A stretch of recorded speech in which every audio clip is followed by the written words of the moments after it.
Welcome to Fiction Audiobooks. If you enjoy the content, like and subscribing would be greatly appreciated. If you have any recommendations for novels, comment below. Chapter 521, The Election, 3. Everyone immediately began the process of analyzing this magical formula. The room was spacious, but everyone felt it was not enough. So, some people asked C-137 if they could return to their rooms and use their equipment to better analyze the formula. A vote was made, and people agreed they could leave the area as long as they did not leave the citadel. Furthermore, they must return before the allocated time for this test. Meanwhile, the 9 main variants at the center of the stadium remained, each using its own method to analyze the situation. Edward soon analyzed many things from the formula. The core of this formula is Wong craft, divine runes, ancient runes, and dragon language, although only the basic one. It seems that most of your variants did the same bloodline experiments on dragons, commented Morgana. Yes, and the difference is whether they awakened a normal dragon or a king. I guess many of them might have died in the process after whatever restrictions they used failed. One of your greatest strengths is your cautious nature, but one of your greatest weaknesses is also your pride and overconfidence. My pride and arrogance are inherited from my reincarnation, so they should all have it. However, my cautiousness is a learned trait after certain experiences. So, not all of them have it, commented Edward. If that's true, we can exploit their weakness. Edward agreed with her. Let's get back to work. What do you think? The formula should not be hard to decipher. The only issue is the divine runes. We need to test them out and find their functions. In that case, let's divide the work, said Edward as he assigned Morgana some of the runes and focused on the others. He closed his eyes to access his soul dimension, using his soul to study and analyze these divine runes. Time passed, and the variants kept working. The divine runes was their main issue but not the main one. C-137's formula was very complex, and only a few variants have already figured out it's a formula involving spacetime magic. Done, said Morgana. I'm finished too, nodded Edward. Put it together.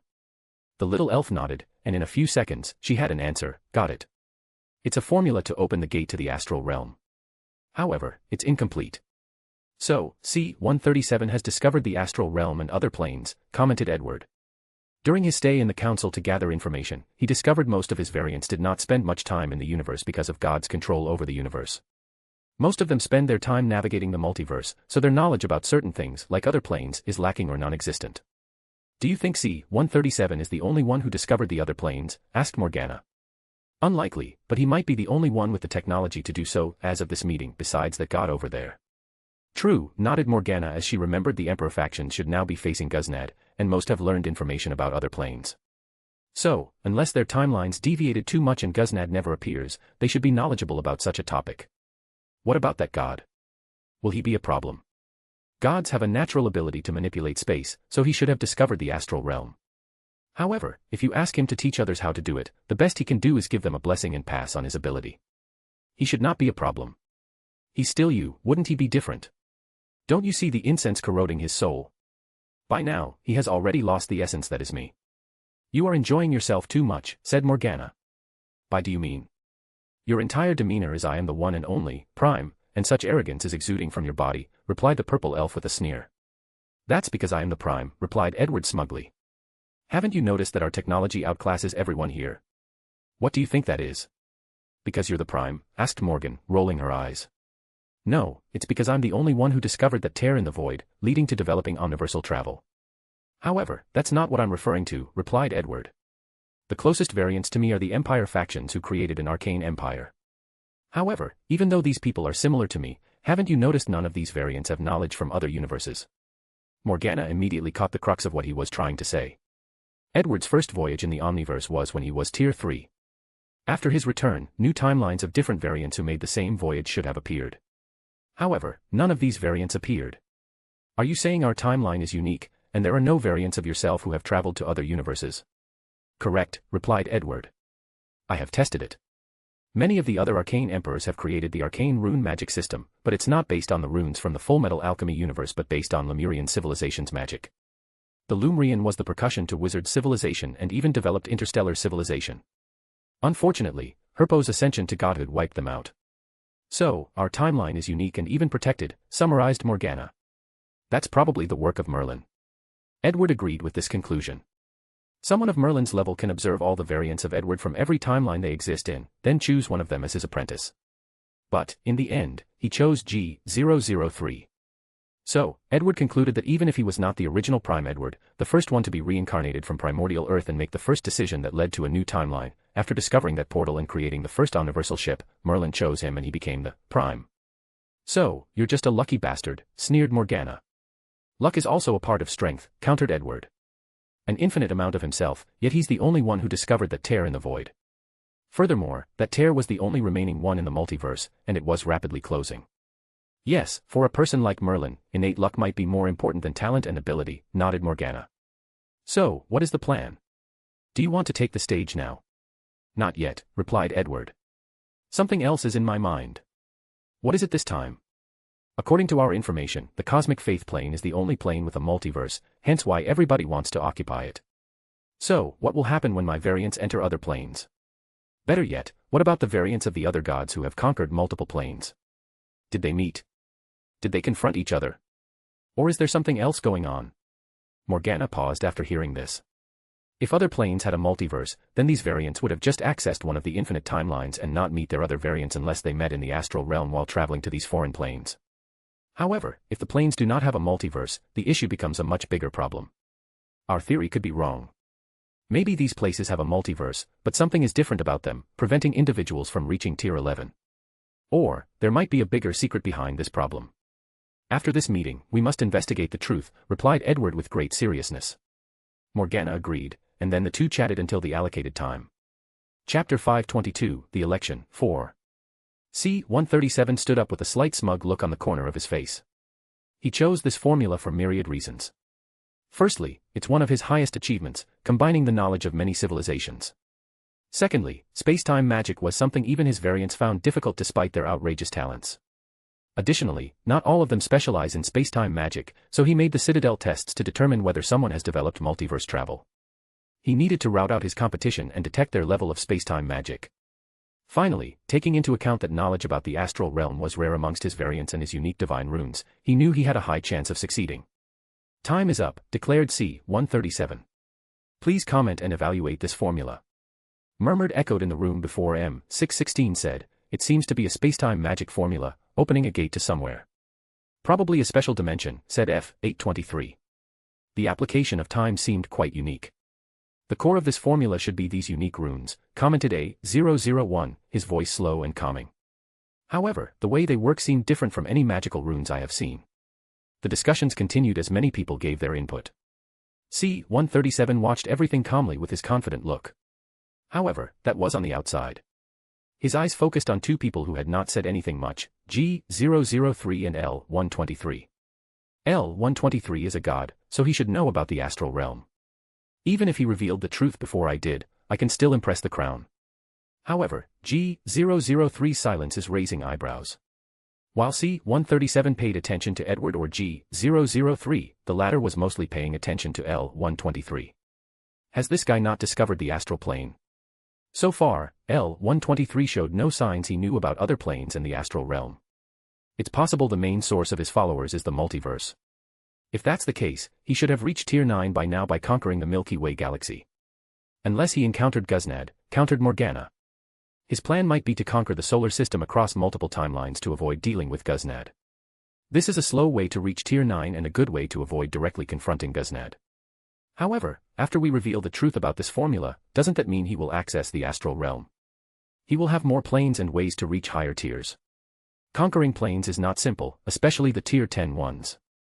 However, the most likely scenario is he is discovered by the enemies of the cosmic faith plane, captured, and has his soul searched for information, replied Edward. That's even more dangerous. Knowledge about the council might be revealed, making things more difficult for us. True, so we must become president and take precautionary measures, concluded Edward, who was finally ready to take the stage. It's a formula to open a portal to the astral realm and reach other planes. Everyone looked at G003. Meanwhile, C-137 was doing everything to remain calm and control his facial expression. Other planes.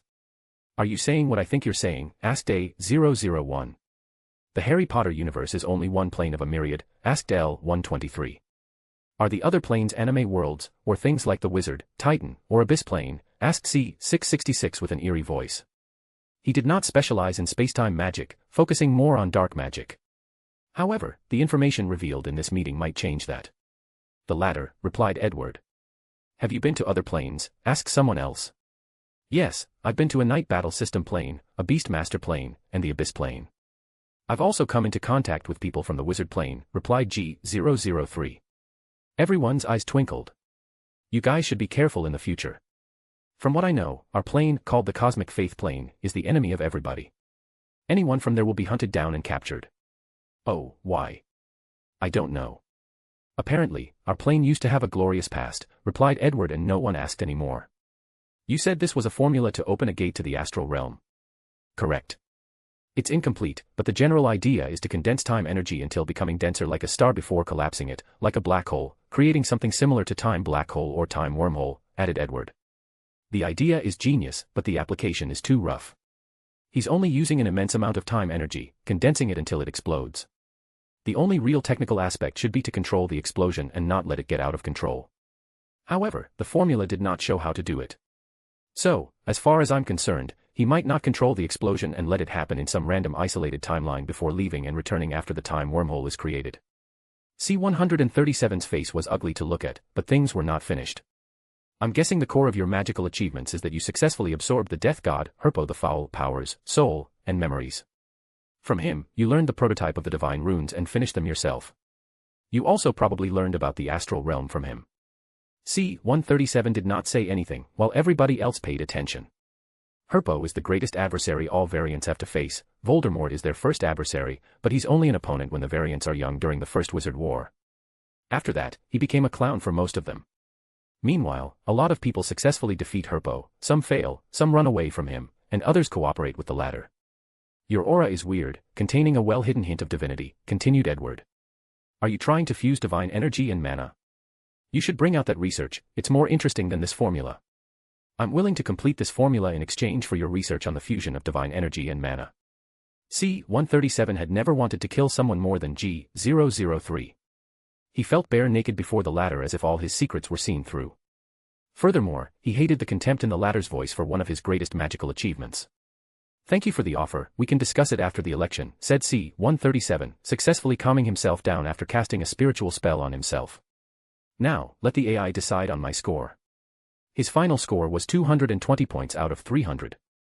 Although Edward mercilessly dissected his formula, he was the only one who completely saw through it. So, C-137 still had a high score. Afterward, these variants experienced the worst day in their lives. No matter what spell, formula, or theories these people came up with, G003 analyzed it quickly and even gave suggestions for optimizing it. These variants questioned their sanity, wondering if they were in a simulation being tortured by their enemy. The situation worsened when it was Edward's turn, and he showed them Luna's latest research about divination. He knew all his variants suffered from the same weakness, divination magic. So, he took advantage of this weakness to embarrass them. These variants began questioning their existence while ripping their hair from their heads.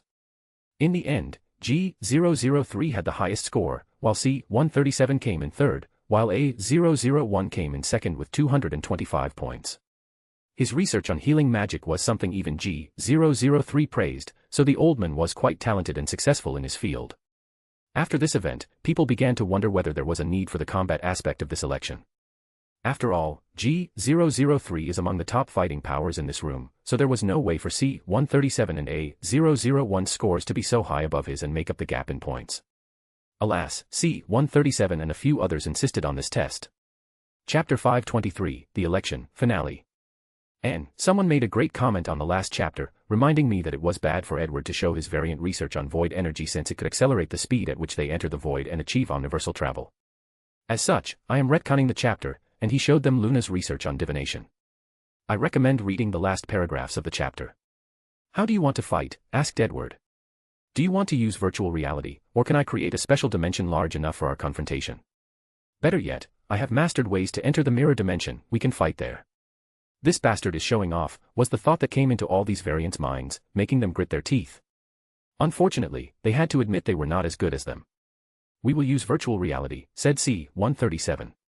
Fine by me, replied Edward. Let's not waste time and decide the winner between us. C-137 wanted to beat this man to an inch of his life. He was one tier higher than his opponent, yet the latter treated this battle as if he was guaranteed to win. Such arrogance is a humiliation to him. No, he must have something that gave him his confidence, thought C-137. He suddenly felt he should have been more careful. Unfortunately, he was currently riding an unstoppable train. Before using his soul to log in, Edward first checked whether there was no problem with the virtual reality. He also ensured it could display all his abilities. A few seconds later, C-137 appeared before him, all ready for battle.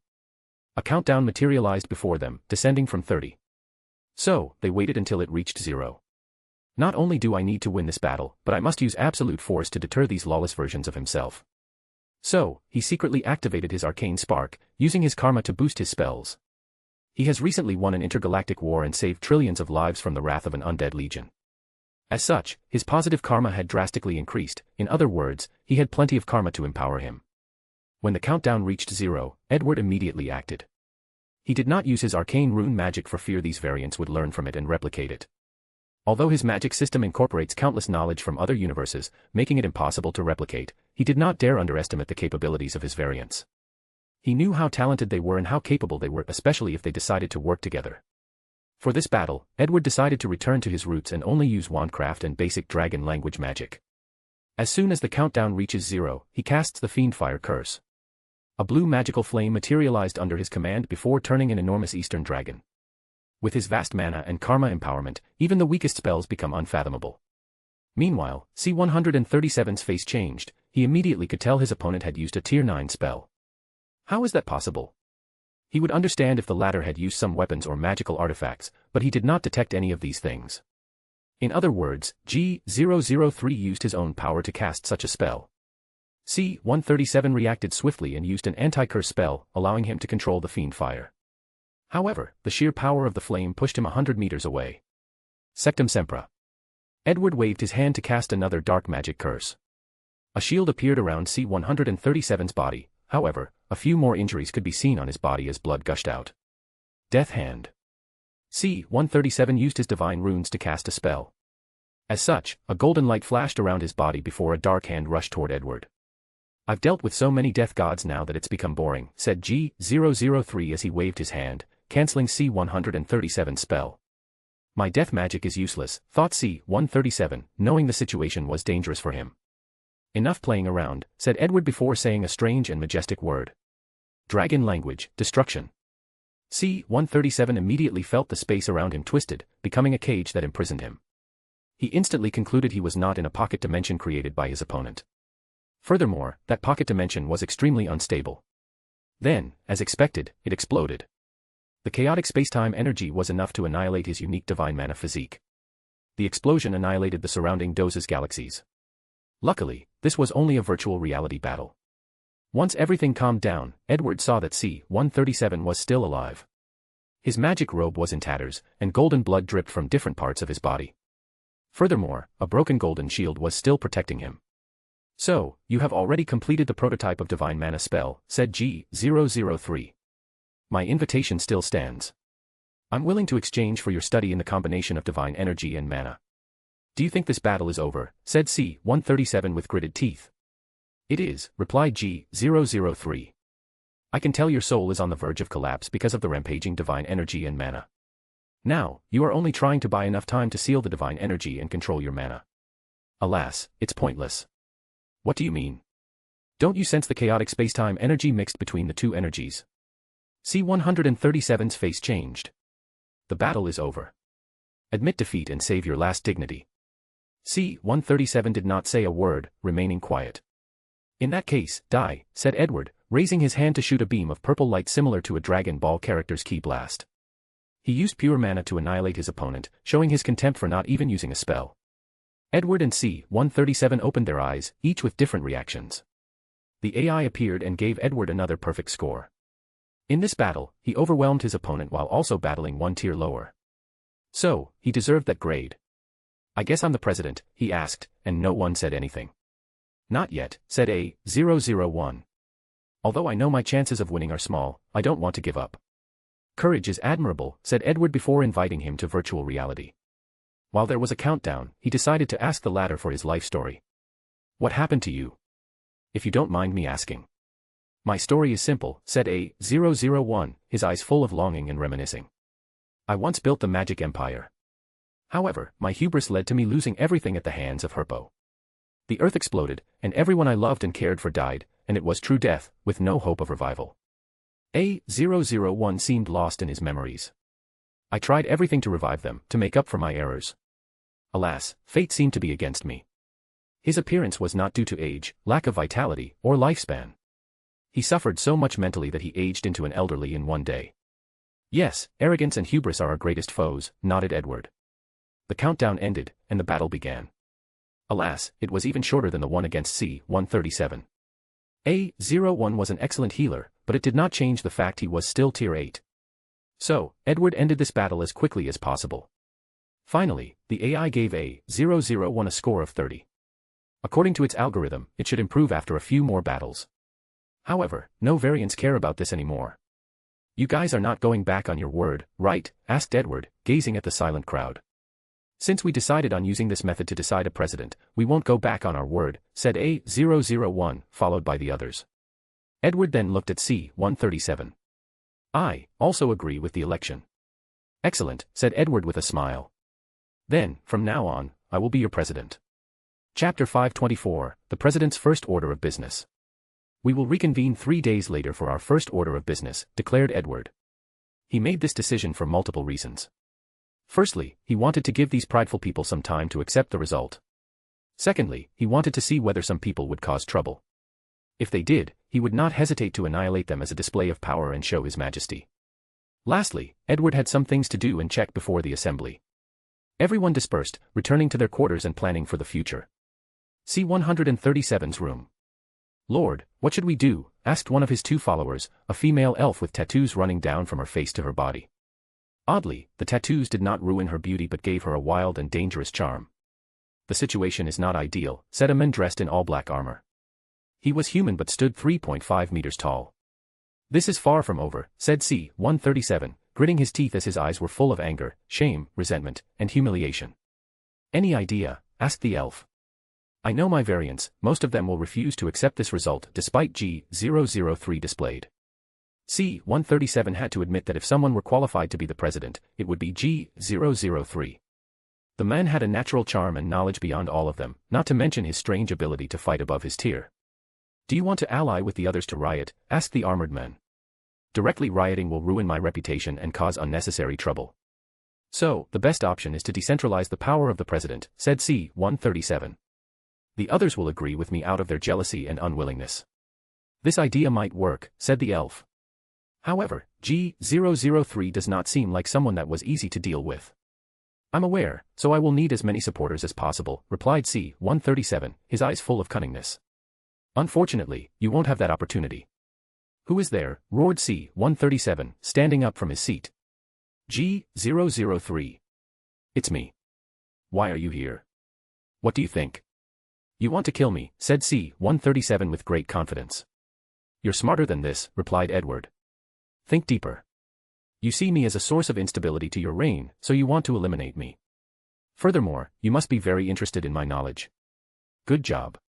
However, I cannot give you a full score since you haven't found the core issue yet. Well, I can't blame you since you don't know as much as I do. Do you think things will go as easily as our battle? C-137, replied Edward calmly. You have no idea the vast difference between our knowledge base. To me, all your knowledge and technology are simply backward. Although some ideas are marvelous and ingenious, it does not change the fact that all of you are backward and outdated. C-137's face became ugly, but Edward ignored him. The greatest asset of the council is the collective mind of all the variants. Working together, I believe there is nothing in this universe we cannot achieve. Alas, we are so arrogant and prideful that it's almost impossible to work single-handedly for one goal or purpose.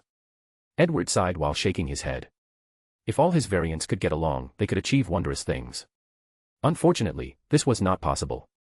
However, he can still make great use of the council until it eventually crumbles apart. Your arrogance is the greatest of all of us, sneered C-137. True, but I have the means to back it, replied Edward. A few minutes later, C-137's 2 followers passed out on the floor. Meanwhile, he had C-137's soul in his hand, reviewing the latter's memories. As expected of me, the security to the soul dimension is a nightmare, commented Edward before going through the tedious task of deciphering C-137's soul dimension. A few hours later, he finally succeeded and got the latter's memories and knowledge. I'm relieved he has no knowledge about Tier 11, uttered Edward.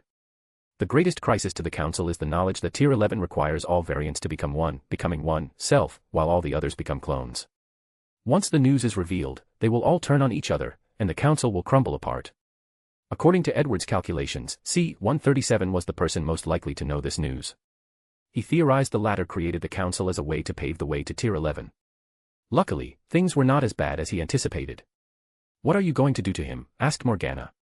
He cannot disappear yet, otherwise, some people might suspect something.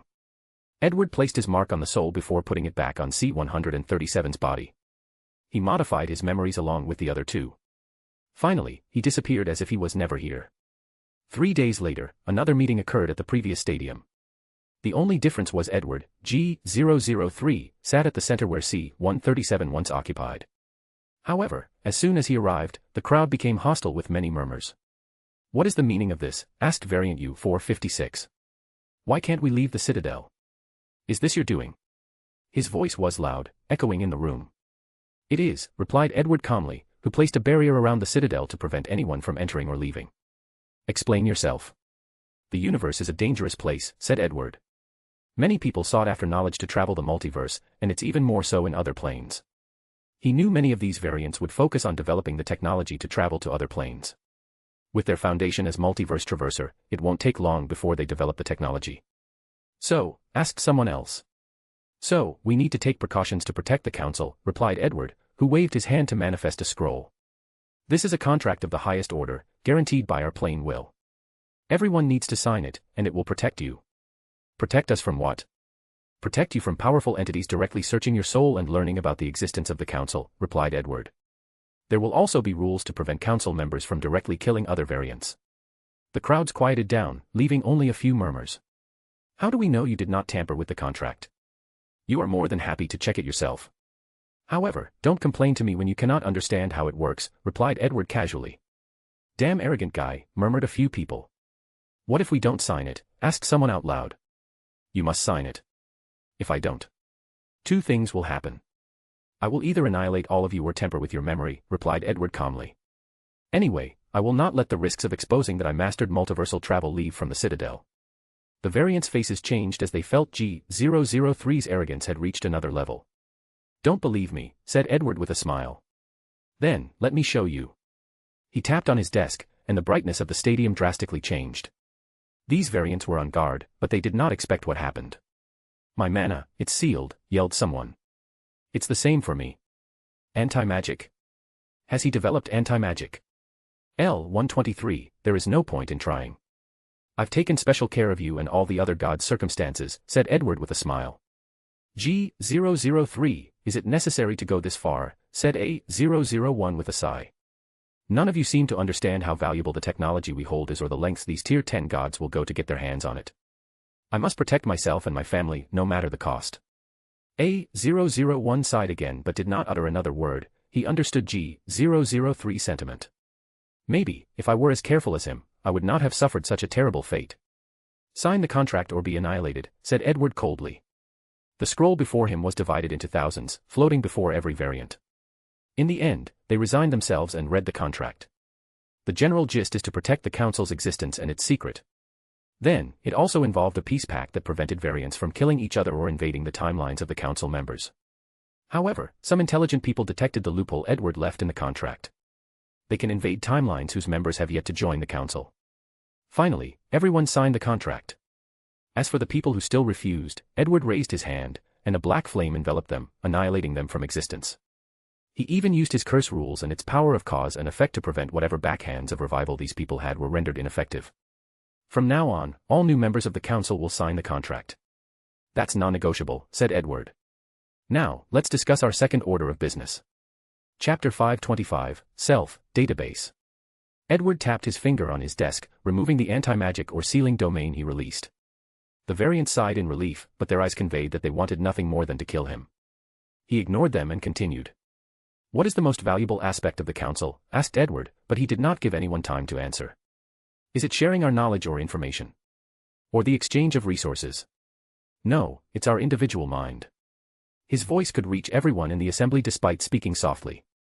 As long as we can work together, there is absolutely nothing in this universe we cannot achieve. He paused and gave them a few seconds to marinate his words. Unfortunately, our ego, pride, arrogance, and mistrust will never allow for complete cooperation without reservation. Knowing this problem, I have come up with a solution. Edward waved his hand to materialize 6 helmets. One had a white stripe on the head, while the remaining 5 had blue stripes. You, said Edward, pointing at a random person in the audience. A halo appeared above the person he chose, bringing all the attention to that person. Why, yes. Do you have a super important project you've been working on? However, the project is extremely difficult even for you and requires a long time to accomplish, asked Edward. There is, replied you, 765. Edward waved the white helmet to him. I need 5 more volunteers. No one volunteered, plunging the meeting into an awkward quiet. Come on guys, I need you to meet me halfway. Otherwise, this council will be useless. I have signed the contract and cannot hurt any of you. The variants rolled their eyes. They would never trust the person who created the contract, believing they must have left a backhand. I will trust you, said A001, who raised his hand, and one of the red helmets floated before him. Without hesitation, he placed it in his head. The quiet lasted for a moment before a few adventurous variants who were curious chose to test things out to find the truth. Edward secretly smiled. He chose the helmet on purpose, despite knowing one of his variants' taboo was anything related to their brain and soul. Once it is proven that nothing was wrong with the helmet, even though it involved the soul, he can garner more trust and make his time as president easier. I'm glad I did not have to force that puppet C-137 to come forward, thought Edward. With all the volunteers present, the experiment began. U-765 and the other 5 closed their eyes. The stadium became quiet to the point someone could hear a pin drop. These people did not need to breathe, so even the sound was gone as they focused on the 6 of them. 10 minutes later, U-765 was the first to open his eyes. His facial expression displayed joy, longing, and regret. It was obvious he wanted more of whatever he experienced. Why don't you tell everyone what you experienced, said Edward with a smile. I was in a white room with the other 5, said U-765. I presented them with my project, and in the next 10 minutes, we discussed, planned, and theorized how to accomplish my project. Everybody had unique insights and ideas, accelerating the project completion rate to an astonishing level, explained U-765 with a look of longing. How much time do you think you saved, continued Edward. More than 100 years, at the minimum. 10 minutes to save 100 years, not a bad trade-off, said Edward with a smile. What about the other 5? I was in a white room, alone, seeming to be in a meditative state, replied B-890. It was the same for me. Same experience, nodded A-001. In other words, you guys help U-765 while also keeping his secrets, said Edward with a smile, and everyone's eyes dilated. Then, everyone looked at him with intense focus. It's as you guessed. The machine will create a projection of you with similar memories and experiences. Then, the person with the main headset can ask his fellow variants to help them with their magical theories and technology while also keeping their biggest secrets. The others helping will have no memories of the experience since they are only helpers. In the future, if you want help with something and don't want anyone to know what you are working on, you only need to ask the right people to volunteer after coming to an agreement on the reward and use this machine to accelerate your research. A normal exchange between their variants is fine. After discussing the appropriate price, they can easily exchange knowledge, information, and technology. However, there are certain projects these variants refuse to allow others to know, so they cannot ask for help. However, with this technology, they can use the knowledge, unique experience, and out-of-box thinking of their variants to help them. Just like the president said, their greatest asset is each other. However, total cooperation is impossible because of their personality. President, your idea is good and all, but how do we guarantee you cannot peek at our secrets? After all, this technology is yours and yours alone. This variant did not ask to inspect the technology as he already had an inkling it was beyond his capability. Although it hurt to admit, it was a fact their president, G003, was miles ahead of them for some reason. Many people wanted to know the reason, but now was not the time to search for an answer. I know someone will say these words, replied Edward. To gain your trust, you guys can work together to create the most restrictive contract or oath to prevent me from peeping at your secrets, and I will sign it. Are you serious? I am, replied with a smile while secretly sneering. He did not care what contract these people came up with since it was useless. If it restrained his soul, he would be fine if he prevented it from affecting his soul flame. If it affects his bloodline, he can modify his life code and render it useless. If it involves his mana, he can still abandon this body and swiftly return to Tier 8 in another body. If the contract involves the plain will, he has a good relationship with Kronai and could find a loophole with her aid. The only problem that could arise from this contract was if these people used a higher being as the witness to this contract. However, even then, it won't be much of a problem. His variants do not trust higher beings, especially the ones they do not understand or are more powerful than them. Furthermore, unless that higher being is tier 11 or above, it won't have an effect on Edward, as he could still hunt them down. And even if they were tier 11, he could still leave the universe where the being could not influence him. Everyone discussed the contract to restrain the president in the next few hours. Edward only intervened when someone demanded he release the technology behind the headsets. He humiliated the guy by saying he couldn't even understand it, so what would be the point of releasing it? Furthermore, it was his property. The final result was a contract restricting his soul and bloodline and a terrifying curse on his body. "You guys are ruthless," said Edward, shaking his head. He checked the contract over and over, making a face as he hesitated to sign it before gritting his teeth and doing it. Everyone exhaled in relief. They felt this was the best outcome, especially since they could make this arrogant president suffer a small loss. "This is hard to wash," said Morgana. "Why do you say that?" "It's like watching an adult bullying children." "Anyway, we have now taken another step toward tier 11, said Edward with a secret smile. "The core technology of this helmet is the self-primordial runes," he studied. Every time his variants used the helmet, Edward would record their self, creating a database of all his variants.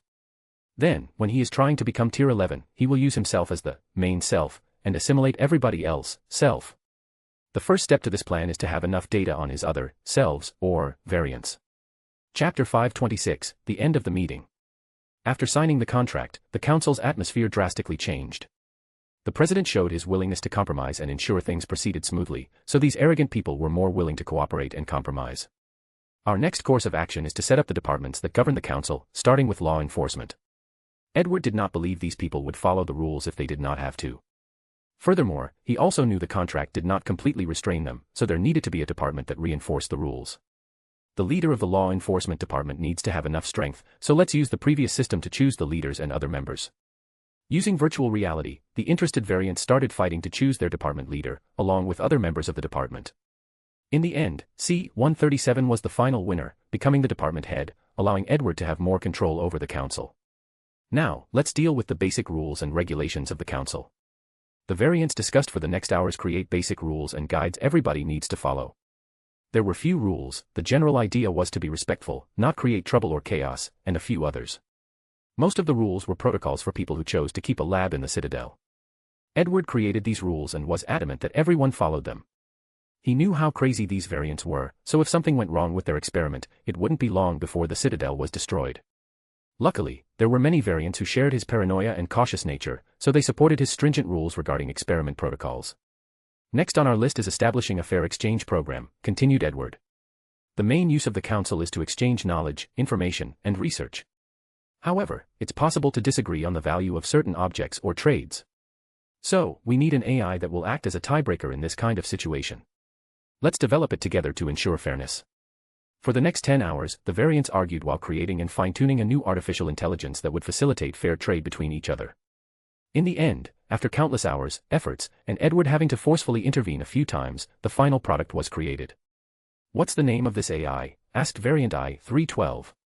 "I think we should just call it Siri and get it over with." "I prefer Alexa." "Everyone knows Cortana is the best."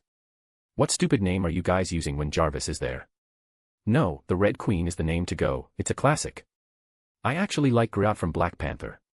"Karen from Spider-Man is also a good name." "Jesus Christ," said Edward, not hiding the embarrassment he felt hearing these people arguing, and he was not the only one.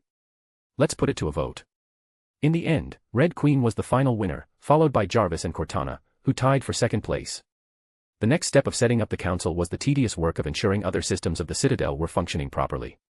Departments like IT, engineering, communication, and even data keeping needed to be established. Edward took care of everything perfectly and smoothly, astonishing many people. Most variants came to the council to win the position of president as a way to show off to their other self and because of their ego to be known as the primed Edward Bones. As such, few of them prepare in such detail for the establishment of the council. Seeing how Edward worked made these people realize that G-003 came prepared, knowing he would be the president. Furthermore, he seemed to take his job seriously and prepared everything. Is G-003 the primed, was a question that many people asked themselves. In the end, they denied it or refused to accept such a thing. They all believed their current weakness and lack of knowledge was only temporary, it's only a matter of time before they caught up and surpassed G-003. The meeting took 3 days before everything was settled. Then, before dismissing everybody, Edward said one last thing: now that I've done such a great job, it should not be a problem to use this opportunity for my personal gain. Everyone rolled their eyes, cursing how shameless their president was. I'm looking for knowledge, technology, or even the slight news or rumors about two races, the savant and magus race. As long as you have anything related to them, you can contact me to trade. You should know my ability. As long as there is something you want to know or a piece of technology you want, there is a 95% chance that I have it. So, don't hesitate to contact me. Everyone looked at the president, wondering what he was scheming. Based on his tone, information about these two races seems extremely valuable. So, everyone decided to pay more attention while traveling the multiverse. G003's magical knowledge and technology seemed very advanced, so they might get something extraordinary from him. After the meeting ended, Edward had another brief meeting with the other council members. The variants wanted to decentralize his power, so they established the rules that the governing department of the Citadel was composed of 9 members, including the president. They chose the 8 Tier 8 variants that C-137 once chose. According to the rules, the council members' terms are only 50 years, then there will be re-election, and the president's term limit is 100 years. However, most people rejected the idea of a specific number of re-elections, meaning everybody can run as many times as needed during their infinite lifespan. The idea of these variants is that whoever is the best should be the leader, and a true prime would be the one who can suppress everyone, sitting in the president position for the longest. Edward sneered at these people's psychology. Anyway, he only needs to stay president until he reaches Tier 11. Then, this council will become useless. After discussing it with someone, he waited to see if someone would bring him any news from his last announcement, especially knowledge about the savant race. Edward did not have much hope until Morgana contacted him that someone wanted to make a deal with him. Soon, a hologram appeared before Edward. "President," said a variant who looked exactly like Edward, dressed in a purple robe similar to Dumbledore. However, he had countless white on the side of his black hair, and his eyes looked tired. "Hello, you are. I'm variant G334. G. Then, it seems we are fated." "Maybe," muttered G334. "President, can you remove curses?" "It depends on the curse, but I'm indeed accomplished in this field. I need you to remove a potent curse from a soul for me. In return, I will give you this," said G334 as he took out a black cube with red markings. "I got this from a ruin. It's an inheritance from the magus race and should be high level since I haven't been able to open it so far." "Deal," replied Edward. "Where do you want to meet for the exchange?" "Let's meet at the exchange department." G334 worried something would happen, so he chose to use the official route for this exchange. If something goes wrong, the credibility the president established would be ruined, making his terms extremely difficult to proceed. Edward soon arrived at the destination. "Let me see the item." G334 showed him the cube, and Edward nodded in satisfaction after inspecting it. Then, G334 gave him an orb containing a black soul. "It's indeed a cursed soul," said Edward as he analyzed things. With G334's Tier 6 level, removing this unique curse is difficult. Even after reaching Tier 8, it might not be easy. Edward also understood why he was willing to exchange with him. The soul in the orb won't last long. If not dealt with swiftly, the curse will annihilate it. "Can you deal with it?" asked G334, trying to hide the trembling in his voice. "No problem, just give me a few hours." Chapter 527, Clue. Edward could effortlessly deal with the curse. After all, he had mastered the rule of curse. However, he did not want to reveal all his capabilities to the council easily. Furthermore, G334 seemed to be one of his variants who inherited great luck, so he wanted to make friends with the latter. If he easily solved his problem, the latter might not feel as indebted to him. So, he needed to put on a show that he exerted great effort before solving his problem. Edward told him to wait and disappeared. A few hours later, he returned with a slightly pale complexion while holding a potion bottle with a dream or ethereal-like white substance. "Give me the soul," he said before taking the orb from G334's hand. He swirled the bottle before the orb. Black lights rushed out from the orb into the potion. In a few seconds, the soul became clearer while the white liquid became darker. "This inheritance is better worth it. I had to use my secret stash for this potion," muttered Edward under his breath, thinking only he could hear what he was saying. Half an hour later, the potion battle became the embodiment of darkness, while the soul in the orb was white than snow in winter in northern countries. This curse is indeed interesting. He could tell the curse had reached the limit of soul curses, almost reaching the level of affecting the soul flame. So, he shamelessly put it inside his dimension space. Poor G334 was too excited even to notice such a thing. He looked at the clear and bright soul with a large grin on his face. He would have made a scene to show his joy if he were not in public. You have my most sincere gratitude, said G334 with utmost sincerity. No need to be so exaggerated, it's only an exchange. To you, this may be so. But to me, you saved the love of my life, replied G334 before handing the cube to Edward. In that case, why don't we have another exchange, said Edward. Oh, what do you have in mind? Tell me where you got that cube, and I will instantly revive the soul. Instantly. Yes, with one spell. G334 was tempted. If he wanted to revive her, he would have to nourish her soul for a while before using the genetic information he already stored to clone her body. Then, he has to place the soul back into the body, ensuring nothing happens in the process. The entire resurrection process will take a lot of time, effort, and resources. If he could shorten the time, the chances that something goes wrong will also decrease. Furthermore, it has been so long since he last saw her, so he did not want to wait. However, the information the president asked for was also very important. G334 did not hesitate to give the cube because he knew he could go to other timelines to search for another version. But now, I can promise not to reveal the information and even sign a contract. In that case, I agree. But does your spell have any negative consequences? Nope. G334 hesitated momentarily before handing him the orb. The soul separated from the orb before a very complicated magic circle appeared around it. The fading white soul became luminous in a matter of seconds like it was a mini-sun. Then, flesh, bones, organs, and skin materialized around as a new body appeared, along with a wizard robe. A beautiful woman in a black robe appeared before them. A few seconds later, her eyelashes trembled before opening her eyes. She looked around, confused, before glancing at G334. Edward. Is that you? Hermione, said G334 before rushing to embrace her. He did not care his variant was next to him as tears began to fall from his eyes. I'm not dead, she asked in confusion. No, you're not, and I promise you will never be. Hermione was still confused but did not get to the bottom of it.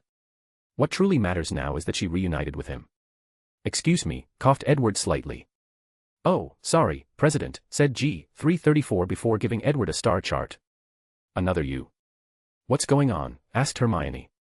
I'll explain later, said G334. Edward took the map and did a brief divination to determine whether it was true. After receiving a positive answer, he nodded in satisfaction. G334, don't forget to have her sign the contract, reminded Edward. I will. He knew the council's rules and did not dare break them. Our exchange was pleasant. If you want to do it again, you can contact me. Edward left and returned to his room. His original plan was to upgrade the Citadel's magical defenses since he felt C-137 did a subpar job. However, his attention was now drawn to this cube. His eyes turned purple as he tried to peep into the essence of this magical artifact. For a brief moment, he saw a rune before disappearing. Then, no matter what he did, even using his law, he could not see anything anymore. Even his memory of the rune he briefly saw seemed to be gone. Anti-theft technology. And it seems very advanced, muttered Edward as he remembered encountering a similar situation when trying to reverse engineer the artifact he borrowed from the Akashic record. So, he took the necessary safety protocol before instilling his mana into the cube. Nothing unexpected occurred. Edward saw a projection of a rune, along with a message in his mind. I only need to master this rune to unlock the first level of this inheritance, he muttered. No wonder G334 could not open it. The rune before him was a primordial rune. Upon closer observation, he analyzed this rune as more basic than the ones he learned from Guznad's artifact, but it was still a primordial rune. It will take me some time to master this rune, so let's wait until I return home, said Edward as he controlled his excitement. He continued his presidential duties while also renovating the Citadel's systems, including defense. In the process, he also waited to see if some people would trade with him. A few did, but what they wanted to exchange did not catch his attention, or they asked for too much. Finally, on the 7th day after the meeting ended, Edward prepared to leave. His last task was to leave a way for the council to contact him in case of an emergency. Edward wanted to leave a clone to supervise things but felt it was not the right time to do so. Done, said Edward, stretching his upper body. Master, we have news, said Morgana, who suddenly appeared. What news? His eyes lit up, the savant race. Yes. Contact the individual.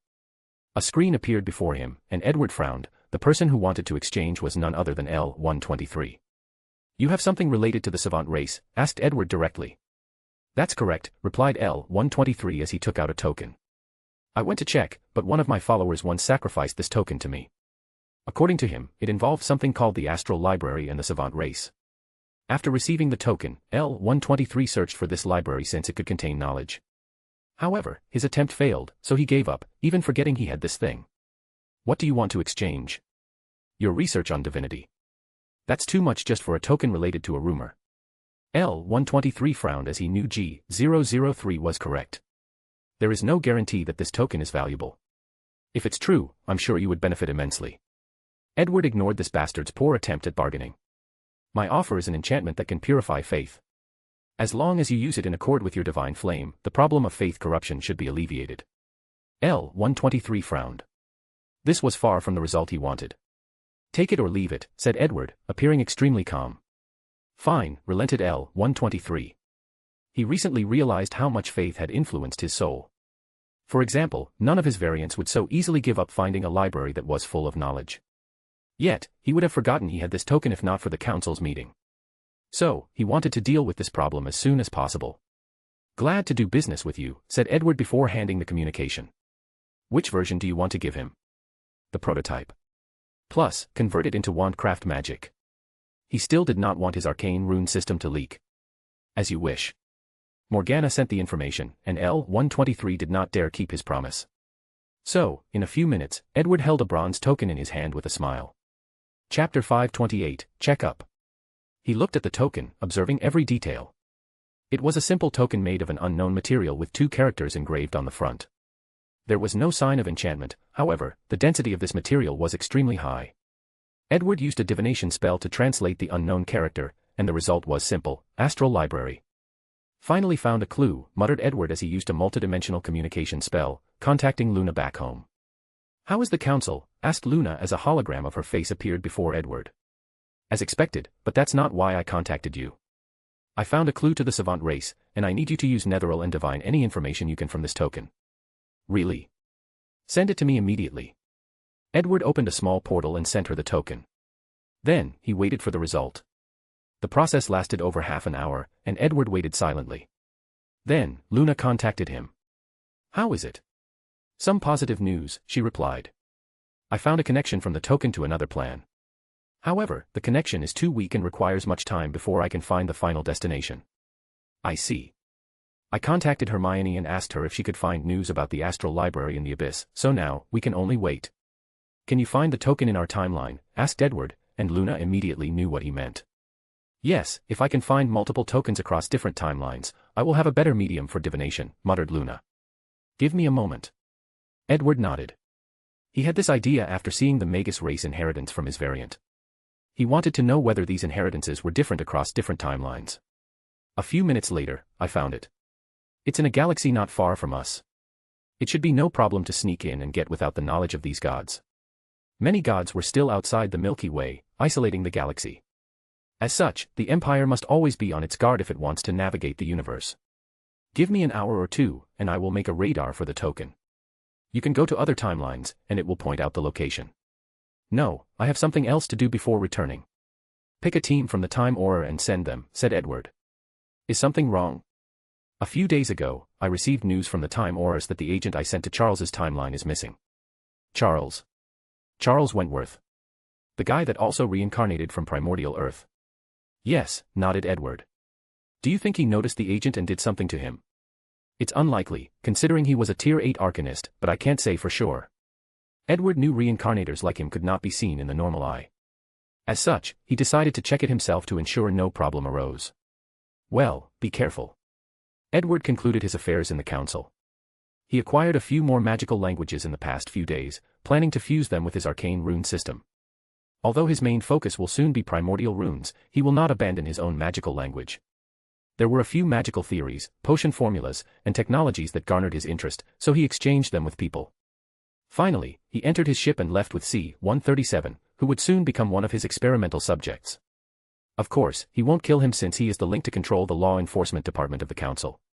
As soon as Edward left the timeline of the council, he activated his curse rule and removed the curse on his body from the contract. Much better, he exhaled. As for the other restraints, he needs to return home to deal with them. Soon, he reached the timeline he sent Charles to. Edward's ship was in invisible mode and appeared on the moon. Oh, he already colonized the moon and established a base. Although it was only a few constructions, Edward did not expect Charles's pace to be so fast. He checked the other planets and did not see constructions or lives. Edward directly teleported to London. He immediately saw the city had changed.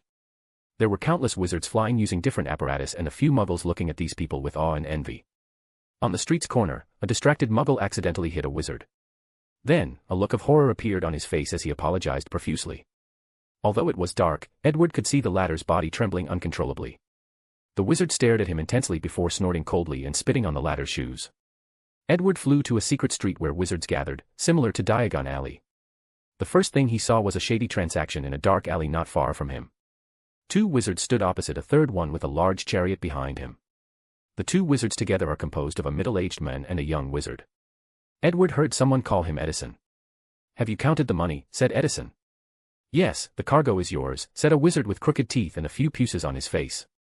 Then, he apparat away. "This is a bad idea," said a young wizard next to Edison. "Buying and experimenting on muggles is illegal. The Magic Council cannot control us if they don't find out," said Edison. "But don't you want our research to succeed? If we don't, we will lose our grant and become a joke amongst our peers." The young wizard was silent. "Think about the benefit once we succeed. We will finally gather enough points to enter the Magic Emperor's library." A look of longing flashed in the young wizard's eyes as he heard the word library. This is something that all wizards wish for, a place that holds all the world's knowledge. And in the current time where knowledge equals power, this is a temptation that no wizard can resist. So, he gritted his teeth and said, "Fine." The two then took out their wands and cast a spell to place the cargo into a bag before teleporting away. Edward watched everything calmly before checking out other areas of this place. Finally, he decided to check out the Time Auror's secret base. According to mission protocol, the agent must establish a temporary movable base for such a long-term mission to ensure the person who replaces him has the necessary information. Edward used the secret tracking method of the Empire to find the base, which was located somewhere in Peru. Once he found the pocket dimension in which it was located, he checked to see if there were any intrusions, but he did not find anything. He used the correct method to enter the base in order not to activate the self-destruct protocol. After entering, there was nothing inside besides a normal room with a bed, a small library, a kitchen, and a dining room. Edward cast a spell, and the room suddenly changed. Countless runes appeared before condensing into what appeared to be a seed. He knew it was a file of all of Charles's activity since he entered this timeline, so Edward read it. He hoped nothing happened to the agent. Chapter 529, Charles Wentworth's Rise, I. The document revealed everything Charles did after arriving on this timeline during the Marauder era. Lily, James, Potter, and Snape were only in the 5th year, and Voldemort was rampaging worldwide, gathering followers. After arriving at this timeline, Charles had many things to do, the first of which was to learn magic. Due to Edward's contract, he forgot everything he learned from the Empire, including basic knowledge about wandcraft magic. So, Charles's first order of business was to get his hands on books. However, he had no money, including Muggle dollars for exchange. So, he removed the shackles of morality, stole money from some Muggles, exchanged them for galleons at Gringotts, and bought the first and second year books from Hogwarts. With his ability, 24-hour callback, it did not take him long to master all the magic theory knowledge and basic spells. However, he knew it was not enough, he needed a deeper understanding of magic for his plans to succeed. So, Charles secretly stole all the books in Flourish and Blots. After all, he was a Tier 1 Arcanist, and most wizards were only Tier 0 apprentices.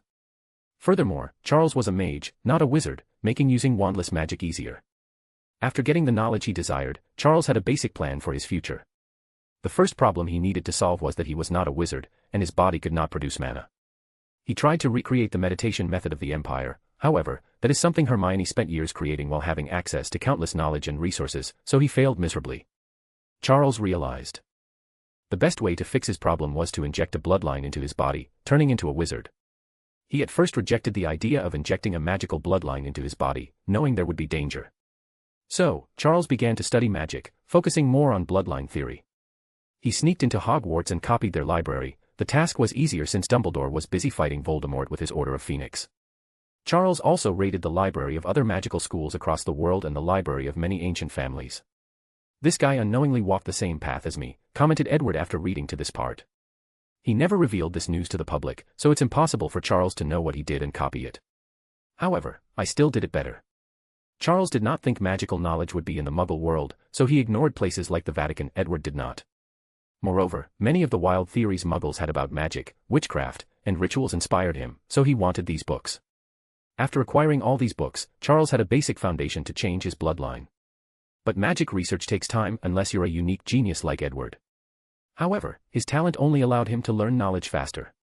Although it did help for him to receive his research result 24 hours in the future, it was still not enough since he could not use his ability many times. Additionally, he could foresee that his strength won't increase much in a long time.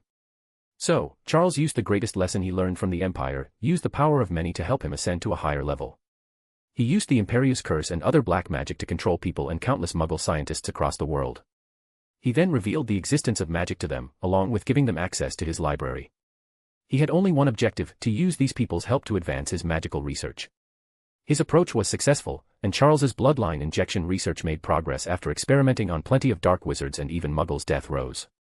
However, 3 years had passed, and the research was far from finished. Furthermore, Lily and James had graduated from Hogwarts, while Snape became a Death Eater. He knew it wouldn't be long before these two died. His plan was to save Lily Potter and slowly plan how to lure her into becoming his wife. Furthermore, he wanted to use Voldemort's death to become famous in the wizard world and secretly gather power. As such, Charles decided to take risks. He directly injected the bloodline into his body. As for the consequences of death, he did not care because he could return to 24 hours into the past.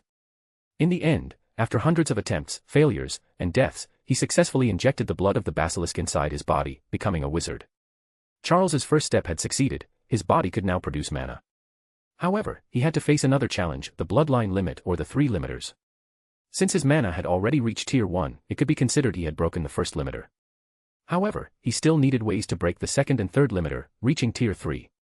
Luckily, Edward did not completely wipe out his memories and new information like he needed different methods to break the limiters, and each method needed to be better than the former. Charles knew the easiest method he could get his hands on would be to inject a second bloodline. However, he researched this method for the second limiter while searching for another method. Luck was on his side, so he soon found the answer in all his knowledge. Knowledge about the limiters was known to certain ancient families, including Dumbledore, as he once suggested to Edward to walk this road instead of experimenting with bloodline, and the first and original method was only basic training of mana. After repeated training, it's possible to break the limit. The only downside to this method is that it takes time, which Charles did not lack. So, after a few years of practice, Charles broke the second limiter and reached Tier 2.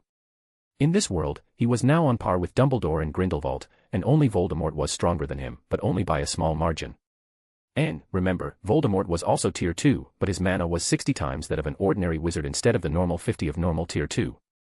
Once his strength reached a certain level, Charles began to appear in the wizarding world, leading a battle against Voldemort. Dumbledore was suspicious of him, so he invited him to the Order of Phoenix to keep watch on him, but that's exactly what Charles wanted. He had a legitimate reason to get close to everybody, especially Lily and James. Then, on the night of Voldemort's death, he ensured he was at the Potter's house. Charles ensured he was in the bathroom when Voldemort arrived and killed James. Then, he arrived and fought against Voldemort, losing but saving his life. Finally, Lily cast the spell of love, and Voldemort died by the rebound of his spell. Charles used an already prepared dark magic to save Lily's life by injecting life force into her body and also preventing her soul from entering the afterlife. In the end, things went as he wanted. James died, Voldemort died, and Lily and Harry were saved. Only a handful of people doubted him, but there was no proof. After this event, Lily and Charles could be considered the savior of the wizarding world. Then, Charles began to enact his plan. During a solemn meeting of the Order of Phoenix, he had a mental breakdown, talking about how the wizarding world has not changed for so many years, resulting in the birth of people like Voldemort and the death of innocent people like James. He declared changes needed to happen, and many people chastised him, saying his thinking was similar to Grindelwald and even Voldemort. Charles apologized, and people forgave him, thinking he could not accept what happened to James and this war. However, Charles's objective was achieved, creating a reason why he changed so much in the future while also laying a seed in certain people's minds. Then, he proceeded to the next step. Chapter 530, Charles Wentworth's Rise, 2. After Voldemort's death, Charles began his rise to power. However, he did not walk a path similar to Voldemort and Grindelwald, blatantly gathering followers to do his bidding. No, he followed a more official path. He ran for the Minister of Magic in the British wizarding world. With his strength and status as a hero who participated in Voldemort's downfall, his reputation was at an all-time high. Dumbledore was suspicious of Charles, especially since he came out of nowhere. The identity he created for him was suspicious, but there was never enough evidence to show his true colors. As a result, Dumbledore did not grant him his full support, but he did not condone him, remaining neutral. Charles's campaign slogan involved radical change for the wizard world. He talked only about innovation, improvement, and a better future for all wizard kind, no matter the blood. Most factions in Britain supported Charles. The mixed-blood and muggle-born wizards saw hope for a better life in the wizard world, while the pureblood worshipped Charles's strength and his promise of power. As for Dumbledore, although he felt many of Charles's ideas were too radical, he also agreed with many of them. So, he still remained neutral. In the end, Lily supports Charles, and as the savior of the wizarding world, she has much power and influence. Charles became the minister and was even voted the most popular minister in the history of Britain. After taking office, Charles began to deliver on his promises. His first order of business was to modify the state of education in the British magical world. He created a more rigorous curriculum that focused on establishing a great foundation for all future wizards. Certain classes, like alchemy, that were not mandatory, became so. He found a real teacher of divination and taught children basic knowledge on the subject. He searched for people with real talent for the craft and developed their ability. He innovated the Muggle study class and taught wizards what it's truly like to live in the Muggle world. Charles wanted to prepare for the eventual integration between wizards and Muggles. He created government-funded research programs to encourage wizards to innovate and create. The Ministry of Magic would greatly compensate anyone who innovated magic and created new spells, potions, or magical artifacts. Charles secretly went to influence Arthur Weasley to modify his flying car. Afterward, Charles was not punished according to the misuse of Muggle Artifact Office. Instead, he publicly awarded him for his innovative mind and even granted him plenty of wealth. For the next 10 years, Charles's effort not only allowed Britain to recover from the years of war but it also created a prosperous wizarding world. During this time, Charles had done many things, including fusing with the second bloodline and reaching Tier 3. Despite his strength, Charles did not eliminate Dumbledore, not that he did not want to. However, out of fear of him, Dumbledore walked the same path he did with Edward. He found a way to use his phoenix to reach Tier 3. Dumbledore reached Tier 3 before him, making Charles more weary than the latter and also more cautious. In the end, he decided not directly to confront the old man. However, it's also a fact that the headmaster's existence was a pain to his future plan. So, he decided to use an indirect method of eliminating him. He secretly released the information that Voldemort had made Horcrux. As expected, Dumbledore began to search for them and came upon the Gaunt's family. Like in the books and movie, Dumbledore could not resist putting the ring on, resulting in him being cursed. Charles had also secretly augmented the curse, ensuring the old man had no chance of surviving. After that, he only needed to kidnap Grindelwald, who was the only remaining person who could affect his plans. Dumbledore did not survive more than a month. The only thing the headmaster could do before his death was destroy the Elder Wand, but Charles did not care. Although he felt the wand was powerful, he knew it was not impossible to create a better one in the future. So, in February 1990, Dumbledore died, and Charles's ambition had no one to stop him. His next step was the International Confederation of Wizards. He rallied all the ministers or governing bodies of the different wizarding worlds, convincing them to create a unified magic council that rules the entire magical world. The process was both easy and difficult. The easy part was that Charles had already infiltrated the Ministry of Magic of most countries in the world. Many of the current ministers of magics were his people, and he spent 10 years ensuring they were in that position. Through money and the assassination of political opponents, he succeeded in his actions. So, when he offered the plan, most of the upper echelons of society agreed. However, the backlash was from the population with different nationalities and a sense of belonging. This was the trouble, but Charles was patient. He used the Magic Council to replicate his success in Britain. He improved the lives of wizards, brought development and civilizations to them, and increased the overall productivity and happiness of the magical communities across the world. This process took him another 10 years, but by the year 2000, Charles's prestige and power were enough that there would be only little trouble if he called for the establishment of the Magic Empire. Now, he only needed it for the correct time. Charles's next step was on the Muggle side. Unfortunately, that's when his trouble began.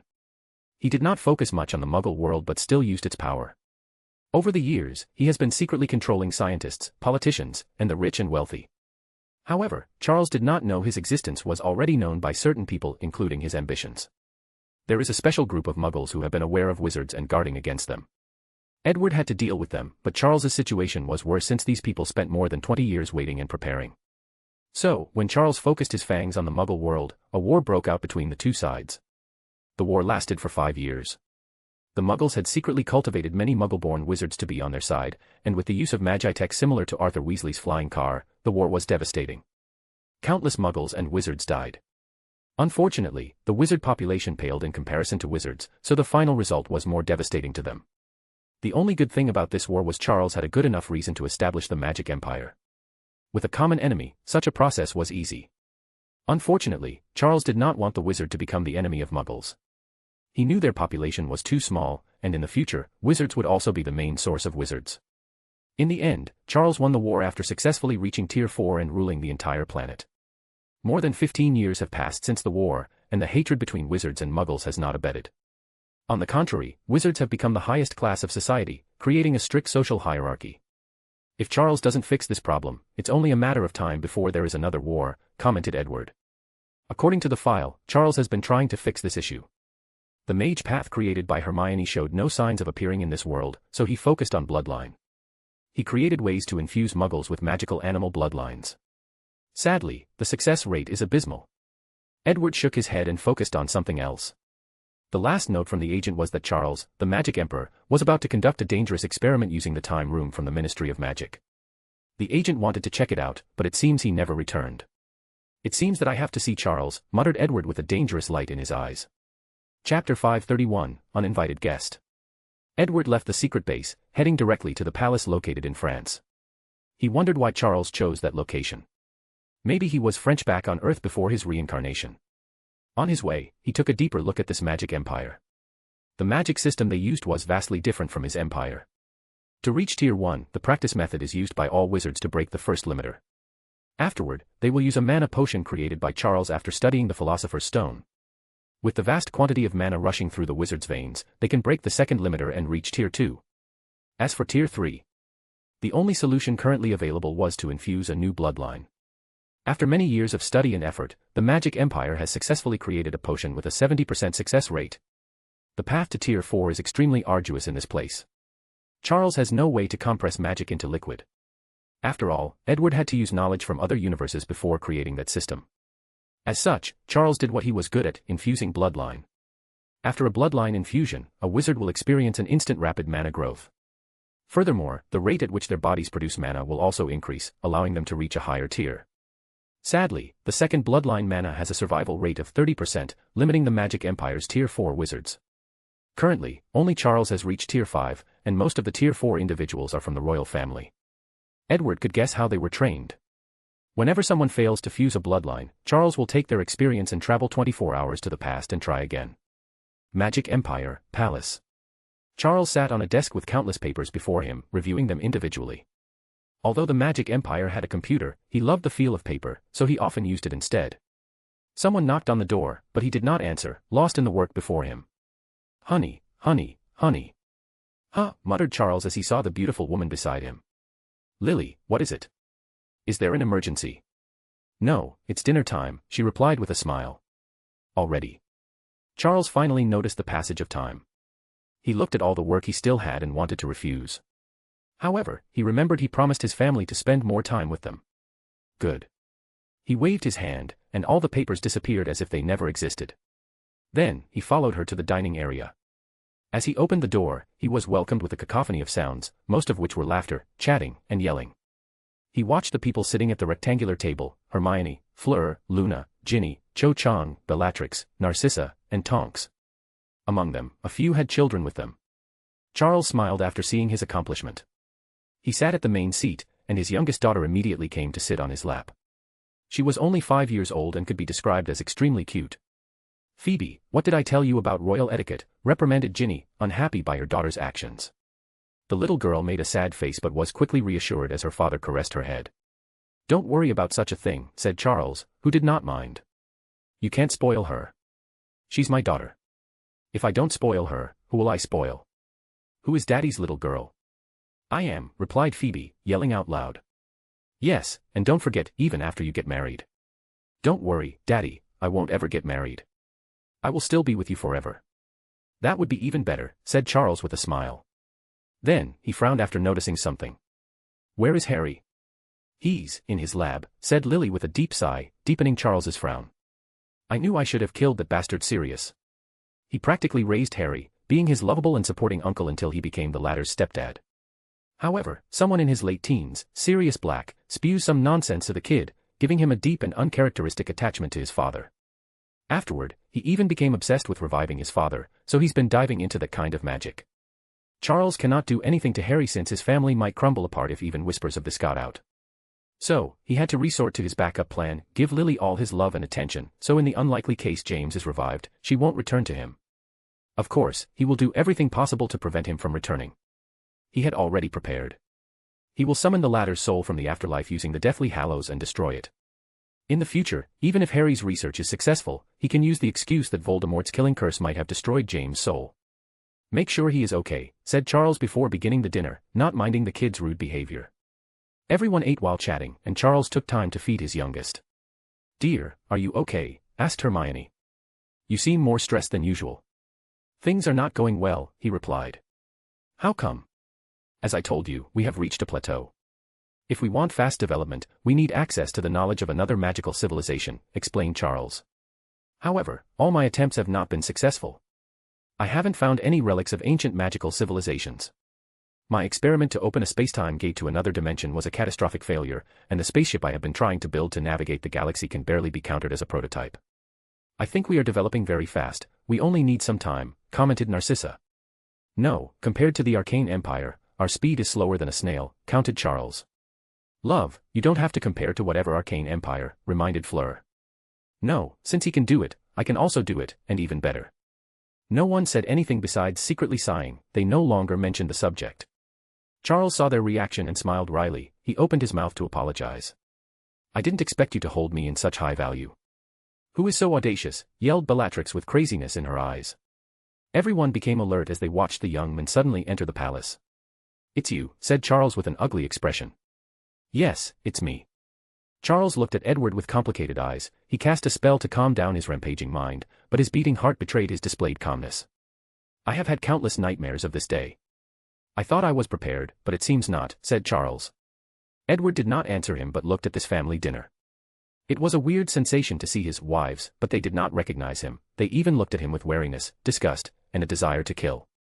You're here for me, they have nothing to do with this, said Charles. I'm asking you, as a fellow traveler, to spare them. Edward looked at him, the agent sent to monitor disappeared. Do you know anything about this? I don't. You should know this answer is not enough to satisfy me. I suspected you sent someone to spy on me, but I could never find their existence. So, I really don't know what you're talking about. Edward frowned as he realized Charles might be telling the truth. Honey, muttered Lily as she touched Charles's hand. It's pointless, he said as he understood her implication. He knew his ability was useless in front of this man. A great horror enveloped Charles's family as they realized the severity of the situation. Their husband's greatest reliance was his time talent. But if even that was useless, then the situation was truly dire. Did anything happen recently? Anything abnormal? Asked Edward. Charles hesitated for a moment before saying, yes. A few days ago, I tried to open a space-time gate to another dimension, and things went terribly wrong. The spatial temporal energy I controlled was rampaging and spreading. According to my calculations, the entire solar system would have been wiped out. He paused as if to recollect his memory. I felt a great sense of dread overcoming me, it was like an intuition of death. However, the odd thing is this intuition did not originate from the maelstrom of chaotic time energy. Oh, where did it originate from? I don't know exactly. All I know is I felt I was in grave danger but could not pinpoint the source of the danger. So, I immediately activated my ability and returned to the previous day. Chapter 532, Desired Secrets. Edward understood Charles's situation after a quick analysis. One of the bloodlines he fused with was the Thunderbird, which had the ability to predict danger. However, this was insufficient information to know what happened to his agent. Without hesitation, he activated one of the rings on his finger. An illusory image manifested behind him. A floating city, yelled Phoebe, who quickly covered her mouth as she realized the situation. However, she could not help it. His father would tell her stories of floating cities, the ultimate creation of advanced civilizations capable of killing gods. Her father promised her he would build a floating city one day, including one for her. But now, she saw a floating city behind this man that her family seemed scared of. Charles did not know how to feel. As a person from Earth, he knew better than anyone what the floating city represented. It was the dream of all mages, the pinnacle of magical civilizations. He dreamt of building one, but he knew his magic empire was far from this stage. He had long suspected the Arcane Empire had a floating city. However, his memories regarding the matter were probably deleted after signing the contract, so he could only guess. But now, he finally had confirmation. Edward ignored these people's reaction. Traveling through the multiverse was dangerous, so he created ways for him to use the power of Netheril, even if it was not with him. As such, with this projection, he had no trouble fighting any Tier 10 threats for a short duration. After accessing the city's power, Edward mobilized his space-time rule and cast a spell with Charles as a medium. Then, a screen appeared, showing the events of a few days ago. He saw how Charles's experiment failed, but that was not his main focus. Soon after the later turned-back time, two invisible people appeared around Charles. The real Charles had an ugly expression because he never detected any of these people. In other words, they could have easily killed him, and he would not even know how he died. Edward focused on these two people. They looked humanoid, one woman and a man. Their bodies appeared illusory, making them look like ghosts. However, Edward's intuition told him they were not ghosts. The time anomaly we sensed is from this timeline, but I don't see any criminal, said the woman, and the man nodded his head. This person has a talent for time magic, but he's not the criminal. So, what should we do? Asked the woman. The man did not immediately answer but asked, do you feel like someone is watching us? Now that you mention it, I do feel a looming sight. Edward immediately frowned and adjusted his spell and rules. It's gone, said the man. Are you sure? Her senses were not as sharp as her partner's, so she only had a vague feeling. Yes. What to do? Do you want to search for the source? No, let's focus on our main job, he replied. I detect another person with high-level time magic talent. Furthermore, the residual energy on him indicated he had just traveled 24 hours to the past. The two disappeared, and someone else arrived. Edward immediately recognized the place, the agent's hideout.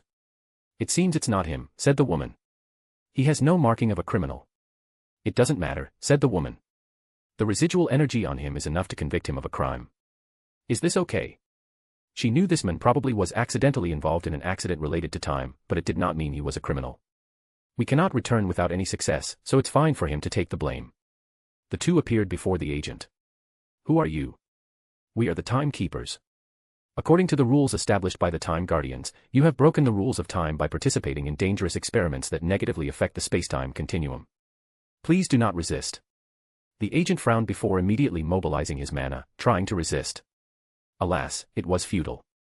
The female timekeeper was the weakest, but she was still Tier 9. Meanwhile, the men had reached Tier 10. Meanwhile, the agent was only Tier 7, capable of using Tier 8 spell with his arcane spark. So, with a wave of her hand, a prison made of time energy imprisoned him. The agent looked at these two. Then, his eyes turned white as he passed out. What happened to him? Asked the woman as she checked on the agent. He wiped out his memory, said the man, giving her the answer before she finished checking. Why? It's because he has a secret he wants to take to the grave, said the man. I have seen this kind of thing many times. Usually, these types of people belong to a powerful force who has trained them to be absolutely loyal. Can we recreate his memories? The man checked the agent's soul before shaking his head. No, he wiped out clean, and the magic he used is not simple. He looked at the room to check for any more information. However, he discovered this person had also wiped out all his traces from this place. Even if he used time spells to recreate the latter's past, he could not find anything. The situation might be more serious than we thought, he muttered before checking the planet again. He wondered why such a secretive and capable organization would send someone to such a desolate place. However, besides a severely weakened death god that is imprisoned, there was nothing special about this place. Let's go and report to our superiors, said the men before taking the agent away. Edward ended his spell as fury flashed in his eyes. Time Guardians, our conflict just got personal. He did not know the fate of his agent, but he knew it would not be anything good. Since the person was his agent, his citizen, no one could hurt him without paying the price.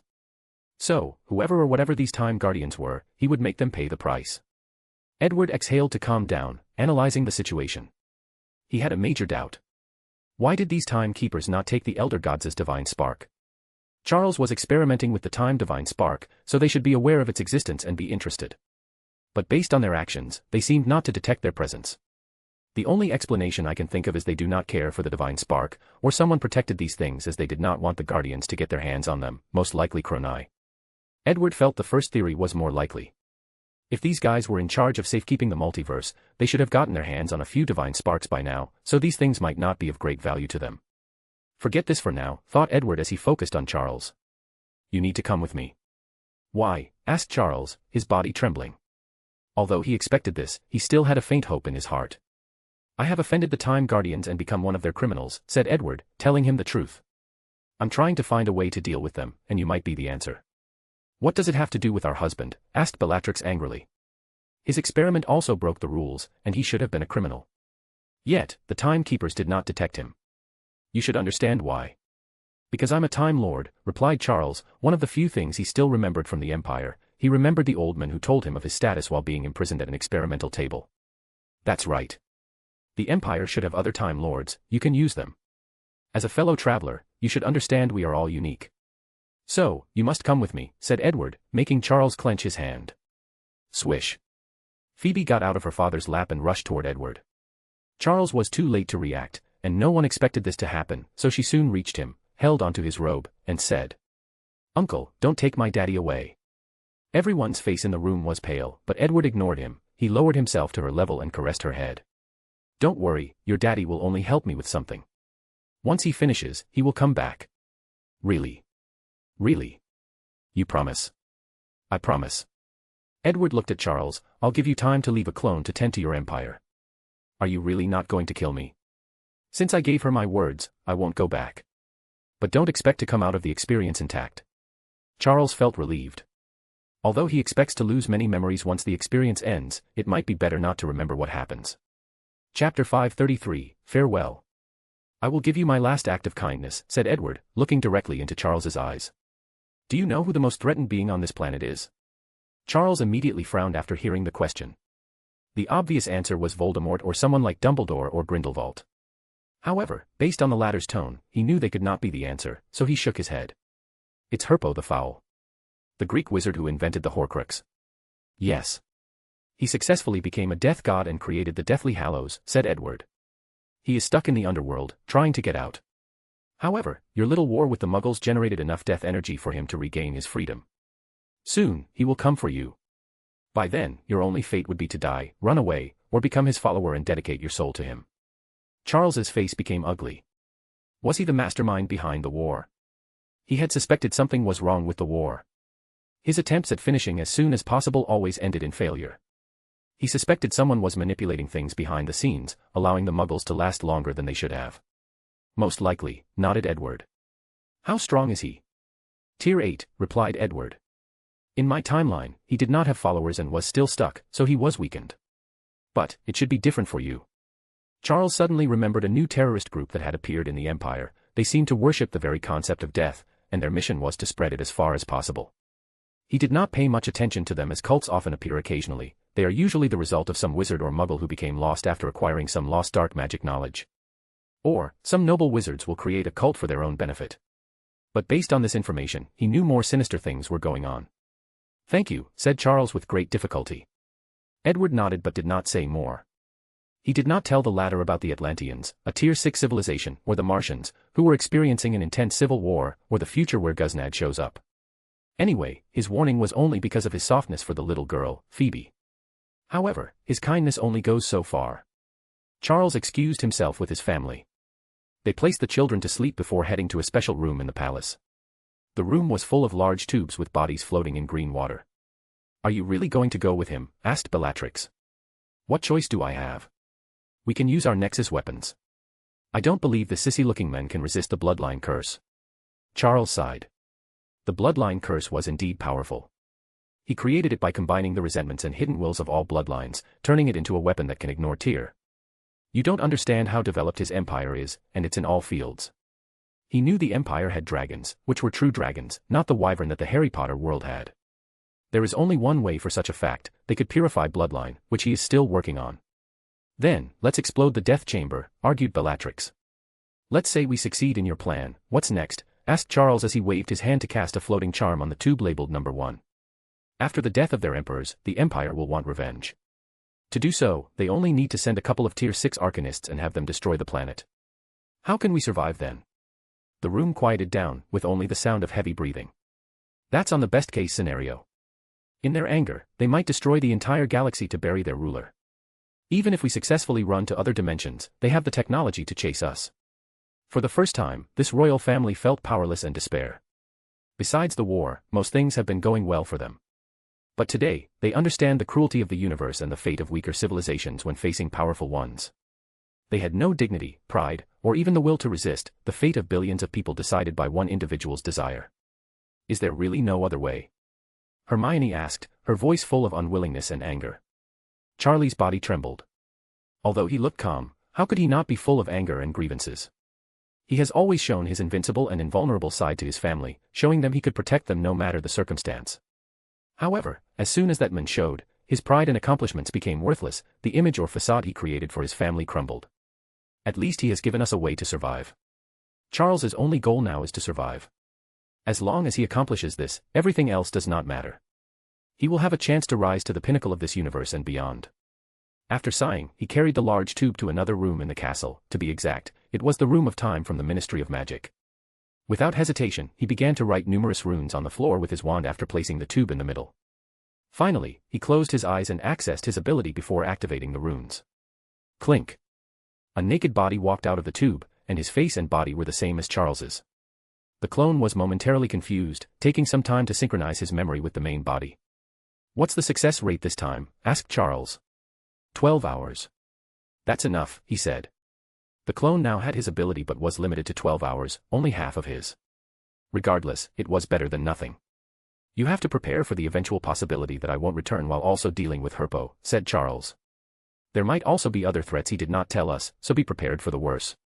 "I know." The clone knew many of their plans had to be accelerated, especially their focus on interstellar traveling. That's the only chance the Magic Empire had to survive the upcoming catastrophe. "Very well, I will leave everything in your hands."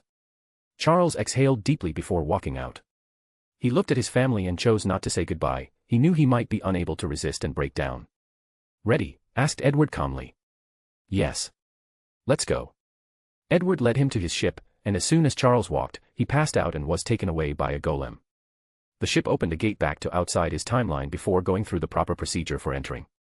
After returning, Edward acted swiftly. He sent Charles's body to the Timur Aura, asking them to accelerate their research on Time Lords. He promised them as much funding as needed, and he only asked for results. He then sent C-137's body to the lab to research the combination of mana and divine energy. Without wasting time, he contacted Lunar to determine how things were proceeding. However, he learned that she was still trying to divine more information and required more time. So, Edward began to unravel the mystery of the Magus race cube while also waiting for the team he sent into the multiverse to get the other cubes.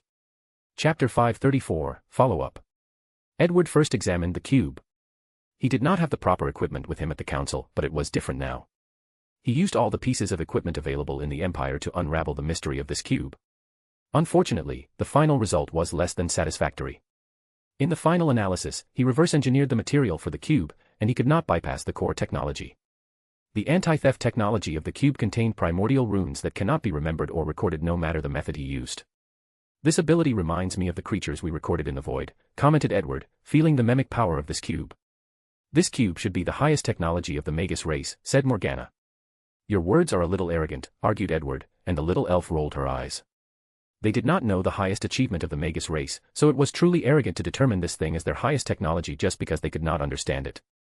Edward looked at the cube and did not truly mind that the Empire's technology was nowhere near the pinnacle of the Magus race. This only meant they had more room to grow and develop. Anyway, he had the utmost confidence their civilization would surpass such heights. "Do you know what this thing reminds me of?" asked Edward. "What?" "Project Supreme Rebirth." Morgana immediately knew what he meant. Project Supreme Rebirth is a last-case scenario in case the Empire is destroyed. Edward has scattered many libraries across the universe and many dimensions, containing the crystallization of the Arcane Empire's knowledge. If someone can acquire one of these libraries, they can rebuild the Arcane Empire from scratch. Of course, these things are not easy to acquire. These libraries contained tests for the owner, testing for their magical talent, political abilities, and overall leadership skills. Additionally, the owner must swear the most binding oath to avenge the fallen empire and accomplish other tasks, including maybe reviving members of the royal family. As such, these libraries are not only the seed of the arcane civilization but also hidden methods of reviving himself and his family in case something happens. "Why do you think they left this cube?" "Is it similar to your method?" asked Morgana. "I don't know. The Magus race has transcended the astral realm, but I always found it odd that their entire civilization left without leaving anyone. So, this cube might answer this question, or they just wanted to leave an inheritance from their place of origin. Then, let's find out." Edward nodded before focusing on the first primordial rune that the cube displayed. He studied it intently, taking over a week before mastering it despite its simplicity. "Magic missile," said Edward with a sigh. Such a simple spell becomes so complex when using primordial runes. "To be fair, magic missile is not really a simple spell," countered Morgana. "In the Empire's current curriculum, magic spell is one of the earliest spells children of 11 years learn, and it's also the spell they will spend their entire pre-university learning and practicing. The spell is simple, as it does not even have a spell model. Students only need to control their mana, condense it into a sphere, and expel it from their bodies. In fact, this spell is not even a spell but rather involves more mana control. The higher the control, the faster students can condense the missile, the faster they can shoot it, and at a higher level, they can control the missile to curve in different directions. The students will eventually learn how to condense their mana into different shapes. An arrow shape will give the missile more penetrative abilities, and a square shape is more beneficial for physical attacks. The magic missile spell also has a complex nature. A school of thought rejected the idea of mana control, so they created a magic spell that used arcane runes to manifest the spell. Instead of relying on the training of mana or natural talent for mana control, an arcanist can use the correct runes to give mana its direction, including instructing it to condense, shape itself, remain stable, and act like a projectile, thus creating the magic missile spell. This school took the individualistic aspect of the magic spell and turned it into a definite mathematical formula that everyone can use. As long as someone has soul power, knows and understands the correct runes, and condenses them in their soul dimension, they only need to inject their mana to activate the spell, then they can cast the different versions of magic missile. The spell displayed by the cube was the same spell, but the spell model used primordial runes instead of arcane runes. Such a simple method allows us to better understand the basics of primordial runes, including some of its syntax and grammar, said Morgana, and Edward nodded. Without hesitation, he engraved the newly mastered spells next to the cube's projection. As expected, it released a new light before a cold and emotionless voice echoed in his head. Detecting the first trial was passed. Granting access to the first layer of the inheritance. Edward did not know the words coming from the cube, but he understood what it said, indicating it was a form of soul communication that could bypass the language barrier. After the voice ended, he felt a slight change in the cube, but he still could not analyze anything. So, after taking a few precautions, he injected his soul energy into the cube. Soon, he found himself in a large room with many bookshelves. Is this a library? Please understand all this information. And then? What's next? The inheritor will be assessed, and if passed, you can access a higher level of this inheritance. Assessment. What kind of assessment? No comment. Edward frowned. Is there a time limit? No. He nodded before checking the books. As expected, they mostly contained knowledge about primordial runes, but he also found a few books about unique magical knowledge. Apparently, the Magus race felt these languages were unique enough to be placed in their inheritance. Edward wanted nothing more than to spend thousands of years in this library, learning about all types of magical subjects and theories. However, he knew this was not the time. So, he left to check on Luna. He wanted to know her progress. You're finally reachable, said Luna. Did you find something? There is good and bad news, she replied. The good news is I divided the source of the token. Oh, what is it? It's a plane called the Myriad Codex plane. Edward's eyes lit up. What's the bad news? I could not divine its location. To be precise, it might take me 100 years to divine its location. What about Havika's formula? Too little information to calculate, replied Luna. However, there is no need to worry. Hermione is searching through the abyss for information, so there should be news soon. That's good, nodded Edward. He is fine as long as there is hope and direction. Contact me as soon as there is news. All right, nodded Luna. I can tell you another important news. We found another cube. Really? Excellent. I'll send it to you. Luna soon ended the communication. Everybody was busy, so there was no time for things like romance.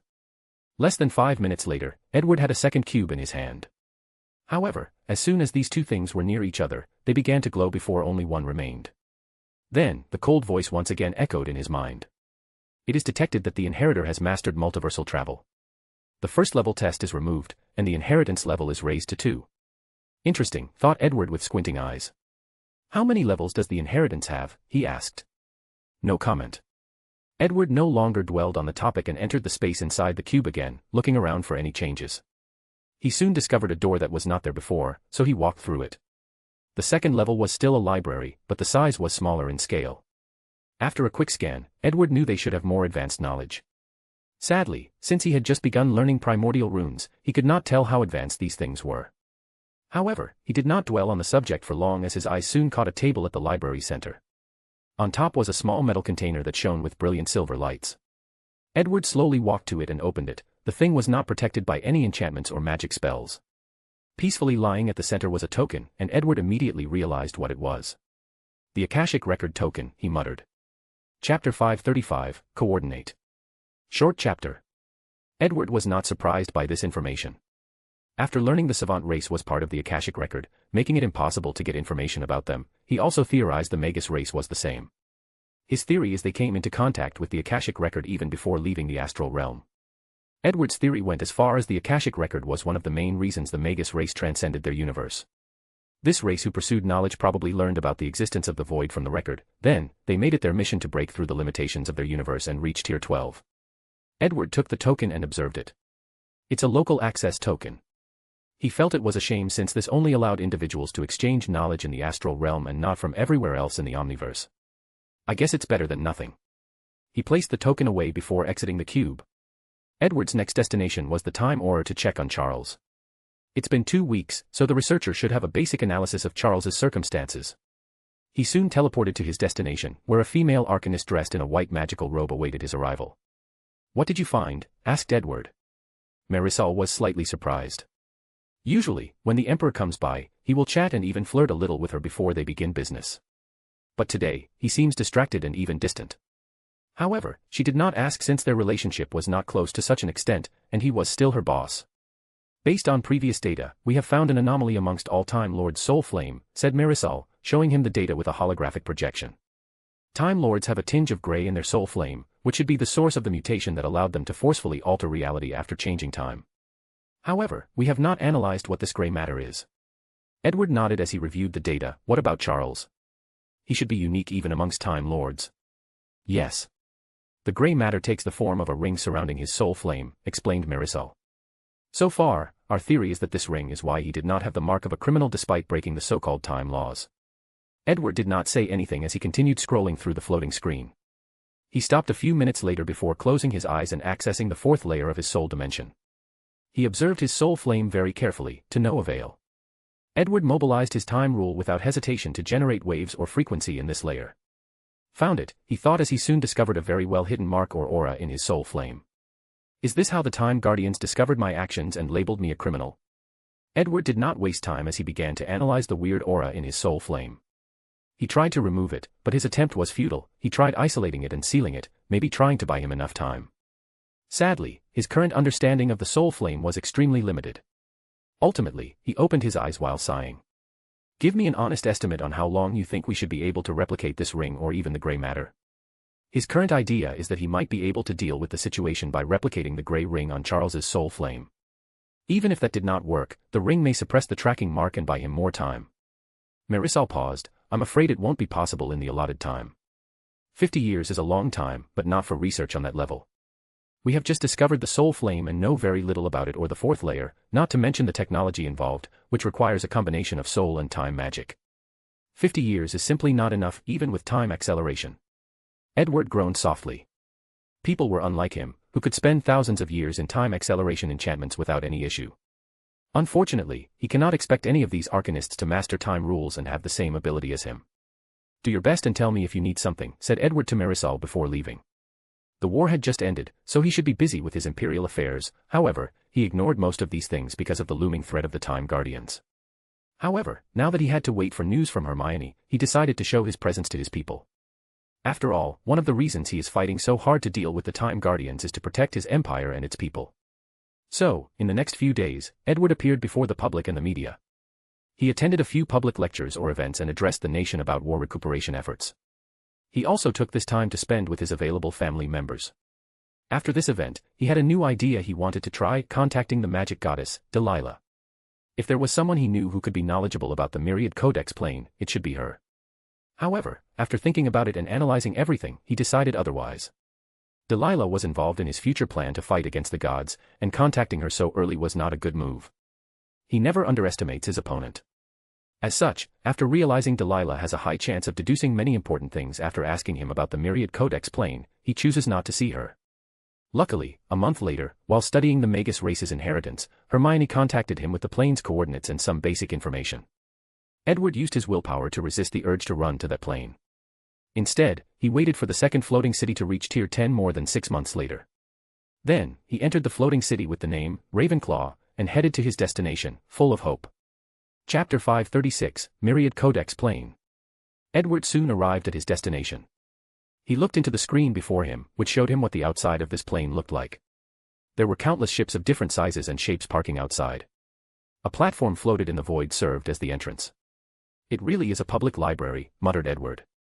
If the Abyss Realm is the ultimate place for commerce and exchange in the astral realm, then the Myriad Codex plane is a public library with important knowledge, but not so important that top planes would do whatever is necessary to conquer it. Over the years, the Myriad Codex plane had become a neutral ground, and top planes like the Wizard or Titan planes agreed to leave it alone and ensure none of them controlled it. Edward's floating city was in invisible mode, so no one noticed him. He parked the thing in a pocket dimension before taking out a ship and flying to the entrance. Before stepping out, Edward changed his clothes and modified his aura to resemble more of a wizard from the wizard plane. From the information Hermione provided, the power system in the wizard plane made all wizards contain a powerful life force field that radiated intense radiation. As such, as long as a wizard stays too long in an area, the creatures around them will mutate one way or the other. Edward headed to the platform, where many people were coming and going. He followed the property procedure, including registering his name, identity as a wizard, and tier. Finally, he met with a lizardman. "Token?" asked the lizardman directly, and Edward handed him the token he had received from his variant. The creature scanned the token and said, "Ordinary visitor, viable for only 3 months." "What are the higher levels, and how do you get them?" asked Edward. The lizardman looked at him. Normally, he would not have answered, but since this person was tier 8 and from the wizard plane, he gave some more information. Ordinary, elite, professional, and VIP, each with a longer visitation time and access to higher tier knowledge. If you want to increase your level, you must buy soul stones or exchange knowledge. However, soul stones can only acquire a pass to the professional level. If you want VIP access, you have to exchange knowledge. "Thank you for the news," said Edward as he handed the lizardman a bag with countless soul stones. There are different types of energy in the astral realm, and different power systems use different energy. However, soul energy is one of the most common powers used by 99% of life forms in the astral realm. As such, soul stones, which are condensed and purified soul energy, are mainly used for monetary exchanges. Edward can manufacture clones like candy, and with the recent ability to convert mana into soul energy, he did not lack soul stones. The lizardman's eyes shone brilliantly after seeing what was inside the interdimensional bag, so he swiftly put it away. Edward proceeded to a teleportation enchantment.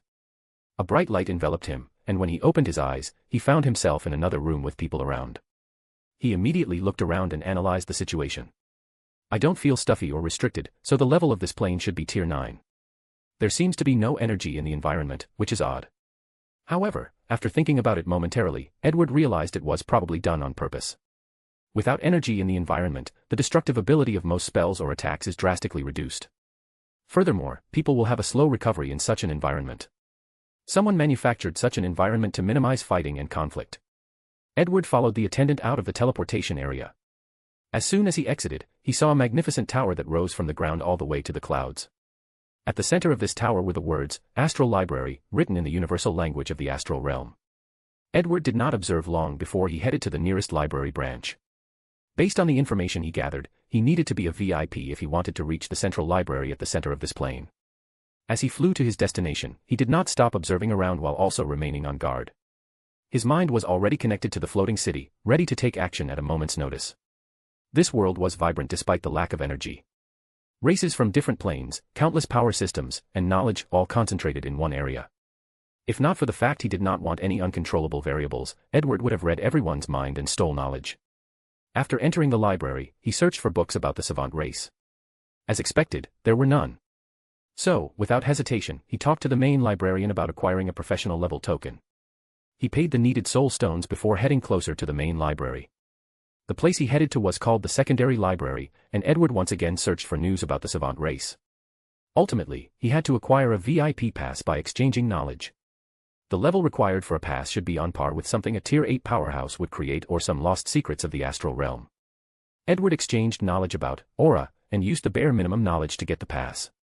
Afterward, he headed to that tower at the center. He had no problem entering with his new VIP pass. The inside of the tower did not look too extravagant. Instead, it looked like an ordinary library in a modern world. Edward found a seat in the sitting area, and a holographic screen appeared before him. He used it as a computer and input the information he wanted. Edward frowned because the information about the savant race was too little. It was a picture of this humanoid race that was a little over 1 meter tall, but they had a massive head.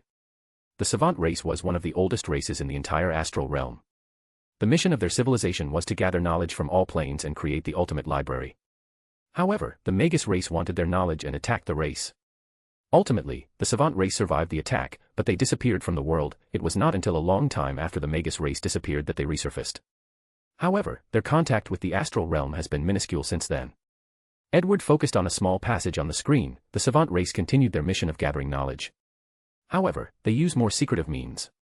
There are rumors the astral library is one of the savant race's subsidiaries. Edward squinted his eyes as he understood many things. If this information is true, many things could be explained, like why the library has not been conquered. These top planes might be trying to see if they could find the savant race by using the astral library. Edward stood from his chair and went to see the librarian. She was a beautiful woman who resembled humans. However, Edward noticed small wings on the back of her ears. "Excuse me. How can I help you?" asked the librarian as she placed the book in her hand. "Do you have any more information on the savant race?" asked Edward, who was on the highest alert level. He did not know whether his question was taboo and would cause problems, so he was ready to fight or run away at any moment. "Oh, it's another fool," the librarian sighed. "Pardon me. Do you know what the savant race represents?"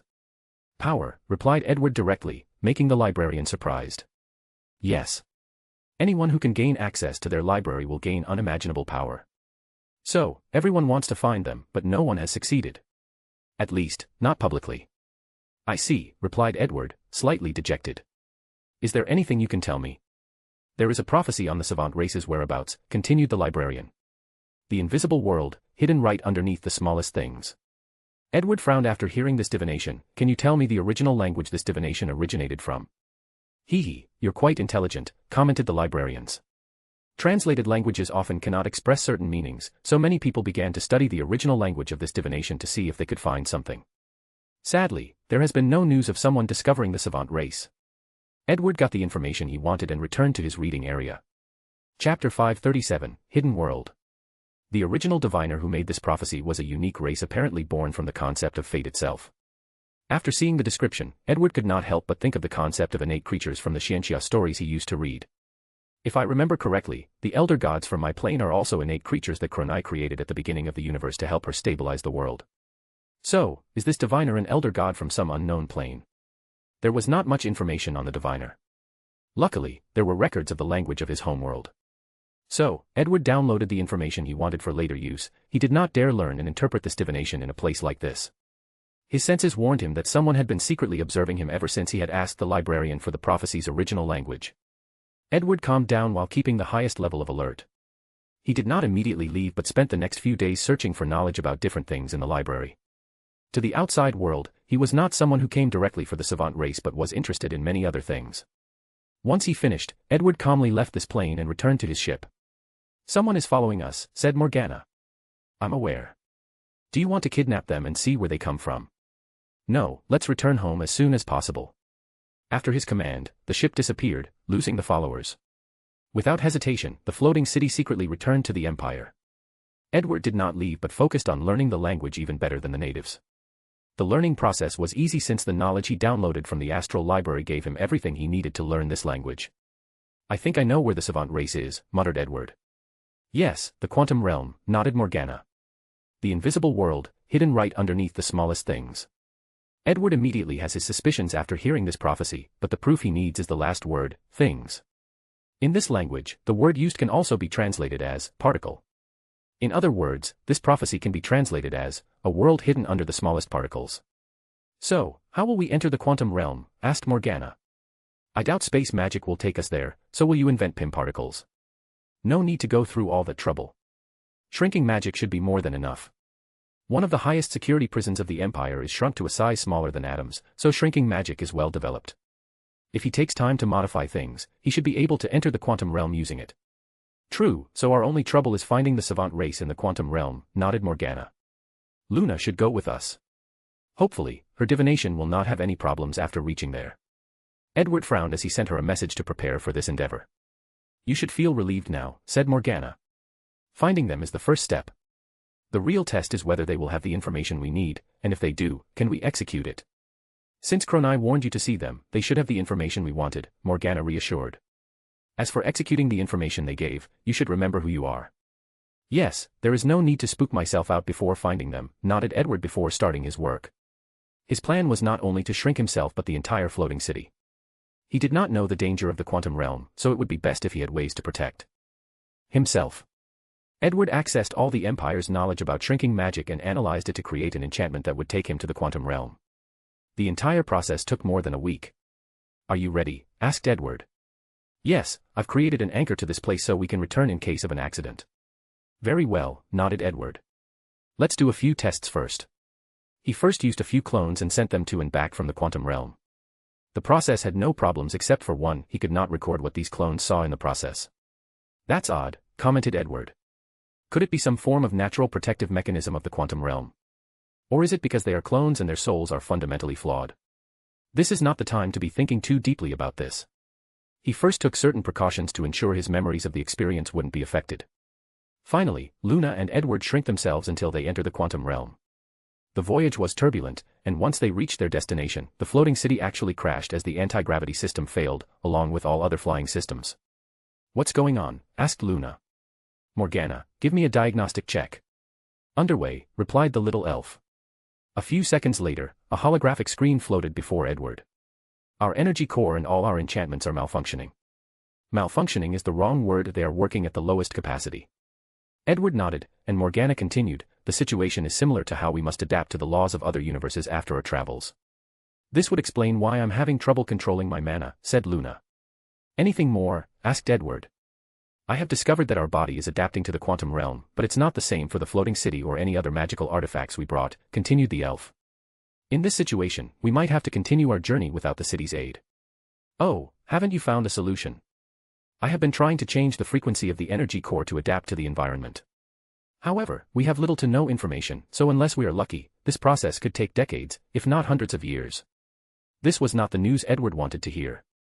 He looked at Luna and said, can you use your powers? I've been reduced to tier 2, so my power is very limited. I'm no better than you, only tier 3, uttered Edward. Morgana, calculate how long it will take us to return to our peak. All right, sir. She scanned the magic core inside their heart and soul dimension. According to my analysis, you must wait over a month. That's not too long. We can take this time to analyze our surroundings, nodded Edward before he began repairing the floating city. He wanted to see if he could accelerate the city's adaptation. However, after a month, the situation got even worse. Our strength is not recovering, said Luna with a frown. After reaching tier 4, their power stopped receiving, no matter what they did. It seems the quantum realm has some kind of limit. He immediately wanted to do all types of research, for example, the influence of the quantum realm on the soul, mana, aura, and spells. Its influence at a genetic level on the human and other races' bodies, its effect on the soul flame and the soul dimension, and even how it affects things like hormonal growth. Sadly, this was not the time for this. I think we might have to take the risk and venture out without the city's protection, said Luna. You might be right.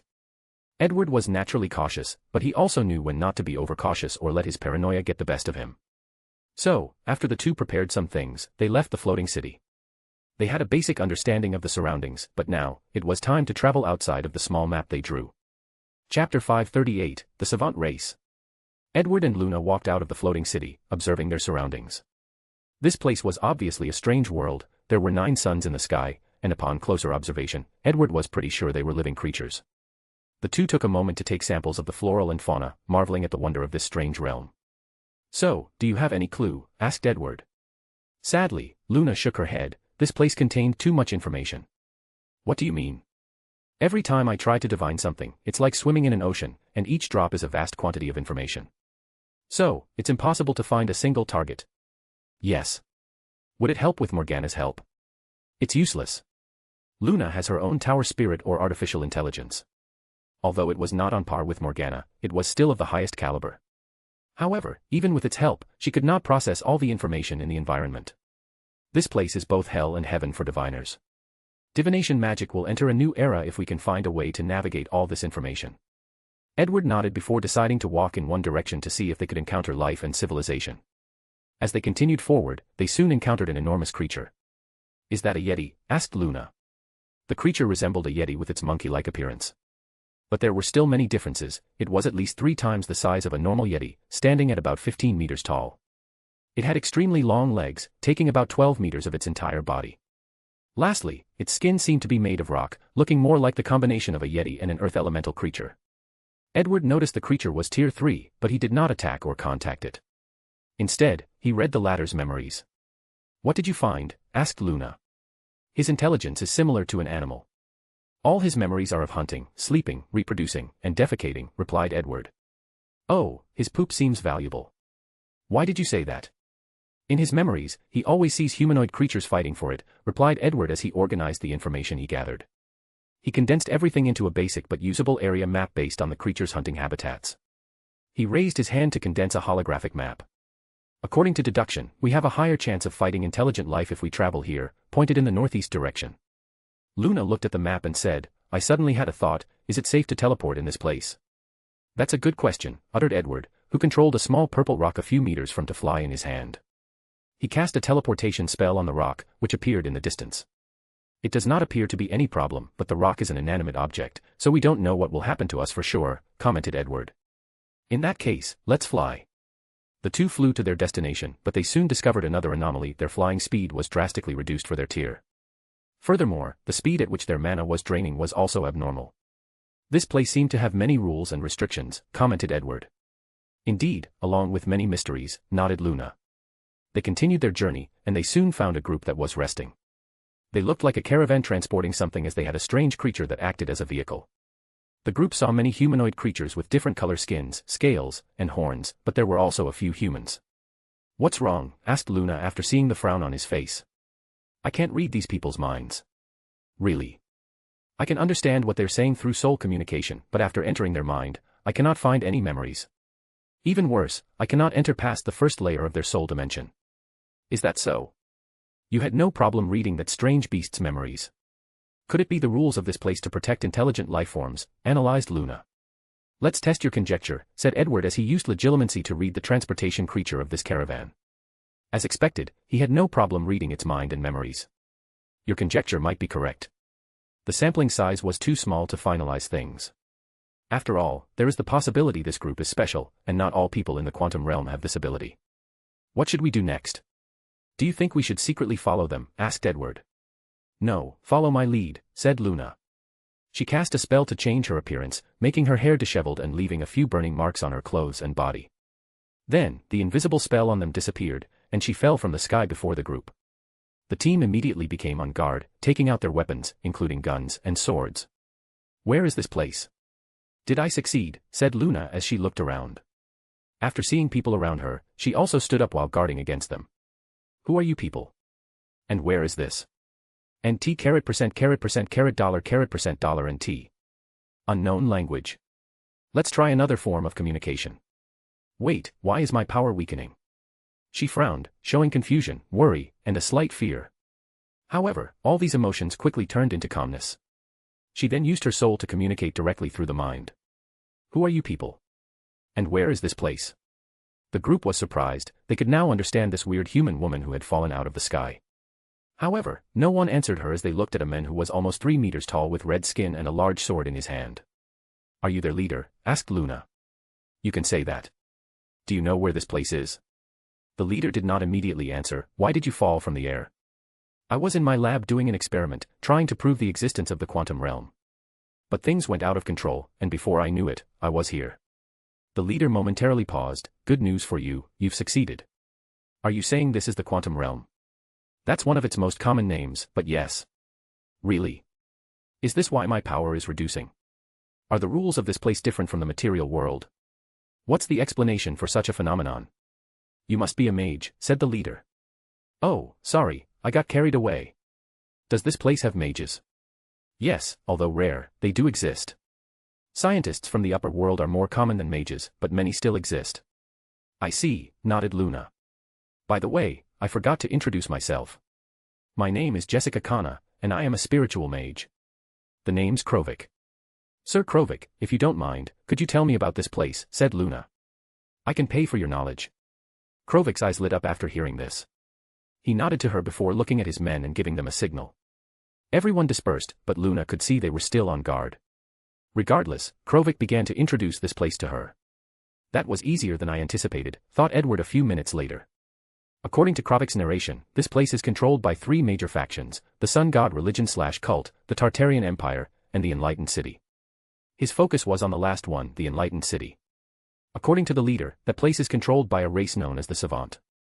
In other words, Edward finally found them. He exhaled deeply. Chapter 539, Time Guardian. Edward followed the group to the nearest city.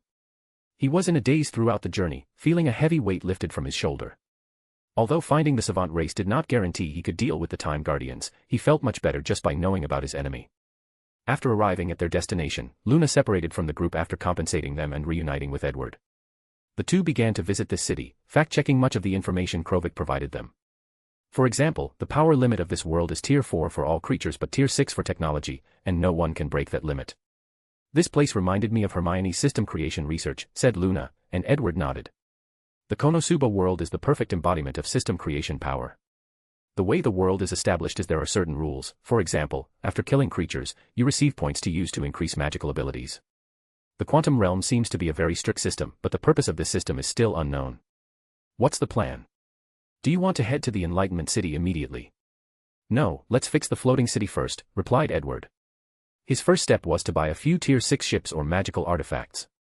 The process was much harder than anticipated since this place was the domain of the Sun God cult, which strictly controls all technology and powerhouses. However, money can buy anything. This place uses barter and soul stone as a monetary system, so Edward gets what he wants after spending lavishly on the black market. He dismantled these technologies and artifacts until he found the correct mana frequency that would properly allow his floating city to function. He did not take it with him but placed it in invincible mode. Although there was little chance the savant race would be hostile to him, he needed to take precautions and not reveal this thing as of yet. The savant race had connections to countless plans in the material world, so he did not want to risk revealing the floating city's existence yet. As such, he also did not bring it close to their territory. If they were in the material world, he was confident in the cloaking system of the city.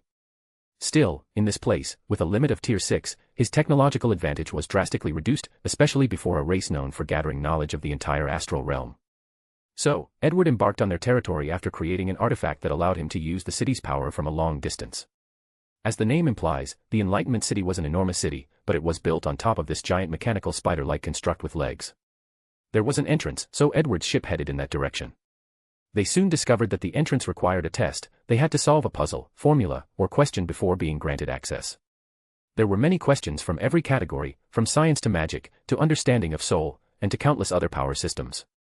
Interesting, thought Edward before picking a question and answering, and Luna followed. The city was lively, full of different spaces, including certain creatures from the material world.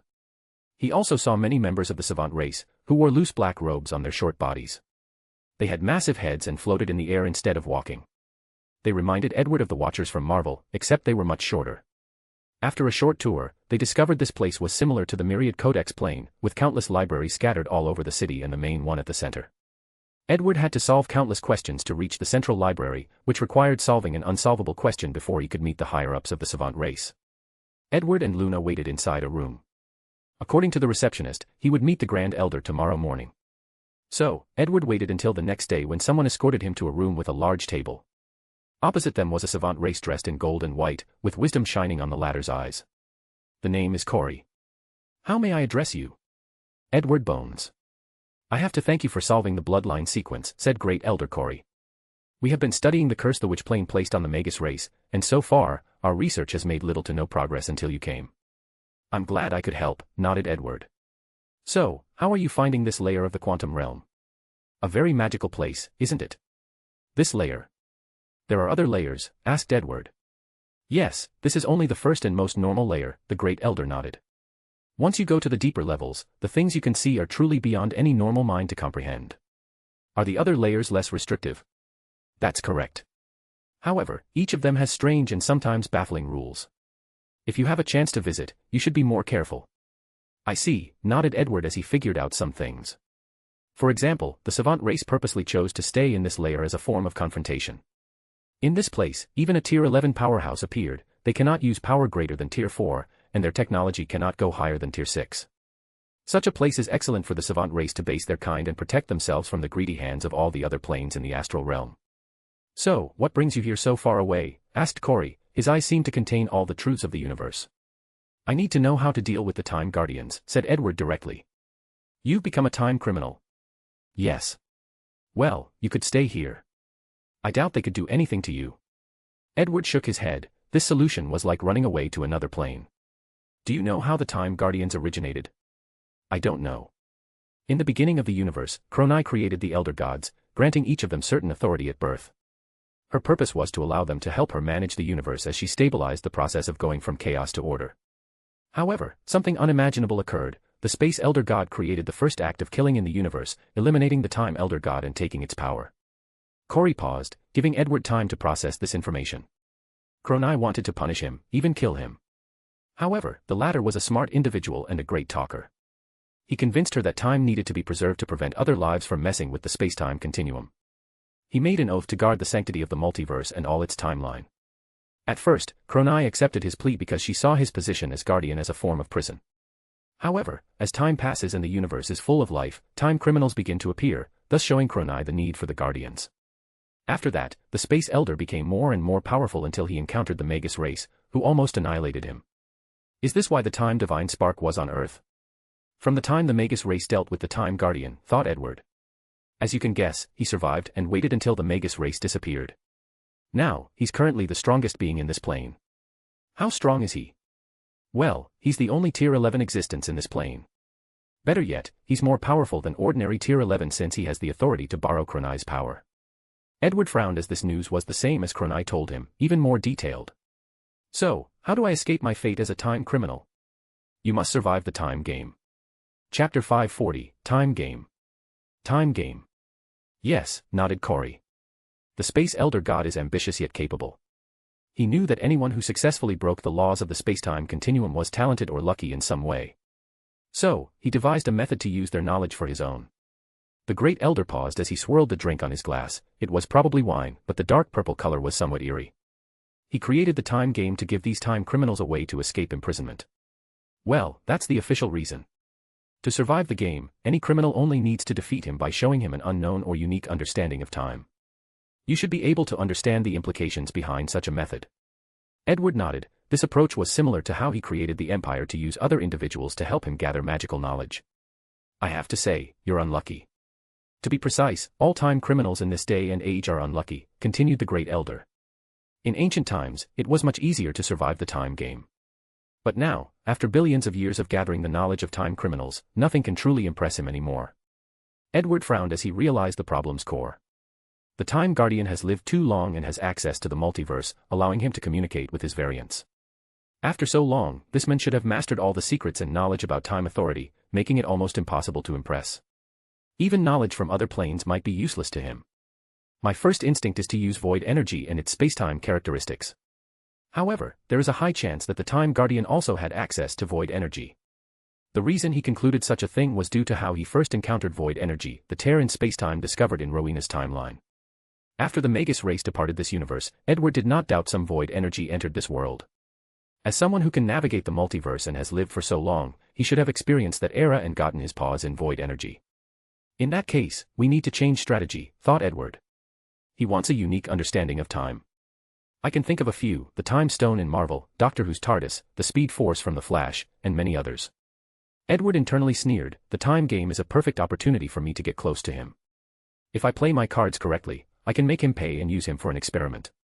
Edward knew that as long as he could create a method to break the soul limit, he would reach Tier 10 quickly. His only concern is achieving Tier 11, which seems to be an even more difficult task. A perfect example of the difficulty is the Space Elder God. Such a brilliant man who has mastered time rules to the pinnacle has not achieved Tier 11, showing it's not a simple feat, let alone Edward, who plans to become the perfect Tier 11. So, are you confident? Asked Corey. Confident? No. But it's better than when I had no information to go from. It's good not to be overconfident. In the worst-case scenario, you can run away to other planes or this layer of the quantum realm. Although it will not guarantee safety, you can prolong your life. What do you mean by that? Asked Edward. He's not a simple man. He has countless powerful clones scattered all over the astral realm. So, even if you ran away to another plane, he would track your soul imprint and kill you. Your best chance without the game is to defeat him in the quantum realm, using the rules to your advantage. But even that is not a guaranteed plan. Edward took a moment to digest the information. If he ran away to another plane, he would have to deal with countless Tier 10 clones of the Time Guardian. No, he doesn't have to use such a stupid method. He only needs to reveal my identity, and these top planes will hunt me down, analyzed Edward. As for the quantum realm, it would be a battle of attrition and foundation. Battle in the first layer involves not strength but a faction's power due to the limitations and rules. For example, if Edward wanted to invade this place, sending people whose power maxed out at tier 4 was not the best idea. The best way to fight would be to use ships or magical artifacts. However, the savant race has been in this place for who knows how long, so the Empire could not compete with their arsenal of weapons. So, if he wanted to conquer this place, he would have to spend years manufacturing tier 6 ships and sending them to attack his opponent, hoping to wipe them out slowly. In other words, the situation would be the same for him if he chose to hide in the quantum realm. However, the Space Elder God is probably even more ancient than the savant race, so Edward could not fathom the resources available to him. In other words, if I don't want to move the entire Empire to another universe, I must win that time game, summarized Edward. Thank you for your information. My pleasure. If you don't mind, I have some doubts, continued Edward. Ask away. Why do I feel you don't want to mention his name out loud? Quite observant, nodded the Great Elder. Some things are taboo, and his name is one of them. So, he will know once it is uttered. Yes, especially for time criminals like you. Can it be written? Yes, said Corey before writing something in the air, Cosmos. Edward took a moment to remember that name. Second question, why did you reveal this information so easily? You did not ask anything in return and easily offered this piece of information. Something tells me it's not because I solved your previous puzzle. You're correct in your observation, said Corey. We are showing you kindness because you're also a member of the Akashic record. Edward frowned before relaxing. He guessed the savant tried to research him on the record, but like him, they could not get any information since he was also a member. Is this truly the only reason? Corey did not immediately answer, sipping from his glass. Have you heard of the concept of luck and destiny from the heavenly Tao plane? I know a little. Edward lied as he had only learned very little about that plane. However, he guessed the concept was similar to chi luck, which he had learned from reading novels in his past life. We have done research on this concept, so we can see many things. For example, you are a man blessed with great fortune or luck. As Corey said this, his eyes could see a golden dragon above Edward's eyes with spots of purple. We can tell you're a man destined for great things, especially after seeing Kronai's blessing. Our race suffered tremendously at the hands of the Magus race, and we do not want the same thing to happen again. So, after seeing your destiny, we made the unilateral decision to make friends, even invest in your future. Maybe we can achieve our dreams after associating with you. Chapter 541, Exchange. Don't worry, I will show you that your choice was wise, said Edward with a smile. He pointed to the side, and a magical circle appeared. The Great Elder looked with interest as he had never seen such a magic system. If the Great Elder would do me the honor. Corey briefly looked at the magic circle before saying, why not? Without hesitation, he walked inside. Soon, the three found themselves in another space. Welcome to the Grand Arcane Library, said Edward with a proud smile. Corey looked around, not hiding the shock on his massive head. What a great library. Although the size is only 5% of ours, that's still impressive. The savant race possessed the most extensive library in the entire astral realm, meaning the knowledge they contained was greater than countless planes combined. So, anyone with a library greater than 1% of their size should be praised for their accomplishment. I know my library cannot compare to yours in size, but I guarantee you cannot compare to me in quality. Bold words, Sir Edward, said Corey, not hiding the contempt on his face. Haha, I know you won't believe me simply because of my words, continued Edward. So, let me show you the proof. He waved his hand, and a holographic screen appeared before Corey. The latter immediately knew how to use it and began to browse the catalog of this library. At first, he was nonchalant, but with each passing second, his brows became furrowed. Impossible, there is no way your library contained these secrets and knowledge. He was truly angry, believing this person had misled him with this fake library, probably in a shoddy method to impress their clan. This was not the first time their clan had experienced such a thing. I know you won't easily believe, said Edward calmly, not minding the latter's outburst. I will grant you the authority to read some of these documents. Corey frowned after hearing this. He controlled his urge to storm out of this place. Without hesitation, he picked a book called Advanced Understanding of the Relationship Between the Body, Soul, and Mana. Their savant race's most advanced knowledge on this topic originated from studies done in the heavenly Tao plane. In that plane, the casters call themselves immortal cultivators. Their power system involved the concept of unity between essence, spirit, and chi, another term for the body, soul, and energy. Corey began reading this book and soon realized the first few pages reached the same level as their race's research. Furthermore, after more than 20 pages, the knowledge in this book was beyond them. However, something happened that made him want to kill someone. Where is the rest? He asked, looking at Edward as if he was his enemy. Like I said, partial access, replied Edward with a smile. You. Corey's massive head moved sideways like he was about to fall from the air. He controlled himself before choosing another topic of interest and reading the information. As expected, the knowledge was true and very advanced. However, it stopped midway. Corey tried a few times but eventually chose to stop. He felt like he was about to have a brain aneurysm. "What do you want for your library?" he asked directly. "Law of equivalent exchange," said Edward. "My arcane empire will exchange knowledge with knowledge, quality for quality, quantity for quantity. And if the quality is not on par, quantity can be used to make up for it." Corey was quiet as he understood the latter's plan. He wanted to use this method to absorb most of the knowledge in their library. The worst thing is that their savant race could not resist this open plot. Corey finally sighed. "How do you want to exchange? Can you make the decision for your entire race?" "Yes. As the great elder of the council, he has the final say in such a situation." "In that case, everything is fine. I will send an ambassador to your city. They will be responsible for negotiating the exchange between us." Corey frowned after hearing this. He could foresee how excruciating such an exchange would be, with each side arguing over the value of every piece of knowledge. If it were up to him, he would have preferred a faster mode of exchange, but he knew this was not possible. "Maybe we could use the Akashic record to facilitate a faster exchange. The Akashic record has ways to quantify knowledge, so using them as an intermediary might accelerate the process." "What about using the Akashic record to accelerate the process?" suggested Corey. "No," said Edward directly. "Why not? Such an act will reveal all our knowledge to them. So, how can we exchange in the future?" "That's true." Although the savant race exchanged knowledge with the Akashic record, they also controlled themselves since they knew little about this mysterious and unknown force. "When is the ambassador coming?"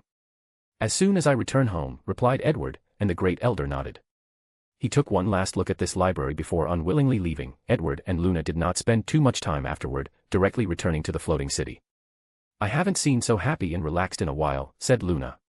"Now that I know how to deal with my situation, I do feel a lot better," nodded Edward. "That's good," she replied. "So, what machination do you have against the savant race?" "What do you mean by that?" "That face you made when you rejected their proposal to use the Akashic records, that's the face you make when scheming something." Edward laughed in embarrassment. "Based on the conversation, I deduce their authority in the record is not as high as mine, so I will take this opportunity." "So, you're getting them involved?" "Only partially. I will use my authority to buy an artifact that can quantify the value of knowledge. I will give it to the ambassador and have them negotiate a higher price. Their desire for our knowledge is greater than ours for theirs, so it's possible to take advantage of this situation," nodded Luna. "However, as you said, aren't you afraid of them stealing our information?" "With Merlin as my backer, they wouldn't dare," replied Edward, who suddenly frowned. "Speaking of the old man, I haven't heard from him for a while. I'm worried that something has happened to him." Luna embraced him. "Don't worry. Lord Merlin will be fine. I hope." Edward and Luna knew the significance of someone of Merlin's level dying. Such an event would shake the entire omniverse, and it would also be an indication of how dire the situation was. The two soon returned to the floating city without any problems. Edward returned to the surface world without hesitation. As soon as he returned, he contacted his family and told him he had succeeded in his endeavor and should stop worrying about him. The family then scheduled a dinner for a few days later. Afterward, Edward continued his work. He needed to create a massive team dedicated to studying and developing the quantum realm. The team did not only involve the ambassador but also arcanists with different research directions, including divination. Luna was very interested in using the quantum realm as a medium for divination. Meanwhile, Edward wanted to study the place's rules and know what to expect in the deeper layers. The process took over a month, and Edward witnessed the team leaving. He had one last talk to the ambassador as he handed the Akashic Records artifact. Finally, he began to prepare for the time game and the Empire's future.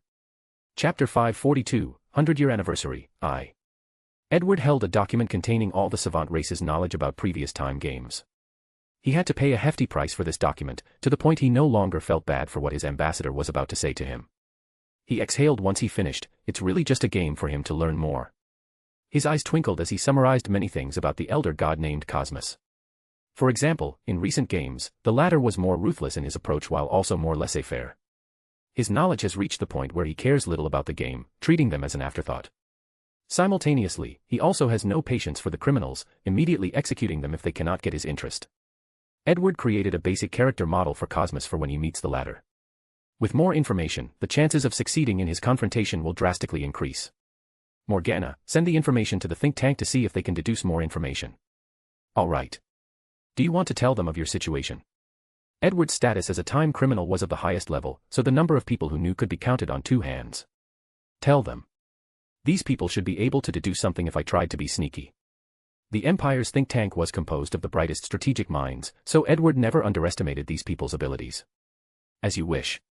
Edward did not waste time as he accessed the Akashic records. His objective was to see if he could find more information about Cosmos from the records.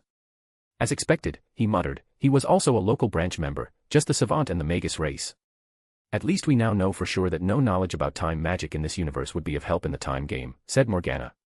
True, nodded Edward, the more knowledge they had about the opponent, the greater his chances were. So, what's the plan? Do you want to start a voyage immediately? No, we have plenty of time, said Edward calmly. Furthermore, I want to reach Tier 10 before the start of the time game. In that case, you should start dealing with the issue of the soul limit. That should be my main concern next, nodded Edward before starting his work. For the next 20 years, he focused on 3 things: soul limit, mastering the magus race's inheritance, primordial runes, and ruling the Empire. Master, it's time. Already? Yes, nodded Morgana, and Edward closed the enchantment before him. How long did I spend this time? Close to 500 years, replied Morgana. So, I'm already 1,500 years old. Time truly has no meaning to an immortal, sighed Edward. That's how long-lived species experience time. Edward stretched out his body. It's unfortunate I could not come to a solution that I liked. The others are fine too, reassured Morgana. But not good enough. He looked at a cube on his table and closed his eyes. Countless memories rushed into his mind, and he digested them in an instant. A few minutes later, he opened his eyes as he exhaled deeply. 500 years, and I just finished mastering the first floor. You wouldn't have this problem if you didn't insist on learning everything, complained Morgana. The first floor is the foundation of primordial runes, so it's best to learn everything. From the second floor, I can consider whether to specialize. Whatever, anyway, you're the boss. Let's go, said Edward, leaving his lab after a long time. He has not left the room during the past 500 years, 20 years outside. His family came to see him, and he would send clones to deal with the Empire's affairs. He would have never left if not for the importance of today's date and the upcoming voyage. Out of the room, he saw Olivier waiting for him. Only you. You have a problem with that? No, I didn't mean that, it's just I haven't seen you guys in a while. Did you forget? They already left. Oh, right. In the past 20 years, the Empire recuperated from the war while also focusing on ruling its territory. Its territory had increased to an entire galaxy, but the population was not nearly enough for such a vast territory. So, the government had to focus on encouraging birth while also migrating certain races to other systems. The goal was to populate the entire galaxy to a certain level. After 20 years, they have barely reached their goal. During this period of rapid expansion and development, a few more floating cities were built, and more than 2 years ago, everyone basically left on their own to another universe, leaving Olivier on her own. Even Bellatrix left on her own. Are you going to stay or leave as well? I'll leave, she replied.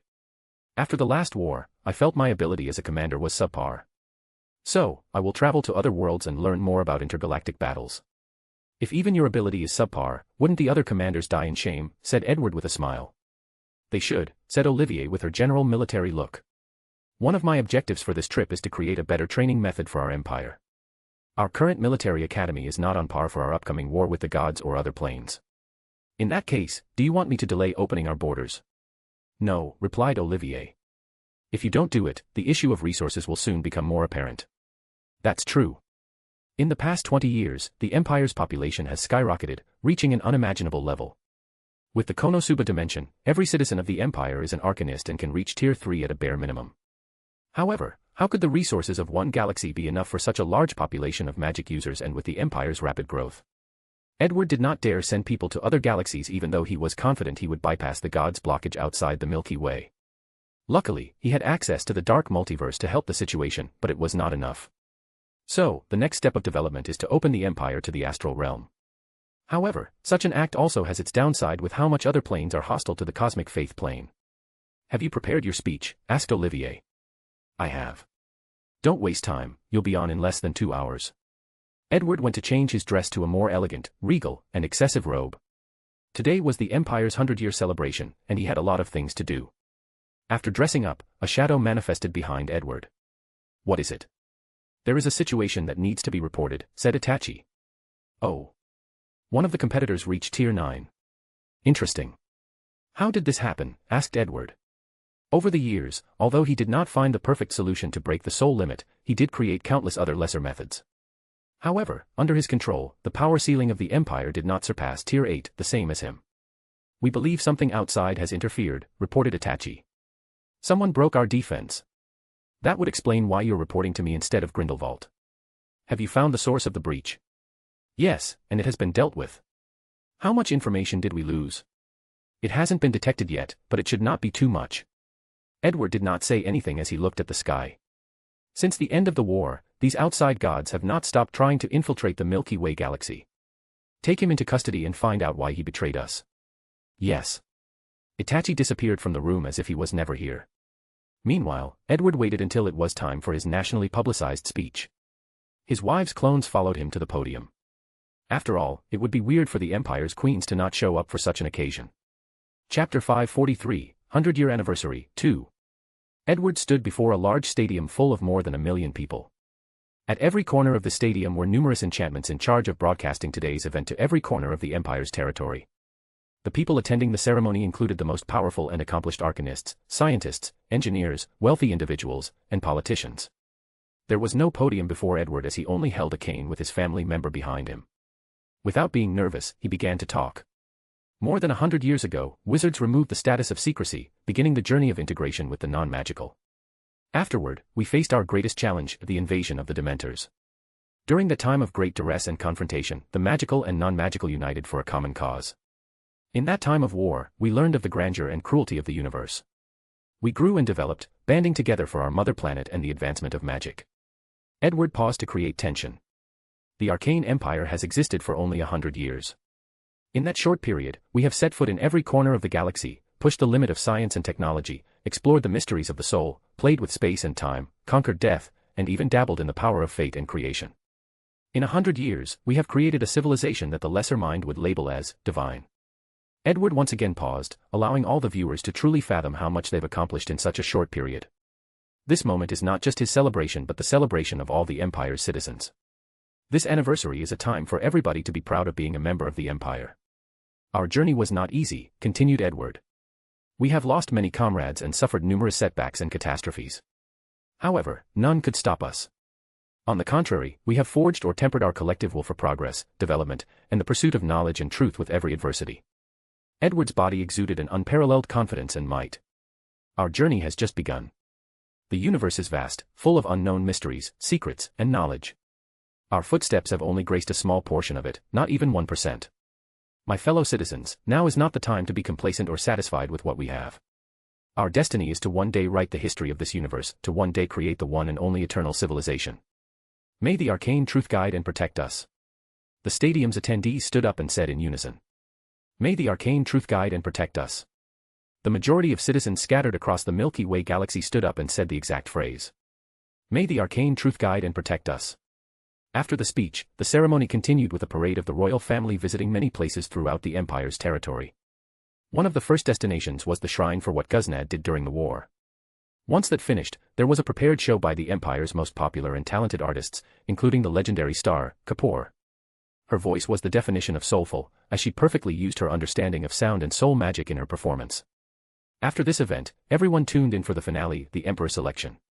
According to the Empire's rules, a new empire would be selected every 100 years, but only if the former one was defeated. Otherwise, the position is lifelong. The selection process was divided into 3 sections: knowledge, alchemy, and artificer, and battle. The Empire's ruler must be a master of all trades and display a high attainment in all these fields. Edward placed these rules into laws because he knew how hard it was for one person to master so many magical fields. Without great talent and sufficient time, it's impossible for 99% of arcanists. In the first round, Edward looked at his main competitors, focusing on someone in particular. Orochimaru, I did not expect to see you here. What can I say? If I want to achieve my goals, your position is the best and most direct way, replied the snake-tongued man. In a short period, he has become a Tier 8 arcanist. Sadly, his dream of mastering all knowledge seems to become more distant to him with each passing day.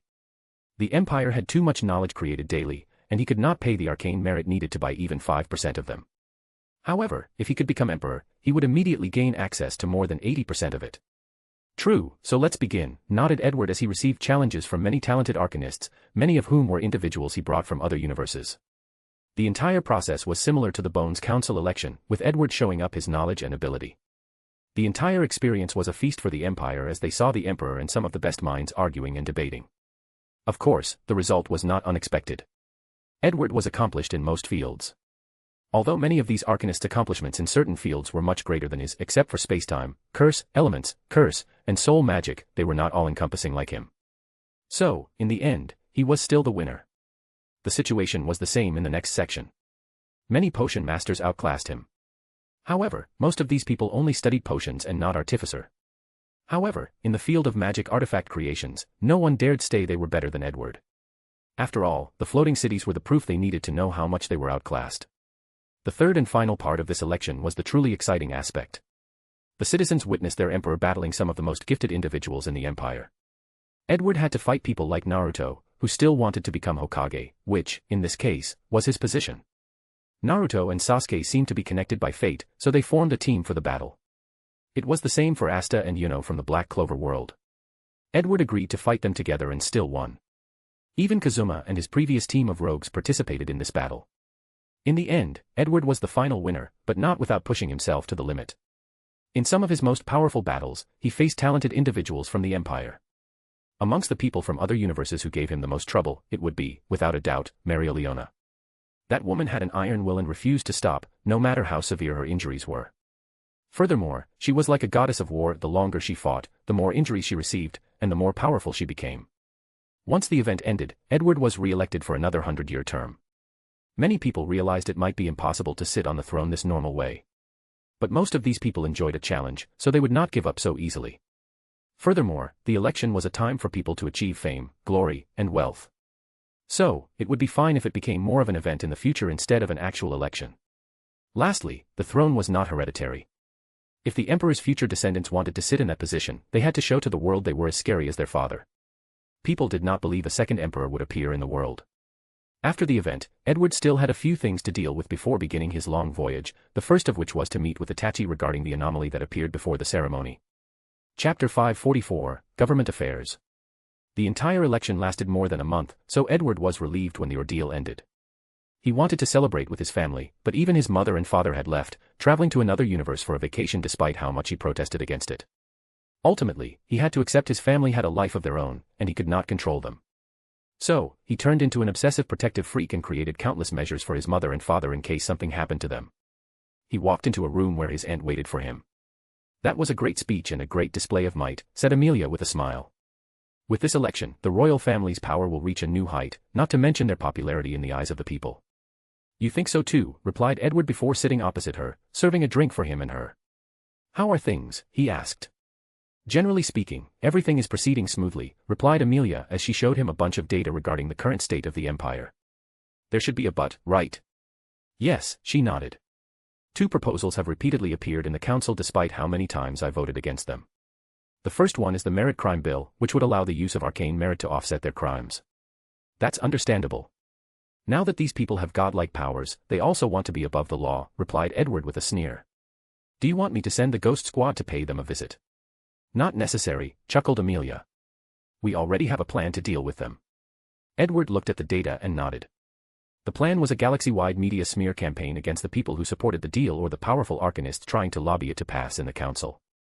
The Empire will reveal their identities to the public, ruining their reputation and dragging them into the mud. That's an excellent solution. What's the other bill? Some people are advocating to make selling slaves legal, replied Amelia with a frown. Mostly clones and undead, but the list also includes other races and species. Clean these people up, said Edward directly. We are about to open access to the astral realm.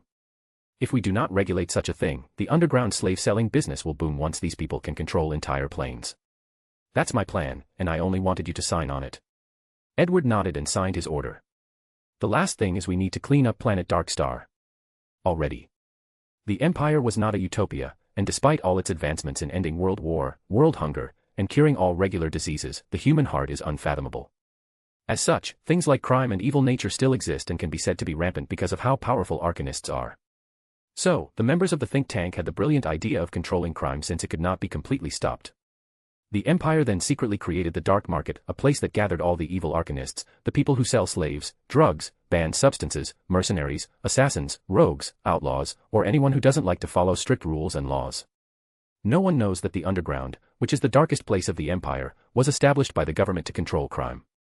Once in a while, the government will discover the underground and clean up the place. However, a few months later, a new one will be opened and repeat the situation. In the past 20 years, Planet Darkstar has been cleaned up and reopened 3 times. Go ahead. If you need to mobilize the Royal Guard, you can do so. There is no need for that, replied Amelia. If the Navy could not deal with one planet full of outlaws, then they would be useless and need to be replaced. The two continued their official talk for a while before stopping and changing the topic. I wonder how Susan is doing, said Amelia. Although the little girl had parents, she always treated her like her child. The world of Yu-Gi-Oh is not inherently dangerous.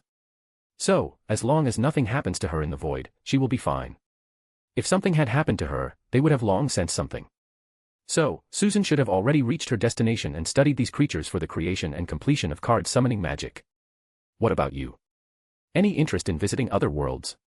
The world has plenty of mystery for me to unravel, so there is no need for now, she replied with a smile.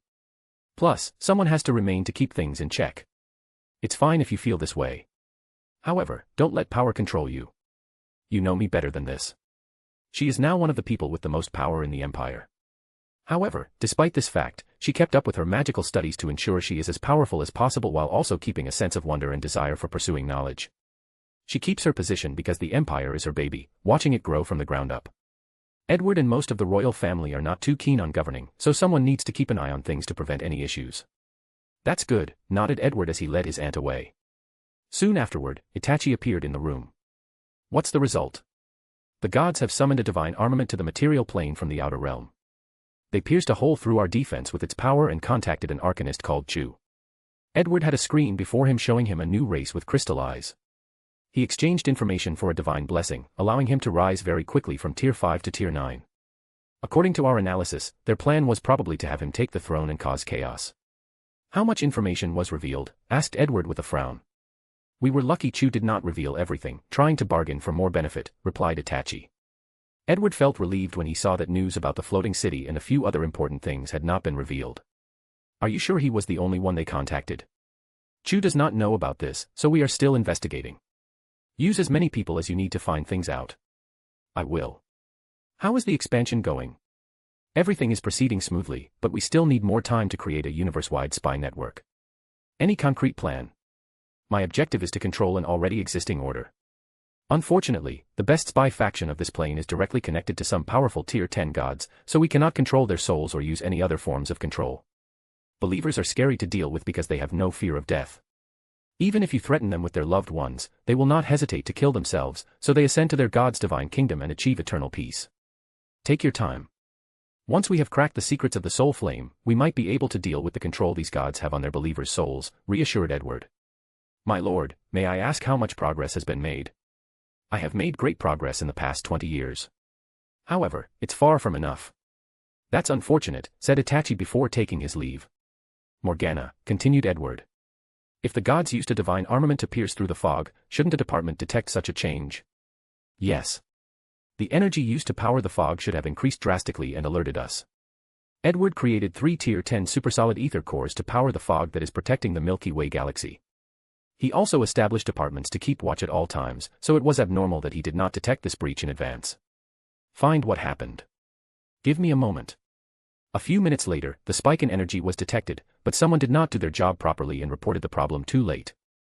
Edward groaned, fire them, whoever it is. As you wish, replied the little elf. None of this would have happened if you used state-of-the-art artificial intelligence for that department system. For security reasons, man-made workers are better in this situation, replied Edward. Despite the current situation, the data has shown that using responsible individuals for security measures was more secure than AI. What is my next itinerary? He asked, changing the subject.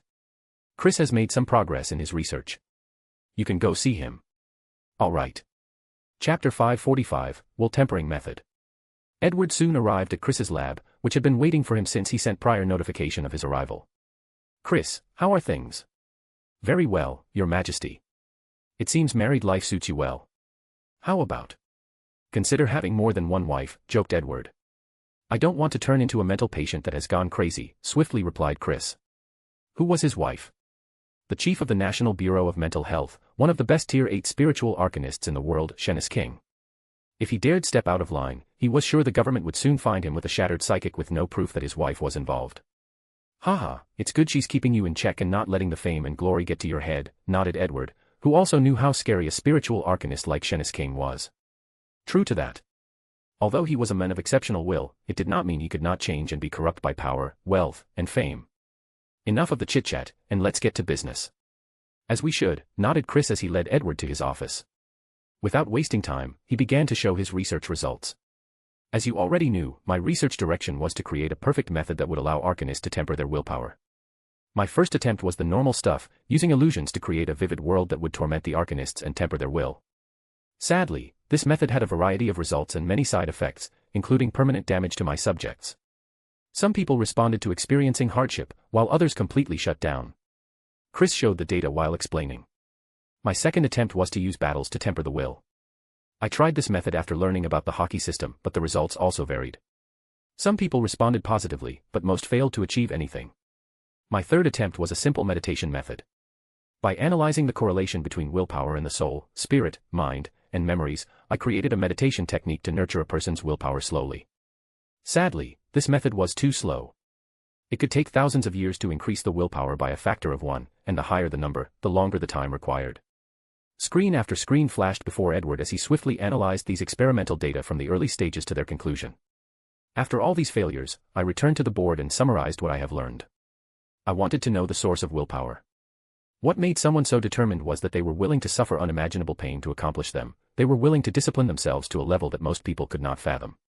And the answer I got was the consciousness.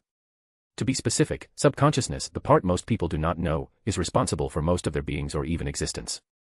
After finding a direction, everything else came naturally. I created a meditation technique that allowed any race or species to delve into their subconscious, find introspection, and control it. The result was not a simple improvement of willpower but a deeper understanding of the mind, the self, and the soul. Edward squinted his eyes as he saw a new paper Chris had just finished. It was titled The Link Between the Subconscious and the Soul Flame. He read it briefly before his eyes lit up. He immediately placed it on the top of his reading list before focusing on the other research results. After finishing reading through everything, Edward felt Chris' research reminded of something. After checking his memory, he realized the latter's research on the subconscious reminded him of the Immortal Cultivator's novel he used to read in Primordial Earth. One of the core concepts of those words was the idea of the Tao heart, the desire to pursue the Tao or path. A cultivator with a strong Tao heart was someone of immense will who was willing to do anything and experience any hardship to ensure he reached the top of the world. Everything is connected, and all paths lead to the same destination, thought Edward of this famous quote in these novels. He secretly sighed at how true these words were. He finally focused back on Chris and asked, "With your method, how much willpower can be increased?" "Sadly, it only reaches level 5. I've reached level 6 myself, but I'm an anomaly." Edward gave him a look. If nothing unexpected occurs, Chris might be the second person in the Empire to control authority and become a legendary arcanist. Level 5 is the minimum standard in most worlds to become a legendary arcanist. However, it's still not enough for this world, analyzed Edward. Do you have any ideas for future development? Yes, the collective consciousness, replied Chris. The planet's will. Yes, my idea is that arcanists must confront the planet's will, which is a gathering of the consciousness of everybody, with their own. In the process, they have to protect their consciousness and not be assimilated. According to my idea, the planet will is not enough. Having a galaxy will and even a universe will would be better. However, if it does not exist, maybe we can artificially create one. Edward gave him an odd look, and Chris picked up on it. I was right. There is a galaxy and a universe will. Universe will, and the ultimate purpose of increasing willpower is to overwhelm it and force it to hand over control over the fundamental rules of the universe. Chris looked at him in shock. Is that even possible? Yes, I've done, and the requirements are a minimum 8 on the willpower scale. I see. If we, arcanists, want to be on the same level as the gods, we must control authority. However, the path of faith is not for us, so we need an alternative method. That's correct. Chris sighed. I salute, Your Majesty, for your forward thinking. He could not imagine how long this man had been planning the rise of the path of arcane and how willing he was to share such power with so many people. Such a mind deserves his respect. Edward accepted the salute and continued, I'm unaware of any galaxy will, but we can artificially manufacture one. Your will tempering method could first involve a planetary will, then a star system will, and a galaxy will before the final confrontation with the universe will. However, you should create safety measures to ensure the sanity of our people when using this method. Confronting a planet will was not a simple endeavor despite the fact that a Tier 6 Arcanist can easily destroy a planet. The planet will contains the thoughts and memories of billions of people, if not more. If an Arcanist was not careful, their soul could be corrupted after coming into contact with so many people murmuring together. It's possible for them to suffer a state similar to the gods' faith poisoning, where they suffer personality splits like a schizophrenic patient, where their main personality is forcefully changed into something else. I will, nodded Chris, who knew the Empire's motto of pushing the boundary while maintaining a paranoid level of cautiousness in case something happened. If you need anything, you know who to contact. Chris knew he had a lot of work to do, so he did not waste time. He must first access most of the Empire on the planet will research before proceeding on the next step to recreate it on a galaxy size. While this part of the project is going on, he must create a perfect method to temper willpower using the planet will. Lots of work to do, he muttered with a smile. He called his wife to tell her he would be late today but promised to return home. Then, he continued his work. Chapter 546, Soul Limit Methods. So close, muttered Edward after finishing reading Chris' paper on the link between the soul flame and the human subconscious. Over the years, he has developed a few methods to deal with the soul flame limit. For example, divine energy. He created an enchantment that converted mana into divine energy. However, this method was flawed, requiring a medium, primarily divine blood. Although he only needs a few milliliters as the medium. He had Guznad's body as an experiment along with what remained of Herpo. However, Edward did not like this method since it relied too much on divinity or even foreign aid. The second method he created was to overwhelm the soul with too much soul energy. As long as a soul absorbs enough soul energy, an Arcanist can break the limit and reach a higher tier. Unfortunately, this method also had a few flaws. The first of which was the low success rate. An Arcanist needs absolute control over his soul to succeed in this endeavor, and their soul also needs a certain level of innate toughness. The control needed for this method was too high, rendering large-scale usability impossible.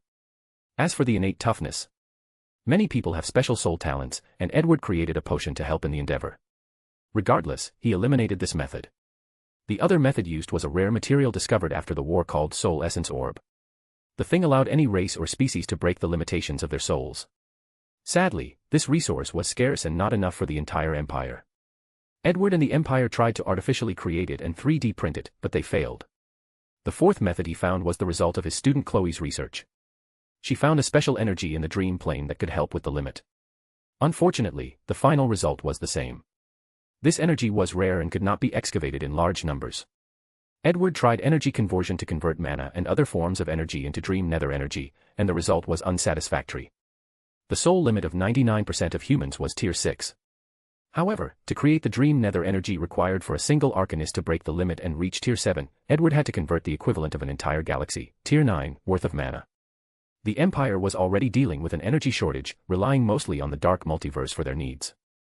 So, it was not cost-effective to use dream nether energy to allow people to reach Tier 7, let alone higher levels. Edward's fifth attempt at solving this problem involved the multiverse. He conducted a dark experiment where an alchemist fused his soul with his counterparts in the multiverse. This experiment was fascinating to him. At first, there were complications with test subjects as they became crazy. However, after figuring out that the memories and experiences of the variants were different, he changed the experiment.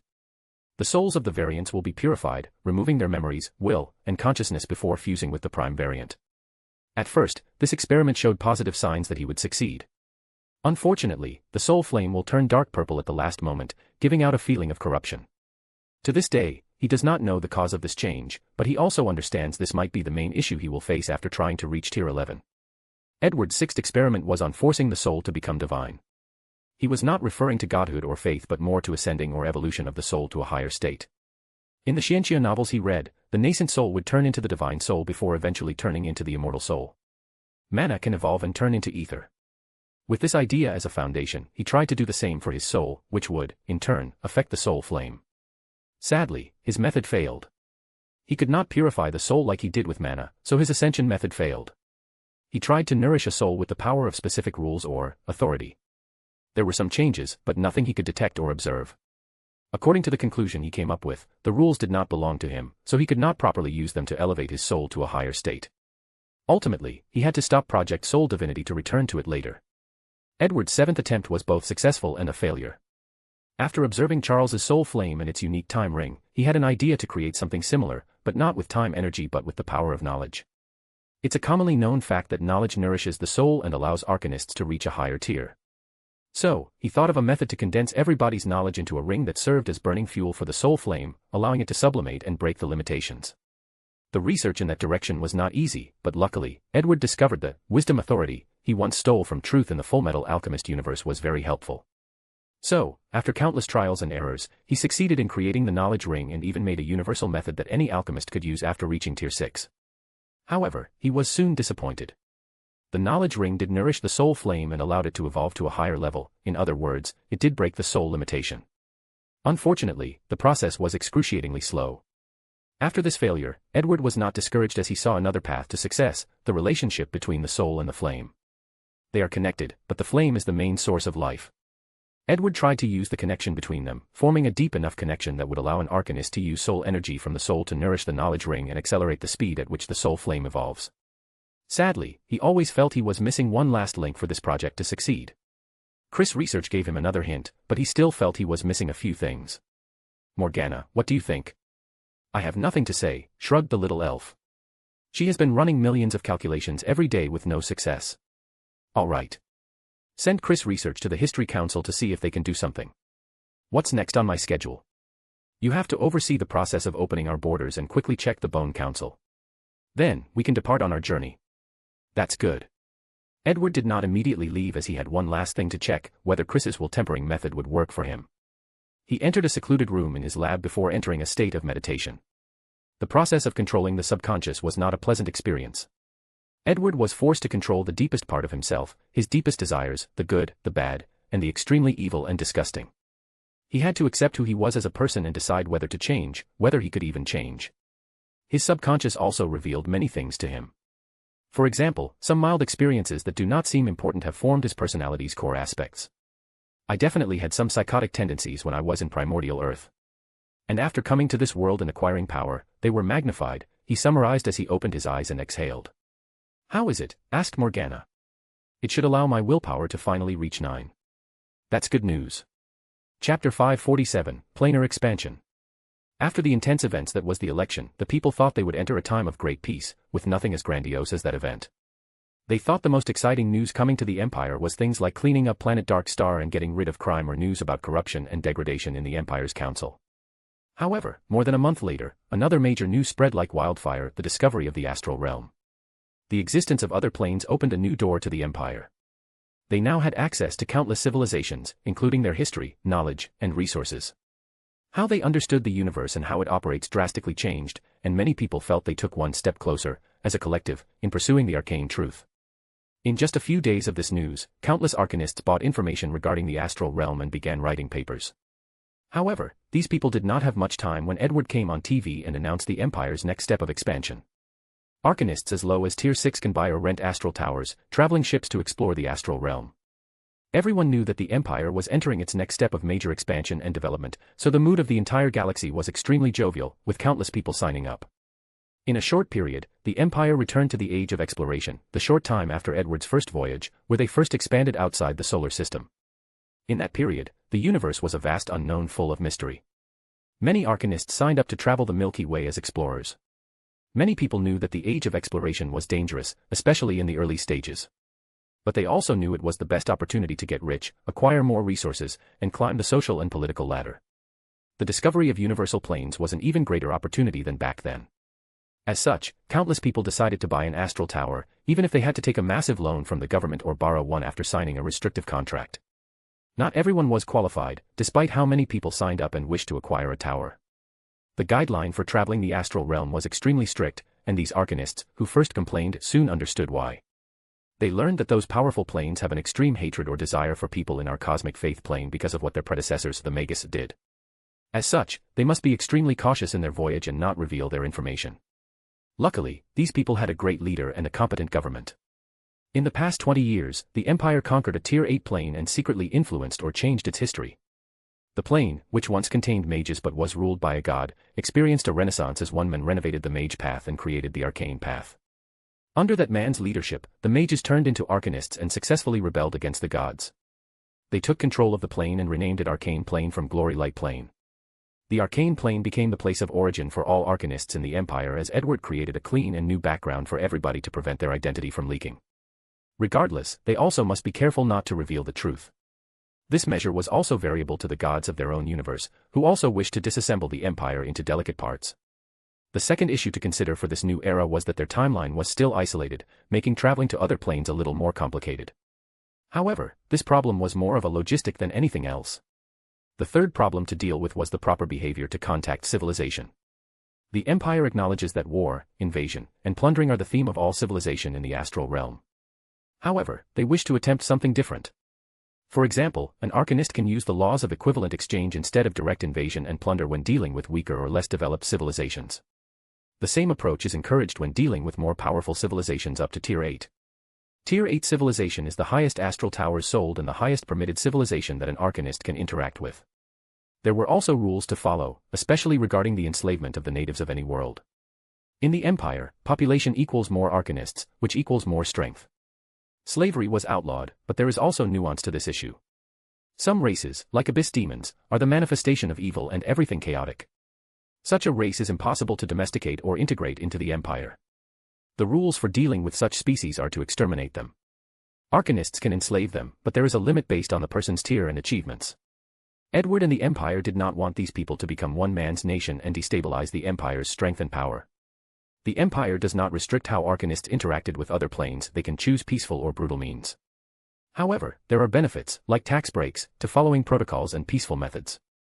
Ultimately, these people were warned and had to sign a contract not to purposely create powerful enemies for the Empire. The final issue to deal with was tax. If an arcanist uses peaceful means to exchange with a plane, they only need to pay 25% of their income, which involves knowledge and resources. If they used brutal means, the tax was increased to 30%. Although 5% looked small, the number is astronomical when an entire plane is involved. Many people felt this tax was too huge. After all, they knew how much resources even a weak plane contained. However, the Empire explained to these people the tax was for multiple reasons. Firstly, if something happens to an arcanist during an exploration, they can contact the Empire to come to save them. The tax also covered the fee for reviving them in case they die or don't experience true death. An arcanist also had the right to ask the Empire to help them during a conquest or exchange. However, depending on how much help they ask, the tax paid will increase to a minimum of 50% and a maximum of 70%. The officer in charge of the seminar introducing the rules to these people told them the best job was to find plane coordinates and sell them to the Empire. Although Havika's mathematical model was wonderful, it was too far away from mapping the entire astral realm, and these coordinates would help.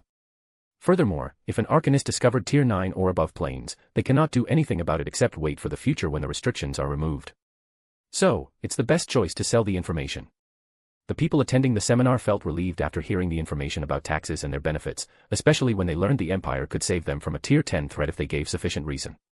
After all, their lives were more valuable than anything. The last section of the seminar was detailed knowledge about planes. How to identify their tier before entering. How to deal with planar will, courses on planar warfare and diplomacy, and recognizing people from the top planes and their relationships. Finally, everyone signed the necessary contracts before acquiring their astral tower and exploring the world. The Empire had taken another major step toward their dominance of this universe. Next chapter, Fourth Great Voyage. Chapter 548, Fourth Great Voyage. Short chapter. After the planar expansion ordeal, Edward had little to do before his voyage. He went to check on the research on the quantum realm while also visiting the savant race. The people both loved and hated him. The knowledge they acquired in the past few years made me sleep with a grin. Unfortunately, the tedious negotiation often ruined their happiness. Afterward, Edward checked on the Bones Council. Things were proceeding smoothly, with relatively no problem. His methods allowed his variants to work together while keeping their deepest secrets. Over the past years, the Empire has benefited immensely by using the Council's resources. Meanwhile, Edward had one problem he had to deal with, which was to prevent his variants from accessing other planes. He did not know whether there would be an issue with variants from the multiverse entering the astral plane. So far, the gods are all right. Regardless, he was unprepared to deal with this issue, at least not now. As such, his main issue with the Council was dealing with these variants that were close to mastering planar travel technology. Luckily, time was still short, relatively speaking, so there were not too many. Edward's biggest worry was the variants not part of the Council that had mastered this technology. After all, the multiverse was vast, full of endless variables and opportunities. Last thing to check, muttered Edward as he closed his eyes. A few minutes later, he opened them with a smile. Everything is proceeding smoothly.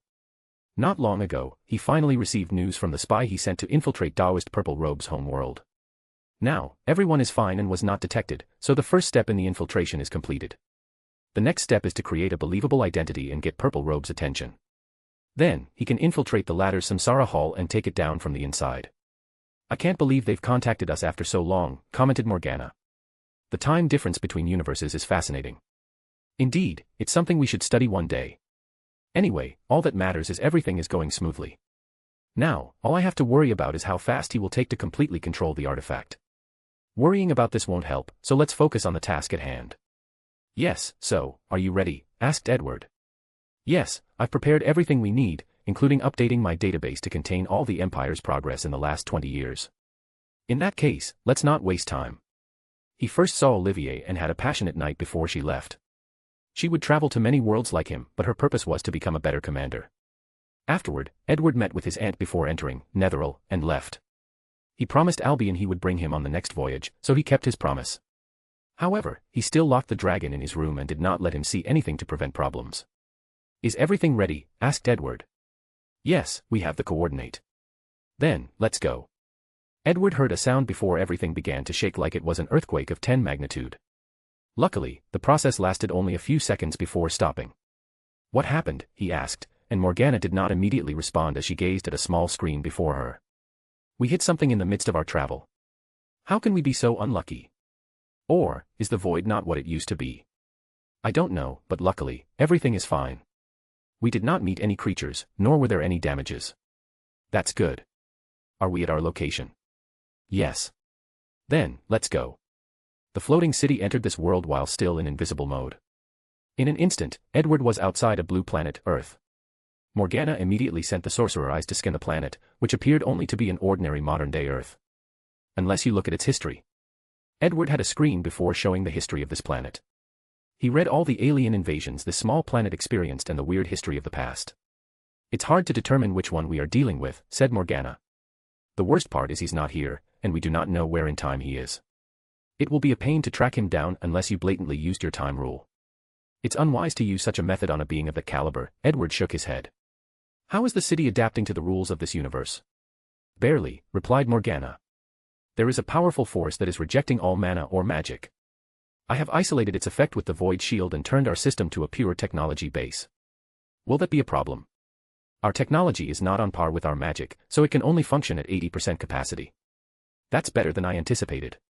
We have made great strides with the Technomancer inheritance, knowledge from the Council, and Savant race and our efforts. Edward nodded. So, what's our next move? Asked Morgana. Let ourselves adapt first. Then, send a signal that only he would understand and come running. Don't stay on Earth. The floating city flew away to a faraway galaxy. A few days later, it sent a signal that scattered across the spacetime continuum and waited. Not even a week later, a blue police box appeared outside. Are you sure this is the place this time? Asked a female voice. Isn't it obvious? Asked a playful man's voice. Look outside. Is that a city floating in empty space? Why is it like that? What happened to it, and why is it sending a distress signal? That's why we are here, said the man, not hiding his excitement. Let's go. The blue box flew to the destroyed city, finding an open area to land. A few seconds later, two people walked out, a woman dressed in a black dress and a young man wearing a bow tie. The two only walked a few steps before the surrounding trembled lightly. Then, the decrypted city reverted to a vibrant one full of life. What's going on? Asked the woman. I don't know, said the young man as he pointed a metal stick, waving it around. I'll have this, said a sudden voice. Then, the metal rod in the young man's flew over to someone else, Edward. Sonic screwdriver, what an interesting piece of technology, he muttered before focusing on the two. Doctor, I've meaning to meet you for a long time. Chapter 549, Conversation with the Doctor. You know me? Asked the 11th Doctor. At this point, is there anyone who doesn't really know you? Asked Edward. Am I this renowned? I did not know this, he replied while fixing his bow tie with a slightly smug look on his face. Pay attention, we are in the enemy's territory, said the woman. I told you this might be a trap, but you didn't listen. If we didn't come, how would we know whether it was a trap or someone needing help? He has a point, interjected Edward. You're the one who lured us here and captured us. Your opinion is not valid. You must be the legendary Clara Oswald. You know me. And what do you mean by legendary? You are more famous or important than you realize, said Edward as he approached them. The doctor stood before Clara, but Edward did not care as he examined him like a rare specimen. What an interesting species. Are you one of those madmen who collects rare species? Asked the doctor, and Edward paused. Technically, I am, but that's why I'm here. Then, why are you here? You will know in a second, replied Edward, who handed him an object. Now, please put your finger in here. I need a sample of your blood. The doctor looked at him without moving. Look, although you are captured, there are no restraints or use of armed forces. Since we can have a civilized conversation, why not do it? After a brief hesitation, the doctor put his finger in the device and felt a prick in his finger. Edward smiled as he looked at the data on the screen before him. What an interesting species. Time energy is intrinsically linked to your very DNA, to your very soul. Now, can you tell me why you lure me here? Edward did not immediately answer but walked to the TARDIS. A device began to scan the blue box, and he looked at it with fascination. Are you here for my TARDIS? Yes and no, finally replied Edward. To be precise, my main objective is Clara, the impossible girl. Me. Why do you need me? I'm just an ordinary person, just ordinary Clara. Oh, you are far from ordinary, replied Edward. Sometimes later in your journey, events will unfold where time winds will scatter you into millions echoes or splinters across the doctor's timeline. Scattered. Does that mean I'm dead? So, that's it, muttered the doctor. That's why I keep meeting different versions of her at different periods of time. He remembered Clara Oswin Oswald, the barmaid and governess he met in 19th century London. He was saddened by her death but soon found another Clara in the 21st century. However, she had no memories of the past and seemed to be a completely different person. Now, he finally understood why. So, why do you need Clara's help? To find Gallifrey. Impossible. Gallifrey was destroyed, I made sure of that. He did not hide the pain in his voice, so Clara held him. Since I know about your future, do you think I will speak without reason? So, you're saying. You changed the past. All 12 of your regenerations worked together to exile Gallifrey into a pocket dimension that is frozen in time. It was apparently the best way to end the time war and prevent its effect on the world. The doctor looked at him before laughing in madness. 2.47 billion of them, I did not kill them. Are you all right? Asked Clara, but the doctor did not stop his maniacal laughter until a few minutes later. Finally, he rearranged his suit and bow tie. Thank you for telling me. It's fine, you would have found out eventually. Yes, but who knows when? Who knows how long I would have had to carry this burden? True, nodded Edward. So, why do you need to find Gallifrey? For their time technology, he admitted frankly while observing the TARDIS. That's a dangerous thing to want. Edward did not look at him while answering. My family, friends, and trillions of people are counting on to get the technology, and I will do everything possible to succeed. The doctor's two hearts skipped a beat. He noticed that person's conviction as it was similar to his back then when he decided to end the time war by all means necessary. He also knew such a conviction was indeed a terrifying thing. Are you a mage? Suddenly asked the doctor, and Edward's body visibly paused. I knew I wouldn't be able to hide it from you, but I did not expect you to figure it out so soon. Mage. Are you talking about magic? Asked Clara. Yes. So, magic is real.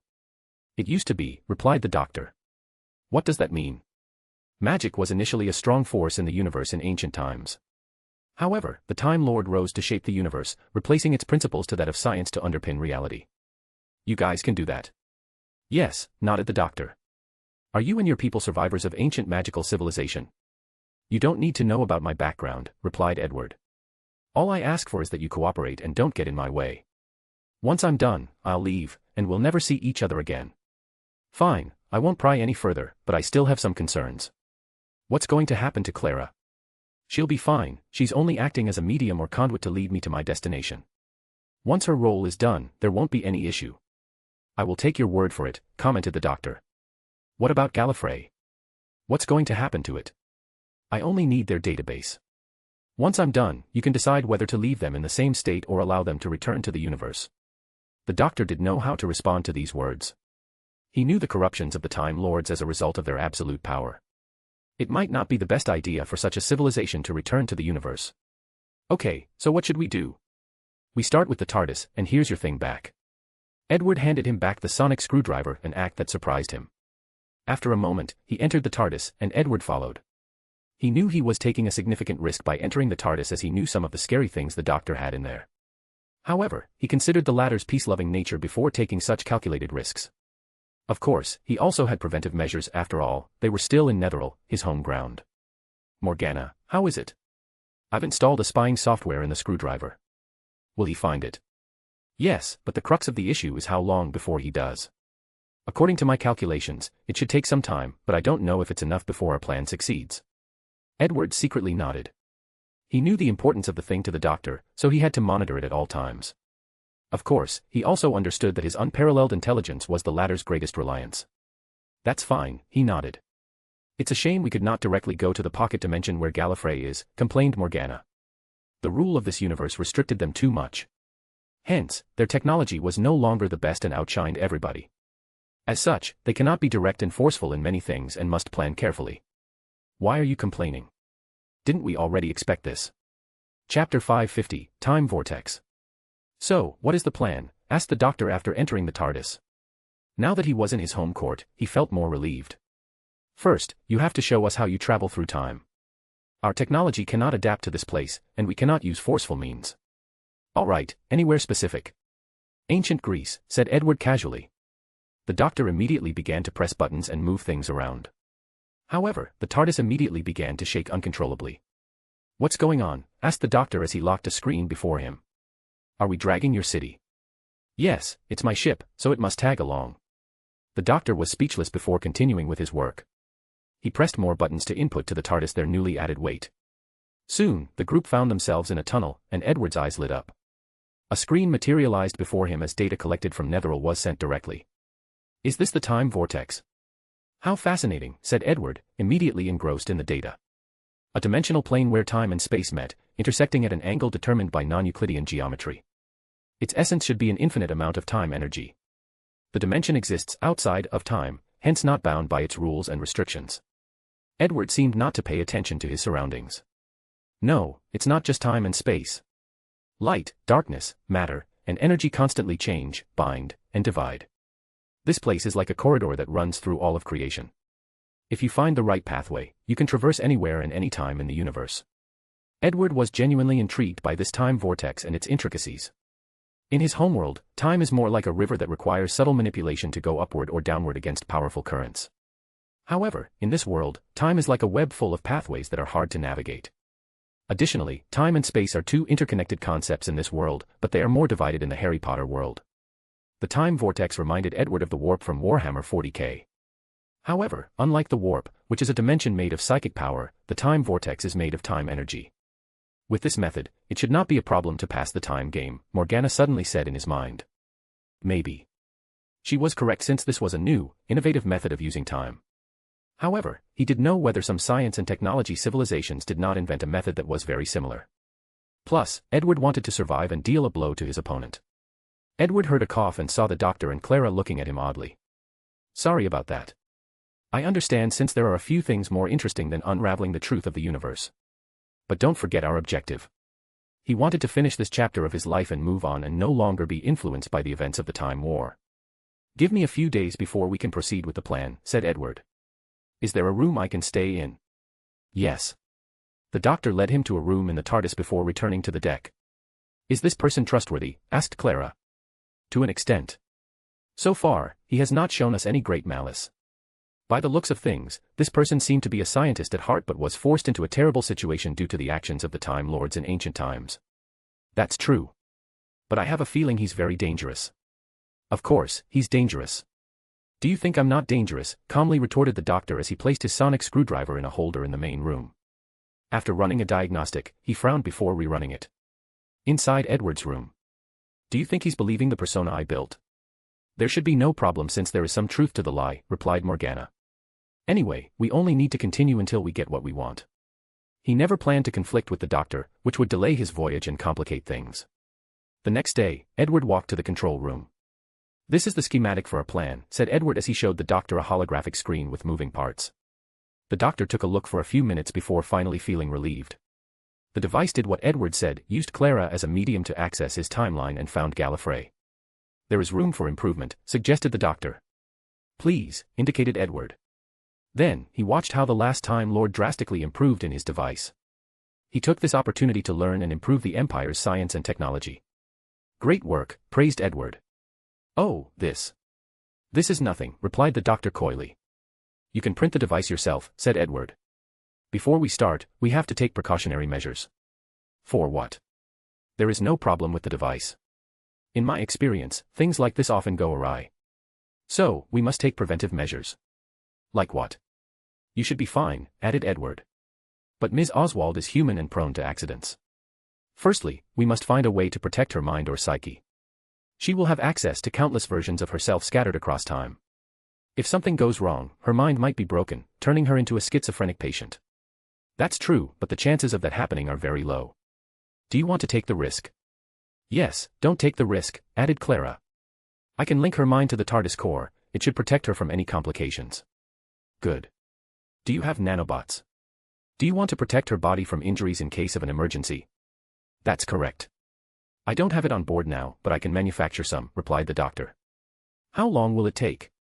Biotechnology is not my strongest suit, so it should take some time. If you trust me, you can use mine, uttered Edward as a syringe appeared in his hand and handed it to the doctor. The latter used his sonic screwdriver to skin this thing. What potent nanites. Is that a good thing? With it, you will be almost immortal. This is my gift to repay you for all the trouble, added Edward. However, he soon saw the hesitation on her face. Don't refuse. In the future, if you meet someone you like and something happens to him, you only need to give him a blood injection, and everything will be fine. Wait, what does that mean? You don't have to worry about it. Anyway, the future is always changing, especially with my presence. So, things might not proceed as I saw them. Clara thanked Edward after staring at him for a few seconds. She then gazed at the doctor, awaiting his decision. Clara, immortality is not a simple thing. Living for a long time can be a curse. With this, can I travel with you for a long time? Yes, but... That's more than enough for me, smiled Clara. Plus, can't I just remove them if I want to? All right. The doctor no longer hesitated and injected her with the nanites. Afterward, he began building the device for their plan. He could not wait to see Gallifrey after so long. Chapter 551, Gallifrey. It took less than 3 days for the doctor to get everything ready. After Edward checked everything, they began the plan. Clara placed a device on her head and closed her eyes. Concentrate, you only need to constantly think about reaching Gallifrey, said Edward with a reassuring voice before looking at the doctor. The latter had his own device, but it was a bracelet on his wrist. Let's begin. The TARDIS shook slightly, and each had a screen before them. They saw the TARDIS hurling the floating city, traveling through these blue corridors in the time vortex. Another part of the screen showed them countless data. She has accessed my timeline, said the doctor, surprised by how easy that was. This fact only proved that Edward was telling the truth and was deeply interconnected with Clara. Clara, what do you see? I see me in different versions of you. Young, middle-aged, handsome, ugly, and even a woman exists. Woman. My next regeneration is a woman. Bloody hell, this should be interesting. Edward looked at him and did not explain. The current doctor has not gone to Trenzalore and received another round of 12 regeneration. As such, he believes his life will soon end with his next regeneration. Clara, focus. Follow the doctor to a time of a major war, that's our destination, said Edward. War. There are a few, too many to count. Go for the biggest one you see. Oh, okay, she said as her face concentrated. Boom. The TARDIS shook so intensely that everyone flew from their position. Edward acted swiftly as his boot magnetized, sticking him to the floor. He even had time to create a magnetic shield around Clara. With his athleticism, he remained on the spot, but it was not the same for everybody else. The doctor was relatively fine, his Gallifreyan physique was stronger than that of humans. However, Clara was bleeding in the nose despite Edward's actions. Are you all right? Yes, thank you. No problem. Edward looked at the doctor. What happened? Lucky we took preventive measures, said the doctor, looking at Clara's fading pale complexion. His eyes then shifted to the screen. The time war is a fixed point in time, so it's protected in the vortex by an immense amount of time energy. Normally, it would be impossible to travel to that era, but since we're only using it as a mode to reach the Gallifrey pocket dimension, we can come close. So, the turbulence is our direct confrontation with all the time energy. Correct. Okay. Let's continue. Is everything still operating? Ms. Oswald, how do you feel? I'm fine. I can continue. Our system has no problem, added the doctor. Let's proceed. Ms. Oswald. Call me Clara. All right. Clara. Focus on our destination. The TARDIS and its companion traveled through the vortex for a brief period before hitting something. It tried to pass with incredible difficulty. "Arg," yelled Clara as she held her hands. "Clara. 2x. Her mind cannot bear breaking through the dimensional wall of Gallifrey," commented Edward beside her. "Didn't you prepare for this possibility?" "Yes, TARDIS," yelled the doctor, and this weird orange light emanated from the TARDIS and entered Clara's head. She stopped screaming and opened her eyes. "Are you all right?" asked Edward. I'm fine. Do you want to stop?" "What about your plan?" she asked. "Now that we're here, it's only a matter of using extreme means to enter." "It's okay, I can still continue." "Are you sure?" "Are you worried about me?" she asked with a beautiful smile. "Of course. Since I promise nothing will happen to you, I intend to keep my word." "Only because of this," said Clara underneath her breath. Of course, Edward heard him, but he did not mention it. Soon afterward, they broke into the dimensional wall with Clara's effort and the protection of the TARDIS core. "Gallifrey," said the doctor in a voice full of awe and reminiscing after walking out of the police box. While he was in a daze and Clara was looking everywhere, Edward had a screen floating before him that only he could see the content. "Morgana, how is it?" "I already scanned the entire planet and found the places we wanted." "That's good. Let's go," he said to the group. They soon found themselves in a city, but everything was frozen in time. The people, the animals, the flying ships, and even the buildings seemed static. "I'm going to the central hub to get what I want," said Edward, stopping the sightseeing mood. "Once I'm done, you can decide whether to unfreeze or release them. I don't think you need my help for this." "No, I'll be fine alone." Edward went to the central hub, where most of the data on Gallifreyan's technology was kept. Normally, this place was of the highest order of security, but it was now very easy to get into. The only trouble was retrieving the data during the time stop. Edward did not waste time and used his time authority to speed up the process. Afterward, he traveled around the planet where core databases were located and took everything. One of his priorities was the technology of the TARDIS, and he took all of them in the museum, from the first generation to the latest TARDIS. Once he finished, he returned to the group. "Have you decided?" "Give me a little more time," he said, and Edward did not rush him. He returned to TARDIS while Clara followed the doctor. In the next few days, they will return before going out again. More than a week later, the doctor finally made his choice. He would unfreeze Gallifrey but would not free them from their prison. He believed the return of his people was not good for the universe. Edward looked at him and did not say anything. As long as the Time Lords regain their mobility, they will definitely try to escape this prison. The doctor did not meet anyone from Gallifrey. Through the TARDIS, he unfroze this dimension before leaving.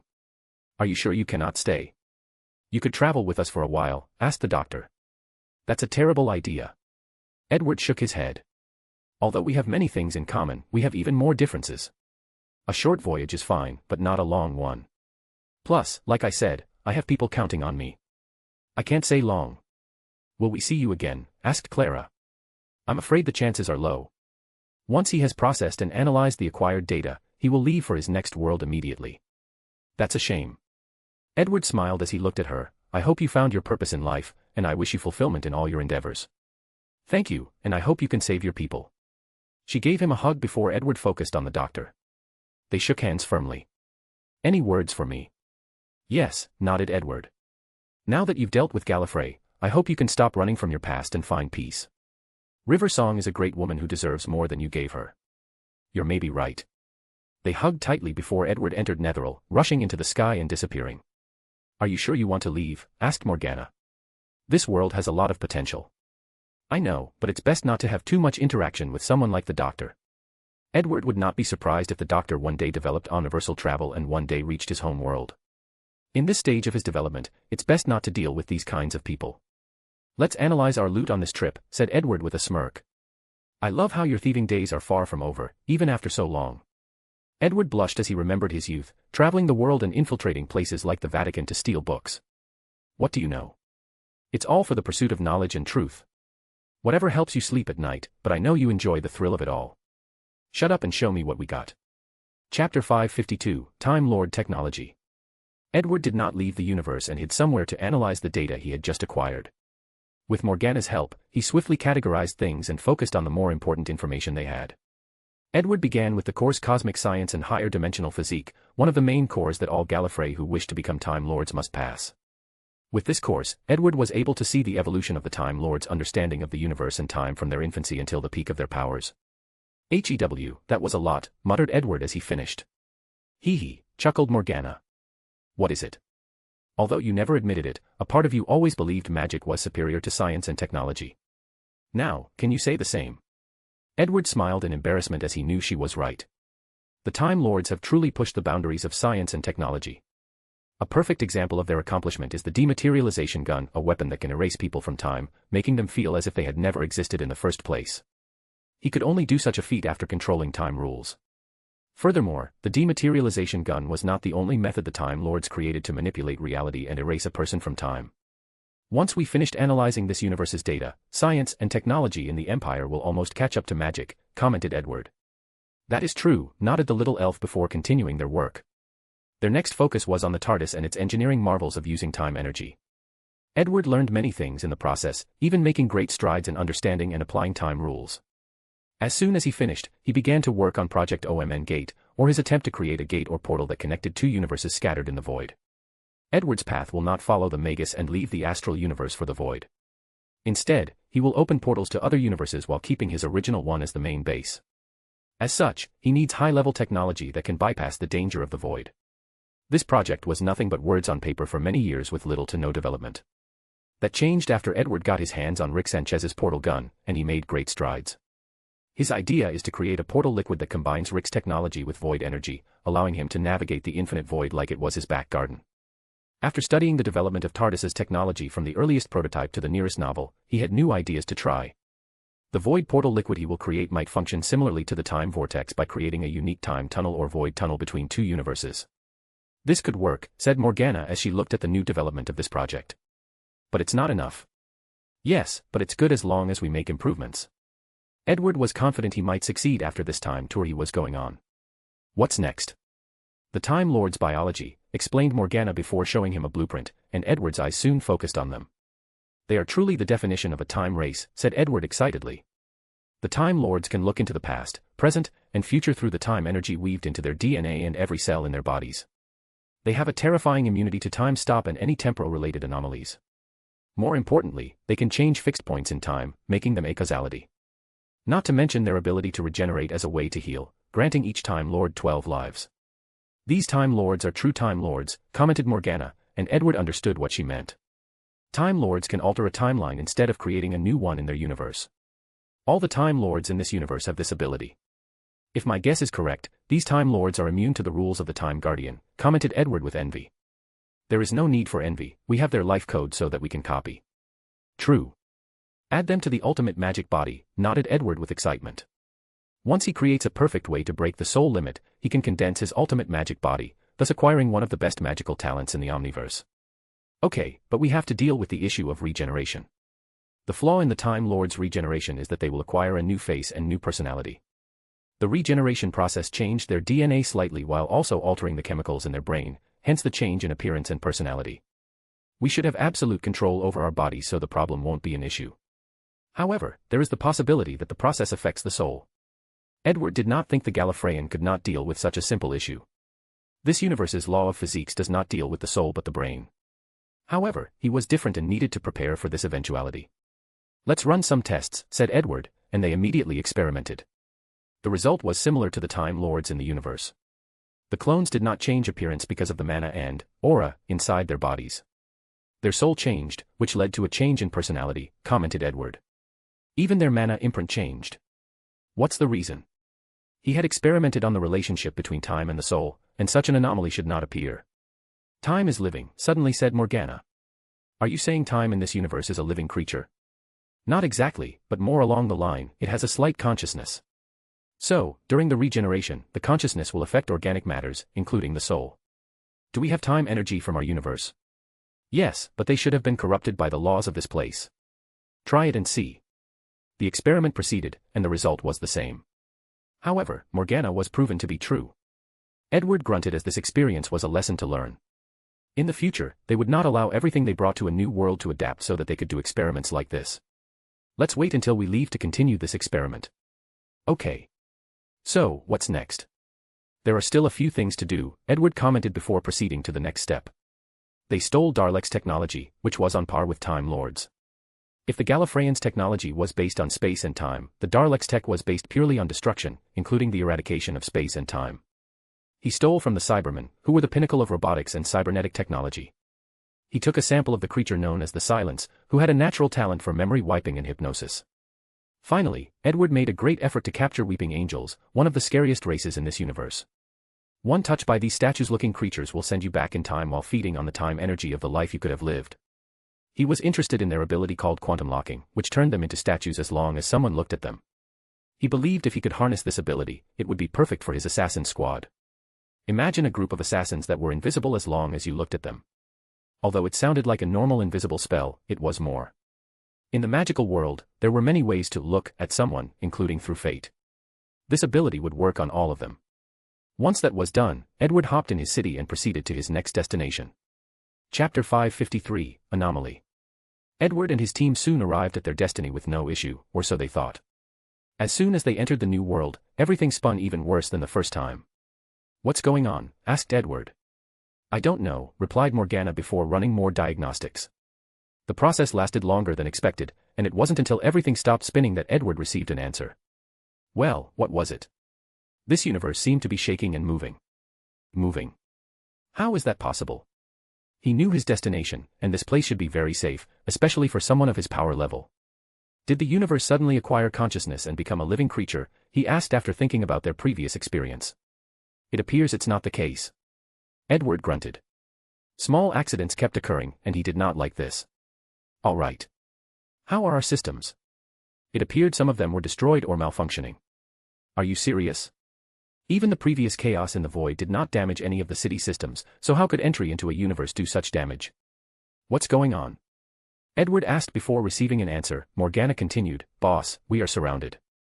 A screen materialized before Edward and his pupils shrank. Are those Amazonians?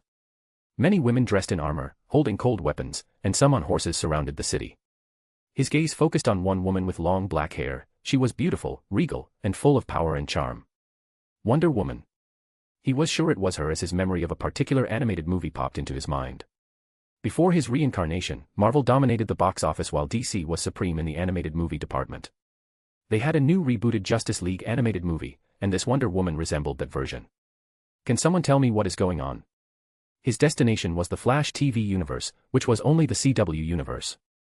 His purpose was to study the Speed Force, another manifestation of time. As such, Wonder Woman should not exist in that universe. I don't know either, replied Morgana, and Edward exhaled deeply. He closed his eyes to contact the Akashic record. Soon, he saw a customer service response from a small blue-winged elf AI similar to his.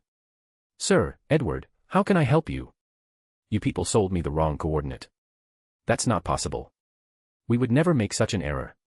Then explain the situation to me, he replied, showing her the screen Morgana was displaying. The little elf frowned before saying, wait a moment before I open up your file. After a few seconds, she had an apologetic look. So, you did make a mistake. Technically, yes and no. What do you mean? The coordinates are the ones you asked for. However, a major change has occurred in the void recently. We should have sent you a warning but failed to do so. What major change? I'm afraid this is beyond your security level. You are the one who made the mistake, so you can repay me by answering my question. The blue elf paused for a few seconds. She seemed to be doing something. Then, she spoke. To answer your question, universes like DC and Marvel are experiencing an event called convergence. Previously, many of the anime, films, and television you used to know were separate but connected worlds of the main universe, the comics. But now, everything is fusing. It took every fiber and ounce of strength of Edward's body not to curse out loud. He had read the comics, so he knew how terrifying they were. The minimum power level was tier 12, and it might go as high as tier 14. With his measly tier 8 and even tier 10 floating city, he was nothing but a slightly large cannon fodder. Wait, my main destination for this voyage is the Marvel Cinematic Universe. Doesn't it mean that world is also screwed? He exhaled to calm down. What's going on with this convergence? Doesn't that mean the danger levels of these worlds are now much higher? Yes, not the point of exaggeration. The DC Universe convergence has just reached the late stage while Marvel is still in the early steps, so there is still plenty of time before the danger level of these worlds reaches the highest peak. Edward sighed in relief. As long as he hurries with his affairs in DC, he can rush to his destination and still take his time. He looked at the elf. Can you tell me how long before the process ends? Unfortunately, such knowledge is beyond your security level. Edward could tell she would not budge on this issue, so he did not insist and focused on something else. Since this was your error, are you prepared to compensate me? Of course. We have reimbursed your previous purchase. I hope our response is satisfactory. I am indeed pleased, nodded Edward as he sensed his knowledge points balanced increase. Well, thank you for your service. Wait a moment. Is there something else? You have a message from Sir Merlin, said the elf. Would you like to read it now? Yes. Hurry.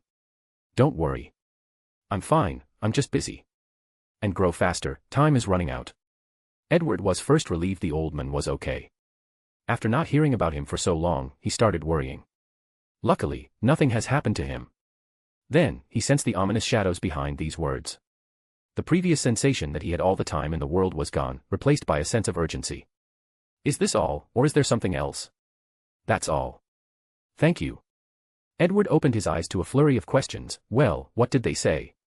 Do you have a better understanding of the situation? And what's our next step? Edward grunted before explaining the situation to her. So, this world is indeed moving and expanding. Our sudden entrance must have disrupted the process and created a tide of chaotic energy that swooped us. Now, they finally understood the situation. What's next? You fix the damage to our systems, and I will deal with the people outside. Are you sure? These people hate men and should not be too friendly. I know, but if the situation is not dealt with swiftly, they could alert the gods in Olympus, leading to other problems. So, it's best to find a peaceful and diplomatic solution. I'll be fine, I think. But what about you? This world is very accepting of magic, so we don't have to worry about adapting for too long. So, the only problem is fixing these damaged systems. All right, I'll leave everything to you. Edward walked out of the city with his hands raised. As soon as he appeared, countless spears, swords, and bows pointed at him. Easy, I came here in peace. Amun. Why have you intruded into our territory? Asked Hippolyta, the queen of Amazon and Diana's, Wonder Woman, mother. An accident. My ship landed in this place by accident. Ship? Such a large city is a ship, asked Diana. Well, although a little flamboyant, but yes, it's a ship. Edward saw her beautiful eyes light up, probably wanting to say a compliment. Alas, before she could speak further, Hippolyta spoke. You are now under Amazonian soil, so accept surrender before we discuss how to deal with you. Do not make any hostile moves. Edward frowned as he pondered. It would be easy to subdue these people, showing them he could have easily harmed them. But such an act might elicit a negative response. If it was only Diana, this could work. But with how Hippolyta is portrayed in different media, such a move might make her consider him a bigger threat and escalate the situation. Fine, let's allow them to capture me. Anyway, these people cannot harm me, and I can consider this situation as experiencing bondage after a long while. Edward placed his hands together to show his surrender. Hippolyta motioned for one of the Amazons to tie his hands. Edward secretly shook his head at how primitive such a move was. He thought they would use some magical artifact, but it was just a robe made with a unique material. Such a restraint was a nightmare for a normal mortal man, but nothing to him. Follow us, said the queen with a stern face. Chapter 554, Themyscira. Edward was in the middle, surrounded by all these Amazonians. Such a scenario where so many beautiful women surrounded him should have been his dream, but sadly, he was in cuffs. Well, I can see this as just some spicy stuff. Can you be any less shameless, sneered Morgana in his mind, but he ignored her. He looked around, taking in the sight and beauty. No one would believe he was a prisoner without his cuff hands.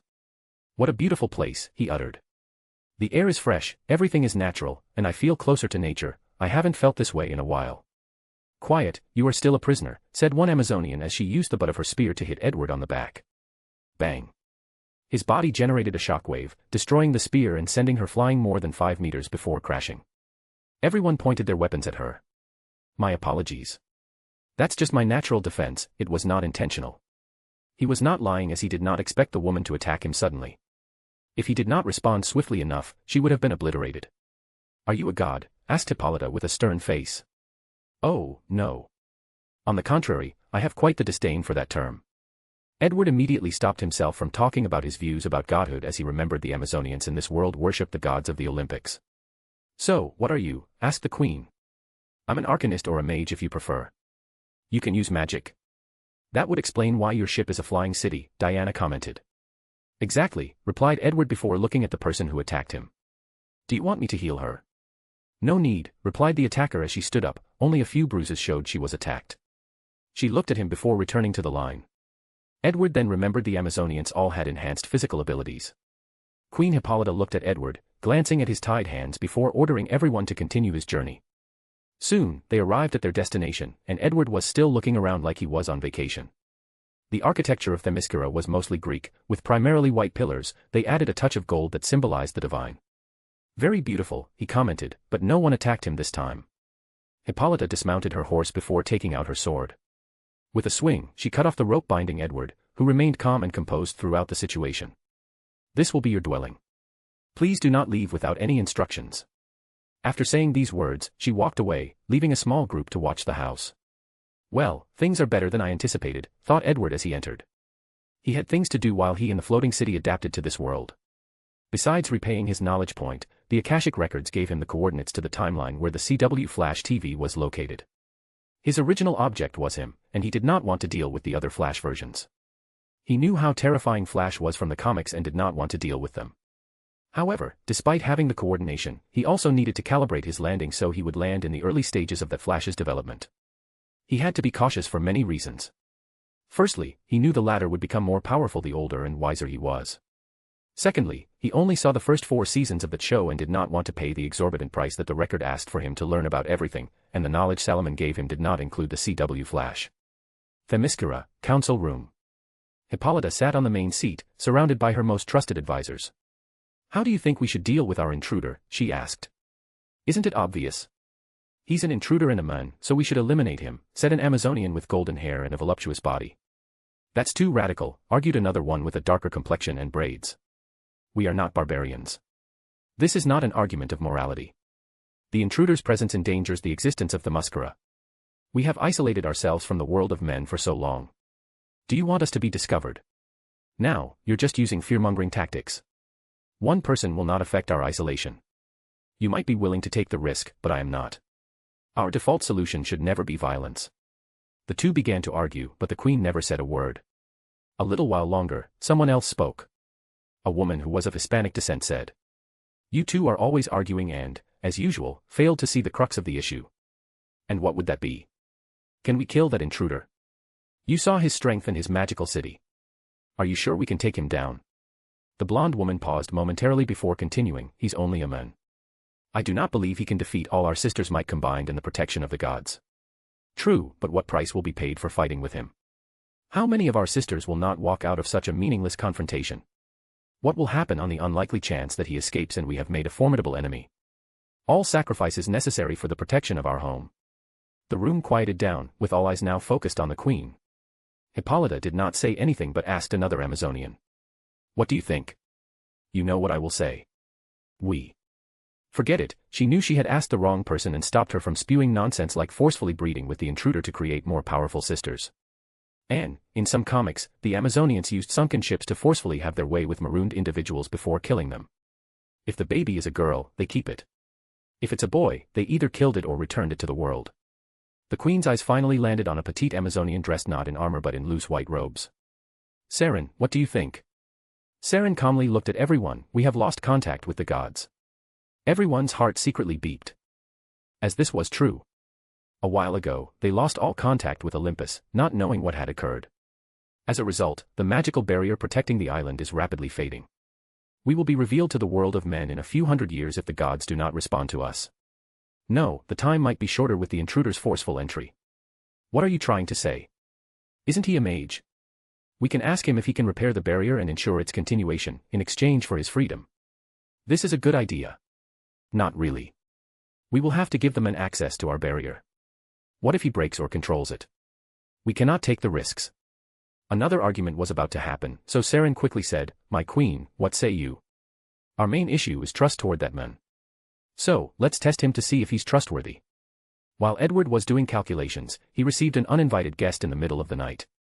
You quite bold, said Edward as he looked at Diana. How so? Visiting a man in the middle of the night. A man whom you know nothing of and could be dangerous.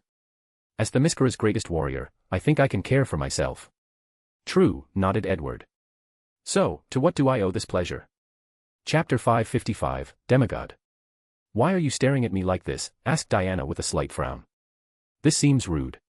It's because I'm intrigued. By what? Your existence, replied Edward. What does that mean? Forget me for asking such a personal question, but is Zeus your father? Edward knew Diana had two origins. One was she was the daughter of Zeus and Queen Hippolyta, and the other was she was crafted from clay and blessed with divine power. That's correct, but is something wrong with that? She was also intrigued. I've met gods before and their children. Their divine nature makes reproduction completely different from humans, but there are still some rules. From my experience, 4 fates await a child born from a god and a human. First, they would die in the womb. Secondly, they will turn out into ordinary humans with no abilities. Such a phenomenon is extremely rare but does happen. Thirdly, they would turn into this abominations-like creature whose very existence seemed vile and repulsive. Lastly, they will inherit powers from their godly parents, authority. I should belong to the third category, but why do you say my existence is an anomaly? Yes, you are, but I noticed a few anomalies from you as a demigod. You do not have Zeus's lightning powers. That should not be enough for me to be considered an anomaly, asked Diana. You're correct. Although I haven't seen a demigod without their parents' authority, it could be argued that you made up for this lack of powers with your overwhelming speed, strength, and invulnerability. The other anomaly is that you cannot absorb the power of faith, which is fundamental for the existence of any divine being. I can sense the divine power coursing through your veins, which is so pure. Is that a bad thing? No, on the contrary. Without the restriction of faith, you have unlimited potential that even the gods would envy. However, I could not help but wonder whether your creation was intentional or accidental. What are you trying to imply? Nothing, Edward shook his head. Knowing Zeus, I doubt he's capable of engineering such a brilliant idea. So, you're probably an accident. No, not an accident, a miracle of the universe. You have inherited all the advantages of the gods without their weakness. Edward's eyes twinkled as he realized how unique Wonder Woman was.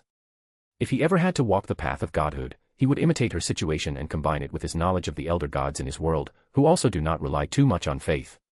You truly have no regard or respect for the gods, she asked with a frown. Oh, I apologize about that. I know I should respect someone else's culture and ideologies, especially in their home. Diana looked at him. She could tell his apology for saying these words to her, but the words themselves, she knew this man truly disdained the gods for some reason. However, she decided not to ask. I accept your apology. Thank you, replied Edward with a smile. Look at me. You came for something, but I went on a tangent before you could speak. What can I help you with? I wanted to ask about how the world of men was. Are there many mages like you? Have they developed to such a level? Edward could see the curiosity and longing in her eyes. I'm afraid you will be disappointed if that's how you see the outside world. Oh, why is that? I'm from a different dimension where magic is everywhere, but in this place, magic is a rare thing practiced by a few. Is that so? She muttered. Wait, if you're from a different dimension, how do you know about my father? Have you been to Olympus? No, but he exists in my dimension. Well, a version of himself, lied Edward without any change in expression or remorse. That seems complicated. Do you not know anything about the world of men? Well, let me think. He secretly cast a spell to detect life in the nearest place to this island and read the people's minds. It's 1912. That means World War I will begin in 2 years. World War? Asked Diana. Yes, they are about to fight the largest war in history. You said one. As in, there will be a second one, hurriedly asked Diana. Yes, but that won't happen for another 2 decades. How do you know such information? As a dimensional traveler, I do not experience time linearly. Diana calmed down, thinking to herself. If the outside world was about to enter an era of chaos, she felt it was her duty to do something. However, she knew her mother would not easily allow her to leave the island. She looked at Edward and asked. Can you tell me about your travel? Sure, why not? In the next few hours, he talked about many of the things he saw and experienced, and Diana listened fervently. I did not expect the world to be vast and wonderful, uttered Diana, not hiding her longing. It is, and I'm sure you will have a chance to experience it. But now, it's late, and you should leave. You're right, nodded Diana as she saw the sun was about to rise through the window. Thank you for talking to me, she exclaimed before flying away. He looked at her, flying away before closing his eyes and continuing his meditation. Alas, not even 30 minutes later, he heard the sound of crashing around him before sensing something binding him. Edward calmly opened his eyes to see himself surrounded by many Amazonians with a robe tied. Your Majesty, I thought we had an understanding. We did, but before we can continue any form of relationship, we need to know whether you're trustworthy, replied Queen Hippolyta, holding the end of the rope. This should be the lasso of truth, he analyzed internally. Tell me who you are and your purpose in coming to our island. The lasso glowed golden, but nothing else happened.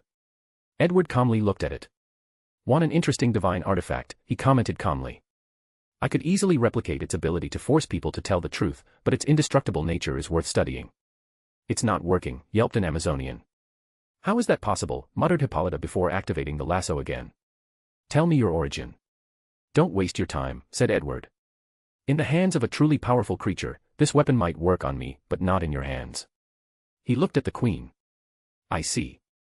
The gods have disappeared, and you want my help with your island's protective barrier. As soon as he finished, the rope fell on the ground as he had sealed the divine power inside. If you want my help, we can talk normally. There is no need for all this useless work. Now that he knew something had happened to the Olympic pantheon, he did not need to be overtly careful when dealing with the Amazonian. Plus, he could use the time his ship was being fixed to gain some benefit, like scanning Wonder Woman's life code and studying their other divine artifact. Who are you? Asked the queen, raising the highest level of alert in her mind. Like I said, I only crashed here by accident, replied Edward. And as you can see, if I wanted to harm you, no one could do anything about it, even your daughter. The rooms became quiet for a few seconds. Now, if you don't mind, please leave my room. I will give you a few days to calm down, and we can talk properly. I hope you have the right attitude by then. He waved his hand, and all the Amazonians were teleported outside. Then, the room repaired itself to the previous state, and Edward continued his meditation. Chapter 556, Navigation System. 3 days passed, and Edward did not stay cooped up inside his room. He would walk around the island during the day while continuing his calculations at night. During this time, Diana would come to see him and talk all night. Today, Queen Hippolyta finally came to see him. So, have you calmed down? Asked Edward calmly. We apologize for our previous actions, said the queen. Edward looked at her and could not tell whether she was sincere or was putting on a diplomatic mask, just like himself when dealing with certain people. It's water under the bridge, he said calmly. I will be direct, said the queen. What price do we need to pay for you to repair our protective shield? I only have 2 requirements, replied Edward, also choosing to be as direct as possible. Firstly, let my ship stay here until it's fixed. Secondly, allow me to study all your magical artifacts, especially the lasso of truth. Study. Yes, just study. That can be arranged, replied Hippolyta. Since the intruder was already here, it made no difference if he stayed a little longer. When can you begin? Tomorrow. He had just finished his calculations for the Flash Dimensions coordinate and needed to consult Morgana. I'll be waiting. Morgana, here are the coordinates. Okay, let me plug it in. A few seconds later, her voice rang in his mind again. It's not working. What do you mean? I'm not picking up any signal on that coordinate. How is that possible? Did I make an error in my calculations? No, I double-checked, and there were no problems, replied Morgana. Did the Akashic record give us the wrong coordinate? No, that's unlikely. Their whole brand revolved around knowledge and the truth, so it's unlikely they would make such a major blunder. Edward frowned. If not them, what is the issue? Let me run some deeper diagnostic, the purple-haired elf said before quieting. Edward did not hear from her until more than half an hour later. We might be in trouble. What did you find? Because this world is constantly merging with others, constantly expanding, finding the correct coordinate is currently impossible. A projection screen appeared before Edward, and he soon understood what she meant. It took too many calculations to deduce one timeline from the infinite multiverse with the constant space-time turbulence of this universe due to the convergence. And even if they could pinpoint the coordinates, Netheril was not equipped to navigate such a chaotic multiverse. So, we need a completely new navigation system, groaned Edward, who knew such a thing would take time, and that's the last thing he wanted. Knock. Knock. Come in. What's wrong? Asked Diana. Although he'd only known this man for a few days, he'd usually be calm or smiling, but tonight, he had a deep frown plastered on his handsome face. The damage to my ship was more severe than I anticipated. Is that so? Is there anything we can do to help? I will ask if there is, replied Edward as he waved his hand to summon a table, tea, and dessert. Where did we last leave? Before we begin, I wanted to apologize for my mother and the clothes actions. They can sometimes go overboard when it comes to protecting the island. I don't blame her since I'm also a ruler in my dimension. So, I understand the need to do whatever is necessary to protect my people. Yes, you did mention that, but you never elaborate. How about you tell me more about your dimension? Sure, why not? Edward then told her about his rise from school to the creation of the Arcane Empire and its latest accomplishment. Such a wonderful world, such a legendary tale, muttered Diana. She knew even if Edward glorified or glossed over some detail, she could tell how much he had experienced. I did not expect you to be such a womanizer, she commented. One of my few flaws, replied Edward calmly as he sipped his tea. It's late. Indeed. I will see you tomorrow. The next day, Edward immediately worked on the island's protective shield. Dealing with was simpler than he anticipated. The reason for its weakening was that the gods no longer provided divine energy to sustain the shield, so he only needed to create a device that would allow Diana to use her divine power as an energy source. The entire process only took 2 days before being resolved. After seeing how swift and efficient Edward was, Hippolyta did not go back on her word and sent Edward all the divine artifacts the gods granted them over their long servitude. "So, what do you think?" asked Diana, who chose to accompany Edward while he was studying these artifacts. "Hephaestus' work?" "Yes, have you met him?" "In a manner of speaking," he replied. "He indirectly studied forging from Hephaestus during his trip to the mummy universe." "You don't seem impressed," added Diana. "Besides the lasso, I can easily recreate any of these items and even make them better. Even though you're not a god and no divine power. I can turn any form of energy into divine power, including sunlight," casually replied Edward. "So, magic is so magical. Most power systems are magical once you reach a deep enough level." Diana looked at these artifacts. "What do you want me to do with them?" "You can take them away after I skin them. However, leave the lasso." "Is it really so valuable?" asked Diana as she played with the lasso in her hand. "Its ability is not unique, but its indestructible nature is worth studying." "Of course, that is if it's truly indestructible." "What do you mean by that?" "I have met a few things that made such bold claims. However, they've all proven that their indestructible nature was because they have never encountered a power great enough. So, we will see if it's the case for the lasso of truth." Diana took the other items away while Edward focused on his navigation system. He had a lot of work to do in very little time. Although he knew a thing like world fusion would take millions of years to finish, time is relative. Millions of years might be a few hundred years to him or only a few decades to someone else in another dimension. So, he needed to finish this project as soon as possible to go to his destination and leave this world. As such, he put the lasso in the back of his mind while focusing on creating a new navigation system. A week passed, and Diana flew to Edward's new hut located near the floating city, far away from the main area of the Amazonians. "You're early today," he commented without raising his head from the screens before him. "It was a training day. No one can give you a decent challenge." "Sadly, no." Diana sighed before pausing and looked at him. "You're strong, aren't you? Depending on who you're comparing me to. How about you become my sparring partner?" Edward paused what he was doing and glanced at her. "Fine, I needed a break." He stood up, and 2 swords appeared in his hand while a sword and shield manifested for Diana. "I thought you were a mage. If I fight like one, you won't have a chance." "Big words. Let's see if you can back them." Clink. The battle lasted more than an hour, resulting in Diana painting on the floor and Edward not having a single scratch on his body. "Are mages supposed to be this powerful with a sword?" "If they are a good one, then yes." Diana shook her head. "So, how do I compare?" "To whom?" "Some of the best warriors you've fought or met." Not bad." "Only not bad. What can I say? Your attribute ranges from tier 4 and tier 6 based on my dimension system. So, you're only not bad." "What?" "Not satisfied." "Can say that I am." "Different dimension, different rules." "How so?" "My dimension has a stricter and more hierarchical power system. People start at tier 0 and go upward after years of hard work and study. Meanwhile, in this place, a tier 0 human can acquire an artifact or cosmic power that grants them tier 10, 11, and even more power." "I see." Edward could see she was still unhappy, so he continued, "I can tell you you're one of the most talented individuals I have met regarding combat, even better than my wife, Olivier. The only thing you lack is combat experience." "How do I lack experience?" "I fight and train with my sisters every day. I'm not talking about training, but life and death battles with powerful enemies." Diana immediately smiled wryly. "Where would I have a chance on this island?" Besides a few missions or events she participated in Olympus, most of her battles were against her sisters. "I can help you with that." A black portal appeared before him, and he took out a helmet. "What is this?" "Virtual reality. You can think of it as a very real illusion where you can choose any opponents to battle." "That's interesting." Diana did not hesitate to put it in her head and closed her eyes. 10 minutes later, she opened them with wide eyes. "Where am I? Wasn't I decapitated?" "The illusion is too real, so you will feel slightly disoriented. It will pass." As clarity loomed over her mind, she looked at the helmet excitedly. "Can I let my sisters use it as well?" "As you wish. Anne, we should leave for the Flash in the next chapter."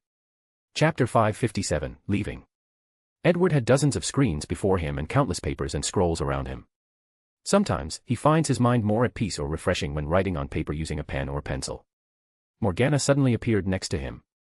What was the result? The same, replied Morgana. The ship we sent was lost in another timeline and never reached the destination. Edward groaned. They've tried thousands of tests by now, but the result is the same, the drone or ship sent was lost in the multiverse. Did we at least get some useful data? Yes, but nothing too big. Edward looked at the data and began to analyze and process the result. He was so glad he first went to the Doctor Who universe and learned about the time vortex and higher dimensional physique. Otherwise, he doubted he would get anywhere with the new navigation system. Despite his frustration at the situation and desire to leave this world as soon as possible, Edward slightly enjoyed himself because he found a challenge. Plus, the situation allowed him to process all the knowledge he acquired from the Time Lords completely and integrate them into his magic system. While deep in thought and focusing on his work, he sensed someone flying over, and he knew who it was. You seem in a bad mood, said Edward without raising his head. It's my mother. She can be so insufferable and stubborn, complained Diana. What is it this time? Your prediction was correct. A grand war is rapidly spreading in the world of men. Now that it's in its infancy, it's the perfect time to intervene and stop it. But she refuses to allow me to live, saying things like they were not prepared for my existence. What a bunch of nonsense. She's right, said Wang Wei casually. What? You're on her side. I'm not on anyone's side, I'm just telling you how things are, continued Edward. The world outside is not yet developed technologically and socially to accept your existence, especially since you're the daughter of Zeus. It would be fine if this world were the comics or a timeline where many heroes appeared as early as World War I, since Diana's presence wouldn't catch so much attention. But now, she might cause more trouble than good. What do you mean by that? Do you know the main cause of war in the outside world? Not really. It's religion, answered Edward, multitasking with the screens before him.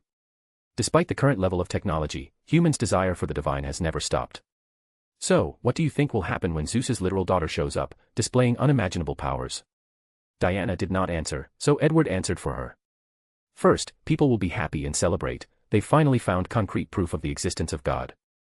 So, they will search for proof from the other pantheons, and with their current disappearance, no one will find anything. So, they will reject your existence, claiming you're a fraud and a liar. But I am not a liar. Yes, but that does not matter, explained Edward. That's how human psychology operates. Diana thought momentarily, if what you said truly happens, I would not mind being labeled a liar if I could help the world achieve peace. Oh, no, things will only get worse from now on. I won't mention how most governments in the world will want to capture you to study your biology and try to replicate super soldiers. So, let's focus on the religious aspect. Currently, roughly 1/3 of the human population identifies as Christian, in other words, they are the largest and most powerful of the bunch. Meanwhile, religions like Hellenic paganism, which worship Zeus and other Olympian gods, are considered cults or treated as such by much of the world. Now, imagine what these people would do knowing the only proof of the divine in the world claimed she was the daughter of Zeus. They would use your name to rally more believers and spread their name, they would probably claim their pantheon was the one and only true religion. Isn't it easy to just tell the truth? The crux of the issue is it will be your words against many. You may tell the truth, but could the members of your delegation be willing to give up such an opportunity? They only need to secretly spread the news you're a kind individual who does not wish to cause more harm to the world, hence why you're saying this nonsense. I think you're being pessimistic, argued Diana. I can hide my identity and origin. True, but humans do not take kindly to the unknown. They will want to know where you came from and how you got your powers, replied Edward. You could lie and say you're an alien, but that would only bring up another issue. Is the human race ready to confront the fact they are now alone in this vast and dangerous universe? You could say your power is from some magical power or artifact you accidentally acquired in some unknown place. However, such a lie won't hold much when people do not find such powers or do not find any information about them in any country. My point is your involvement with humanity at this time is far from a good idea. So, you want me to wait while the world suffers? As cruel as this may sound, humanity must experience certain things before we grow and learn. The aid of any divine being is not a good thing in our early stages of development. When can I intervene? In a few decades. By then, threats we were unprepared to deal with will appear, and they will need your help. We will also have evolved enough to accept the existence of the divine without allowing it to crumble our society. By then, there will also be many heroes with strength and power that will share a similar mission as you. I understand. Diana stayed with Edward for a while but was distracted the entire time. Finally, she flew home as she needed time to calm down and think. A few hours later, Edward received another visitor. Queen Hippolyta, what do I owe this visit? Asked Edward while still doing calculations. I came to thank you, said the Queen. It's sometimes hard to get through to her, so I'm glad you could make her understand. Your problem with communication is because you refuse to see her as nothing more than your little girl. I don't have any biological children, so I cannot comment on your unique relationship, but it's evident that if you could see and treat her as an adult, telling her even the harsh truths and reality, you wouldn't have many problems in your relationship. The Queen was quiet momentarily before saying, maybe you're right. Time passed, and it was soon the year 1925. After more than a decade of trial and error, Edward finally created a navigation system that used an artificial time network to navigate this turbulent multiverse. Since the city was using its own time network, it was no longer affected by the chaotic space-time continuum of this world due to the convergence. He could find his destination even if these timelines constantly moved or changed. Can you not stay? Asked Diana. I'm afraid not. The Amazonian princess sighed, will I see you again? I have a place to go, but I will come see you before I return to my dimension. Then it's a promise. Edward smiled before a small wooden box appeared in his hand, my departing gift. You shouldn't have, said Diana, but she still opened the box to see a bracelet. What does it do? It allows you to convert your pure divine power into elemental divine power, lightning to be precise. Plus, it's also indestructible. Diana put the bracelet on, and with a thought, a bolt of lightning appeared in her, exactly like her father. So, you did figure out the secret of the lasso. Yes, a unique material blessed by the universe will. As long as the multiverse exists, the lasso won't break. Diana did not understand much of what he said, but she did not focus on that. So, you've successfully recreated it. In a manner of speaking. I link the artifact to your lasso. So, as long as nothing happens to the lasso, nothing will happen to it. I love it, she said. It's unfortunate I did not prepare one for you. How about this? I will return the gift when I see you again. All right, I look forward to it. Edward said his goodbyes before entering the city and preparing for departure. I thought you would try to trick her into going home with you, said Morgana with a look of derision. A few nights of romantic passion is more than enough for our romantic relationship. A woman like Diana would never allow herself to play second fiddle to anyone else, so there was no hope in the first place. Anyway, he was satisfied with the few moments they shared together and made a great friend. Let's go. Chapter 558, The Speed Force. While in invisible mode, the floating city landed in its destination. Finally arrived, sighed Edward. Quickly check what time period we are in. According to my calculations and data, the Flash is in its 4th year or season 4. Edward grunted, so we couldn't land in his early years. We're lucky we could navigate such a troublesome multiverse, so don't expect to be able to land at any point in time, said Morgana. So, what's our plan? According to our simulations, Barry won't be as understanding or cooperating as the Doctor.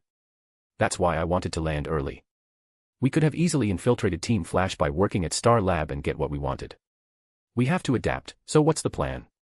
We don't know how much time before the convergence ends. So, let's use a more forceful yet still peaceful method. What does that even mean? Barry created an alternate reality in his 3rd year when he traveled back in time and changed his mother's death. Although he left that reality, it should still exist. Our first visit should be there. Locate it. As you wish. Morgana could monitor the entire planet and the surrounding realities and dimensions connected to it. And even if she could not, she could use a cause and effect spell to find the reality connected to Barry. Found it, she declared, and the team did not hesitate to travel to that alternative reality.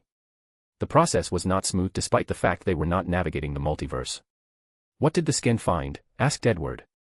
Barry Allen is not here, as we expected. However, oddly enough, I could not find Savitar as well. So, Barry was not the only one who escaped that reality, muttered Edward. So, is only Kid Flash left? Yes. Capture him. The process took some time and effort, but it was done perfectly. Edward looked at the young Wally West in this particular prison he made for Speedster. Show me the scan and preliminary result. The first thing they learned about Speedsters is that it was impossible to read their mind or control them, and that's because the Speed Force was protecting them.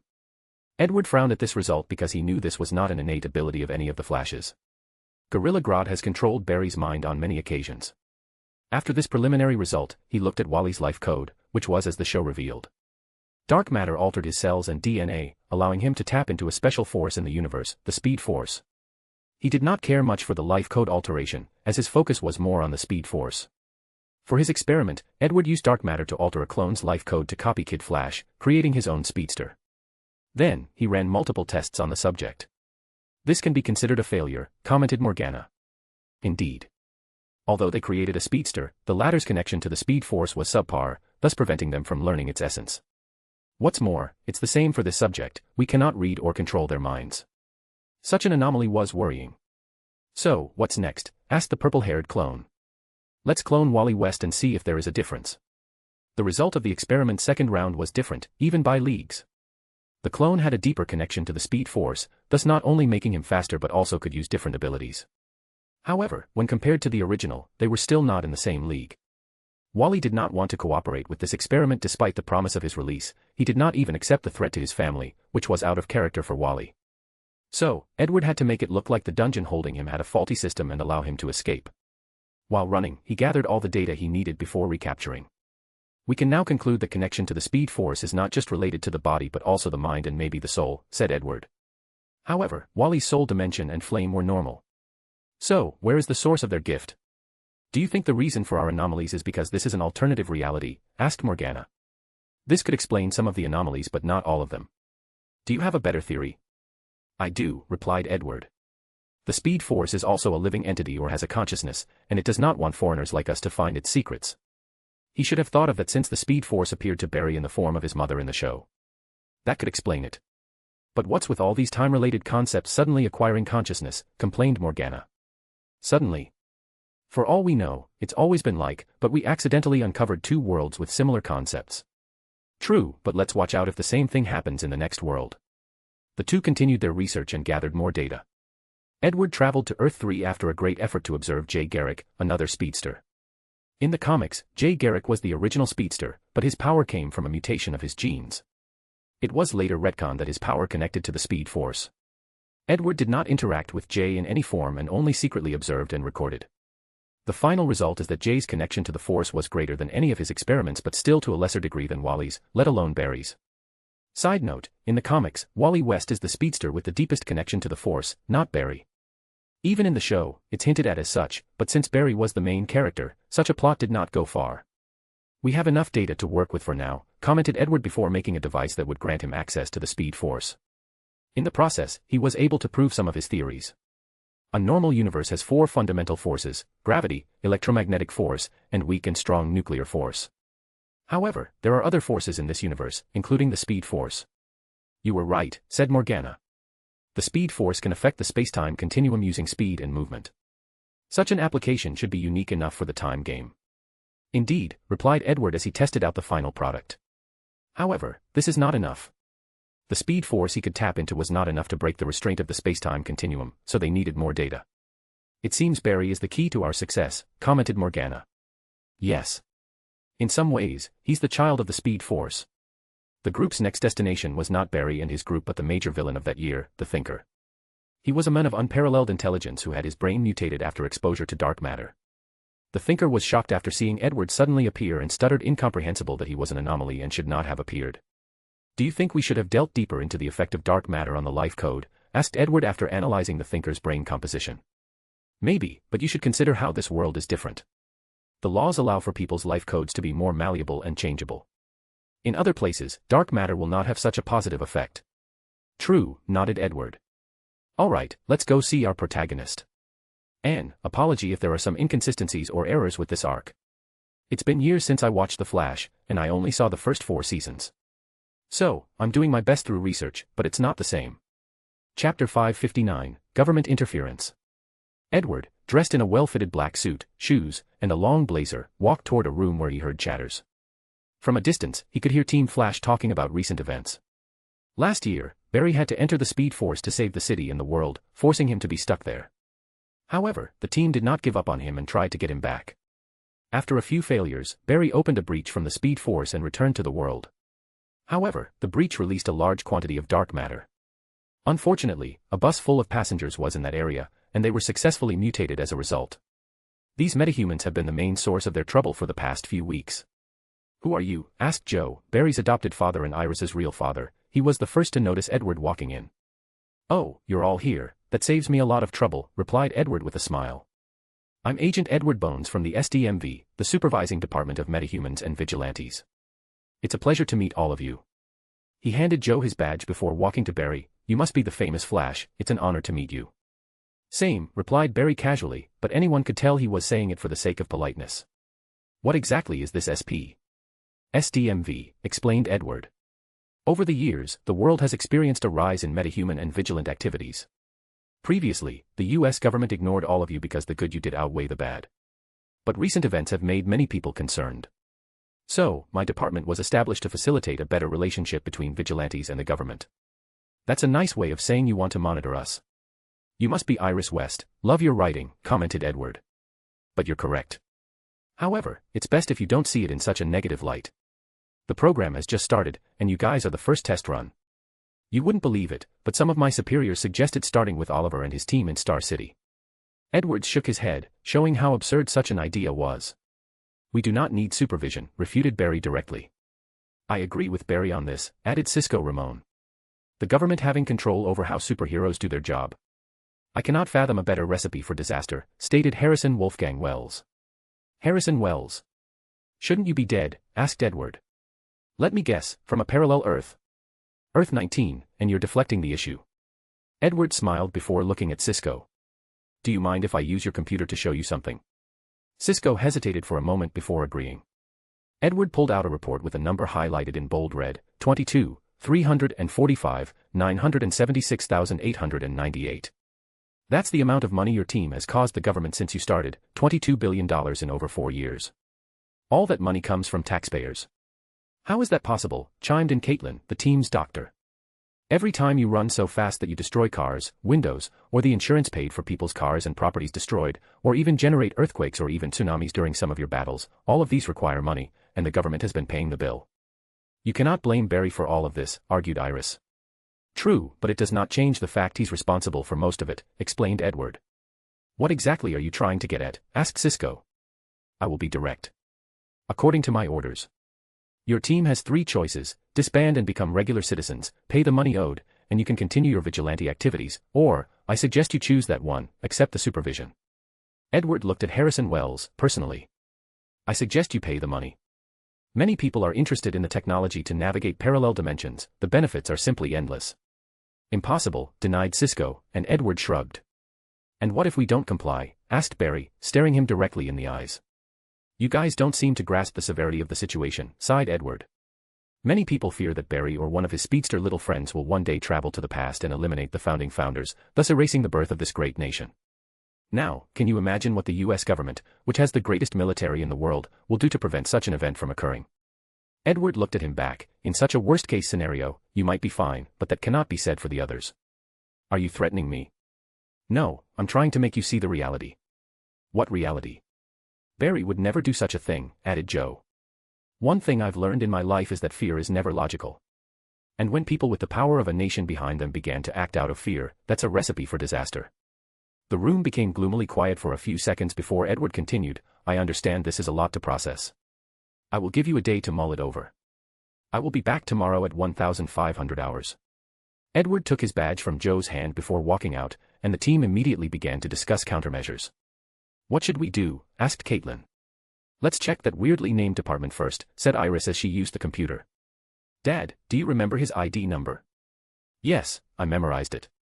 Soon, the team found Edward's identity, including the semi-classified ones. Ex-Special Force, served 2 tours in Iraq and Afghanistan. He was about to retire but was called into this new department, explained Iris. So, he's legit, asked Ralph Dibney or the Elongated Man, a new metahuman from the bus accident. He was quiet the whole time Edward was there. It appears so. You said he's an ex-Special Force and served, asked Barry. That's right. In that case, let's contact Diggle to see if he knows something. The team then contacted Team Arrow in Star City, asking Diggle if he had any information. A few minutes later, they received a call. I got news from a few of my contacts, said Diggle. Edward Bones led a task force called the Silent Diplomats. Their mission was to enter hostile territories and negotiate all kinds of under-the-table deals for the government. Diggle, did you hear anything about this SDMV? No. Apparently, this department was of the highest security level, no news was leaked before it was formed. However, I must warn you. From what I hear, Edward Bones is an expert negotiator, manipulator, and ruthless man who will do anything for his mission. Be careful how you deal with him. All right, thanks.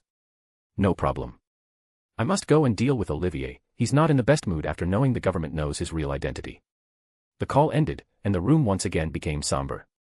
So, what do we do? Asked Ralph, but no one could give him an answer. Edward and Morgana looked at the screen before them. Are you sure you shouldn't choose a nicer identity? No, they are bound to be suspicious of me. So, it's better this way, makes it more believable. If you say so. What's our next step? Let's analyze the data we gathered. They could not read Barry's mind, but this was not the same for the other members.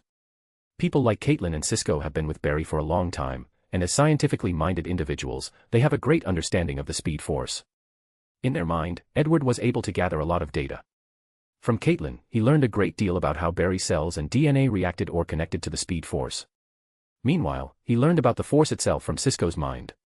After summarizing and analyzing the data, Edward showed up to the lab the next day, as he stated. Chapter 560, Data and Anomaly. Edward walked into the room where the team was waiting, including Kid Flash or Wally West, who had recovered his power a while back. He smiled and asked politely, I'm assuming you've made a decision. No one answered him for a while before Barry said, what exactly will you do as our supervisor? We will first begin by taking data on your abilities, the ins and outs, lows and highs. We need to know the extent of your abilities, your limitations. For what? Asked Barry. Isn't it obvious? Chimed in Iris. To deal with you in the future. Once again, you're seeing this in a negative light, calmly explained Edward. We are just preparing contingencies in case something goes wrong. By then, we will have ways to neutralize the individuals involved without causing too much chaos. You have a way with words, you should write novels like me, sneered Harrison Wells. This version from Earth-19 was a writer instead of a scientist, so Edward reduced his threat level. Regardless, he was still being closely watched. What exactly do you mean by something going wrong? Asked Caitlin. The worst-case scenario is that Barry becomes evil and uses his powers for nefarious means. Barry would never do that, immediately defended Cisco. He has saved countless lives, he's a true hero, added Iris. I am not attacking his character, continued Edward. We are just preparing for many possibilities. But it seems like you were, countered Joe. How many times has Barry risked his life to save this city? To save the world? Where was the government then? Now, you walked in here accusing him of turning evil. Calm down, said Edward calmly yet authoritatively. He looked at the team and said, all of you seem to have ignored the events of Flashpoint. The room immediately became quiet. In a moment of grief, he made a selfish decision to go back in time and save his mother. His actions altered reality as we know it. I have learned from my mistakes, argued Barry. I know the consequences of messing with time and would never do it again. Really, said Edward as he looked him in the eyes. Tell me you would not make the same choice if you watched everyone in this room die. Look me in the eyes and tell me you would not be tempted. I would never let anything happen to them. You didn't answer my question, Edward snapped back, so Barry moved his eyes away. Do any of you know the repercussions of Flashpoint? Do you think his actions only affected Central City or the people close to him? No, lives across the globe were affected. Government entities worldwide created special units to deal with the aftermath of Flashpoint, recording what was different from the previous timeline. How is that possible? Do you think you're the only one who can notice the changes in the timeline? The world is vast, and Central City is just a small microcosm. The room became silent as the previously built tension rapidly dissipated like a popped balloon. Now, turning evil is not the only scenario in which Barry could use his power for selfish reasons. Grodd's existence is proof that his mind can be controlled. If a metahuman with such ability shows up and we must face the Flash, the government wants to be ready. I still think it's a bad idea for anyone to have access to such data, added Wells. Especially the United States government or military. Maybe you're right, but at this point, there is no longer any room for negotiations, said Edward before taking his phone out of his pocket. My team is outside and will come in to begin the tests. After making the call, close to 100 individuals walked into the lab and began setting up equipment pieces. Wait, we have to be tested too, asked Cisco as he looked warily at the men before him. You're a metahuman, too, aren't you? So, you are also on the list to be supervised, replied Edward while still on the phone. More than an hour later, everything was set up, and they began with Barry and Wally. They wore a special suit designed to monitor their heart rates and other bodily functions. Then, they used a specially prepared cosmic treadmill that allowed them to use their full speed. Edward calmly watched Barry, and when a portal appeared a few meters before Barry's treadmill, his eyes secretly lit up. The entrance to the Speed Force, he thought without any change in expression. The subsequent tests were his other abilities, like phasing through walls or releasing lightning bolts. The final test was to gather data while he ran through the Speed Force. However, Edward did not stay around as he pretended he was supervising the others. He watched Cisco using his power of vibrations and his reluctance to show his dimensional portals. Meanwhile, Caitlin showed her power to manipulate ice, and Ralph showed how his body could elongate itself. The entire process took more than 6 hours before it was over. See? It wasn't so bad, said Edward, and everyone either rolled their eyes. I will return in 3 days to proceed to the second step. The team watched Edward, and as soon as he was away, someone spoke. What a terrible experience, commented Wally. I think I'm developing a disdain for bureaucrats, added Caitlin. Something is wrong, said Barry. What do you mean? Iris held his arm, not hiding her concern. I have this bad feeling about this agent, he continued. Cisco, check our systems to see if there is any problem. I will check the entire building for any bugs. Swish. Lightning flashed as Barry ran at unparalleled speed, searching every corner of the building. Found something? Asked Joe.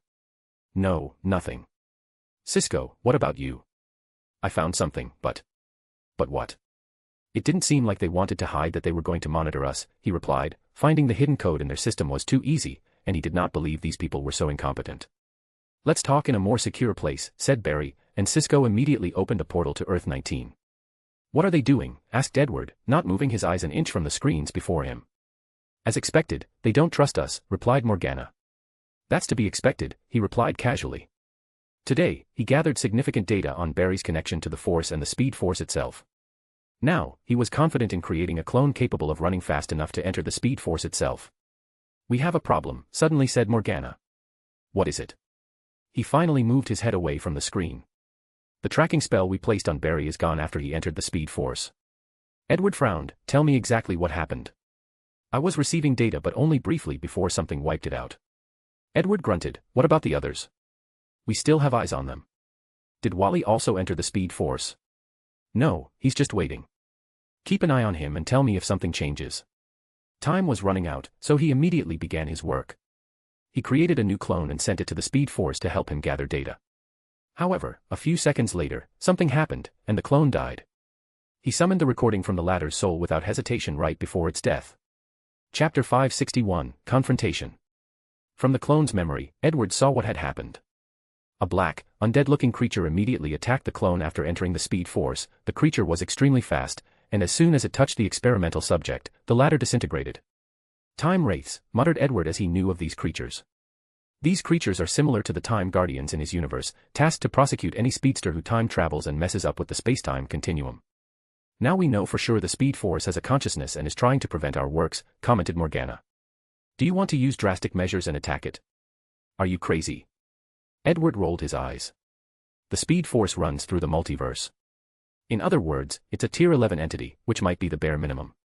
In the comics, speedsters have done many things that regular Tier 11 could never do. And now that this world was being fused with the comic, who knew how powerful it was? So, what do? We will send as many subjects as needed. We can gather much data from their confrontation with these time wraiths, replied Edward. Plus, we still need Barry. Time passed, and Edward returned to the team, holding a metal briefcase in his hand. Everyone just looked at him, waiting for him to speak first. Wow, you guys are truly a bundle of joy, said Edward with a smile. Only he and Morgana knew what was on his mind. Using legilimency, he knew these people were secretly investigating him but had not found anything yet. Sadly, he still could not read Barry and Wally's memories. The tech support team has a gift for you, said Edward as he opened the case. A new suit? Asked Barry, not hiding his confusion. Yes. This suit absorbed the excess heat and kinetic energy you released when running. My suit already does this, he immediately said. Why don't you let me finish, said Edward, looking helpless. Not only absorb it but redirect the energy to increase your speed. According to them, your speed will receive a boost between 20 to 40%. Thanks, said Barry, but his face showed no gratitude or interest in this new suit. Edward did not say anything. Now, we can begin our work. We have nothing to do yet, said Cisco. This is not a job, and most of the time, the city is peaceful. Is that so? In that case, I'll be in my office. Edward stayed in his office for the next few hours, only leaving for lunch or bathroom break. Meanwhile, Barry and Joe attended their job at the police station while Iris continued her career as a journalist. Harrison Wells was absent, leaving only Ralph, Caitlin, and Cisco. The elongated man had a day off from his job, so he spent the day with Cisco and Caitlin. At 8 p.m. sharp, Edward walked out of his office and said his goodbye to Caitlin and Cisco, who only nudged their heads to acknowledge his existence. Then, they immediately reported to the others. We need to give them something to do, said Edward back in his hiding place. Plus, we can also prepare for the future. What do you have in mind? The next day, the team had to deal with a new metahuman. "You guys seemed in a hurry," asked Edward as he walked in. "A new metahuman," explained Cisco. "And it's a speedster. How is that possible?" "That's what we are trying to figure out." "Let me see." They showed him a video of a speedster robbing a bank, and Edward frowned. Why did he only take $5,000? "Why does that matter?" asked Cisco. "No, it does," chimed Iris. Such an act screamed desperation instead of a criminal mastermind. "Are you saying our perpetrator did this out because they believed they had no choice?" added Joe. "Most likely." "Then, we can start from there." The team soon began to work, trying to discover the identity of this new speedster. However, even with Edward's help, nothing was discovered until 2 days later when the latter struck again, stealing more than $50,000 this time. "He or she is escalating after getting a small taste," commented Joe. "It won't be long before things get out of control. We need to stop them." Then, the next day, they tracked the perpetrator while they were in the midst of committing the crime, and Barry rushed to the scene. Sadly, in his first encounter with this dark flash, as the media called this speedster, he failed to capture his opponent. "Barry, what happened?" asked Joe. With the new suit, he should have captured his opponent. He was not only a speedster but also had this ability to clone himself. He distracted me with the clone, and I lost his track.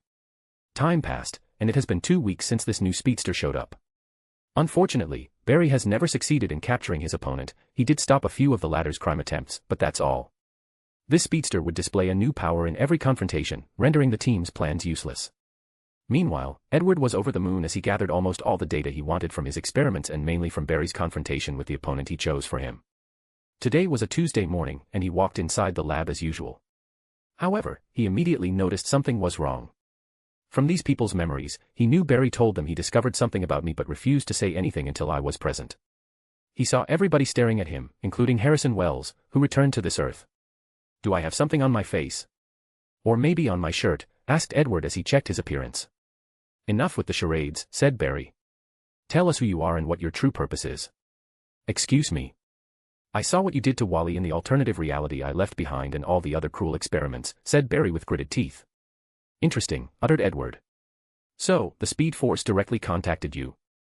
I should have expected this after what happened last year. So, you're not hiding it. Since the truth is out, what's the point of doing that?" Barry controlled his emotions. "Are you going to answer my question?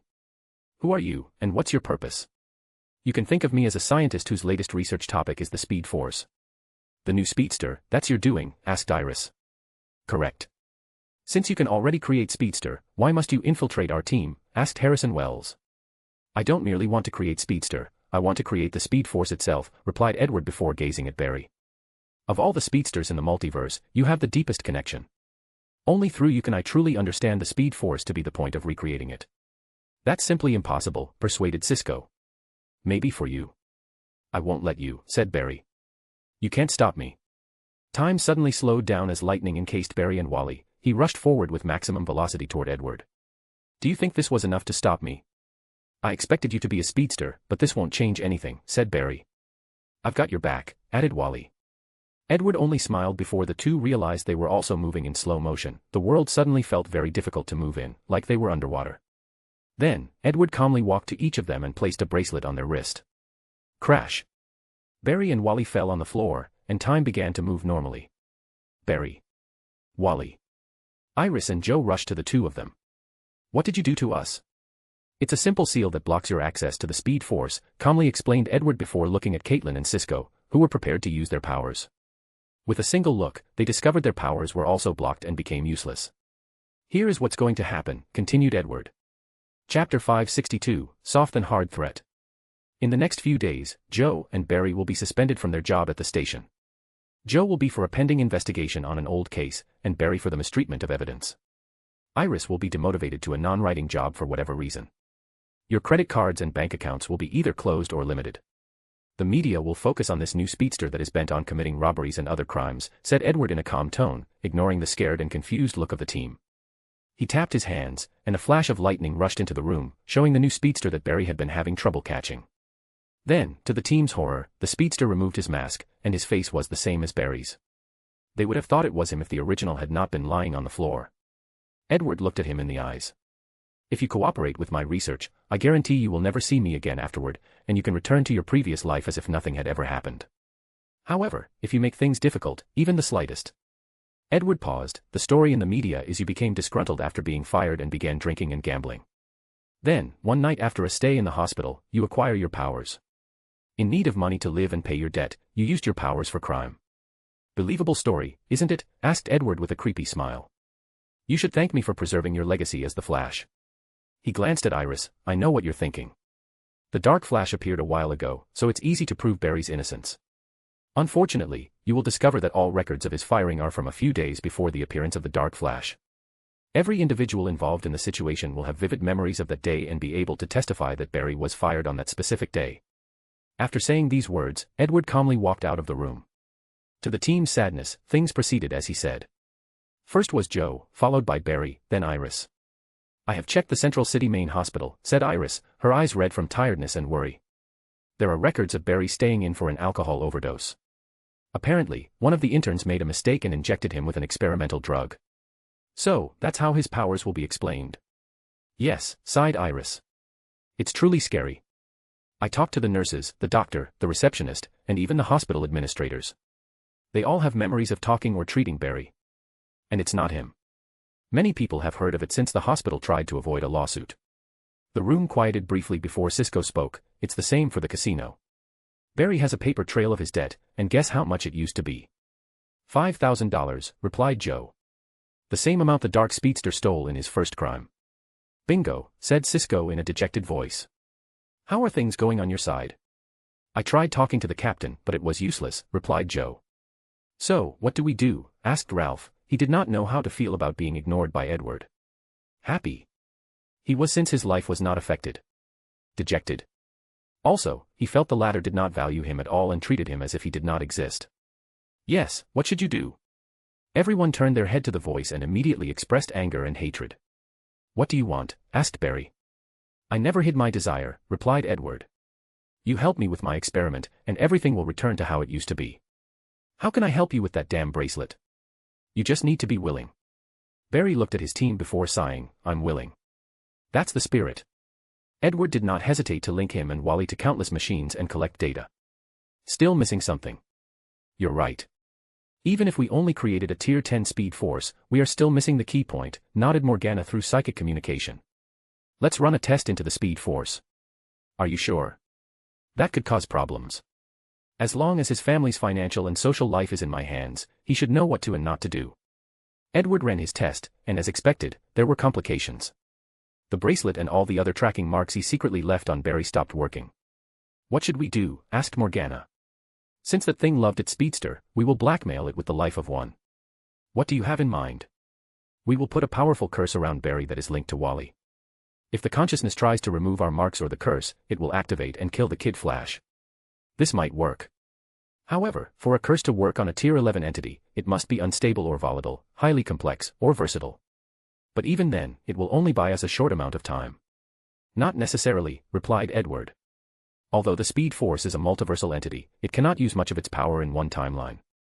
Hopefully, you're right. Edward immediately began concocting this curse, in which he mixed into all his learned or mastered rules. Over the past 500 years studying the soul limit, he made many accomplishments in mastering rules or rules. As such, he now wielded all elemental rules except light and darkness, soul rule, destruction rule, death rule, spacetime rule, and curse rule. The final product of this curse was a black bracelet, and after taking some of Wally's blood, it was finally completed. Edward's plan worked as the Speed Force did not remove his marks, thus allowing him to gather more data. Things were proceeding smoothly for a whole month until Edward calmly watched Barry finish today's test as he walked out of a portal. This should be enough for today, right? Do you think I didn't detect your little movement? Excuse me, asked Barry, not showing any hint that something was wrong. The time remnants you send out, do you think I wouldn't find out? I have no idea what you're talking about.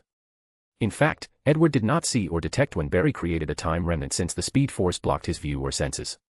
However, the remnant, who is something like a clone, tried to traverse the multiverse, mostly trying to get help from other Earths. Sadly for this team, Edward had already used Rick Sanchez's technology to block this timeline. It seems that soft threats won't work, so let's do this the hard way. The team's heart skipped a beat. Then, before they could react, they discovered they were inside some kind of shield in space. Is this Earth? Asked Caitlin as she looked at the blue planet underneath her feet. They could not believe how fast they teleported outside of the planet's atmosphere. Beautiful planet, isn't it? Said Edward, his tone eerily calm. It would be a shame if it was gone. He pointed his finger to shoot a small purple energy orb. Boom. The entire planet exploded, and no one, including Harrison Wells, who is the usual calm and composed one, knew how to react.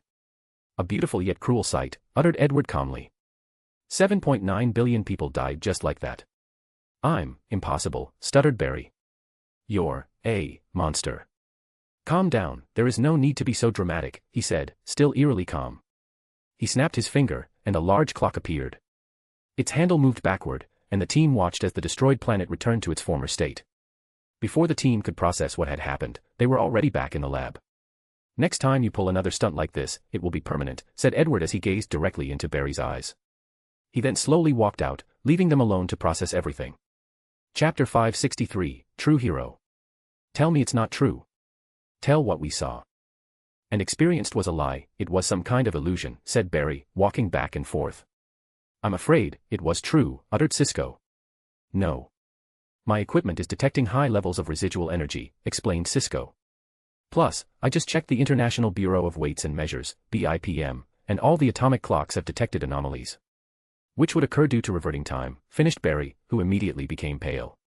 The room entered an eerie quiet before Ralph spoke. I'm done. He immediately headed to the exit. Oh, calm down. What do you mean by that? Like I said, I'm done. You can't just leave, said Iris. Yes, I can. I reluctantly signed up to fight normal crime in this city and a few metahumans. But someone who can blow the world with a finger and revert it back as if nothing ever happened. That's beyond my pay grade. Come on, Ralph, persuaded Barry. I know things looked bleak, but we still have hope. Oh, what kind of hope? Well, we are alive, aren't we? That's something. Yes, because of his mercy. But if you continue with this kind of thinking, we won't be for long. No matter what the others said, Ralph walked out and did not stop. His departure dealt a great blow to the team's morale. I can't believe he just bails like that, complained Wally. You can't blame him considering the situation, said Wells. You're on his side. No, but I understand his choice. So, would you do? Enough, Wally, said Joe with a raised voice. Now is not the time to be fighting amongst ourselves. We must think of what to do. Unfortunately, no one could provide him with any decent idea. Edward showed up the next day as usual. He was indifferent to everybody and immediately forced Barry and Wally to undergo his tests. He was more severe this time around, as he would push them to the limit for 3 straight days before leaving. He would give them a potion to replenish their fatigue whenever they were tired. Then, he would disappear for 1 day before doing the same thing. By the second week, Wally became useless as his connection to the Speed Force was not deep enough for this level of research, so he no longer participated. We are still missing the last piece, said Morgana. However, we now have enough data to calculate the missing link. And how long would that take? 50 years. Do you want the exact number down to the second? No need, replied Edward. In hindsight, 50 years was not long, especially since they could use time dilation and not worry about time back home. So, what do you want to do? Do you want to use more drastic measures? Asked Morgana. No need. We can push Barry further and gather more data. This should reduce the time needed for the final calculations. As you wish. As soon as Edward walked into the room, he knew something was wrong. He could no longer read the other people's minds, not just Barry and Wally. What have you done? He asked the speedster. You're too strong and must be stopped. Otherwise, this world could come to an end because of your whim. We were so close, Barry. My research was so close to finishing that you would never see me again. Why do something stupid? How do we know what you say is true? Are we supposed to believe your words? Added Caitlin. There is no need to talk with him, said Cisco, and the team immediately acted. An armor similar to Savitar materialized around Barry and Wally. But they were not the only ones. Every team member had similar armor. Cisco shot a few blasts in the air to open portals, allowing countless people to walk in. Edward first saw Oliver Queen or the Green Arrow, and all his team members walked into the room. Everyone had unique armor. The next to enter was Supergirl, Kara, who walked out, followed by her cousin, Superman, Clark Kent, and a group of superpower individuals from Earth, 38. Following them was the Legend of Tomorrow, a group of individuals with a mission to preserve the spacetime continuum. All the members had one connection to Flash or Oliver in some capacity. The last group to arrive was composed of speedsters. Edward immediately recognized the first person as Jay Garrick, usually known in the comics as the first speedster. He had to take a moment to recognize the other two. He did not watch all of the Flash but remembered specific videos online by accident or by choice of later seasons. So, he recognized the two of them. One was someone called Godspeed and should have been a villain unless he remembered correctly. The other one was Barry's daughter from the future. Edward calmly looked at the team, focusing on their armor. An armor powered by energy from the Speed Force itself. This must be one of Wells' works, he commented. His calmness unnerved me, said Diggle through their communication system. It's just a bluffing tactic, Oliver responded, not hiding his voice. However, Edward paid no attention to him but glanced at Barry. I'm curious how you put this team together. Does it matter? The unknown is eating me alive. Sadly, no one would answer him, so he had to cast a divination spell to get some answers. Over the years, he had made great strides in this field of magic that always eluded him. Plus, he's learned he can achieve way more if he lets Morgana do the divination instead of him. So, it was a time remnant, he thought. He believed he had captured all of them, but the Speed Force hid one and even sneaked it out of this blocked timeline. The remnant was the one who put up this time, and Edward even believed the Speed Force allowed it to access Barry's memories. He looked at Barry in the eyes. I respect you, Barry. Despite the despair you faced when confronting my power, you never gave up simply because you were a hero. Sadly, your foolish actions will cause you the death of everyone that you care about. But don't worry, I'm not as cruel as you would like to think. I won't lay hands on this planet. Attack, roared Barry and Oliver simultaneously. Sadly, their attempt was useless. A shield appeared around Edward to block all their attacks. Moreover, everyone soon noticed their bodies were rapidly disintegrating into tiny particles. What have you done? Roared Barry, but Edward calmly looked at him with no words. He had used all the power of Netheril to use one of his most powerful laws, destruction. As such, despite all members of the team wearing Speed Force armor equivalent to Tier 7, meaning they could survive the sun's destruction, no one survived this attack. The Speedsters, Krytonians, and Martian Manhunter were the last survivors. Their power or physiology allowed them to siphon more power from the Force and delay their inevitable death. Alas, the pain of watching their loved ones die had almost broken them down mentally. You could have avoided this, said Edward with a cold and callous indifference. He pointed his finger at the Speedster and forcefully drew out their soul flame. He did not care for their last look of regret, anger, and resentment. What are you going to do? Asked Morgana. Experience what it's like to be a Speedster with the highest affinity with the Speed Force. It should hate us right now, so do you think it's a good idea? I only need to draw its consciousness into a battle with my willpower. This should buy us enough time. Since you've thought of everything, let's proceed. Chapter 564, Weaponized. Edward floated in the air, legs crossed, and blood dripped from all of the orifices in his face. Despite his gory appearance, he looked calm as the space around him twisted. His willpower was directly confronting the consciousness of the Speed Force while his mind and soul were navigating through it, gathering as much data as possible. With Barry and the other Speedster's soul, the Speed Force was like his home, allowing him to navigate and understand its ins and outs. The process was intoxicating as his mind ran at a speed unlike never before. He felt absolute freedom. Blurg. Edward opened his mouth and vomited a large mouthful of blood. A potion appeared before him, and he drank it. How is it? Asked the little elf. Good, more than good, he replied hoarsely. So, we got what we wanted. Not only that, but my willpower has finally reached 9. Chris's meditation technique had previously improved his willpower, and this confrontation was what he needed to reach a new height. He could feel it as soon as he opened his eyes. The world was different, everything felt like it would be okay since he now strongly believed he could survive anything. Lastly, controlling his rules became way easier. That's good. Not only had her boss improved spiritually, but they could finally replicate this thing. The Speed Force had applications beyond just surviving the time game. By creating a Speed Force dimension as her core, her processing power can drastically be increased, finally breaching the previous barrier and becoming an entity on par with a universe will. By then, her calculations would be as if an infinite version of herself from a multiverse were doing the calculations. How is your injury? My soul is injured, but nothing that a few months of rest won't cure, replied Edward. That's good. So, what's next? Do you want to start building your own Speed Force immediately? No. The original one might intervene in our actions. Plus, it's time to leave this world to prevent any possible trouble. We're leaving immediately. No, there are still a few things of value in this world, replied Edward. His next step was cleaning up the mess Barry's actions left behind. He first wiped out the memory of everyone on the planet from any memories related to supernatural or metahumans. Secondly, he released a virus on the planet that modified the DNA or life code of all Earthlings. The DNA of the people of this world was very susceptible to mutation upon contact with dark matter or other forms of energy or universal power. That was no longer the case. The third step was to do the same thing with all the Earth's Team Flash had encountered or had any connections with, including Earth-38, where Kara and the Kryptonians originated. Lastly, Edward had to eliminate the Harrison Wells variant, which created the Speed Force suit for the team and removed all traces of his existence. "Aren't you going too far?" asked Morgana. "Harrison Wells has the potential to develop omniversal travel. Although his chances are very slim compared to Rick or the Doctor, he still has the potential, especially after how much this world will change once the convergence ends. I need to remove all possibility of him actually succeeding and coming back for revenge." "That's fair, I guess. But what about the Speed Force? It should remember your actions.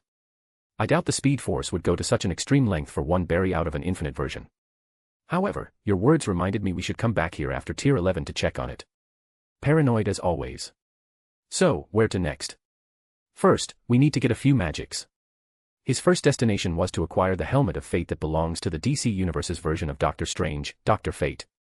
The helmet allowed him to communicate and draw power from an entity known as the Lord of Order. Edward did not care much about the spells, the latter thought. He only wanted the helmet to prepare for the MCU sorcery magic that used other dimensions and unknown deities and creatures. Through this helmet, he had a better understanding of this magic system and could learn it much more easily.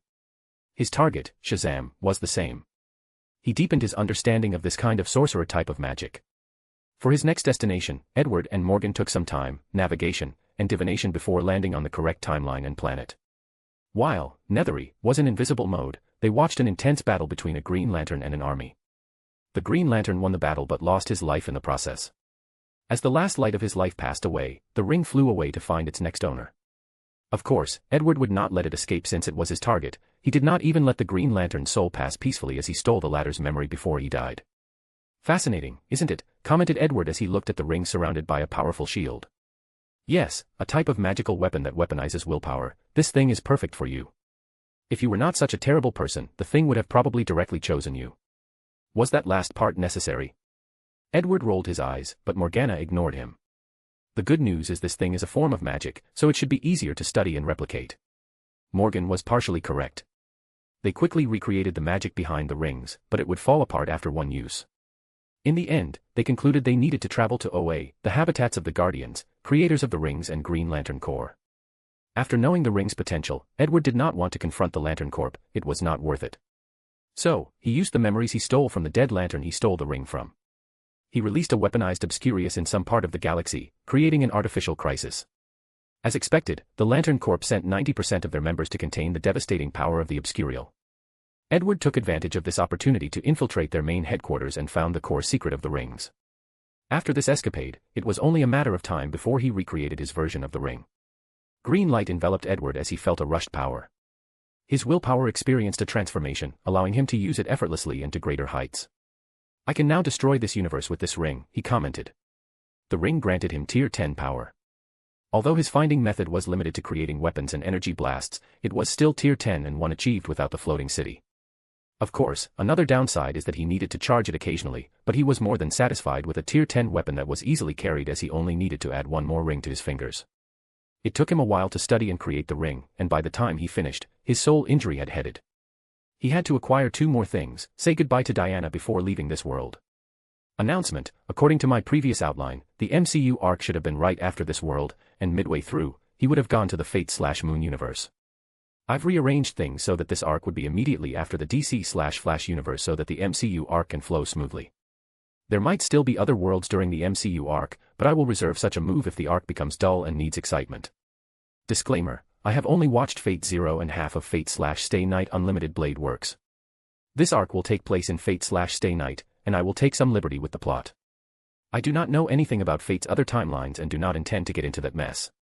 Additionally, it will be a mini-arc instead of a very short or brief arc. But it will also be very important and play a significant role in the time game. Chapter 565, Visit. Edward's next target was the DNA sample of the Kryptonians, as he had great use for it. Manufacturing high-tier clones is a very costly endeavor as he needs the mana to forcefully raise their tier while also considering how to nurture their souls. After mastering Soul Law, he mastered the ability to create artificial souls, making things slightly easier but still costly. Additionally, these clones have very limited lifespans, which is a problem in itself. But the Kryptonian life code is the key to solving this problem. He can now clone them in mass like any other clone before placing them in a facility with immense solar energy. He can design the place to accelerate these clones' ability to absorb solar energy to increase their growth. With this method, he can manufacture tier 5 to 6 clones in batches, creating a mighty army. These clones won't be even more powerful because he needs to modify their life code to remove the Kryptonians' natural weakness against magic. Of course, he also has to worry about possible revolts and so on. Once that was finished, he searched for his next target, the anti-life equation. The anti-life equation was a transcendental mathematical formula initially said to allow those who knew it to dominate the will of any sentient race. This is the ultimate goal of Darkseid. Edward wanted to get his hands on it as he believed he might access the Mind Authority after studying it and the Mind Stone from the MCU. It's not working, Morgana declared.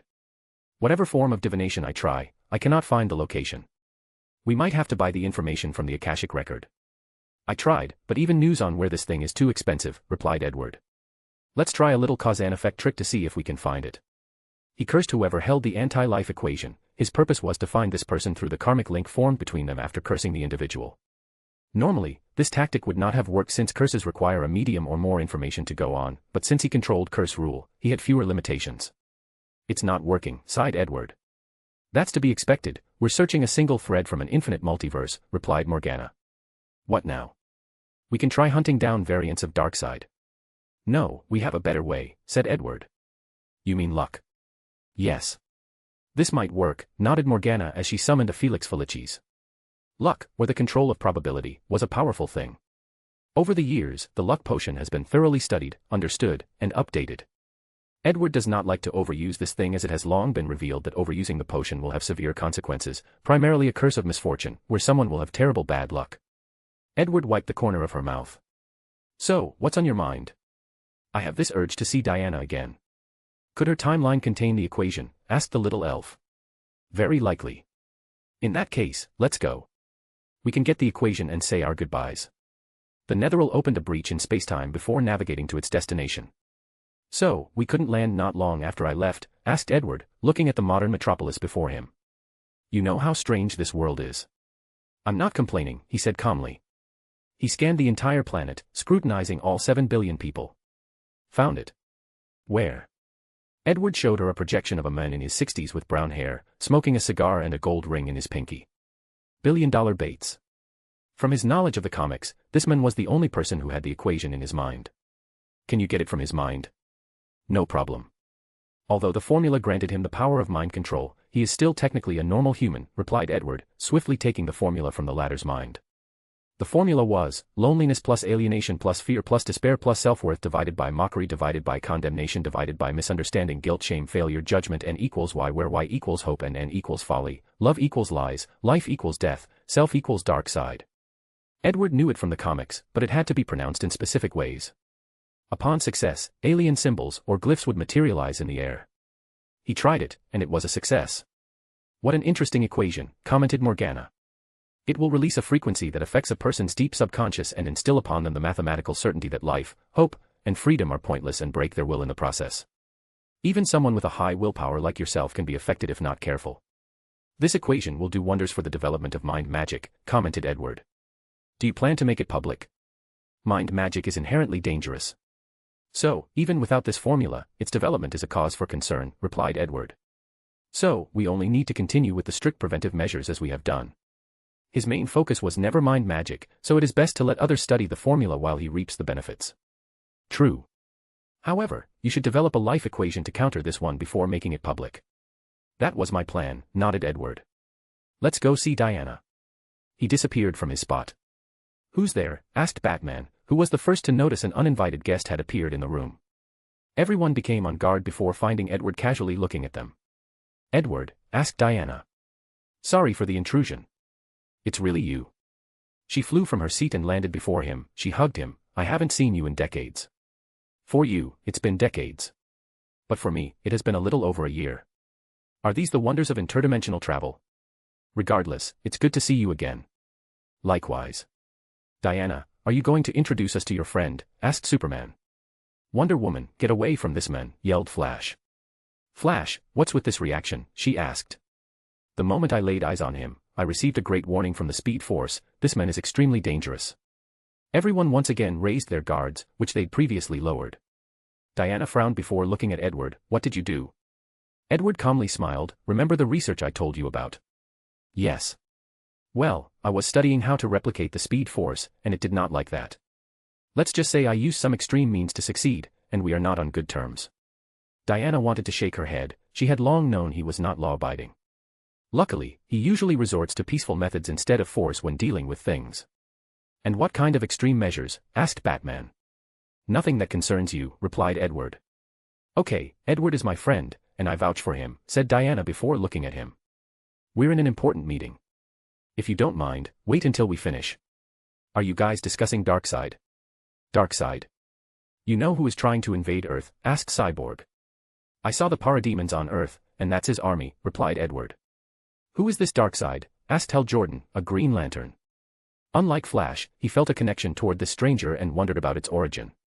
Darkseid, ruler of the nightmare world, Apocalypse. He's a new god that has conquered countless worlds, and Earth is his next target. How do you know so much? Batman asked, but Edward did not pay him any mind. He looked at Diana and said, I'm interested in Apocalypse technology. I don't mind helping you out if you want. Diana did not immediately accept but looked at the team. What do you think? We could use all the information possible, uttered Superman, and soon, the others, with the exception of Flash and Batman, also agreed. So, Edward sat next to Diana as he participated in this Justice League meeting. Chapter 566, Tension. Edward tapped his finger on the table and instantly hacked the Justice League system. Cyborg, who was the one who instilled it with Batman's help, looked at him in shock. The technology in their system was years ahead of its time, but it was hacked so easily. I have only met variants of Darkseid from different parallel dimensions, but all of them were the same. Ruler of Apocalypse, Conqueror, uses a powerful and inescapable Omega beam, and searching for the anti-life equation, explained Edward, who showed them his primary data on Darkseid. And what exactly is this equation? Asked Diana.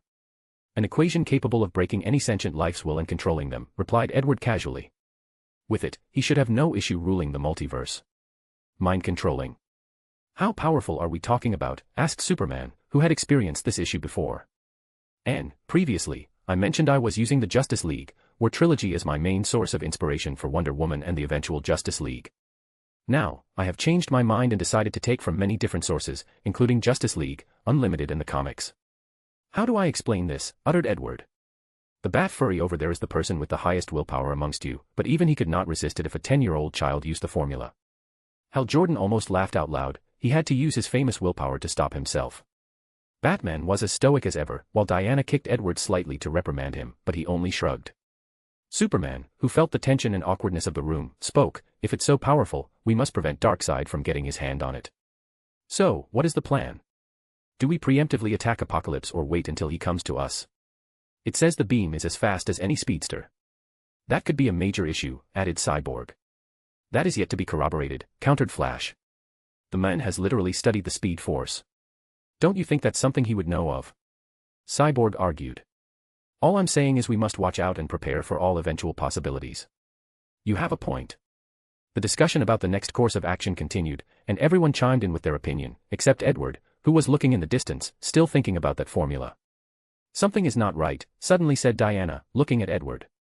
Excuse me. From what I know about you, this equation is the kind of thing you would jump at to research, yet here you are without a single thread of interest. That's because I already have the equation and, thus, not interested. Diana almost let out a groan as she massaged her temple. Oh, Hera, couldn't you just keep that information to yourself, she thought, feeling the tense silence in the room. So, you know where it is, she swiftly asked. Yes, in the mind of a rich man called $1 Billion Bates. You guys should probably protect him or something. However, be prepared since he knows how to use the formula, gag his mouth to prevent him from speaking. We'll keep that in mind, said Superman, trying to change the subject. What are you going to do with it? Asked Batman. What does it have to do with you? You're an unknown individual, possibly a criminal, possessing knowledge with worldwide ramifications. So, I think we all deserve to know what you will do with it. Edward looked at him and the others. I'm only a passenger in this dimension. Once I say my proper goodbye to Diana, I will leave, and you won't see me again. And we're supposed to trust your words, continued Batman. You want to talk about trust? Why don't you tell the people here about the contingencies plan you created for each other in case they've gone rogue? What? Batman, is that true? Asked Superman. Bruce, tell me this is not true, added Diana. The Justice League is a formidable force of good, but it can also be used for evil. Do you think so little of us? Asked the Flash. Not cool, man, stated Green Lantern. I do not doubt your character. But as you saw with this equation, sometimes, the choice is not yours. So eloquently spoken, sneered Edward. Why didn't you create a plan for yourself?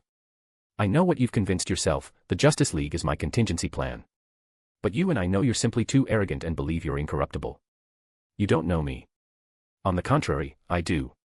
You and I are more alike than you know, losing parents at a young age, fiercely intelligent, paranoid, and like to be prepared for the worst. The difference between us is I don't let my trauma define me, I've learned to grow, to mature, but you're still that little boy who watched his parents die in that alley. Enough, Edward, you've gone too far. Maybe, he replied before standing up. Like I said, I'm just a passerby. Once you deal with Darkseid, we can say our goodbyes, and I can leave. He disappeared from the room, leaving the meeting. The room was quiet for a moment before Superman continued. We will discuss Batman's inappropriate behavior later, let's focus on this upcoming invasion. After a small discussion, the team decided to capture billion-dollar Bates first before preparing for the upcoming battle. It helped that he was a criminal and had just cause for their actions. A few days later, Edward held a mother box in his hand, analyzing and disassembling it. He sensed a visitor and opened the door to his apartment in New York. What happened in that meeting? Diana asked. You're usually so calm and composed. As you can see, I'm not a big fan of the Bat, shrugged Edward. Back in primordial Earth, he used to be a superfan of Batman. However, as he grew up, he wanted to read characters that grew emotionally, but the writers never allowed Batman to do so. He had a similar issue with Spider-Man, as the writers never allowed him to evolve as a character. Later, he developed a great disdain for Batman because of his fans. He was sick of their constant arguments about how the men could do anything with prep time. That is very obvious, sighed Diana.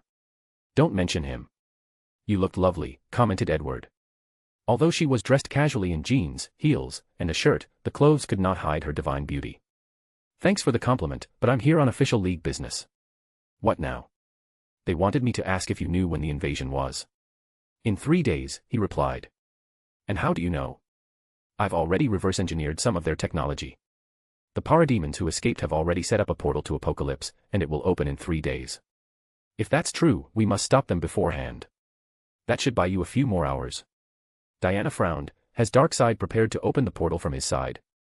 Based on the reconnaissance probes I've sent into Apocalypse, that's correct. In that case, we need to hurry, said Diana, preparing to leave. We will catch up later. Wait up, said Edward, stopping her. He opened a small portal to summon a small cube. What's this? Asked Diana as she received this thing. Once the battle starts, press the button, and it will drag Darkseid and his army into the mirror dimension. In there, you can fight with all your strength without affecting the planet, you can even blow it if you please. Really, said Diana with shining eyes. One disadvantage of a hero is the restraint he or she must exercise to protect the surrounding people, houses, and even the planet. People like him and Clark cannot use all their strength. Thank you for this. Consider it an apology for how I acted towards your friends. Chapter 567, Goodbye. The Mother Box was a fascinating piece of technology. It was a living computer with many abilities, including opening boom tubes, spatial tear for teleportation, healing, energy manipulation, gravity manipulation, mental communication, etc. Edward had the knowledge and capabilities to replicate all its abilities, including the part about being a living computer made of organic and inorganic matter. Studying the box only added a new variety to his and the Empire's technology tree, but that was not the main reason for his interest.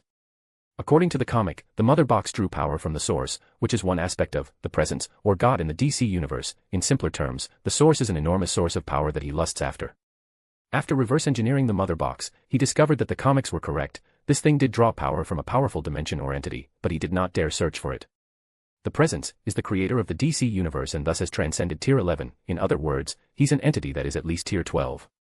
Although he had previously fought God or Yahweh, that was on a different scale. Plus, he's unsure if they are the same entity despite the comics often claiming they are. It's unfortunate but not worth the risk, Edward shook his head. He decided to settle for the best thing, the Omega Effect or Darkseid's source of power. The Omega Effect allowed Darkseid to travel at will through space and time, so Edward knew it might be useful for his time game. Additionally, when he uses the Omega Beam, it can erase people from existence, similar to his power of destruction.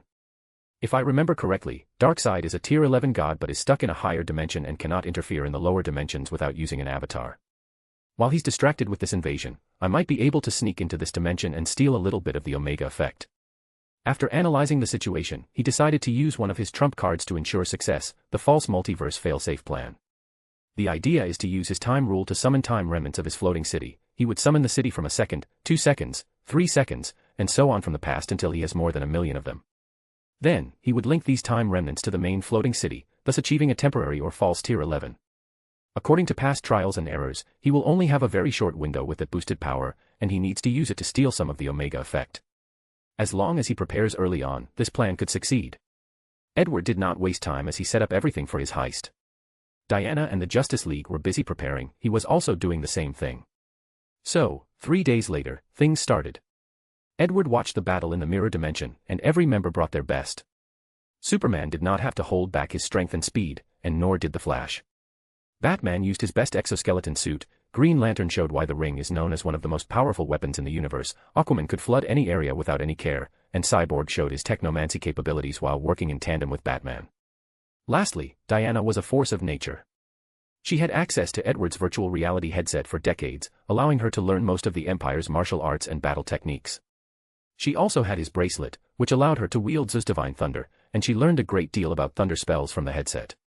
Lastly, she somehow contacted Olympus after his absence and gained possession of her famous bracelet of submission/bracelet of victory, one of the few things in the universe capable of directly blocking Darkseid's Omega beam. Not bad, he commented before proceeding with his plan.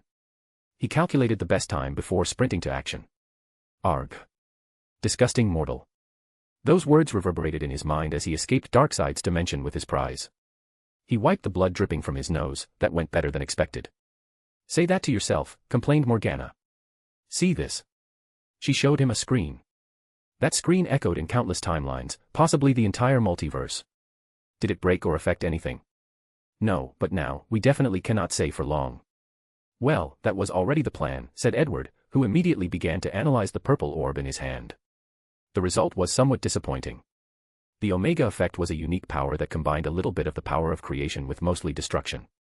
Its ability to travel space and time is nothing more than destroying specific parts of the space-time continuum and forcefully creating tiers that lead to any place or time. Such a power perfectly matched someone like Darkseid but was probably useless to his time game. The good news is this thing did have some value. It was an excellent reference for his study of void energy, which also had both destruction and creation characteristics. Lastly, it also helped his destruction rule. Did you see my fight? Asked Diana, dressed casually as she sat in a booth at a diner. I did, and it was wonderful, replied Edward. Wonderful. That's all you have to say. What else do you expect me to say? Be a little more excited or impressed. What can I say? You guys barely destroyed the solar system. To me, or even Darkseid, this level of a fight is now child play. Your dimension must be a nightmare for regular people. It is, nodded Edward. Let's not talk about this. Tell me, what happened to you after I left? Nothing exciting happened in the first few years as I listened to your advice and waited for the right time to become an ambassador in the world of men. It was quite difficult after seeing the atrocities of World War II, but I persevered. And when it was time, I did not even have to convince my mother as the gods of Olympus contacted us and granted me these bracelets. Edward looked at them, he could tell they were made similarly to the lasso of truth but also contained the Guardian/Protection Authority. They told me to become their ambassador, and I answered their call. Did you even learn what had happened to them? No, I only know something happened that affected all pantheons. Edward nodded, thinking it was probably related to the convergence. Once I joined the world, Clark, or Superman, had just begun to appear to the world. Soon afterward, there were more and more like-minded individuals, and we formed the Justice League to help people. You seem happy, I mean, happier than when we last saw each other. Well, I found a purpose to which I can dedicate my life, and I am very content with it. Yes, having a purpose can have this effect. The two spent the next few days talking and rekindling their friendship. They traveled, talked, ate, and Diana asked for a rematch with the caveat Edward had to use the same tier as her. She lost, of course, but put on a great fight. Her talent for close combat is better than him, and her skills are now on par, if not better, after using the headset, but he still had thousands of years of experience above her. 3 days later, it was time for Edward to leave. Can't you stay a little longer? Unfortunately, that's not possible, replied Edward. When will I see you again? Asked Diana. I will see you again, right? Maybe. Those are not reassuring words. I will be very busy. So you might see me in a few months, a few years, or never. As a dimensional traveler, time is not really a constraint for me. Your words are raising eyebrows, Diana said. If you need help, say so, and I will not hesitate to offer it. I know, but there is no need for that, Edward replied before looking her in the eyes. Bruce is a great guy, I have no doubt he can make you happy. So, you knew. My outburst was not simply because of how I personally feel about him. I did not take you for the jealousy type, she said with a smile. I have my low points. But what I said is true, he can make you happy. I don't know. He has always had reservations about our relationship because of our line of work. Plus, I couldn't stop thinking about your words. He can change, added Edward. I've seen. After he surrounds himself with his adopted children, the Robins, he does change. At that point, you only need to see the right therapist, and he can overcome his trauma. Do you really think so? I wouldn't say so otherwise, nodded Edward. However, you should be wary of a woman named Talia al Ghul. Why? She has a son with Bruce named Damien, but he was not really a willing participant in the procreation process, if you know what I mean. So cruel. I'm afraid so. I will be on the lookout. Good. One last thing in case we don't see each other again. Don't say that. Listen, since it's important, said Edward in a serious tone. The entire multiverse is about to be forced into a war of unparalleled proportions. If you want to protect the people you love, become as powerful as possible. Edward sighed deeply. I want to say do whatever is necessary to acquire power, but I know this goes against your personality, so I won't embarrass myself. But you should understand my intention or the severity of the situation. A war. With whom? And when? Swiftly asked Diana. I don't know much, but what I do know, with your immortality, you will live to see it happen. Be prepared. I understand. Edward nodded, hugged, and kissed her on the cheek before hopping into his floating city and leaving for the void. His next destination was the Fate/Moon universe. Chapter 568, The Holy Grail War. As Edward stood in the void, he felt relieved that things went smoothly this time. He looked at the world before him, deep in thought. The Akashic record warned him about directly entering this world, telling him to be careful and possibly expect rejection. Edward was about to anchor his city before sending a projection when Morgana suddenly appeared. Emergency. What happened? Are we under attack? Swiftly asked Edward. He knew how dangerous the void was. You didn't let me finish my words, Morgana replied. I was going to say an emergency message. Oh, is it from home? No, it's from the spies in the Samsara Hall. Edward's eyes immediately lit up. During his trip to the Naruto universe, he trained a few spies to infiltrate a god space, hoping to steal that person's weapon. What did they say? The first step of infiltration was a success. Edward smiled after hearing this. He needed an identity in whatever version of Earth these people originated for and lured the purple-robed Taoist into choosing him into his space. He theorized that the bastard should be monitoring the entire planet, but his focus should be on his home, China, and the so-called main enemy of his country, the US. So, he made his clone with this idea in mind. He was born in South Africa and displayed an extremely high IQ at a very young age, which allowed him to attend Oxford University and graduate with many degrees. However, he soon became a laughingstock of the world of academia because of his unprovable claim that supernatural powers were possible in the universe. After years of rejection, sneering, bullying, and ridicule, he became a drunk and disappeared from the world's view, becoming a paid hacker for the underground. Such an obsession should get into the purple-robed Taoist's radar and receive an invitation. I hope things proceed smoothly from now on, muttered Edward. He provided the team with all the ways to create an identity for him, including written records, people's memories, personal relationships, published papers, and even countless videos taken from public cameras. He even gave these spies a few luck potion vials to ensure nothing goes wrong. All right, let's get back to business. Edward sent his projection to the world. The Akasha was both reasonable and unreasonable, complained Edward as he appeared in the middle of a magical circle. He looked at the young girl with twin tails before him. You must be my master.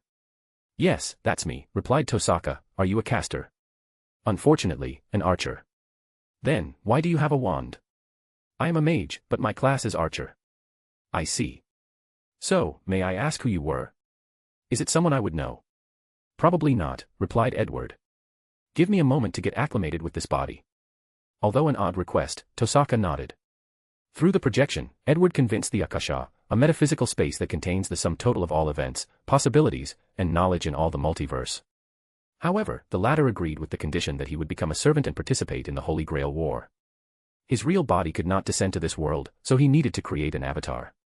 Regardless of the limits, he was happy he could enter this game as he had two primary objectives, Gilgamesh and Enika's noble phantasm, Enuma Elish.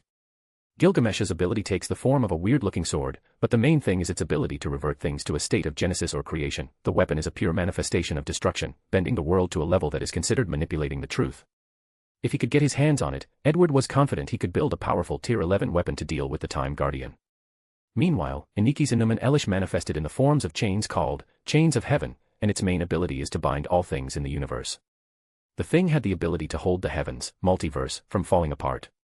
What interests Edward the most about this thing is the gods were created purposely to restrain them, so it was a perfect weapon for the Time Guardian. Of course, these two things were not the only thing of interest to him. This world contained primordial runes, and Edward wanted to get his hands on them to begin his project of synthesizing void runes by analyzing and combining primordial runes from many different worlds.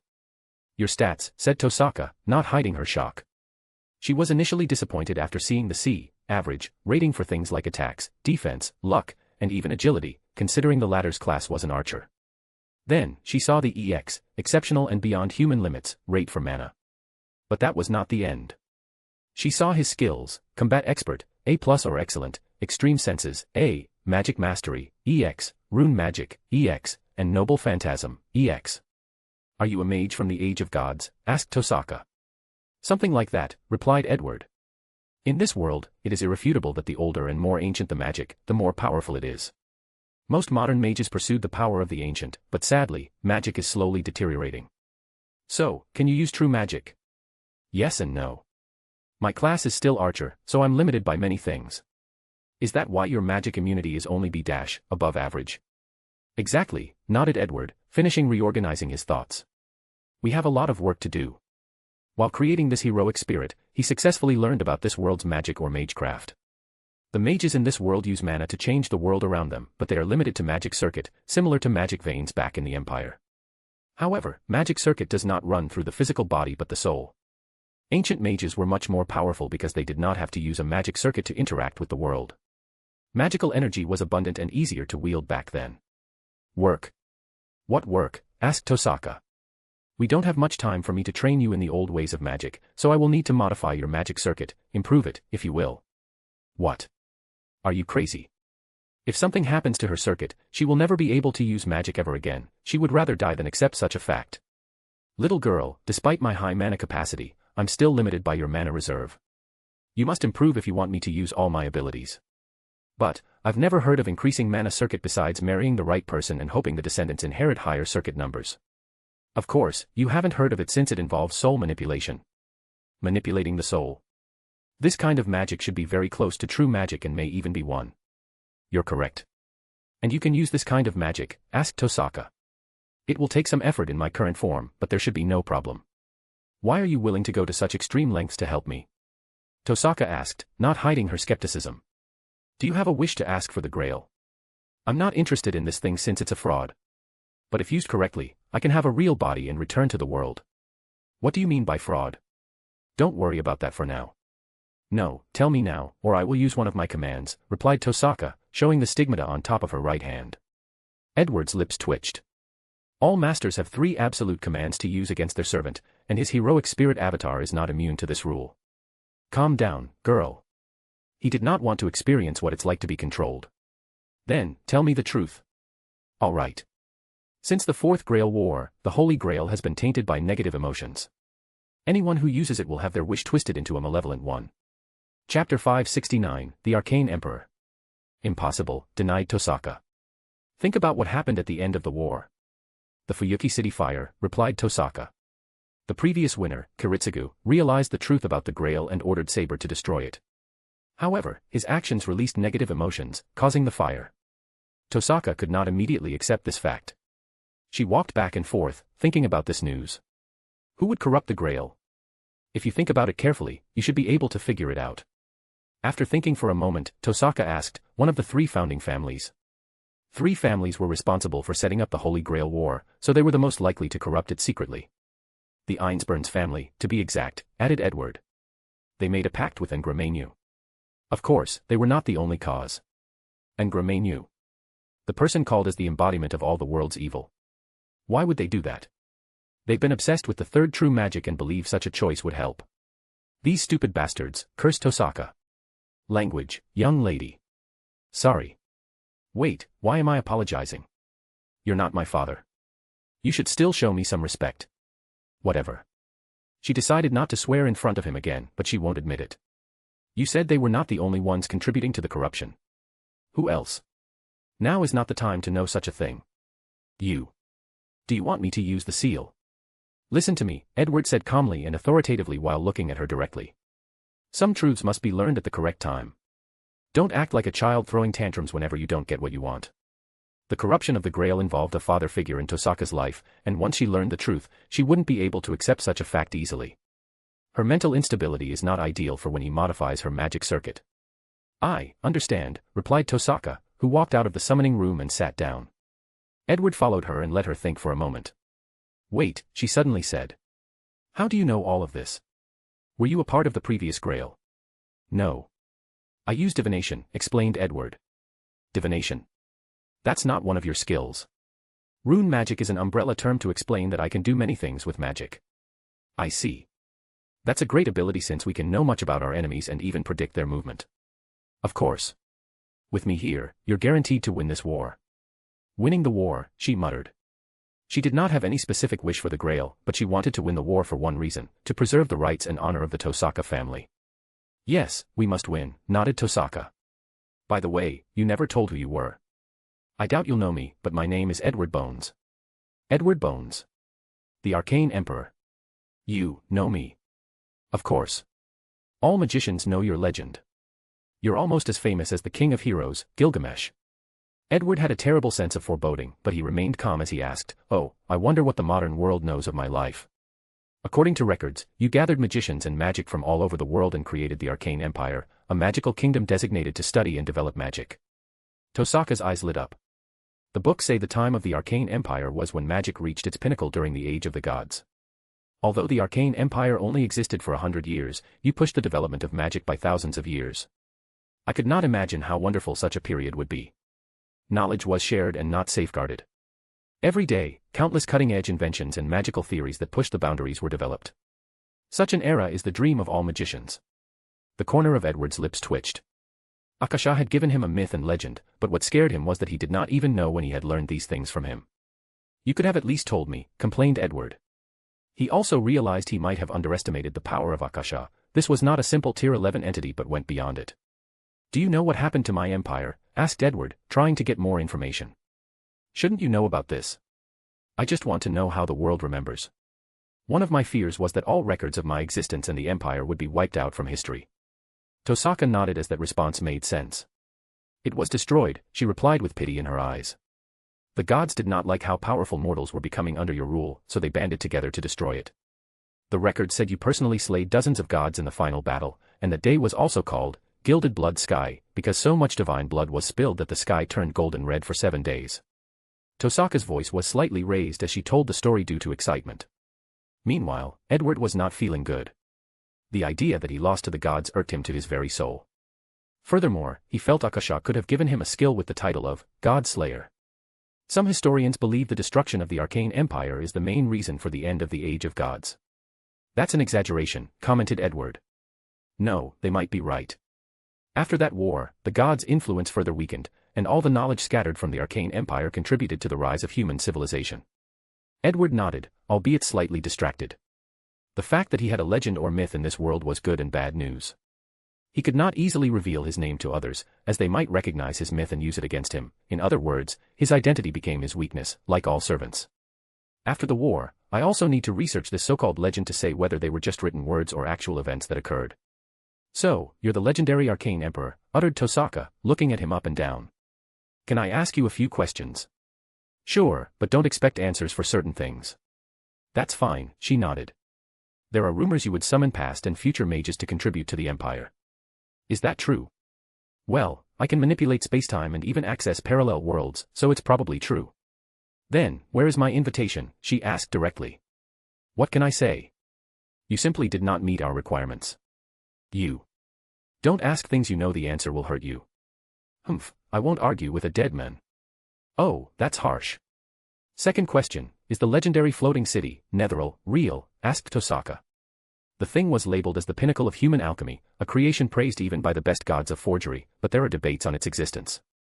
So, was it real? The pinnacle of humanity, huh? Muttered Edward. That was another phrase that bothered him, but he could not argue against it. His artificer accomplishments were not the pinnacle in this world as many of God's creations, like the Enuma Elish, surpassed even his floating city. It was real, he answered. Really? Can I see it? Her eyes were practically glowing. Yes, but not now. Tosaka smiled, happy she got to see such a magical wonder. Last question, are the arcane runes as wonderful as the book said? My arcane rune. They weren't passed down. Sadly, no, she replied. Rumors have it they were a magical language on par with the divine words and could even compare with primordial runes. More importantly, they were created to suit humans perfectly. Can you show it to me? Better yet, once this war is over, I'll teach it to you. Really? Asked Tosaka, not hiding her excitement. She quickly calmed down, can I even learn? Modern magicians cannot learn much ancient magic because of the decline of the supernatural in the world or because of extreme requirements, such as having some divinity.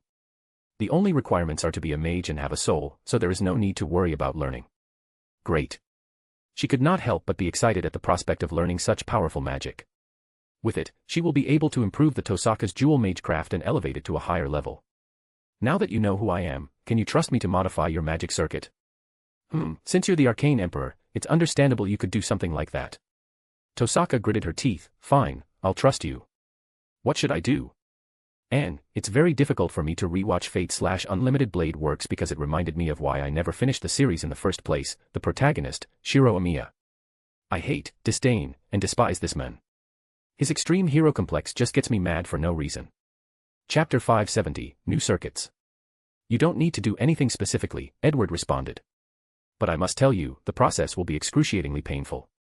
Your wording makes the situation even more concerning, said Tosaka. I'm just warning you so you can be prepared. I can bear a little bit of pain. Little bit of pain. Edward shook his head. If we had more time, I could have concocted a pain-relieving potion for you. Better yet, if only I could easily access my inventory, I could get it there. Alas. Pain-relieving. Couldn't we get something from the hospital or pharmacy? Asked Tosaka. No. The pain is from your soul, so those won't work. Edward walked back into the summoning room. He erased the summoning circle before slowly drawing one of his own. Quick question, do you still have the pendant to summon Saber? Why are you asking such a question? Just answer. If you must know, I don't. I gave it to someone who once saved my life. Edward's mouth twitched. Oh, who is it? You don't need to know. It's Shiro Amiya, isn't it? How do you know? Are you using divination on me? Stop it, otherwise, I will use one of my command seals. Edward ignored her. In the Fate/Stay Night series, Tosaka did not give the pendant to Shiro until after she summoned her servant and saved him from an attack from Lancer. With the pendant, Shiro, the protagonist, could accidentally summon Saber, one of the most potent servants in the series. Now, in this strange timeline, Shiro received the pendant earlier. Most likely to ensure he becomes the seventh servant and also summons Saber. The Akasha contains the sum total of all events and possibilities. So, it created a timeline where small things like this are different. Well, that's completely correct since I also have to consider the Arcane Empire. Edward finished drawing the rune on the floor while his mind was also thinking about other things. Done. What should I do? Just step in the middle and embrace yourself. Tosaka took a deep breath while muttering under her breath, it's just a little pain. She walked to the middle and said in a meek voice, I'm ready. The magic circle immediately lit up, and Tosaka's scream of agony followed soon. When she usually used magic, a visual representation of her magic circuits manifested in her body. However, they were not green as usual but dark red. Her body twisted on the ground, and her voice soon became hoarse. Little girl, that's the price of rapid power, thought Edward before looking at the window. The process only lasted 30 minutes, which, in hindsight, is not long. However, for someone suffering unimaginable pain, every second felt like an eternity.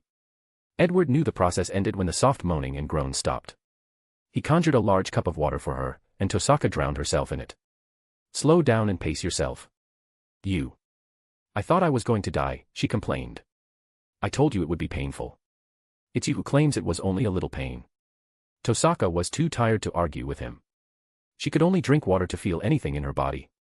After more than a minute of rehydration, she finally felt better. Better. Tosaka nodded. In that case, why don't you check your magic circuits? Her eyes lit up as she activated her magic. The look of shock on her face was palpable. 108 magic circuits. She genuinely did not know what to say. Most mages are born with less than 20 circuits, anyone above that number can be considered talented. Initially, she had 40 circuits and was considered an elite in the magical world regarding talents. But now, she could not describe her newfound power and talent. It's not a simple 108, added Edward. I added an additional magic veins that ran through your nervous system. It should grant you an additional 12 circuits. It's a shame this is the limit of your genes, and there is no time or essentials to improve you on a genetic level. Are you saying that my physical body itself can hold mana? Asked Tosaka. That's right. She did not know what to say. Was ancient civilization so much more developed than modern times? Why did this ancient magician seem to know more about science than the current era? There is no need to underestimate yourself.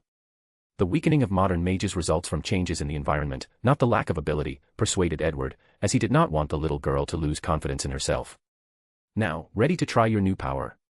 Of course. Edward raised his staff to create a barrier that surrounded the room. Don't hesitate. Tosaka did not hesitate. She used all the attack magic she knew, including her family's jewel magic. I can't believe magic can be so powerful, she yelled. I believe now I can easily defeat some of the middle-tier servants. And with the right circumstances, I can face any of them. You would be way more powerful if your mana control were not so atrocious, said Edward. It was so bad that it physically hurt. Ho ho, what a big tone, she sneered. Why don't you show me how bad it is? Already allowing the power to get to your head. I just want to know what the most famous magician in the world is capable of. The battle lasted 5 minutes, and by the end, Tosaka was lying on the ground, breathing heavily. She had never fought a more grievous battle. Her opponent would attack the subtle incongruity in the flow of mana, showing her lack of control. She could not cast a single spell in the past 5 minutes because of the constant interruption. You should learn to listen to your elders, smirked Edward. I'm not talking to you, yelled Tosaka. All right, enough playing around. You can learn how to control mana later on. Our primary goal is to discuss our next course of action for the war. Tosaka sat up with a serious expression. Do you have any idea? Our first target should be Lancer or Caster. Personally, I want to deal with Lancer first, but Caster is our greatest enemy. Why them? Asked Tosaka. Lancer contained the knowledge of 18 primordial runes in his mind, and I'm very interested in getting them, replied Edward with shining eyes, but Tosaka almost rolled her eyes. You never studied the primordial runes? Only a few minor ones, he replied, lying without showing any trace. If I had that piece of knowledge, how could I lose to these damn gods? Apparently, the thing contained some of the essence of magic.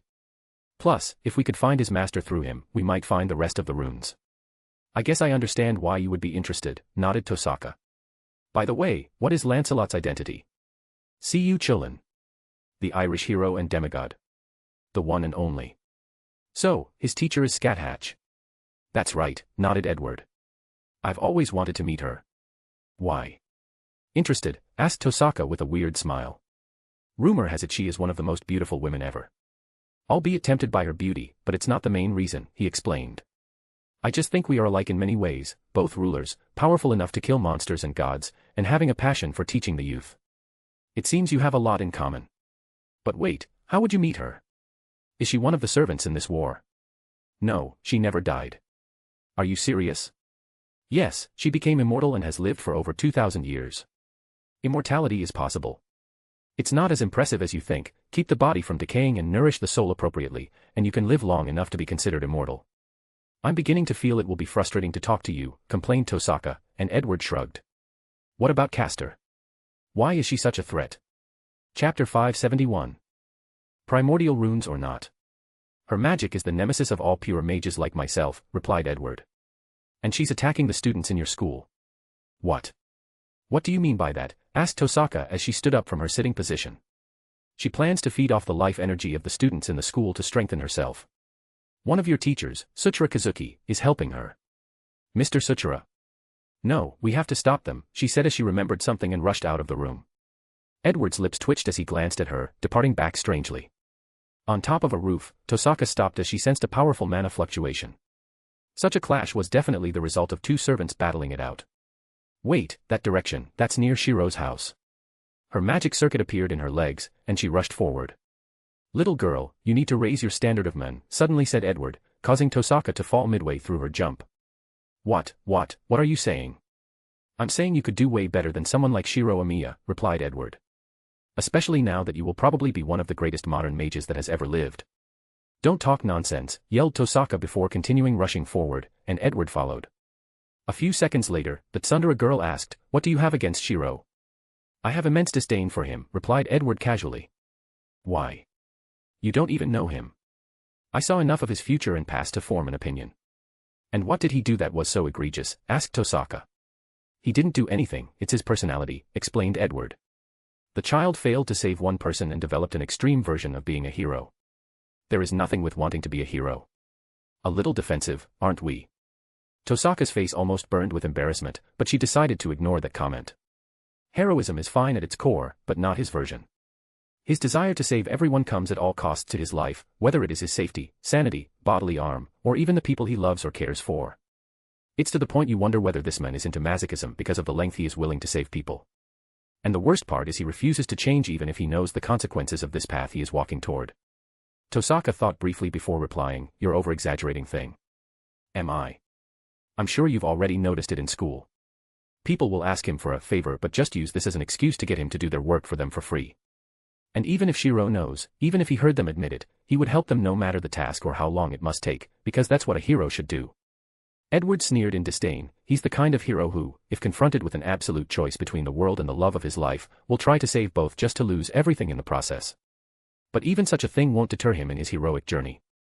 I guess I should praise his conviction. Tosaka did not know what to say. She had seen how some people treated Shiro in school. If not for her, things might have been worse. However, she had always loved his kindness and had never seen it from this perspective. While trying to think of a response, they soon reached their destination. "Is that Saber and Lancer?" asked Tosaka. "Where are their masters? Look at the back of your boyfriend's hand. He's not Wait, Shiro is a master." "Tosaka," yelled Shiro, finally noticing their arrival. Saber stopped her battle and jumped before Shiro. "Master, this is servant, and their master is very powerful, be careful." She had never met a modern mage with so much mana, and the servant also exuded a mana capacity above her. "Tosaka, do you know what's going on?" asked Shiro as he began to walk toward her. "Master, they are the enemy." Saber stopped him. "She's not an enemy, she's my friend." He looks confused. "Doesn't he know what's going on?" asked Tosaka. "That's obvious. This novice doesn't even know he has to use a trigger to activate his magic circuit. He's been using his magic by forcing mana through his actual veins. The fact he's alive is truly a testament to how lucky he is." "Who is this?" asked Shiro with a frown, but Edward had already shifted his focus to Lancer. "I've been looking forward to fighting you." "Do you know me?" asked Lancer. "In a matter of speaking," replied Edward before immediately attacking. Hundreds of small blue orbs materialized before his staff and flew toward Lancer with breakneck speed. Lancer responded by waving his red spear in a circular motion to block the orbs before stopping and manually evading because of how fast and frequently they were coming. Clink. Clink.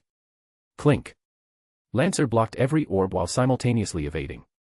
Unfortunately, the orbs were too fast and seemed endless. So, without any more hesitation, he activated his A-rank skill, Protection from Arrows. With this skill, he was immune to most projectile weapons. So, he rushed toward Edward with his spear, blazing a path forward. "Interesting skill," muttered Edward before tapping his staff on the ground and changing tactics. Boom. A powerful explosion forced Lancer backward. Although his battle instinct allowed him to block with the spear, he was still injured.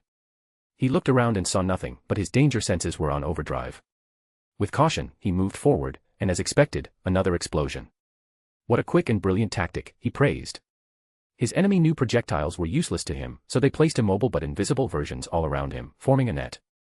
"Ansuz," said Lancer, using a primordial rune, and with a wave of his spear, a mighty flame busted out and activated the invisible bombs Edward placed around.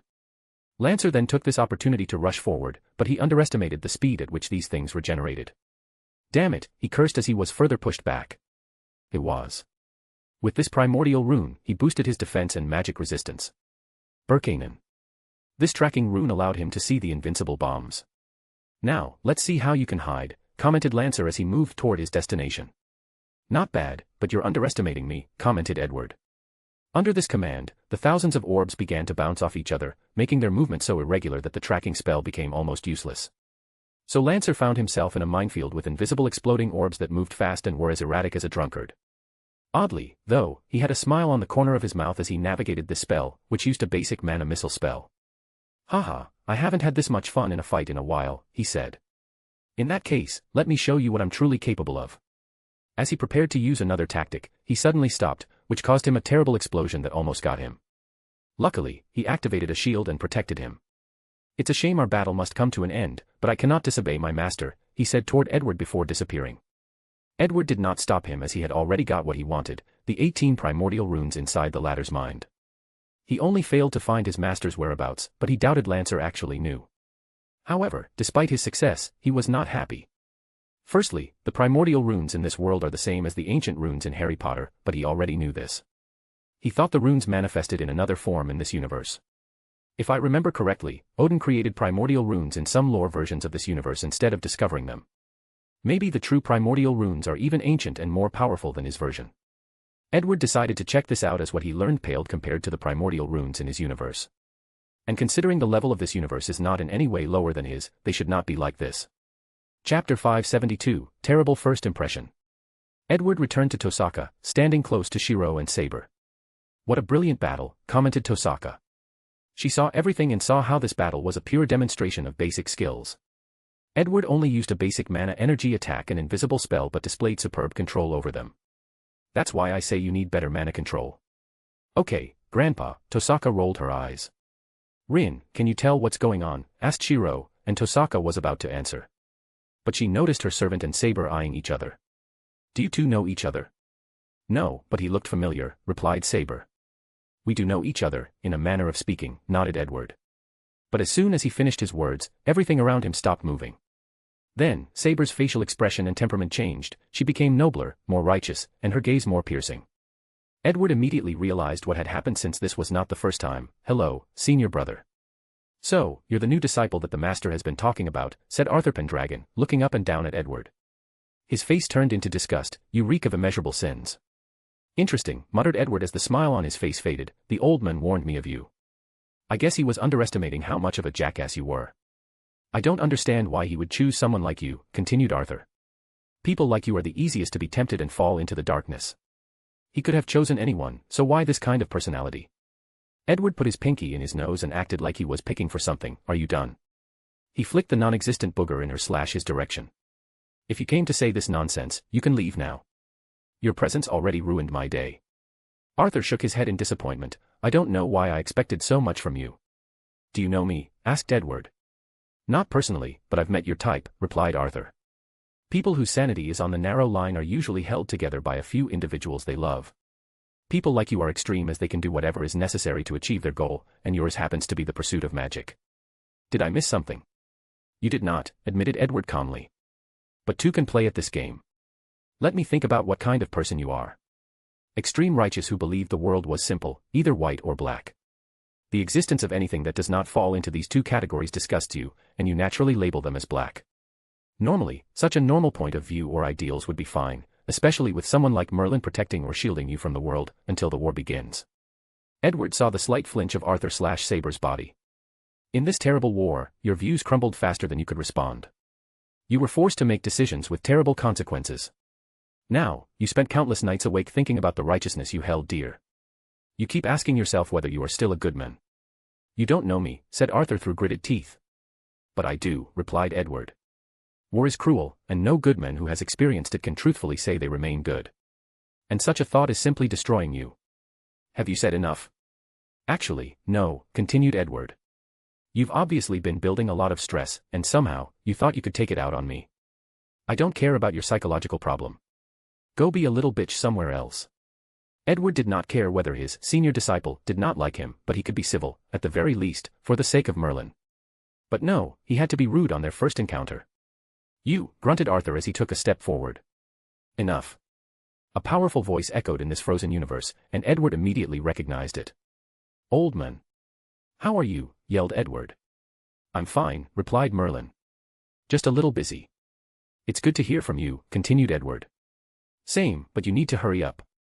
Once you reach Tier 12, you will start getting involved with this war. In that case, shouldn't I slow down my progress? Asked Edward. What do you think? I know, I will hurry up. I'm glad you understand.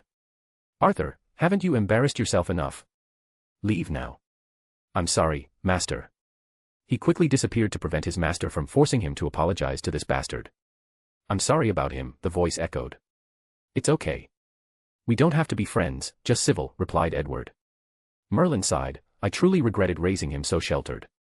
The war was stressing him out, let alone someone like Arthur. Kid, I'm serious. Time is running out. Time continued forward, and Edward heard Saber's feminine voice asking, "So, you do know me?" "How?" "I knew your master," responded Edward. "Merlin." "Yes." Her frown deepened as she could not recognize this person by this description alone. "Let's go to your house, and I will explain everything," said Tosaka. Back at Shiro's eyes, Tosaka explained everything about the Holy Grail War to Shiro, including the relationships between masters and servants and the fact they were enemies. Things proceeded as Edward saw them in the Fate/Unlimited Blade works, as Shiro could not completely wrap her head around the situation. So, Tosaka decided to bring him to see the war supervisor, Kodomine Kirai.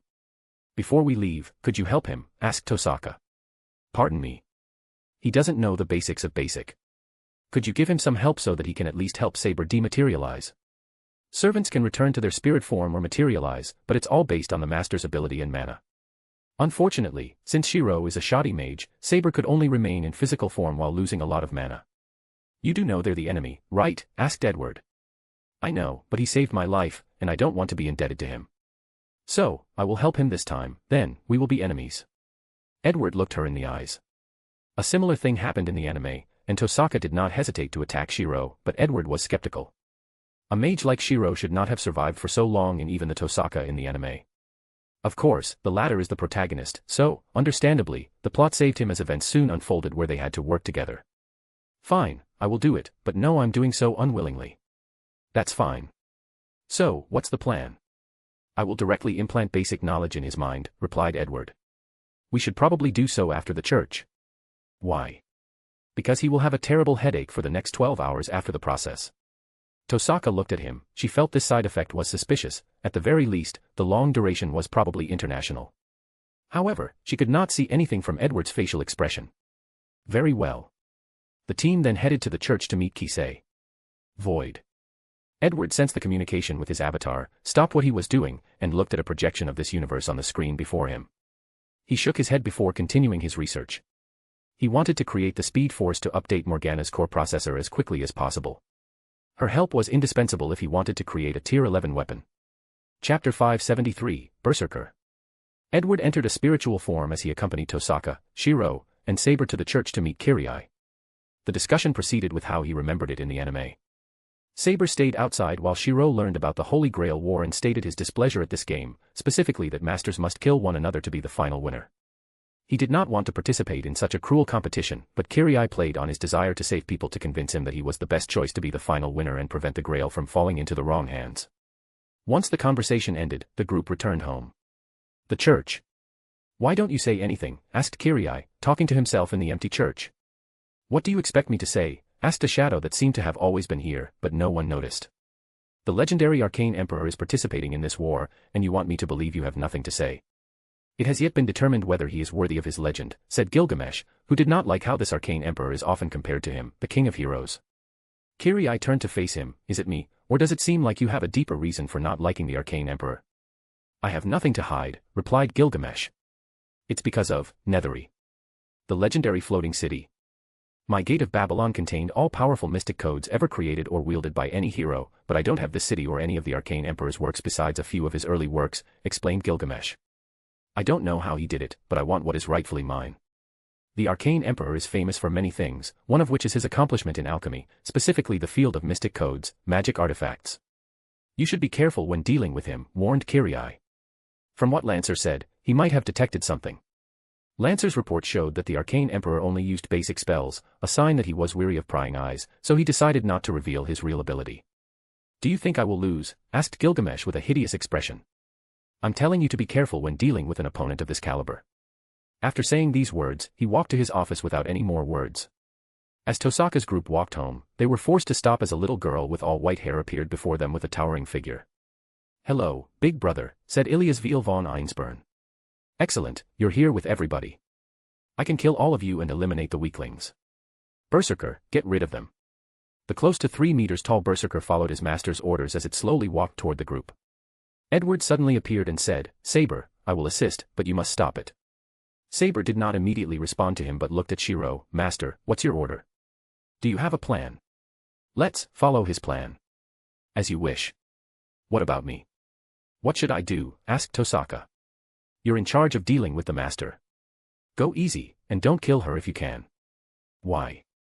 She's a girl with a poor fate. If I can help it, I don't want anything to happen to her. Tosaka gave him an odd look, if you say so.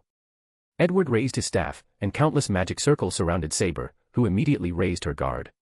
Relax, I'm just boosting your stats so you have a chance against such a titan.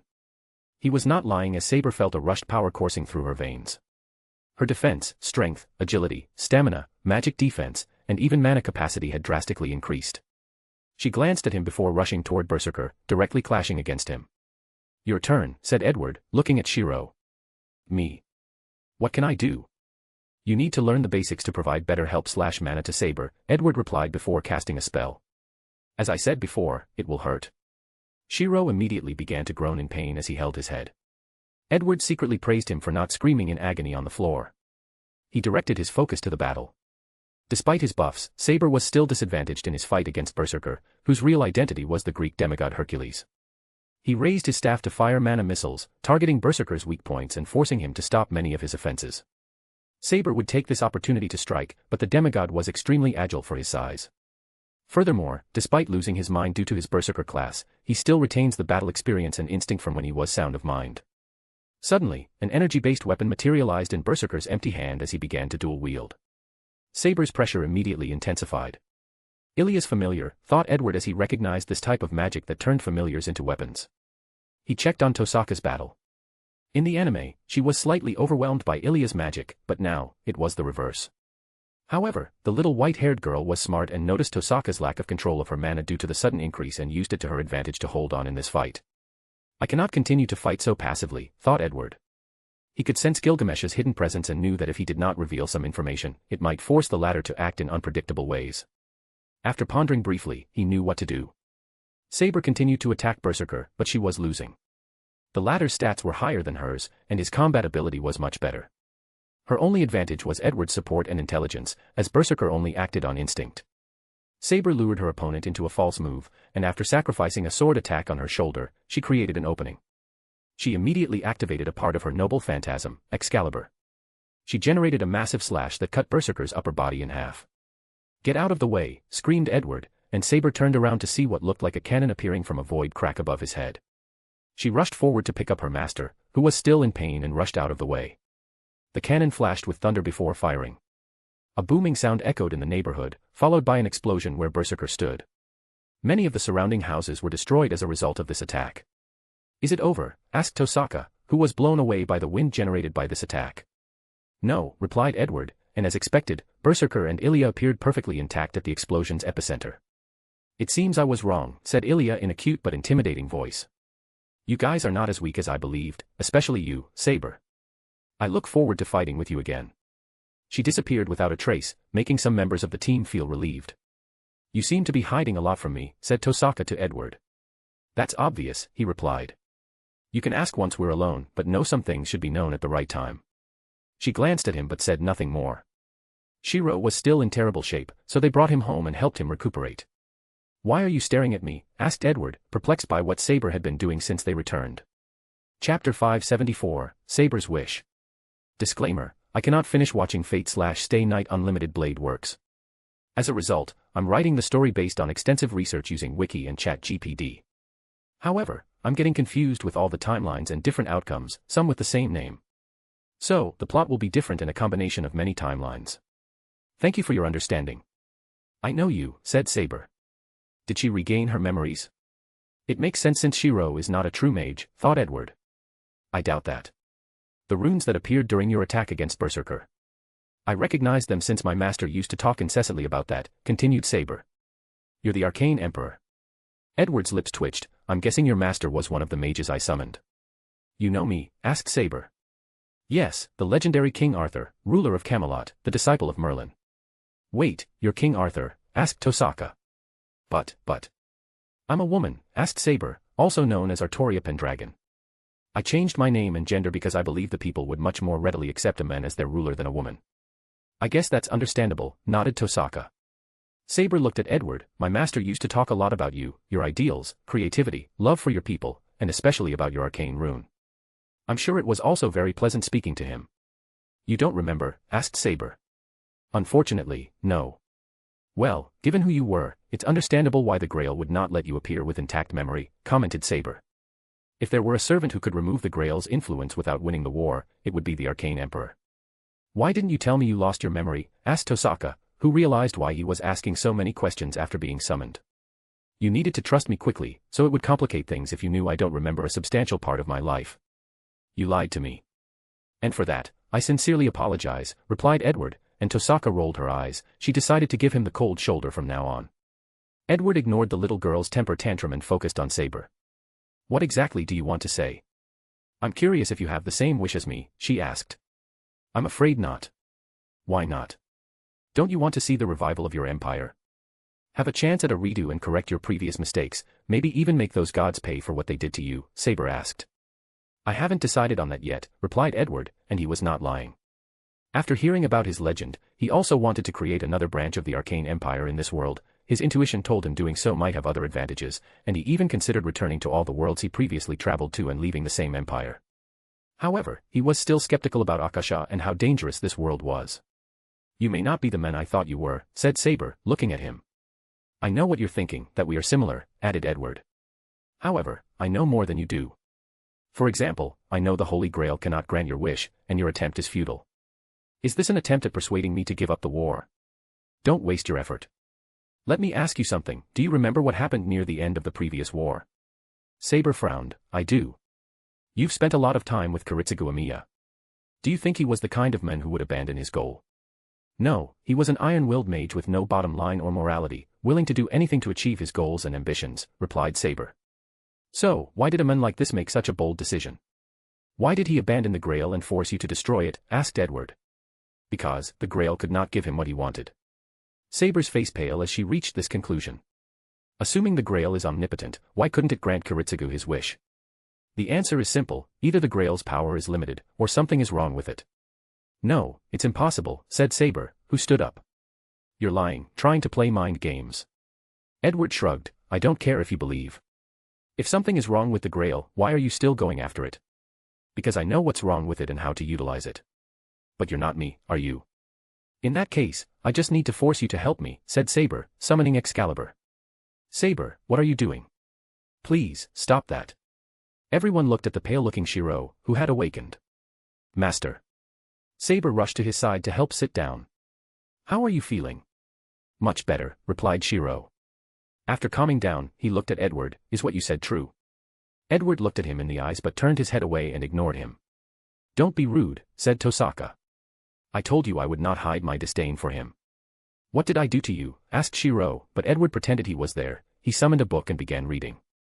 Don't mind him, said Tosaka, who changed the subject. But he's telling the truth. The Grail has been corrupted since the previous war. Giving the enemy important intel, are we? Commented Edward. Keep quiet and read your book, yelped Tosaka. I'm still mad at you for lying. I can't believe so much was involved in the previous war, especially since my adopted father was also involved, sighed Shiro. Saber, why didn't you tell me you know and serve him? I only remember now, she replied softly. When are we leaving? Asked Edward, cutting this conversation short. He's awakened, and you've paid your debt. Can we get back to treating them as enemies? Tosaka paused, you have a point. She stood up and looked at Shiro, you're fine now, and since you've chosen to participate in this war, we are officially enemies. When I see you again, I won't hold back, and I expect you to do the same. Tosaka walked toward the door, but Shiro yelled, wait, Tosaka. There is no need to do this, you're my friend, and I don't want to be your enemy. Then you will die a fool. That's my girl, praised Edward. Focus on winning this war and revitalizing the Tosaka name. In the future, you can have any men you want and don't have to settle for that bastard. You can be annoying when you want to, do you know this?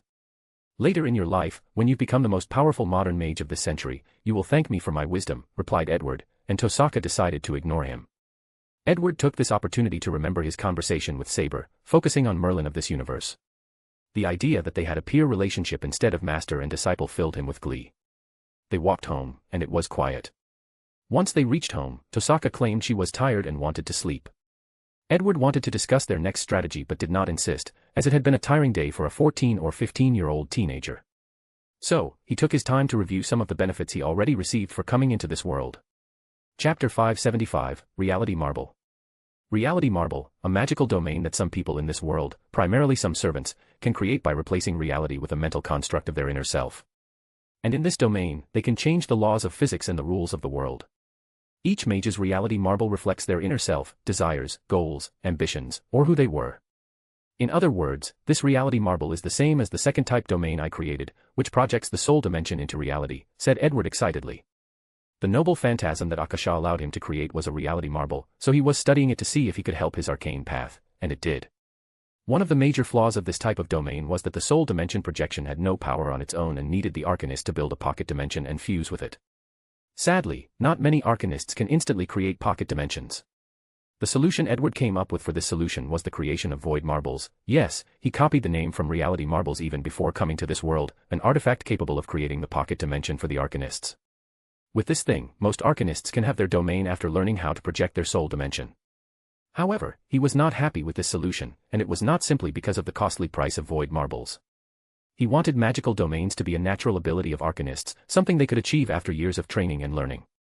He did not want only space arcanists to have this ability or rely on foreign artifacts for this ability. Now, he finally found a way: reality marbles. The core of reality marbles is projection magic elevated to a high enough level to rewrite reality, creating a world within a world. Furthermore, the true core of this technique is powerful enough magical energy or mana to change the projection from unreal to unreal. One thing arcanists do not lack is mana, thought Edward with a smile. With this method, the bottleneck on domain technology has been broken, and once he returns, this technique or ability will become commonplace. The reality marbles are truly like a miniature world, meaning they are more than enough to compete with the real divine kingdoms of the gods, thought Edward, smiling to display his satisfaction. Just this technique is enough for this trip, muttered Edward with a smile, but he soon sighed as he missed Morgana. Times like this make him miss the little elf's voice in his mind. The next day, Tosaka had school. While walking in the hallway to work, Edward began to complain, "It's been more than 1,500 years since I attended school. I can't believe you're forcing me to go." 1,500 years. The Arcane Empire lasted only 100 years. Time is relatives, little girl, replied Edward.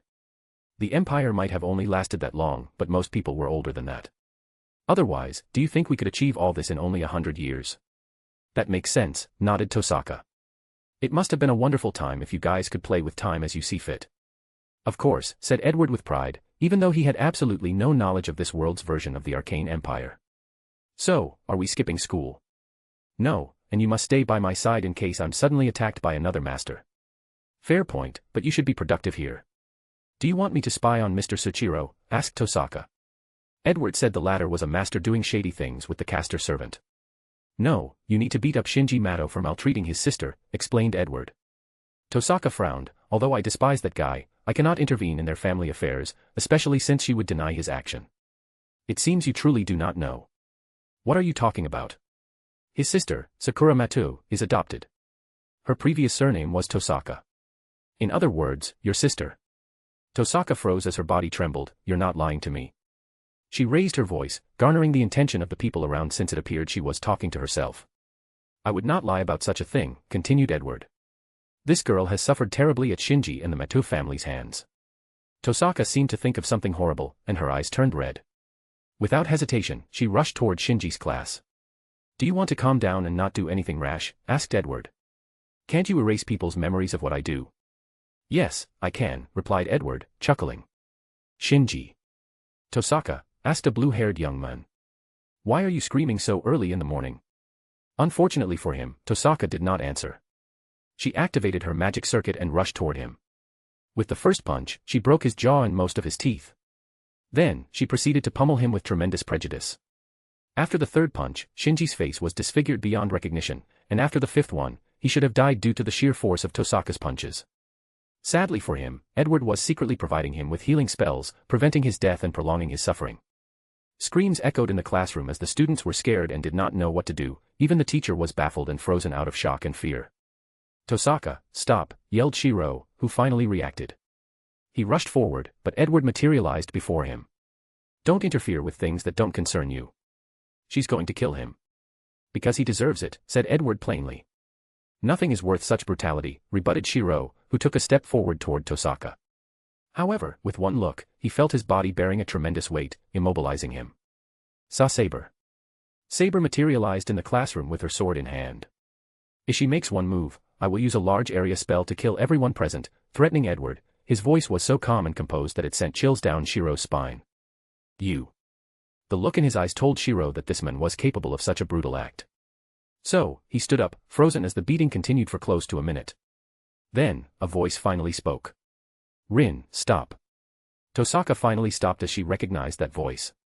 With her face bathing in blood, she looked at Sakura, her eyes finally displaying a hint of humanity, love, and regret. Why didn't you tell me about him? Why didn't you tell me you were my sister? Sakura trembled before she lowered her head. I thought you had abandoned me. How could I do such a thing? I simply never knew, replied Tosaka, her voice laced with deep sorrow. She stood up, still holding the half-dead Shinji in one hand. You can clean up this place, right? No problem, said Edward, who used a repairing spell to repair the damage she caused before using the Obliviate charm to delete everyone's memories. They walked out of the school while Sakura and Shiro followed. Why is he with us? Sakura and Shinji are my friends, I need to know what will happen to them. Shiro-senpai can come with us, said Sakura timidly. By the arcane truth, the Tosaka family must have been cursed with terrible taste in men, complained Edward, and Sakura blushed after hearing this. Rin turned her head to give them an odd look before continuing home. Once they arrived, she threw Shinji on the corner like he was a piece of thrash and glanced at Sakura. Tell me everything the Matsu clan did to you. Sakura did not immediately answer but looked at her brother. Is he going to be okay? Don't worry about this piece of human garbage, sneered Tosaka. What I care about is you and only you. Sakura lowered her head but did not say anything. Do you still want to protect them? She still did not say a word. You don't have to worry about Zoken or the worms he placed in your body, reassured Edward. It's not a problem to remove them or deal with him. How, do you know? The MC just landed in the MCU in today's chapter in Patreon. So, this arc will end in 10 chapters. Chapter 576, Regrets. Wait, what worms? Asked Tosaka. And nothing, replied Sakura. Crestworm, a shoddy form of dark magic that uses worms as an intermediary. After transplanting the worm into a host's body, you can control them by influencing their mind, emotions, and memories. You can pass down knowledge, which is how the Matsu family has preserved their lineage for many years, explained Edward. However, most people don't know that Zoken has been using this thing to absorb life energy from people to sustain his longevity. She has one of those inside her body, asked Tosaka, her eyes once again red with lust for murder. Unfortunately. Breath in and out, Rin, thought Tosaka, trying to calm down. A few seconds later, she looked at Edward. You can remove it. No problem. What about that bastard Zoken? Will he find out and run away? Possibly, but I can track him to the world's end. Plus, if we hurry, we can catch him before he does so. Good. Let's move. No, you can't, pleaded Sakura. Don't worry, you'll be fine, reassured Tosaka. No, you simply can't. Tosaka frowned before anger once again rushed into her head. He could not fathom how much trauma had been placed on his sister for her to be so afraid of that bastard Zoken. On top of everything, she also had to suffer at the hands of Shinji. Do you know who he is? Tosaka asked, pointing toward Edward, but Sakura did not respond. She only looked at the floor while her body would occasionally tremble. He's the legendary Arcane Emperor. I'm sure you've heard of it. Sakura slowly raised her head. Why, you're telling the truth. What magician has not heard of the Arcane Emperor? Who amongst them has never dreamed of living in that era considered the pinnacle of magic development? Why should I lie? Sakura slowly looked at Edward, who put on his brightest smile. However, internally, he was rolling his eyes. He did not understand why Akasha gave him such a potent legend or backstory. You're really him. The one and only, replied Edward. I imagine you much more handsome. Edward's lips twitched. I don't think I was known for my beauty. True, but some record said you were a womanizer with many queens. I figure someone like that would be extremely handsome, Sakura said softly. My charm is more for my personality and vast knowledge of many subjects. So, it's true, you were a womanizer. I declined to comment. Sakura chuckled at this comment. Let's begin, and you don't need to worry with me present, reassured Edward, and Sakura finally agreed to cooperate. Edward pointed his staff on her forehead, releasing a green light. A few seconds later, a worm was forced out of her brain, and a surge of energy rushed throughout Sakura's body, almost making her moan. This feeling, she muttered. You have already lost a lot of life energy. So, I reversed the worm's effect and stole life energy from Zoken to replenish what you've lost and more. You're guaranteed to live to 110 unless something major or unexpected occurs. I don't know how to feel about this information, proclaimed Sakura. It's good to know she has a long life ahead of her, but it's also scary knowing the exact year she will die. We're wasting time. That bastard might be running away anytime, said Tosaka. All right, Ms. Diva. I'll teleport us to his location. Edward tapped his staff on the floor, and a magic circle enveloped him and the two sisters. Wait, I want to go too, yelled Shiramiya. No, Edward directly declined. Sakura is my friend, and I feel bad that I never knew her home life was so terrible. Now that I know, I want to be there as support and help in whatever ways I can. Shiro-senpai, muttered Sakura with a doting look in her eyes. Please, let him come with us. Edward groaned as she gave him puppy eyes. You shouldn't even come given what he's done to you, it might be triggering. No, I have to face him, I must watch with my eyes, replied Sakura firmly, and Edward decided to change tactics. Fine, but we need someone to keep an eye on Shinji. Shiro is the best candidate. But he's unconscious, and I doubt he's waking up anytime soon. No, things are not so simple, countered Edward. If I remember correctly, Sakura summoned Rider and gave control of him to Shinji. It did not come to rescue him because he ordered her to work with Castor. She will come to his rescue once she detects something is wrong. Is that true? Asked Tosaka. Check his hands, you'll see the command seals. She checked on him and discovered makeup that covered the seals. Shiro, keep an eye on Shinji. Let's go. The magic circle light, and the three disappeared from the room. Spatial manipulation, muttered Tosaka with shining eyes. She wanted to learn this spell immediately, but this was not the time. She looked around to see an extremely thin elderly man trying to walk down a secret tunnel. The latter had blood streaming down his nose and a look of shock at the sight of them suddenly materializing. You must be Zoken, said Tosaka with gritted teeth. Rin Tosaka. Sakura, uttered Zoken. Why are you here? You know why we're here. Zoken did not say anything and immediately exploded into a pile of thousands of worms, each running in different directions. It's pointless, said Edward. I've already isolated this area. You guys only need to kill all the worms until only one last one remains. Tosaka did not have to be told twice. She immediately activated her gem magic and attacked everywhere. Sakura first hesitated, but after a few seconds, she followed, killing as many as those worms who were a childhood nightmare. The process was so satisfying, and after close to 30 minutes, only one worm remained, and it transformed into Zoken. You can't do this, he said in a feeble voice. Sakura, I raised you like my own daughter. You can't do this to me. Daughter. You treated me like a pawn for your cursed ambition of immortality, cursed Sakura. How dare you say you treated me like a daughter? But I raised you. Doesn't that count for anything, persuaded Zoken. All I'm asking for is a second chance. Just let me go, I promise I will never do it again. I will live my life in solitude until the end of my days. I'm begging you. Sakura looked at the person who caused her nightmare for over a decade. As she saw his pathetic pleading, she discovered how ridiculous of her to be afraid of someone like that, someone with no honor or shred of dignity. Simultaneously, she also felt pity for his situation. He's lying, suddenly said Edward. He has a few worms hidden worldwide and is counting on them to survive this ordeal. He's just putting on a show. You. Zoken pointed his bony finger at him, his body trembling in anger. Damn bastard, roared Tosaka, ready to end his miserable life. No, said Edward. She has the right to dictate his end. Tosaka stopped and looked at her sister. Sakura did not hesitate and used a projectile spell that blew Zoken's head off. Immediately afterward, she couched on the ground and began sobbing uncontrollably. She did not know why but only felt like crying non-stop. Tosaka approached and hugged her. Edward calmly looked at this. He went to all of this because of regrets. Back in primordial Earth, he had watched many shows and had regrets about many characters. The three he felt most intense about were Nina from Fullmetal Alchemist and the other was Sakura and Ilya's fate. Now that he had avenged her, he had this odd sensation that some of his regrets had been overcome. Chapter 577, Medea. After more than 10 minutes, Sakura finally stopped crying, and Tosaka looked at Edward. What should we do about the other worms? Don't worry. I've already placed a curse on them, they should be dead by now, Edward replied casually. That's good. In that case, let's return home. Edward teleported the group back home, and as soon as they saw the state of Tosaka's mansion, they knew something had happened. What's going on? Asked Tosaka. He was right, said Shiro. Someone tried to release Shinji. Was it another servant? Shiro nodded. Edward looked at the destruction around him, and he was slightly surprised. He expected Ryder to take action but did not expect she would act so swiftly. He thought she would take at least one day before acting.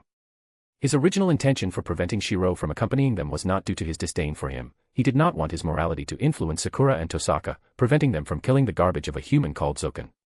"Can you fix this?" asked Tosaka, and Edward looked at her, his lips twitching. "Please," she added. "Hey, Shiro, you've learned basic repair magic. Come practice." "Why should I? This is partly the mess you've made, so shouldn't you fix it?" rebutted Edward. "You have a point." Then, Shiro began to use the basic knowledge he had acquired to fix the damage from the previous battle. Tosaka was speechless at this exchange, but the unconscious Shinji soon diverted her attention. "Now, what to do with you?" Her eyes did not hide the desire for bloodlust. "Please, don't kill him." "Are you serious?" Tosaka looked at his lost sister. "After what he's done." "He was not always like that," replied Sakura. "He used to be a sweet and kind brother. This does not change what's become and done. Please, for my sake, don't kill him." Tosaka looked her in the eyes, and uncontrollably, her eyes softened, and the rage overwhelming her mind due to the guilt rapidly dissipated. "Fine, but from now on, he will live his life as less than a man, and the Matu bloodline will end with him." "Tosaka, isn't that a little too much?" "Mind your own business," snapped Tosaka while glaring at Shiro. Then, a few seconds later, Shinji's wailing scream made every man in the room instinctively tremble and clutch their legs. Tosaka punched him to knock him out and stop his screaming. Edward gave this girl a thump as he did not expect she would be so ruthless and decisive. "We should get a move on," said Edward. "What's your plan?" Tosaka was calm enough to listen and plan out their next move. Castor is still sucking the life energy from the children in school while creating a bounded field in the Ryuta temple. She will be much harder to deal with once she succeeds. "You have a point."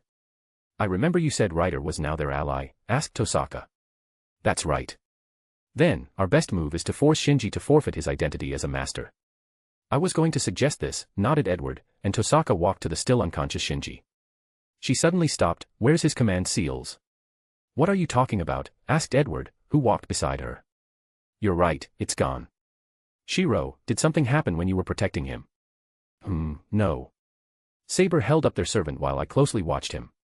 "Castor must have done something while you were distracted. You're lucky she did not kill you for whatever reason," added Edward. "This doesn't make sense."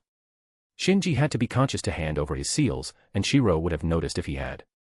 "So, how did she get it?" "Some kind of spell." "Probably since she's a very talented magician," replied Edward. "If we can defeat her, I might be able to use a similar spell to get the position of Castor." "You're not the Castor?" asked Sakura, and Edward gave her a look that said, "Wasn't it obvious?" "Well, you're the Arcane Emperor and used many spells, so I figured you would be the Castor as the servant." "I'm too powerful, so the Grail had to nerf me." "That makes sense." "Don't listen to his narcissistic talk," chimed Tosaka before looking at Shiro. "Are you coming with us?" "Of course. I wouldn't want anything to happen to you." She looked at Edward and asked, "Do you have any problem with this?" "No, but Sakura has to stay home." "Why?" "I can help. Although you're gifted, you lack battle experience. So, it's best to stay here. I will leave a barrier in this mansion that will protect you." "But..." "I agree with him," said Tosaka. "And that's final. Let's move before it's too late." With Edward's help, they instantly reached the stairs leading to the Ryuta temple. Everyone, except for Shiro, could see the massive amount of magical energy surrounding this temple. "We were almost too late," commented Tosaka. "Bounded fields are like pseudo-domains. In comparison, they are like the arcane/magic towers from Edward's world. An arcanist will have an absolute advantage in their towers when doing anything, and it's the same for the bounded field in this world." Swish. Someone with a magic robe covering their robes appeared before them. She seemed to pause after seeing Edward before focusing on the group. "I did not expect you to come so swiftly," said Castor. "Do you know me?" asked Edward, who noticed the pause. "What an odd question." "I already know you're Medea, the Princess of Colchis. So, you can answer my question if that's what you're worried about." Medea paused before removing the hoodie, showing her light blue hair and pointed ears. "It's nice to see you again, Your Majesty." "So, you do know me?" "You don't remember?" "Sadly, no," replied Edward. "You should have been one of the magicians I invited." "Yes, and with your theory on anti-magic, I was able to elevate my rule breaker to a higher level." Every time Edward heard about his background or legend, he wanted to curse Akasha. "I don't mean to be rude or insulting, but was our relationship strictly professional?" Knowing himself and Akasha's means, he had to ask this question. Medea's face turned red. "We kissed once, but you said that I was not in the best emotional state to enter any relationship after what happened with Jason." At this point, rolling his eyes and cursing were not enough to indicate how he felt about this situation. Well, I apologize for not being able to reminisce about the past. That's fine. After all, we are currently enemies, replied Medea. And I won't show any mercy to my enemy. The feeling is mutual. In that case, let's see who the last man standing is. She disappeared from the temple's entrance. What are you looking at? Asked Edward after he saw everyone intently glancing at him. I'm not judging, just surprised, said Shiro. I am, added Saber. She did not like this kind of unfaithful man. I knew there were rumors you were a womanizer, but it's different seeing it personally, commented Tosaka. No is perfect, and that rule also applies to me, shrugged Edward. Let's move on. The group tried to enter the temple, and someone was already waiting at the gate. The man appeared to be of Japanese origin and had a katana on his side. Who is this? Tosaka did not anticipate this unknown enemy. Assassin, replied Edward. Why is he here? Castor summoned him. She can do that. Apparently, yes. So, what's the plan? Saber, he will be your opponent while we move on, said Edward, but she ignored him and looked at Shiro. This might be the best. So, Saber finally accepted this plan. You better win this fight as soon as possible. My intuition tells me things will not proceed smoothly, added Edward before they move on. Chapter 578, True Objective. New chapter, please read below. I read all the feedback, both positive and negative, and I will take them into account. I also have a few things to say. First, I won't stop writing this story until it ends, which will probably happen this or next year. Second, this is my next project, whether you like it or not. I have already written 70 chapters and will do a mass release in a few months when the story officially comes out. Third, a valid criticism I saw was the MC was a child, and it's jarring to see him act too intelligent or too immature. This is something I tried to balance in the story, showing his wisdom because he's a prodigy while also retaining the fact he's a child and makes mistakes. I hope I succeed. Fourth, a few people did not like the story or the MC because he's not Edward. I cannot do anything about that.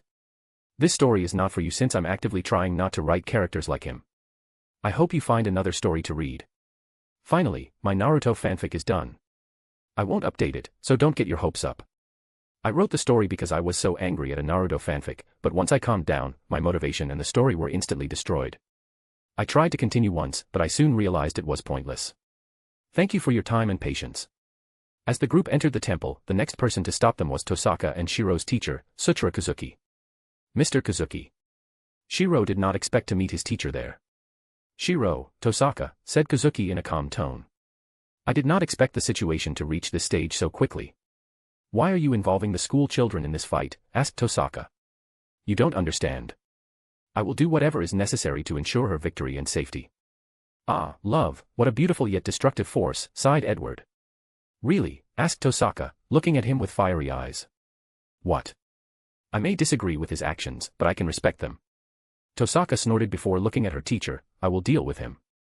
No, he's Shiro's opponent, said Edward. Why? I don't think he has much of a chance. Hey, added Shiro. It's true, said Tosaka before waiting for Edward's explanation.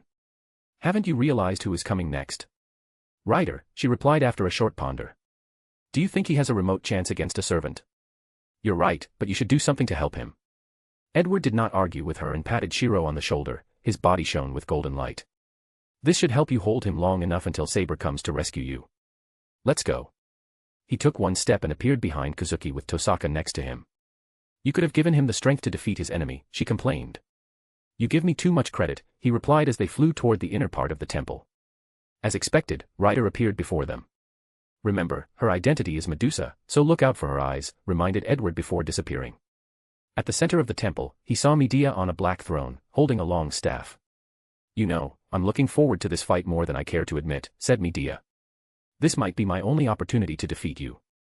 I'm afraid you'll be disappointed, said Edward, looking around the room. He detected his room was a bounded field, granting her the home field advantage. If I remember correctly, Medea's bounded field allows her to use magic on par with true magic, thought Edward. We'll see. Medea's cape floated behind her like bat wings, and she flew in the air. 10 small purple magic circles appeared around her before firing purple beams.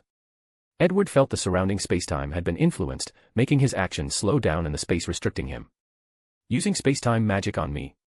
He raised his staff, and 10 magic circles materialized before him, firing golden beams. The mini spacetime continuum that Medea created around him was forcefully destroyed. The golden beams continued their path and soon overwhelmed the purple beams. Medea teleported to her right to evade, but more golden beams reached her. She pointed her staff forward and opened a spatial hole that swallowed the beams and sent them outside the temple. Edward calmly tapped his staff on the ground, and another spatial hole appeared behind, returning the same golden beam. Medea moved her body to evade, but one of the beams grazed her shoulder, making her grunt. Before she could react further, 10 more beams rushed toward her, so she used spatial teleportation again. To her horror, she did not teleport to her chosen destination but appeared before Edward, who had 10 more golden beams waiting for her. Space blockade. Medea mobilized all her mana and the boost from her bounded field to create countless layers of spatial walls before her to block the beams. Her action brought her a moment of respite to physically move her body away from Edward. Medea looked at him, sighing heavily. Fighting you is the same. And how is that? Like a teacher teaching their students, no, even worse, like an adult teaching a child their first step. It's really frustrating. Haha, I imagine it is, said Edward with a smile. So, what's your next step? Medea no longer hesitated and summoned a curved dagger. This was her noble phantasm, Rule Breaker. It had only one purpose, to destroy magic. She flew toward Edward with no hesitation. Swish. Swish. Swish. Her blade easily cut through the golden beams, and Edward placed a towering ice wall between them. She sliced through it like a piece of paper. Not bad, but that is far from enough to win you this battle, said Edward as he tapped his staff on the ground, forming cracks and small rocks. He used a simple spell from childhood, Wadawasi Charm, or the projectile jinx. The stones flew with unparalleled might, forcing Medea to stop her advance and evade. Her rule breaker only worked on magic and not physical objects. So, although she could cut off the spell put on the rocks, it would be too late as the velocity of these things was enough to damage her body severely. Medea suddenly screamed. Although she tried to evade, the rocks were too fast, and too penetrated her legs. She tried to cast a shield spell, but a golden beam hit instead of rocks, tearing it apart. Finally, 2 rocks pierced her hands, dropping Rule Breaker. I'm defeated, she said. That you are, nodded Edward, walking before her. He wanted to kneel so he could look her in the eyes and on the same level, but his sense of danger suddenly activated, so he moved backward while trying to summon Rule Breaker to his side. A weird spear descended from the sky, stopping his summoning spell, but he anticipated this move and had secretly used invisible strings to pull the dagger to his side. Holding the dagger, he looked in the air in the corner of this room. Gilgamesh, why are you intervening in things that don't concern you? Everything between heaven and earth concerns me and is my business, declared the King of Heroes boldly. I'm here to help, yelled Tosaka, rushing into the room. She looked at Edward, then Medea, and Gilgamesh. Who's the blondie? King of Heroes, replied Edward. Gilgamesh. You're here at the perfect time, said Gilgamesh, cutting their conversation. What do you mean? Do you know your servant betrayed you? What nonsense are you talking about? Asked Tosaka. You see that dagger in his hand? With it, he can sever the servant-master contract between you two, regaining his freedom. Is that true? Asked Tosaka, looking at Edward, but his eyes were on Gilgamesh. I cannot wait to rip those clairvoyant eyes from your socket. Such a gift should be left to someone like you.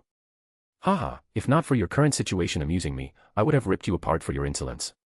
Answer me, yelled Tosaka. He's telling the truth, replied Edward calmly. Why? Don't you know who I am? Do you think someone like me will allow anyone to have dominion over him? Explained Edward, who plunged the dagger into his heart. Tosaka looked at her arm and saw her command seals had disappeared. She looked at Edward with gritted teeth. Although she had only known him briefly, Tosaka thought of him as someone close to her. Tears flew in the corner of her eyes. I trusted you. I thought of you as a father figure. There is no need for this. I'm a person who keeps my word. Since I said I will help you in the war and teach you magic, I will keep my word, said Edward. But things have to be done my way without a looming threat over my head. Really? I don't need to lie to you. Then, why didn't you say this sooner? She wiped out her tears. Make me shed tears for no reason. Edward rolled his eyes. This girl can change emotions like changing clothes. How boring, said Gilgamesh. Since you're no longer entertaining, you can go die. Countless golden space breaches materialized behind him, followed by different weapons emanating from them. Chapter 579, EA. What is this? Asked Tosaka. The Gate of Babylon, said to contain all the world's treasures, explained Edward. All of them? Maybe. Are you mocking me? Asked Gilgamesh with red eyes. What do you mean? You know very well none of the mystic codes you've created ever appeared in my vault. Oh, replied Edward, whose corner of the mouth almost twitched. That's all you have to say. Go die. Hundreds of weapons rushed toward everyone present in the room. A smirk appeared on Edward's face as he thought of something. He copied Gilgamesh's Gate of Babylon by accessing his treasure in the floating city and sending it out through space magic. So, a spectacular sight developed in this temple. Weapons from both sides of the room clashed against each other, forming a beautiful rain of metal and magic lights. "You also have a Gate of Babylon?" asked Tosaka. "No, but as probably this planet's greatest alchemist, I've created thousands of mystic codes and have access to my treasury." "I thought you said you couldn't do that before," asked Tosaka, remembering the pain she endured while modifying her soul due to the lack of potion. "I'm a free man now and have fewer limitations." "Damn you," roared Gilgamesh. He had never felt so humiliated. This arcane emperor not only prevents him from acquiring his treasures but also dares to imitate his greatest treasure. "You all must die." EA. A black but blunt sword tip slowly emerged from the golden gates. As soon as Edward saw it, he knew what it was, his objective in this world. "Got you," he thought, waiting for the sword to manifest fully. He cast a spell, but no one detected it, not even Gilgamesh's clairvoyant eyes. "It's time for us to leave," he told Tosaka. "Why?" "It's not yet time to face him." "Is he that powerful?" "He's called the King of Heroes for a reason." "Leaving?" "No one is leaving here alive." Edward did not care for his words. He felt sorry he did not capture Medea and acquire the caster class before regaining his freedom, but she was now dead under Gilgamesh's weapons, and there was nothing he could do.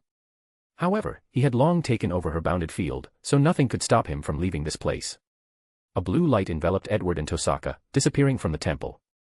"That was scary," sighed Tosaka. "Was that the legendary King of Heroes?" "He's nothing like what I imagine." "That's not the real Gilgamesh." "What do you mean?" "He revived himself with the Grail in the previous war," explained Edward. "But the corruption of the Grail still affected him by magnifying his greatest flaw, his pride." "That explains a lot," nodded. "Wait, what happened to Shiro and Saber?" "I teleported them home," replied Edward. "Really?" She looked at him suspiciously. "Girl, don't question my character." "I mean, I saved them." Edward rolled his eyes. "Anyway, what I was more than anything was to see you pummel Shiro to the ground and win this war." "But what's the point? I don't even have a servant, so I'm technically disqualified. I'm still a heroic spirit, and the war will continue until there is one of us left. By the way, did you kill Ryder?" "I did, and it was not as difficult as I imagined." "Don't brag. If I didn't tell you her identity, you'd be lucky to be intact by the end of the fight." Tosaka immediately pouted after hearing this, but she could not argue against the truth. "Saber must have won her fight, so that leaves me, her, Berserker, and Lancer, which is our next target." "Lancer? Where is he?" Tosaka looked around before pausing at the church. "You don't mean?" "Yes, Kodomine Kirai is the last master of this war." "I should have guessed as much. He never had a trustworthy face." "There is more." "What's with that look?" asked Tosaka, taking a small step back. Edward sighed before directly telling the truth. "He's the person who killed your father in the previous war." "That's impossible. He was my father's beloved apprentice, how could he kill him?" "Kodomine Kirai is a twisted man. He only does things that please him or soothe his urges." "No, it can't be," yelled Tosaka, holding her head. Then, her eyes reddened. "I'm going to kill him." "Wait. We don't have much time as he has an alliance with Gilgamesh. So, if you can't deal with him as soon as possible, I will interfere." "Fine." They rushed into the church, and Tosaka kicked it open. Kisei, who was praying, calmly stood up, turned around, and spoke softly. "Why are you acting so aggressively? Did you kill my father?" How did you find out?" "So, you won't even deny it? What's the point of doing such a pointless thing?" "I'm more interested in how you find the truth." "I'm going to kill you." Tosaka rushed toward him, but a spear attacked her, forcing her to evade. "Lancer, this is not a fight you should participate in," said Edward. "So, are we finally going to continue our fight?" "Sadly, I want to end this as soon as possible. So, there will be no more fun fights." Edward activated his noble phantasm and disappeared from the room with Lancer, leaving a large black ball. "A reality marble," uttered Kirai surprisingly as he looked at the ball. "Now, it's only you and me," said Tosaka. "Do you think you can defeat me? I'm the one who raised you. I am not the same person as you think I am." Tosaka activated her magic circuit and rushed forward. The battle hadn't begun for over 30 seconds when the black ball disappeared, and Edward only appeared. "So fast," said Tosaka, who suddenly stopped. Kirai took this opportunity and kicked her ribs, sending her flying away. "I guess I should not expect much from that loser," he commented while looking at Edward, who was reviewing the memory he stole from Lancer. He now knew where Scathatch was and how to reach her. "We're running out of time," he said to Tosaka. "Fine, you can help me kill him." Kirai immediately rushed to the door, trying to run away. Sadly, it was useless. With the two working together, he died in less than a minute despite his ability to teleport a short distance. Let's go. Edward teleported them away, and Gilgamesh returned to see Kirai's body not long after they left. He looked at it and said, "Despite how horrible of a human being you were, you are still my servant, and only I can kill you." He took the body and walked away. Tosaka's mansion. "Wow, this was thrilling," said Tosaka. "Sakura, where are you?" "You're back," said Sakura, walking into the room. "How did things go? Is Shiro-senpai all right? You ask about him before asking about me, your sister." "Well, you're obviously fine." "I still want you to care about me," said Tosaka as she jumped on her and began to tickle her. Sakura laughed uncontrollably while begging to stop. "No, this is your punishment." They laughed and played for a few minutes until they lay on the floor, head to head, panting and sweating. Why is it so quiet? Where is that bastard?" "I can hear you," yelled Edward. "He's downstairs." Tosaka stood up and helped Sakura walk downstairs to see Edward watching television and enjoying a soda. "What are you doing here?" "I didn't want to interrupt your bonding moment," explained Edward. "Now that you're done, are you prepared to return to work?" Tosaka sat on the sofa with her sister. Only Berserker and Saber are left. "We can work with Shiro to take down Berserker."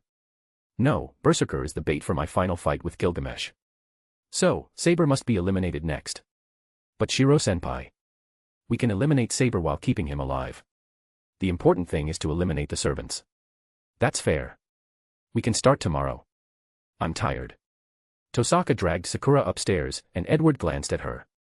Once they were gone, he waved his hand to manifest a weird weapon, Gilgamesh's EA. He used Shiro's projection magecraft, which he stole, and others to copy EA and create a fake version. He aims to study the real thing to prepare for his fight with Gilgamesh and when he tries to recreate the real version, Tier 11. This could be considered a positive first step, thought Edward. Chapter 580, Fatal Flaw. Edward floated in the air with EA before him. He was enclosed in a box, and his body looked strange, often showing double. It was as if time was rapidly moving. He opened his eyes at dawn and exhaled before the sun fully set. The real EA should involve certain authorities, which complicates things given Akasha's existence. He did not know much about the use of authorities or rules in this universe, but he knew even if his natural body was here, he could not use his rules. And that's because Akasha, a way more powerful version of the universe will, does not allow anyone to meddle in the rules of this world, even if they meet the willpower requirement. According to Edward's theory, completing the rule involves interacting or accessing the root or Akasha's core, so true magic should involve the rules. Time passed, and everyone woke up. Edward approached them after Tosaka and Sakura had breakfast and were ready for school. "A night has passed. You should be prepared to deal with Saber." Tosaka said nothing, so Edward explained, "As long as two servants remain, Gilgamesh can forcefully summon the Grail. We don't have time for your indecisiveness." "I'm not indecisive. I just did not want to say anything before her," said Tosaka, motioning to Sakura, who continued to eat her food with her head lowered. "It's not like anything will happen to Shiro. He was never supposed to partake in this battle in the first place." Edward did go to school with them, but in the afternoon, he accompanied them to Shiro's house. They somehow agreed to an amiable fight and found a place to fight.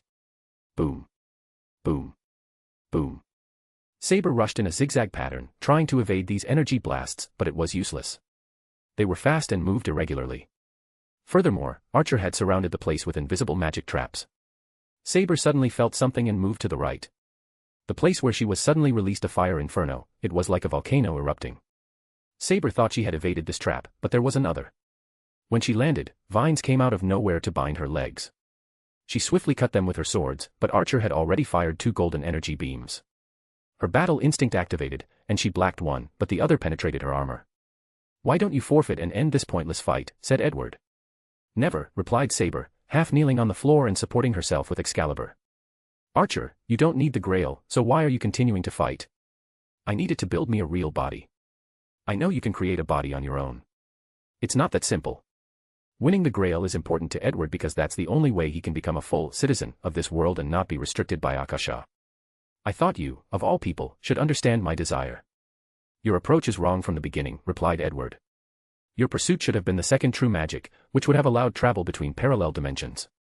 In this infinite cosmos, there is definitely a dimension where Camelot still exists or one where it's still in its infancy. You could have become an advisor to your younger self and prevented her from making the same mistake."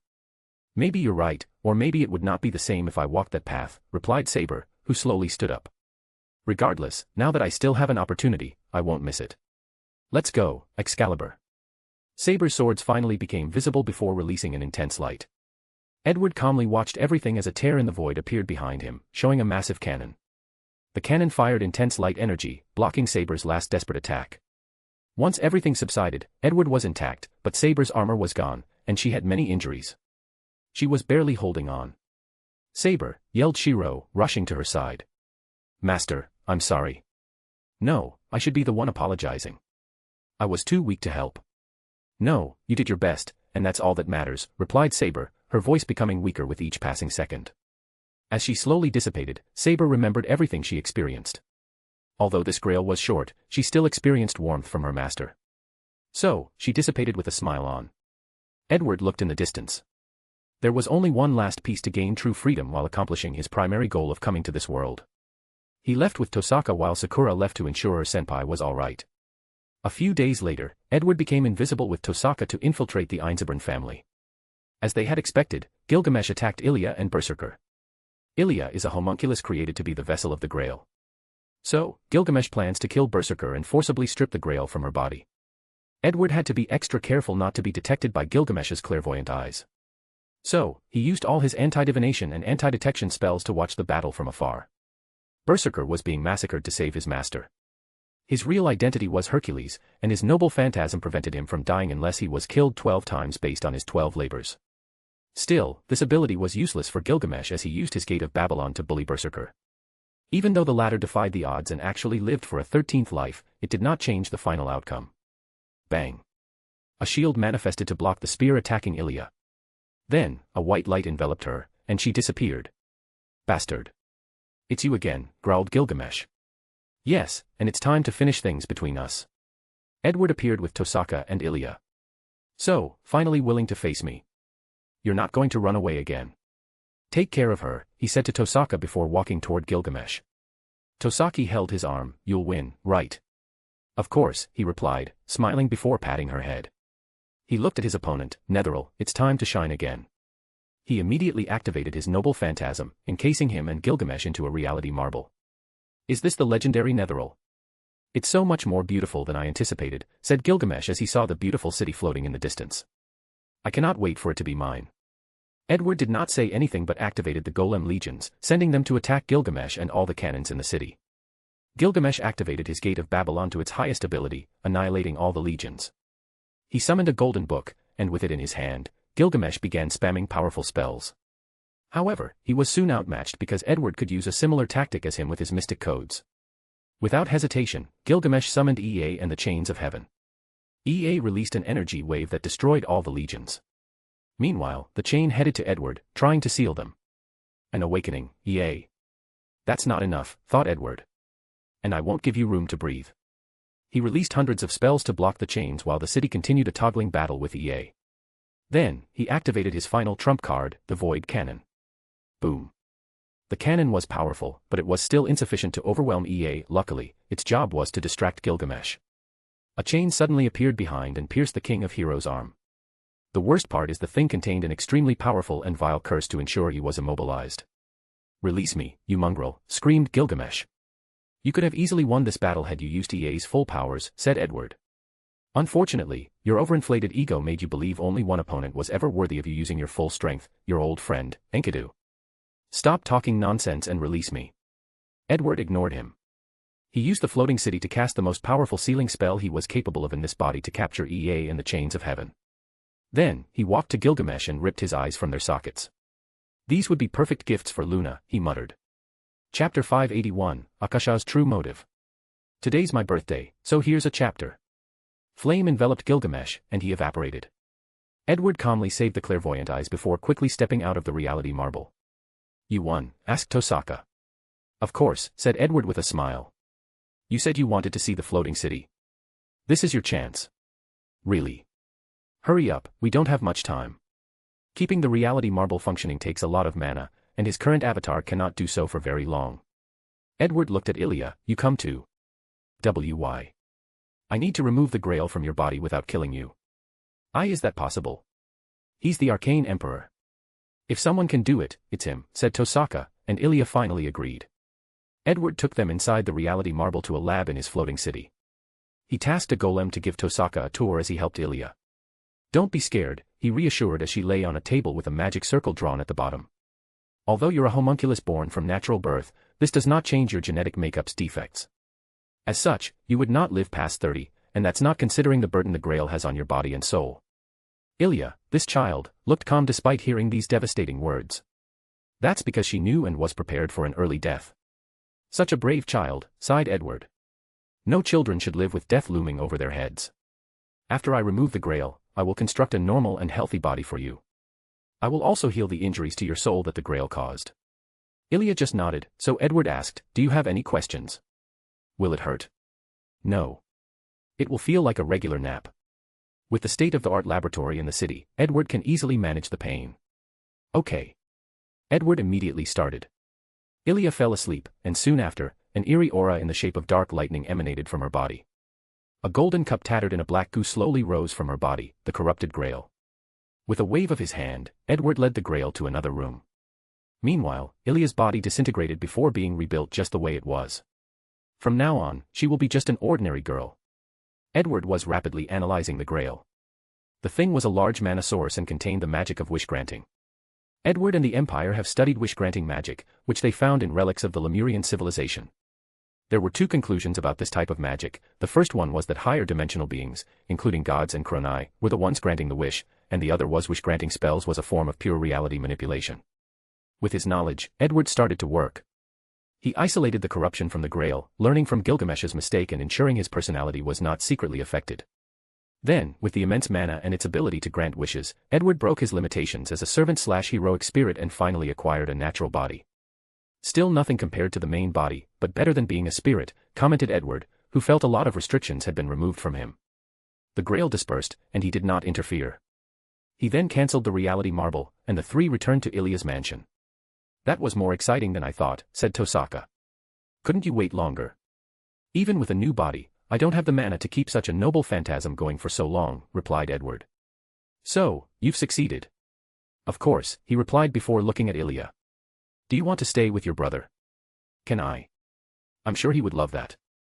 Although Edward does not like Shiro, he knows he would do his best to care for his adopted sister, even risking his life to ensure her safety.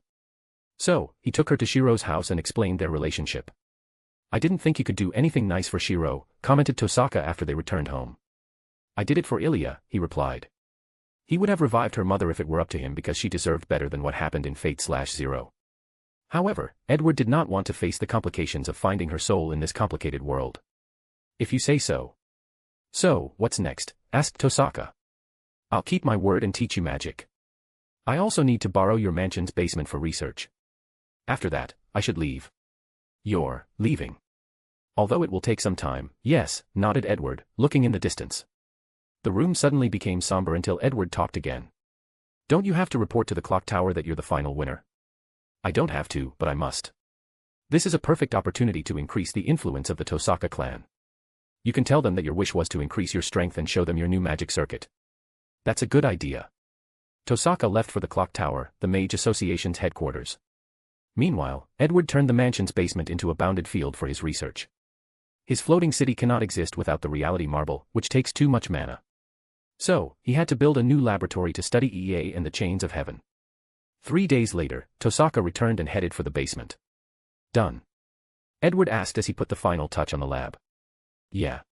The Tosaka clan is officially one of the most powerful magic families in the world. Edward nodded but did not comment, knowing that this title meant very little since this world was complex and full of hidden secrets. I'm guessing all these families wanted to marry you, he said, adding a new enchantment. I bet some were even willing to allow their clan members to marry into the Tosaka clan as long as you agree to give your second child to them. Tosaka's mouth twitched, yeah, and they were insufferable. You should be more careful when dealing with these people. Some desperate families will do anything to ensure a talented successor. I know, she replied with gritted teeth. So, someone already tried. They put something in my drink. I almost beat them to a pulp, said Tosaka. At least you displayed your true power, that should scare most people. True. All right, let's get started with the training, said Edward. While teaching you arcane rune, I will also train you on controlling mana. It pains me every time I watch you cast a spell. It's not that bad. I have prepared a virtual reality helmet for you and the necessary potions. Don't expect much sleep in the following months. We don't have much time and plenty to learn. Tosaka suddenly paused before walking to the designated machine. The training lasted 3 months before Edward agreed she was an accepted mage. However, in the first month, she did not sleep a wink or eat, surviving only on potion. Luckily, in the second month, he allowed her to attend school and live a normal life. Edward looked at his findings and could not help but frown. He had made the right decision to come to this world just because of the existence of the Chain of Heaven. This artifact was an anti-divinity weapon, just like Asta's magic was anti-magic. Furthermore, the thing had almost no limit. Edward hadn't found it. The stronger a god, the more binding its effect was. With it, he was confident to at least imprison the Time Guardian if he could catch him off guard. However, he has not entirely reverse-engineered this artifact yet and does not know whether he could leave this world with it. EA was the weapon of destruction he believed it was, and like the chain, he's missing one final piece to build his own. He must find the root, and the only way to do so is through the true magics. So, that's how it is, thought Edward. Akasha allowed me to enter this world because it wants me to create the sixth true magic, adding more possibilities to this universe. No, if I think from a larger perspective, maybe Akash already knows of the war and wishes to prepare her world for the upcoming chaos. Chapter 582, The Sixth True Magic. After figuring out his next step, Edward started to ponder how to create the sixth true magic and what kind it should be. After considering a few ideas, a thought suddenly popped into his mind. I can try to do something based on Morgana, he muttered. He missed the little elf, her constant chatter, weird personality, and how easy she made his life. My real body is already improving her main processor by fusing it with the speed force. Maybe my research here could help the process, thought Edward, who found this identity more appealing with each passing second. If I want to finish this as soon as possible, I need a sample. Edward had an idea, but there might be some danger involved. However, considering he had EA, he felt it was worth it. So, he went to see Tosaka. You want me to recreate my family's jeweled sword? Yes. Why? What do you mean why? Don't you want to recreate one of your family's lost legacy? I do, but knowing you, there must be another reason you're suddenly interested. Fair enough. You only need to know your success will summon someone, and I need to talk to that person. Tosaka stared at him briefly before accepting. They headed to the clock tower to begin working on the sword, and just as Shiro helped in the other timeline, Edward used his magic to help her finish the sword. As expected, Zelrich, owner of the second magic, showed up once it finished. He invented jewel magic and passed it on to one of the Tosaka's ancestors. Arcane Emperor, I wanted to see you. You know me? Asked Edward. I've been observing this timeline, said Zelrich. Humanity was saved once I created the second magic as I imbued them with endless possibility. If this timeline fails and humans die, there are other choices. But you, who suddenly popped out of nowhere, imbued them with endless possibilities for success and prosperity. So, that's why Akasha created a background for the Arcane Empire, to give the humans of this world a greater future. I may be more right than I believed. She's preparing for the upcoming war, thought Edward.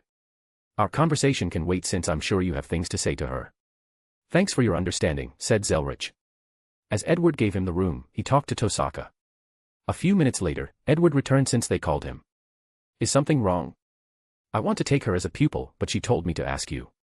That's a good idea, said Edward before glancing at Tosaka. Why are you hesitating? But. Edward sighed, you know I can't stay, and Zelrich, as the owner of the second magic and teacher to your ancestor, is the perfect teacher for you. I understand. I can't believe someone is reluctant to learn from me. Well, considering the competition, I guess that makes sense, said Zelrich. Give us a moment. Tosaka left the room, leaving the two. So, what can I help you with? I'm designing the sixth true magic and want to see yours first for research. Passing on any true magic is not a simple. I'm not asking you to teach me but to show me. For someone like you, is there a difference, rebutted Zelrich. You, of all people, should understand better than anyone the importance of this magic. So, name your price. I want the design for Netheril. You're asking too steep of a price for just showing me the second magic. Choose something else. Fine, how about the blueprint for the ether core? You seem to know a lot about my floating city. I am the observer of countless timelines. What do you expect? So, do we have a deal? We have a deal. Edward immediately sent the blueprint to him. Of course, he did not show the latest model. Zelrich then cast the second magic, Kaleidoscope. With this spell, Edward saw the operation of myriad timelines, including the one with his arcane empire. He also saw how this magic involved rewriting the world, influencing or rewriting records. This true magic does involve the rules and even combined many of them, analyzed Edward. More importantly, it seems to grant its wield a certain authority or privilege in the world. In Edward's eyes, the owner of these true magic seemed to be like the GM in a game with powers or authority to modify the game or the world as they saw fit. Did that help? Yes, and thank you, nodded Edward before leaving. Who are you, Arcane Emperor, muttered Zelrich before meeting with Tosaka. They agreed on a designated time before beginning their training. Meanwhile, Edward immediately started working on his magic. He took this opportunity to analyze the anti-life equation to further his understanding of the mind rule, and he added the knowledge rule, soul rule, and others to create the sixth true magic, nigh omniscient. Let's try this thing out. Edward immediately cast the spell, and his mind left his body, entering a higher plane where all records and knowledge exist, the root. So, it did work, he muttered calmly. Reaching the root is the goal or ambition of all mages, but he was relatively calm about the entire thing. I wonder what the relationship of this world is with the Akashic records. He knew there must be some connections but did not know exactly. Forget about that for now, said Edward.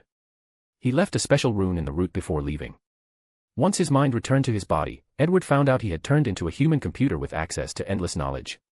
Anything he wanted to know, he would get the knowledge or answer from the root. And if he did not know, he could calculate or deduce the answer from abundant data. The only downside is this thing puts heavy pressure on my soul, he complained. He expected this spell to have limitations but did not expect it to be so severe. Let's finish our main objective. He immediately used his new spell to analyze EA and the chains of heaven. He discovered that EA drew power from a primal source of power that existed once the universe was born. That power contains the power of creation and destruction, meaning it can revert the multiverse to its genesis state or recreate it. All worlds have a period of genesis or before the Big Bang. If I can tap into it, I should be able to create a Tier 11 weapon, muttered Edward, who focused on the chains of heavens. It worked similarly to EA, with the idea that all divine being originated from a source. Since the chains are made from that source, they can restrain all gods. Very well. Cosmos, you wait for my return. Edward was still unsure whether to pass the time game, so he needed to travel to the Marvel Cinematic Universe. However, during his stay in the world, he will prepare to deal with that bastard who dares to label him as a criminal. Let's see who will judge who, he sneered. Edward spent more than 3 years on this project, but most of the time, he stayed inside the lab and saw Tosaka and Sakura a few times. Now that he was done, he only had a few things to do before leaving. His next step is to see Scathatch. He realized the root had no knowledge about primordial runes, and there were few reasons he could think of to explain this situation. Scathatch or Odin removed the knowledge from the roots, or the root itself purged the knowledge from his records to prevent it from spreading. A few magicians have taken things from the root so it can hide things from its people. Regardless of the reason, he wanted answers. Chapter 583, Primordial Runes Secret. Void. Edward, who focused on creating the Speed Force and upgrading Morgana's processors, suddenly stopped as he received a message from the Akashic records. Did something happen? Asked the little elf, so Edward explained as he opened the mail. Not just one but 2 messages, thought Edward. Dear Sir Edward Bones. Thank you for succeeding in the hidden mission, creating a true magic. Reward, 3 invitations of your choosing to become members of our records. Hidden mission. So, there is a connection between these two, muttered Edward. The real question is how many people have passed this mission. How many true magic do they have access to, said Morgana. This thing is above our pay grade, but this reward is worth it. Bellatrix took on the job of doing missions for Akashic records to get everyone tokens to become members. But with this reward, her workload will drastically decrease, and Edward will feel less guilty for not going with her. Send the news to Bella, he ordered before checking the second message. First, he learned his Arcane Emperor title had been upgraded, which increased his charm ability and the suppression he could release. Second, he received 2 new titles, one of which caught his attention. True Magician, you have developed magic to the point of reaching its fundamental essence. Reward, increase affinity with laws, rules, authority. Do you want to accept? Interesting, they actually ask instead of directly giving me the talent, muttered Edward before accepting and closing his eyes. As expected, a character suddenly appeared in his soul flame, and he sensed his mind becoming clearer. He felt that it was easier to control his rules, and even understanding them became simpler. Not a bad talent, he nodded before focusing on the second title. Legend, your name and accomplishments as the Arcane Emperor have been spread to many worlds. Reward, 5% increase in the speed at which your myth and legends are spread. Edward felt this title was very important but did not know precisely why. This might be related to how to reach tiers beyond 11, commented Morgana, and he agreed. Edward then accepted this new title before returning to his work. Nasuverse, Earth. Edward teleported to his next destination, the Land of Shadows. He knew the rough locations from C.U. Chillin's memories and his true magic, so it did not take him long to reach the destination described as outside the world. As soon as he arrived, Edward found countless ghosts rushing toward him, but his body released a golden light that isolated these creatures, preventing them from getting close. He then noticed a beautiful young woman with purple hair, red eyes, a perfect body, and tight clothes that displayed her curves. "You have finally returned," said Scathatch with bright eyes. Edward sighed. "I'm guessing you've met me before." "You don't remember?" "No." Scathatch paused. "Well, you did say in the next meeting you might be different. I don't care about this as long as you plan to keep your promise." "Which is?" "Take me from this place, give me a life of purpose." "That's not a problem since that was my objective in the first place," nodded Edward. "Did I say anything else?" "You said when you return, I must teach you primordial runes." Edward's lips twitched. It seems that this version of himself in this world has the same personality. "Do you plan on keeping your word?" "Why not?" Scathatch invited him to the only pavilion in this ghastly place. She served tea, which one would not expect to be present in such a place. "Let's start by telling me what you know." "I learn a little from your apprentice but have some reservations." "In my opinion, primordial runes should be way more powerful," said Edward before displaying what he knew and understood. "You're correct," nodded Scathatch. "What you've learned can only be classified as sub-runes." "Sub-runes? Are you saying they can be combined together to form the real primordial runes?" "You catch on quick," smiled Scathatch before demonstrating. She combined many sub-runes, HP ancient runes, into a primordial rune. Edward saw the final result, and his eyes marveled at the complexity of this simple. Although it doesn't look like the primordial runes back home, its essence feels the same, thought Edward. Is there a limit to how many primordial runes there are, or can each concept in the world be represented by one? There are 81 primordial runes. Edward pondered. He had long theorized that primordial runes might manifest differently in different universes. "How many do you know?" 80, only Odin knows all of them," replied Scathatch. "It seems I might have to get the last one from Odin," thought Edward. "Can you teach me all of them?" "No problem, but you still haven't told me where you're taking me." "The Arcane Empire. Wasn't it destroyed? Did you rebuild it?" "The one destroyed was nothing but a branch," explained Edward. "The real one exists in another universe or dimension completely separated from this one." "Some things are starting to make sense now," said Scathatch. After getting to know each other, when he first meets Edward, the latter mentions that his empire is about to be destroyed. However, he seems too calm about the ordeal, more sad that the gods will be responsible for their downfall. "And what role will I play in the empire?" asked Scathatch. "Anything you want," replied Edward.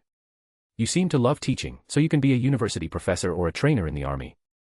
You were once a queen, so you can rebuild your kingdom in another plane. You were once a conqueror and killer, so if you wish, you can also go on expeditions in other realms to fight and kill." "Hey, don't just mention a girl's dark past like that," said Scathatch, making Edward smile. "I'm saying you have plenty of options, even being a regular citizen.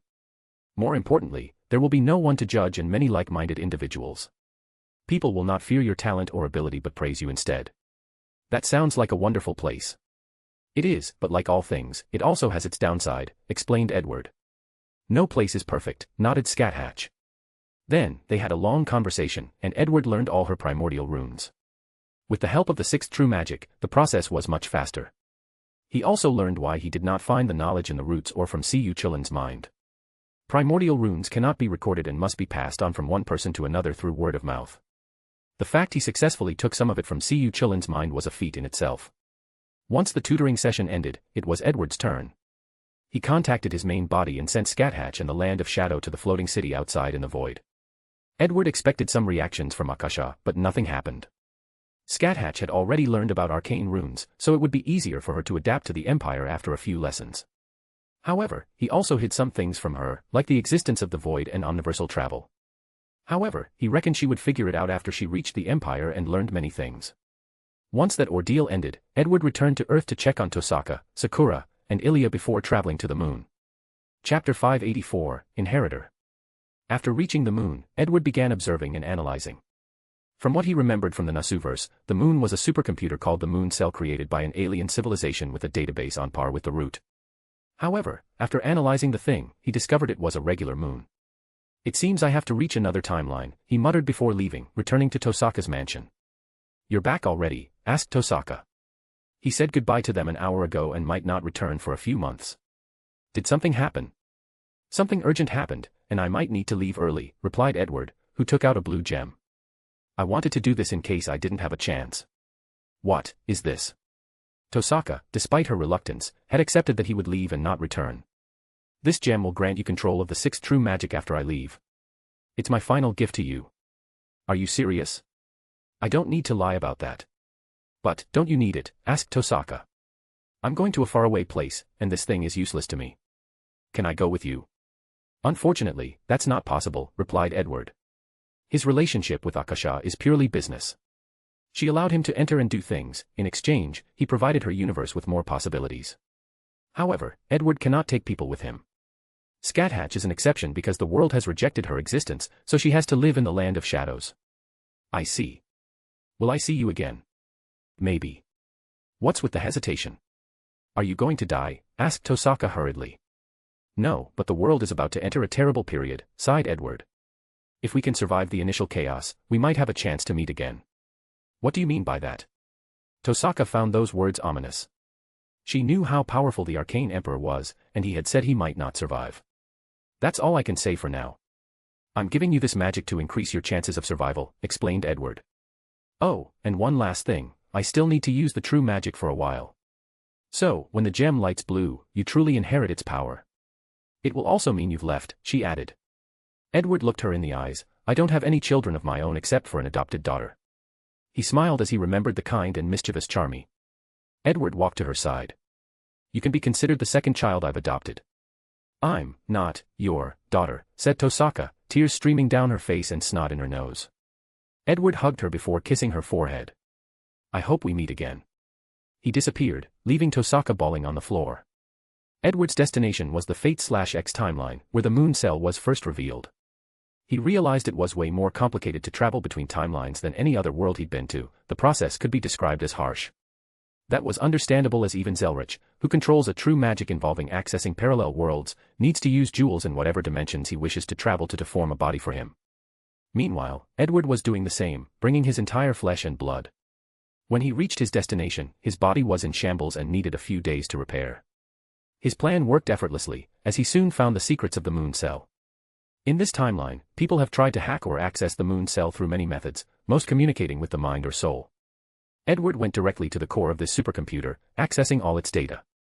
The moon cell existed before the Earth was formed, meaning more than 4.5 billion years ago.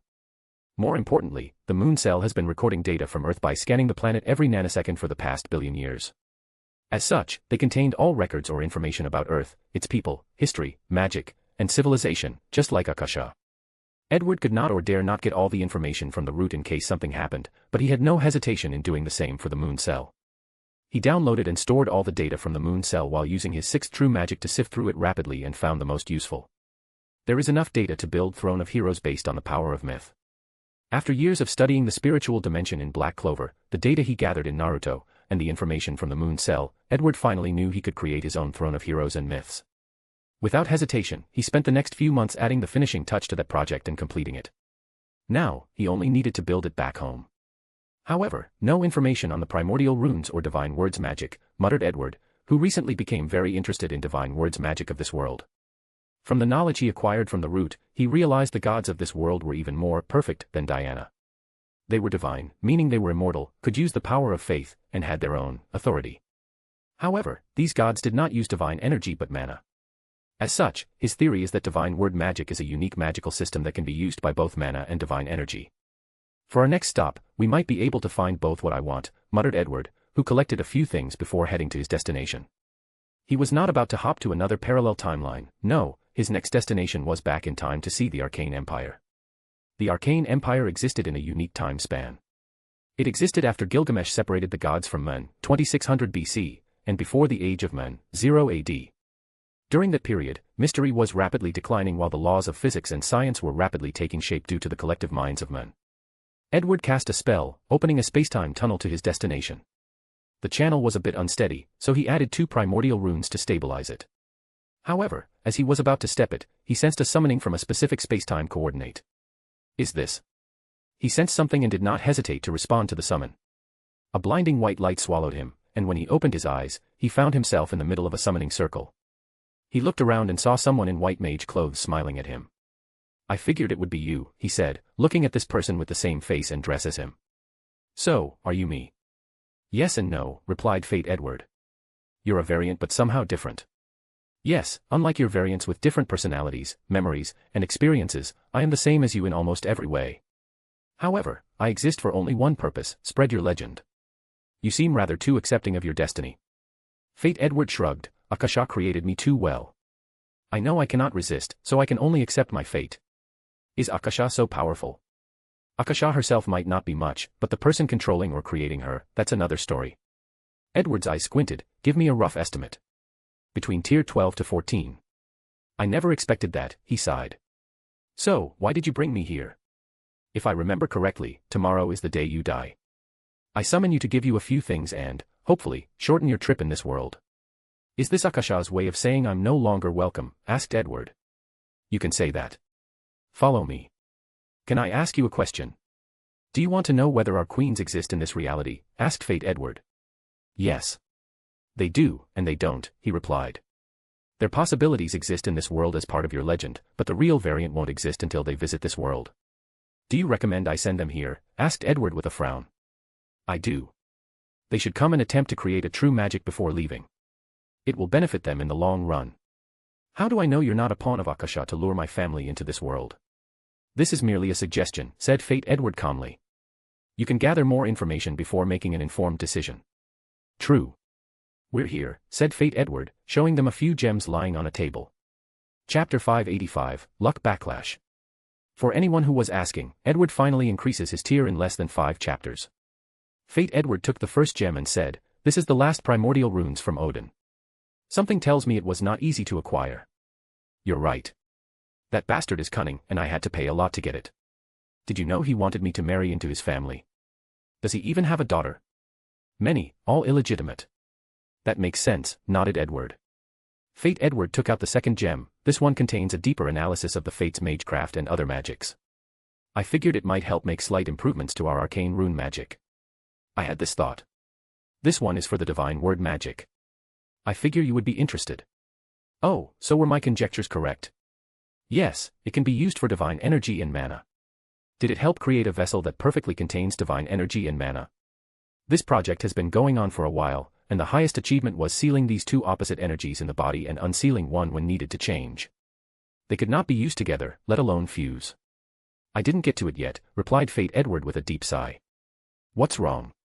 This experiment is why I will die tomorrow. I thought it was because the gods were dissatisfied with how humans were becoming. That's true, but they were willing to tolerate my existence because they knew how much they would have to pay to eliminate me and the Empire, explained Fate Edward. But everything changed while I experimented with divine energy. These gods knew this energy was perfectly suited to them and wanted it. I refuse, but this was the catalyst to band together and eliminate me at all costs. No matter how evolved and powerful a creature is, it cannot escape its basic instinct, like greed or desire, sighed Edward. A sad truth. The good news is everything they did was for nothing. Fate Edward sneered after hearing these words. As his counterpart said, he would die before allowing these gods to get his hands on his research. He already had to kill a few people close to him who betrayed him because of the promises and seduction of these gods. Let's not mention this, said Fate Edward. This gem is about soul divinity. Oh, you succeeded. Yes, and it solves so many of our issues. The soul limit? Asked Edward. That's right. Your thinking was in the wrong direction. You thought that increasing the connection between the flame and the soul could nourish the knowledge ring and break the limit, but you needed to fuse them.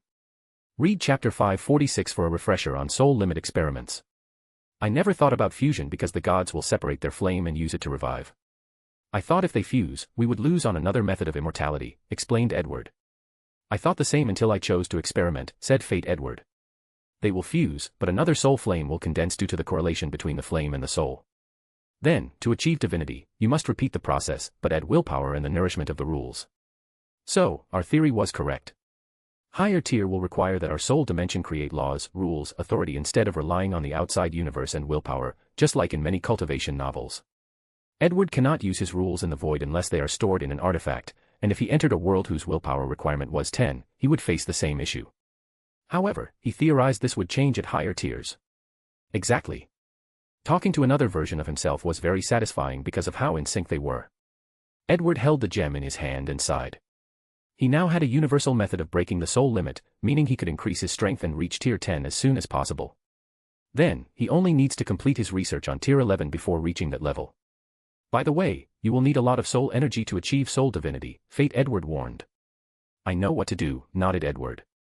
Then, for the next few hours, they talked about magic, which was interesting. It's time, said Fate Edward, looking in the distance. You're too calm for what's about to happen. Edward was not afraid of death, but he did not think he could easily accept watching everything he had built crumble in one day. I have my way of coping, replied Fate. Do I even want to know? You don't, he said with a smile. Then, he calmly left the room. He watched the final battle of his favorite variant, and the experience was hard to describe. Watching how these gods destroyed the arcane empire was like seeing a warning of his future. He will face the same fate in his universe if things go wrong for him. A ruthless light flashed in his eyes as he thought, this will not be my fate. All these gods will either die at my hands or kneel before me, and the first one will be Cosmos. He disappeared from this world, returning to the city in the void. In another timeline, Tosaka sensed something and took out the gem.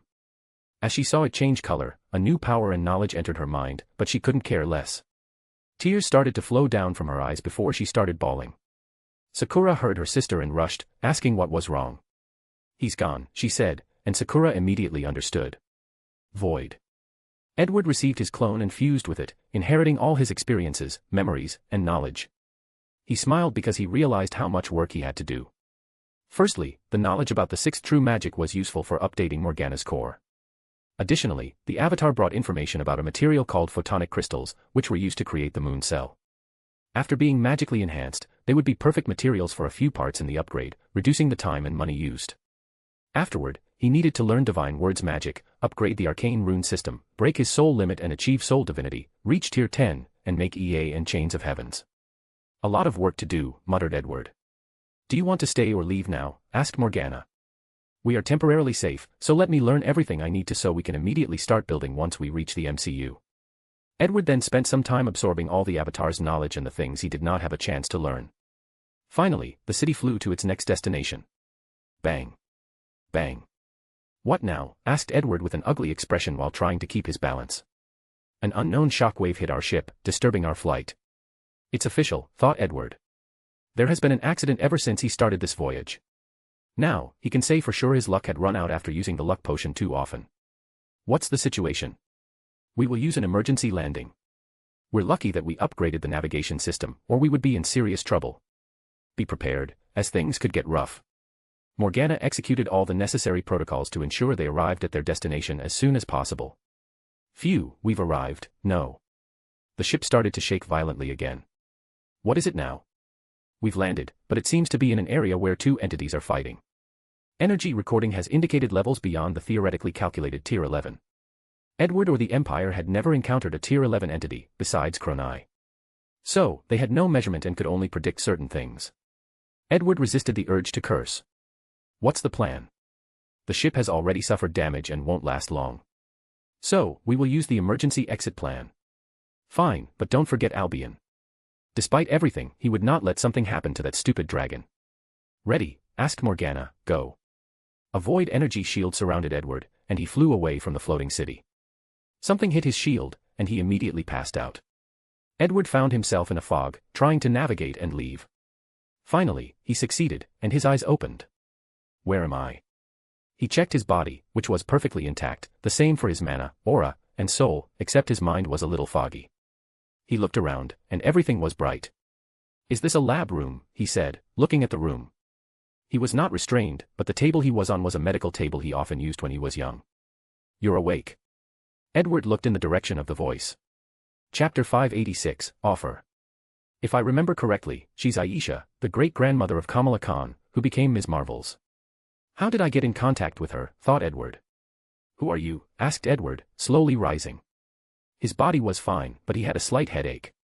So, you can speak English. And your accent, that's British, said Aisha.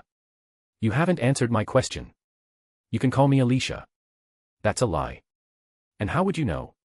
I just do. So, you have the ability to detect lies. Can you read my heartbeat, or is it something else? Asked Aisha.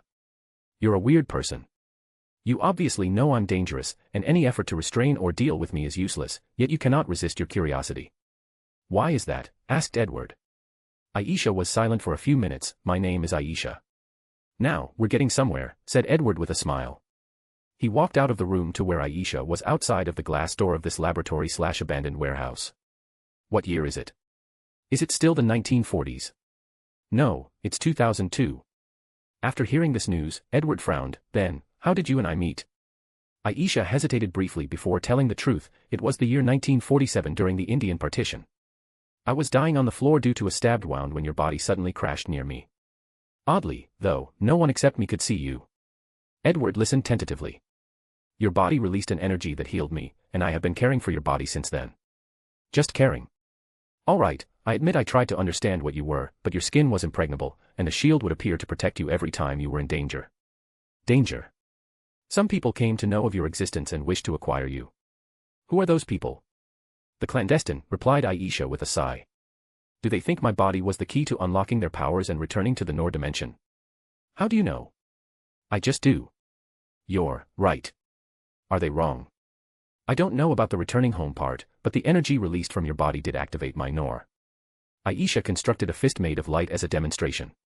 Interesting power, commented Edward, observing this strange power/energy known as Noor. You said some people were after me, meaning more than one. Yes. A few organizations, including S.H.I.E.L.D., have been on my tail over the years. Is that why you never met your family? Asked Edward, making Aisha pause. Yes. I wanted them to live a happy and peaceful life, and my presence would not allow that. She had to watch her husband die, and her daughter turned into an old woman while she remained the same due to the activation of her power.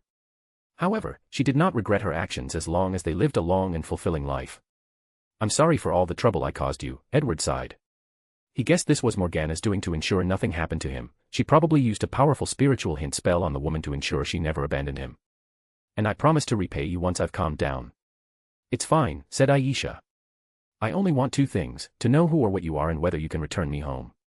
I'm like you, someone from another dimension, replied Edward, looking her in the eyes.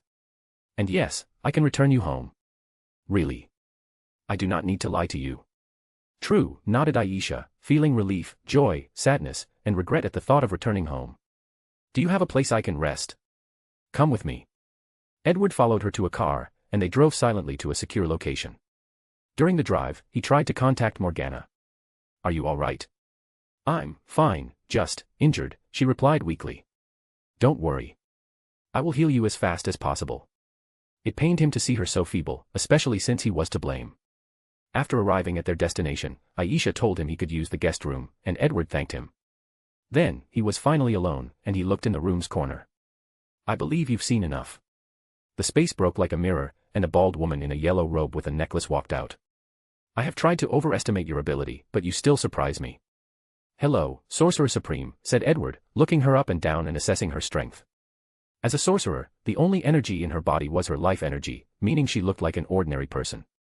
However, from the What If show, she once made a tier 10 feat by splitting an entire timeline in the 4th episode. In other words, her strength fluctuated between tier 0 and tier 10. According to Edward's analysis, she was not the only one experiencing such a large fluctuation. A knife or bullet could probably kill the Scarlet Witch, but she destroyed the Mind Soul, a tier 10 item.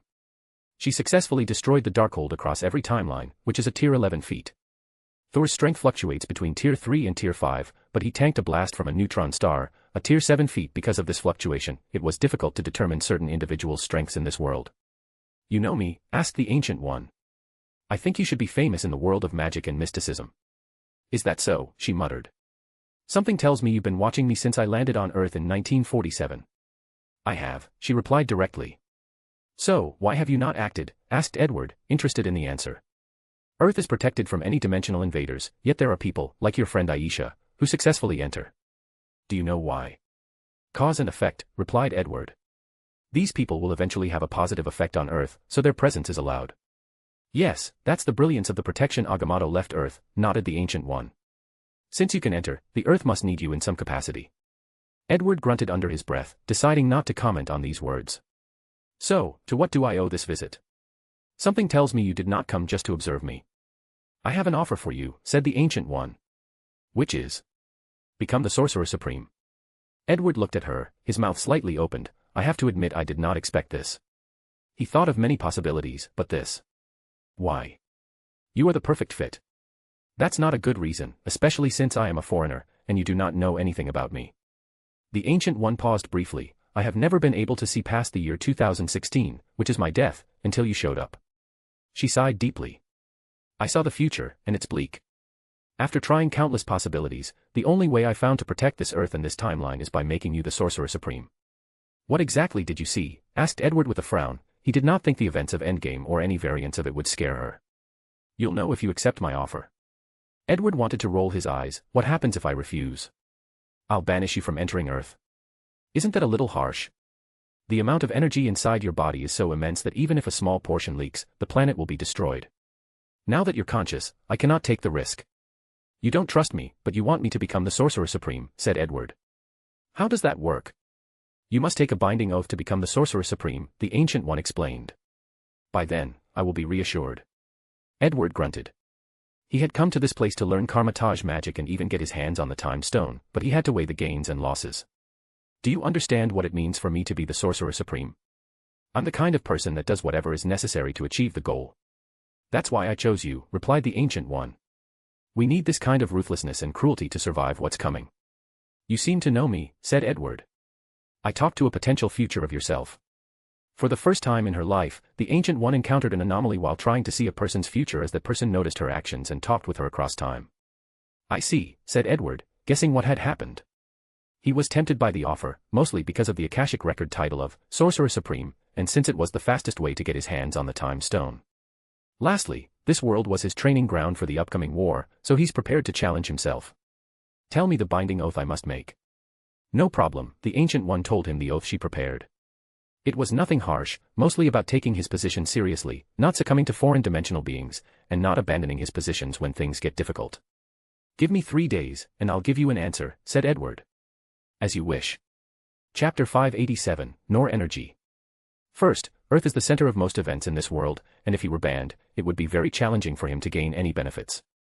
Second, the position has benefits, such as the Time Stone and the Supreme Sorcerer title.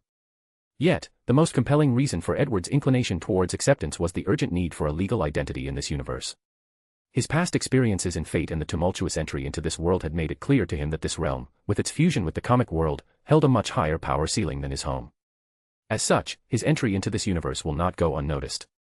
In the comics, the Supreme Sorcerer was a position acknowledged by eternity, an abstract entity that embodies the Marvel Universe and the personification of time.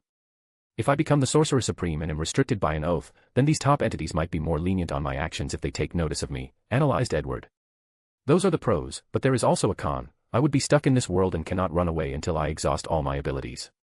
He frowned before realizing the choice was obvious. He came to this world to train for the upcoming war, and in that war, he would not be able to run no matter what. Since I need to push myself, why hesitate? Edward immediately decided to accept the position, but he would wait 3 days to give her his answer. So, he began checking his body.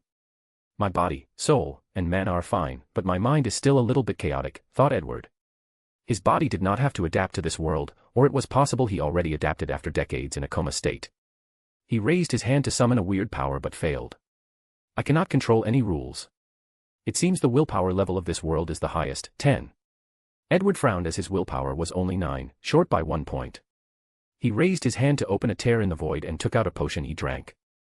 I can access my personal dimension, but most of my things were in the floating city. He frowned even deeper. If I cannot accept the mana from the city, I will have to use Plan B. The next thing Edward checked was whether he could sense Netheril or Albion, but the answer was negative. I'll have to wait for Morgana to wake up, he said.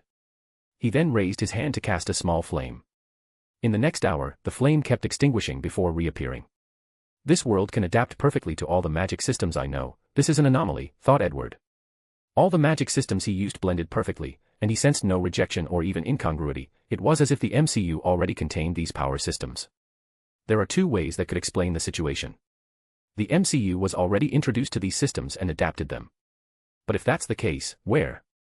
Edward thought of one possibility. Lord gods are active in this world, just like the Naruto universe. If the universe will of the MCU learned these power systems from the reincarnators, it could explain this anomaly. Another explanation is that the Marvel Universe is adapting to these magic systems to strengthen the entire universe and prepare for the war. The fusion with the comics and this adaptation might be part of this strengthening process. Edward felt both those theories might be correct and there might be a correlation between them. The universe will already knew the existence of these reincarnators and the magic systems, and when the fusion started to prepare for the war, it chose this method as another form of strengthening. Everyone is preparing, I must hurry. Edward meditated to facilitate the potion's fast absorption. The next morning, he woke up and went to see Aisha. I can send you home anytime, but before you leave, can I see your Noor? Oh, all right. Aisha created a fist made of hard light, and Edward's eyes turned purple as he analyzed it. A potent cosmic power with primary photonic properties, it seems to contain reality warping capabilities but is severely restricted in this dimension. He raised his hand to take a sample, and from it, he calculated the coordinates of the Noor dimension, which is Aisha's home. Edward frowned for a few seconds as he cast a few spells. All right, I found you a way home. Do you wish to go now? Right now. If you want, you can delay. No, I'm ready, replied Aisha. Are you sure? You could see your family before leaving. Or even take them with you. No, I don't want to disrupt their lives. Plus, I might face some trouble after returning. She was banished from the Noor dimension, and she will face some trouble after returning. If you say so, nodded Edward before taking a syringe. What's this? This is my reward for taking care of me, replied Edward. This thing contains nanites that will heal you in an emergency and serve as a supercomputer. It can help you better understand or control your Noor or aid you in anything you wish to accomplish after returning. Your dimension is so technically advanced. It is, nodded Edward. Do you want me to inject or do it yourself? You can do it. Are you sure? I spent so many years guarding and protecting you, I feel like I know you, said Aisha calmly. I don't know whether that's very kind or stupid of you, said Edward as he injected her. Aisha saw a screen that only she could see. For the next 5 minutes, she followed a tutorial with instructions on how to use the nanocomputer.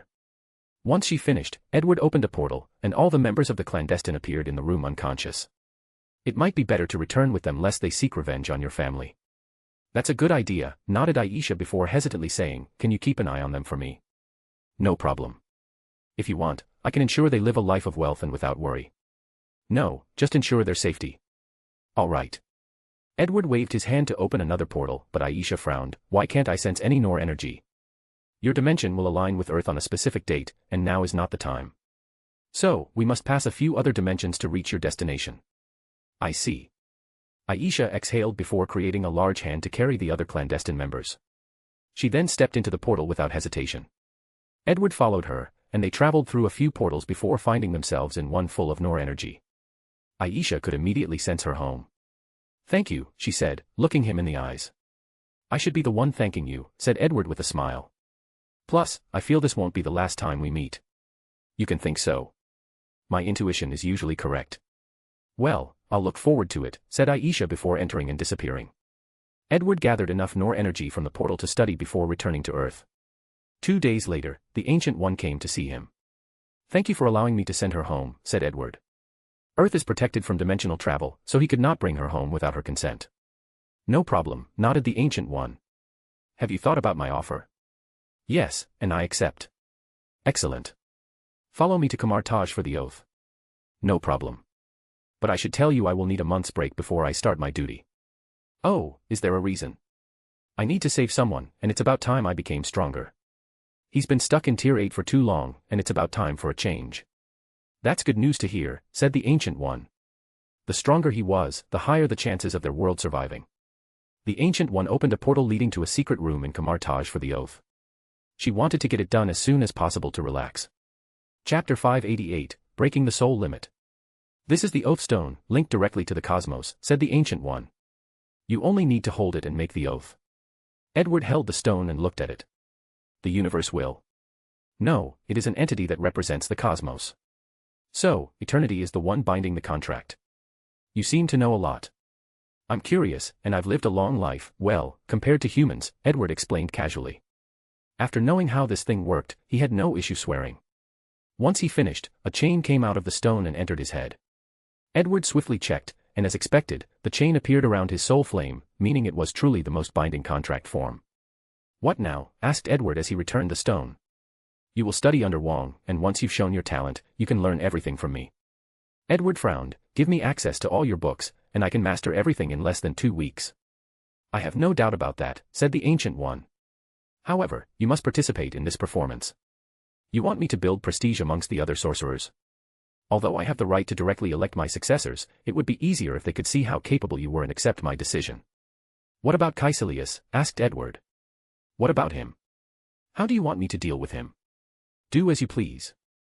Since I've chosen you as my successor, I won't intervene. The time stone, continued Edward. In 6 months, you should have everybody accept your status as the next Sorcerer Supreme. Afterward, I will hand it to you. Muttered Edward. The situation is better than I anticipated. What did you expect? Despite the oath, I expect more distrust and political struggle, replied Edward honestly. When you get your hands on the stone and see the future I saw, you'll understand why I give you free rein. Now, I want to know what you saw, said Edward, who immediately cast a spell to see the future. I wouldn't do that if I were you. Why? You should not be messing with any time magic not affiliated with the time stone before the year 2008, said the Ancient One. 2008. That's when Iron Man started, thought Edward. Is it because of the TVA? I thought they had already opened the multiverse since no one came to prune me. Edward knew about the TVA and ensured his landing would be after the event of Loki 1 when the TVA underwent a shuffling, opening the multiverse. Otherwise, his presence would have opened another timeline, and these people would have come to prune him to ensure the sanctity of the sacred timeline. Yes and no, explained the Ancient One. 2008 is a cutting point for the world, it's when everything goes into motion, and the Earth enters a new era. Your time magic might disrupt this event, leading to many problems. Was that one of the timelines you saw? Yes, nodded the Ancient One. Very well. Edward controlled his curiosity. He had a month's break before starting his sorcerer duty and training. By the way, do you know the coordinates of the planet Vormir? He tried divination to no success, so this planet was either naturally protected because of the stone or his divination skill was not up to par to find the coordinates. You want the soul stone? Yes. Sorry, but I don't, said the Ancient One. All right. I'll figure it out, replied Edward before leaving. He could have teleported to another timeline and taken it from Thanos' dead hands, but he figured it might be a better idea to use the one in his universe. Edward's next destination was to find Gamera and get the location from her mind. She was not protected, so it was easy to find her location while on a mission for Thanos on a planet called Grur. Watching her assassinate a man, he took the information from her mind before silently disappearing. He opened a portal to the planet Nowhere, full of outlaws and criminals. He needed to find a cruel man full of sins who also cared deeply about someone, either their wife or daughter. That person also needed to be terrible and full of sins. It took a moment, but he found who he was searching for, a pair of criminal lovers called Lam and Vi. They are one of the biggest child traffickers on the side of this galaxy, and although they've committed many atrocities, they are also famous for their endearing life, willing to do anything for each other. Edward gave Lam a prophesied dream that he was destined to rule the universe as he was willing to sacrifice everything after reaching a place called Vormir. After this hypnosis, Lam woke up the next day and looked at his wife with complicated emotions. Then, on the same day, he hopped on his ship with her, heading directly to Vormir. By the time they reached their destination, the drug he placed on her beverage had functioned, and she passed out. Lam carried her onto the planet, and after the Guardian, Red Face, explained the situation, he kissed her one last time on her forehead before throwing her down the cliff. He did hold the stone in his hand, feeling the power coursing through his veins. With tears in his eyes, Lam walked inside his ship, preparing for his glorious future. However, his body immediately disintegrated. If not for Edward's power, how could he hold an infinite gem with such a weak and mortal body? As Edward held the stone, powerful energy rushed into his body. He controlled it to enter his soul dimension, heading directly to Morgana. He watched as her pale body rapidly recovered until it returned to normal. That's enough for now, he thought, she should be back to wake up in a few months and return to normal. He teleported to a deserted planet, where he immediately began to lay enchantments. For the next week, the planet was surrounded by hundreds of thousands of magic circles with the soul stone at the center. Let's begin, thought Edward as he activated the enchantments. A powerful soul energy rushed into his soul dimension, and he immediately started the process of fusing his soul into the soul flame. With the method he received from his Nasuverse counterpart, the process was fast and had no issue. Edward's soul released a blinding light, and afterward, he saw two small flames in his soul's eyes. It looked like an undead, commented Edward before shaking his head.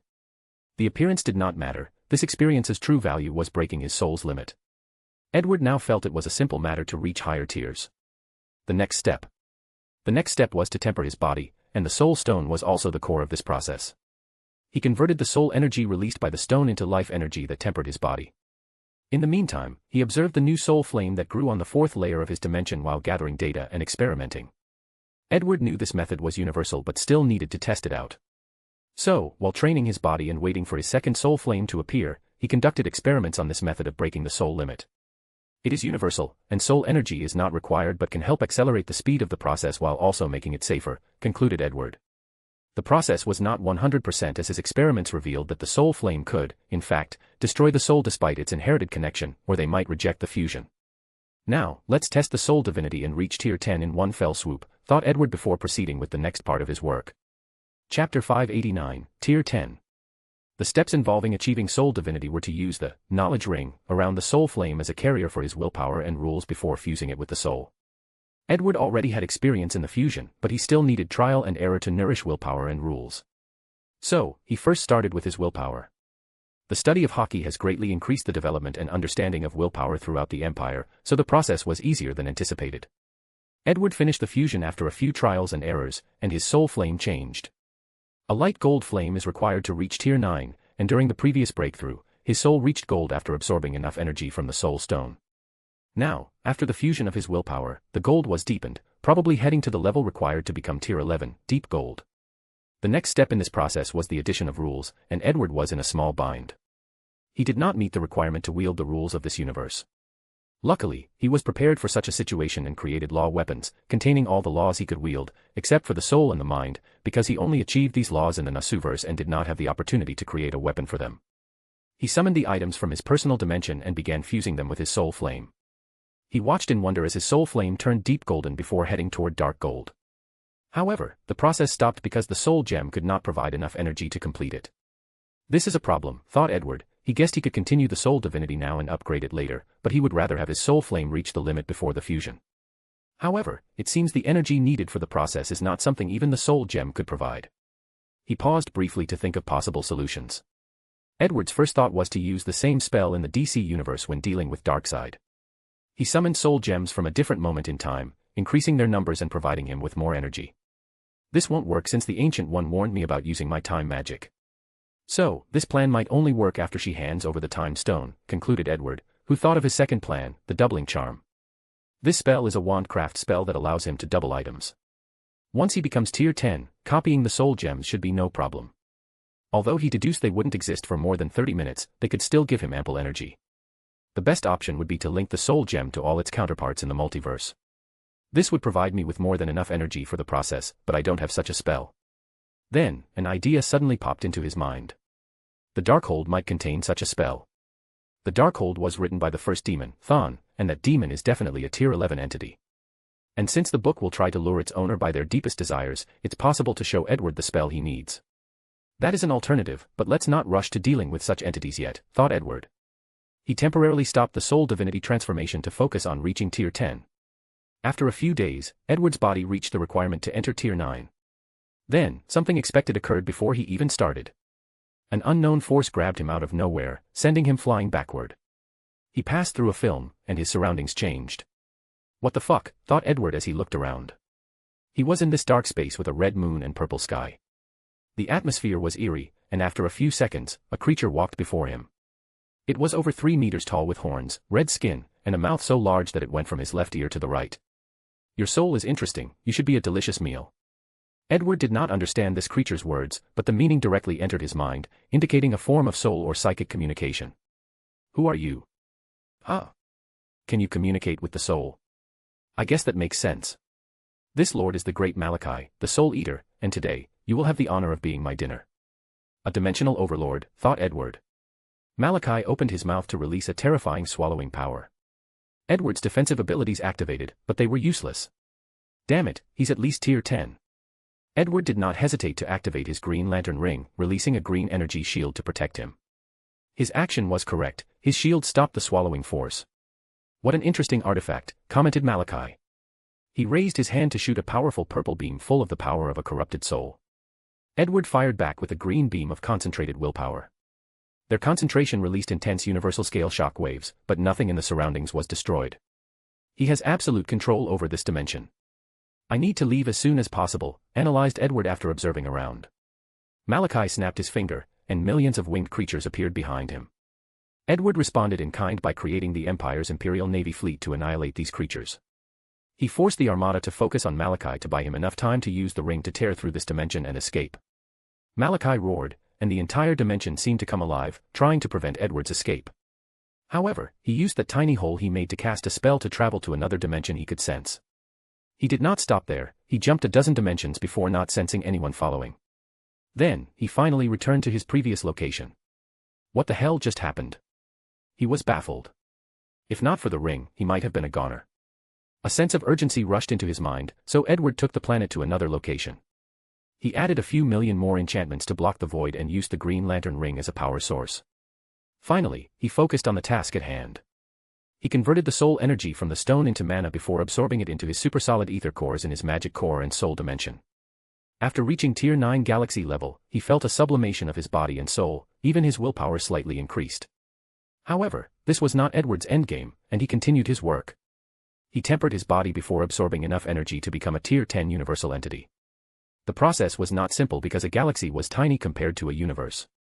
So, he had to reach the level of supergalaxy, multiple galaxies, and galaxies clusters before he could achieve Tier 10. Luckily for him, the Infinity Stones were all Tier 10 objects with plenty of energy. Edward felt the power coursing through his veins. Although it was not the first time he'd controlled this level of mana, the feeling was different than before when it was his own power. Edward looked into the distance. The universe felt frail to him as he could do terrible catastrophes with one thought. His mind rushed to every corner of the universe, seeing every planet, star, and galaxy. There were a few places that his intuition told him not to check, and he listened. As expected, this world is hiding so many terrors, thought Edward. Despite reaching Tier 10, he knew he was not the only entity capable of affecting the universe on such a scale. However, the others seemed low-key, and he guessed there might be consequences for doing so. Regardless, we've made it so far, and that's what matters, thought Edward. Now, he must focus on reaching the next level, Tier 11. Boss, you look handsome. Morgana. You're awakened. Yeah, it's been a while, but you were in intense focus mode, and I didn't want to bother you, replied the purple-haired elf, who was wearing a magic robe as an outfit today. I'm glad you're all right, said Edward with a smile. I'm going to use Malachi as a training partner to adapt to my newfound strength.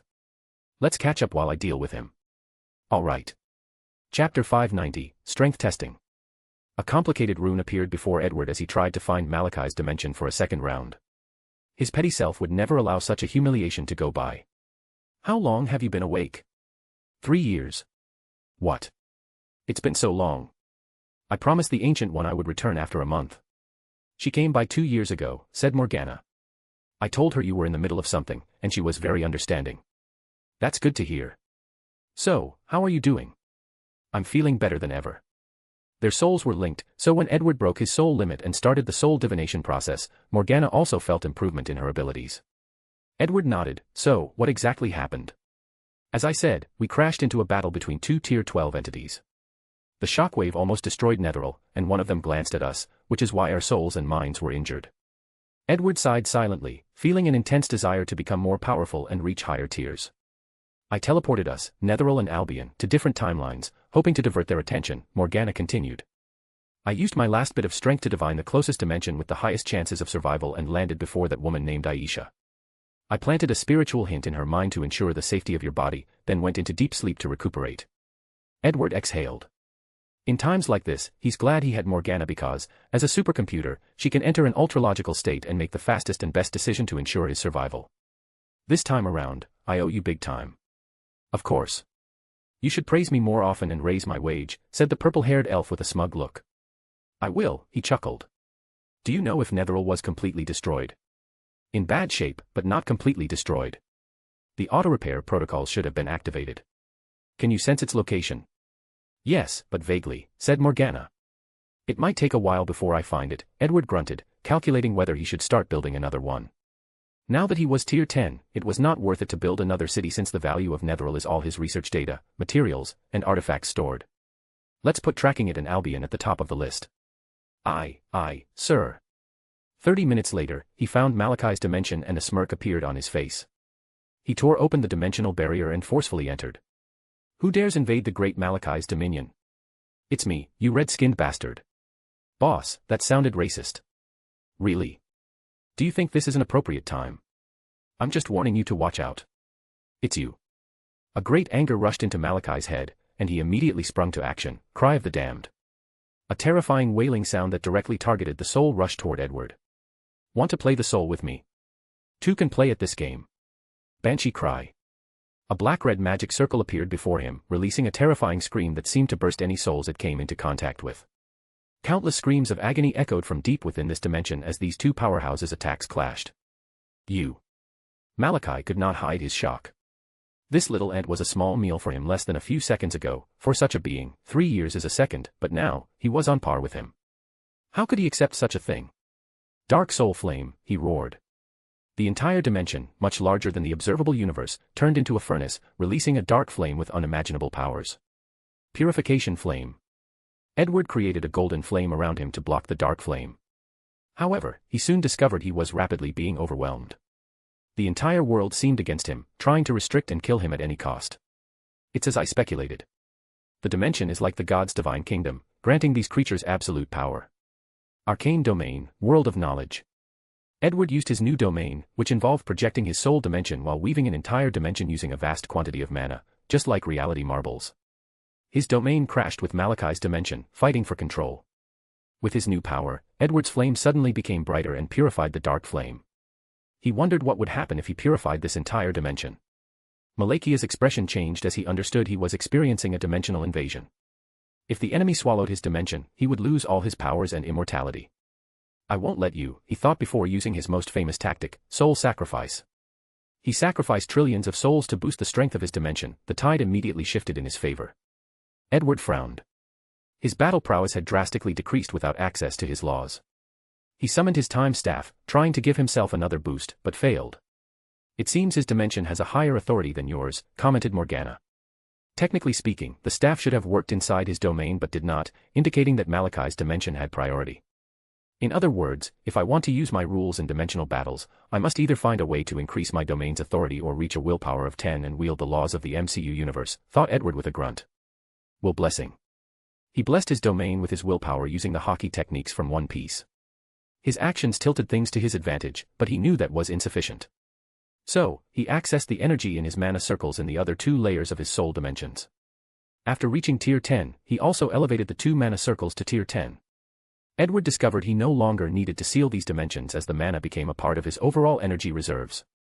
This meant that after becoming Tier 10, he was not at the bottom level of the powerhouses who could only destroy one universe. He had enough energy to destroy 4 to 5.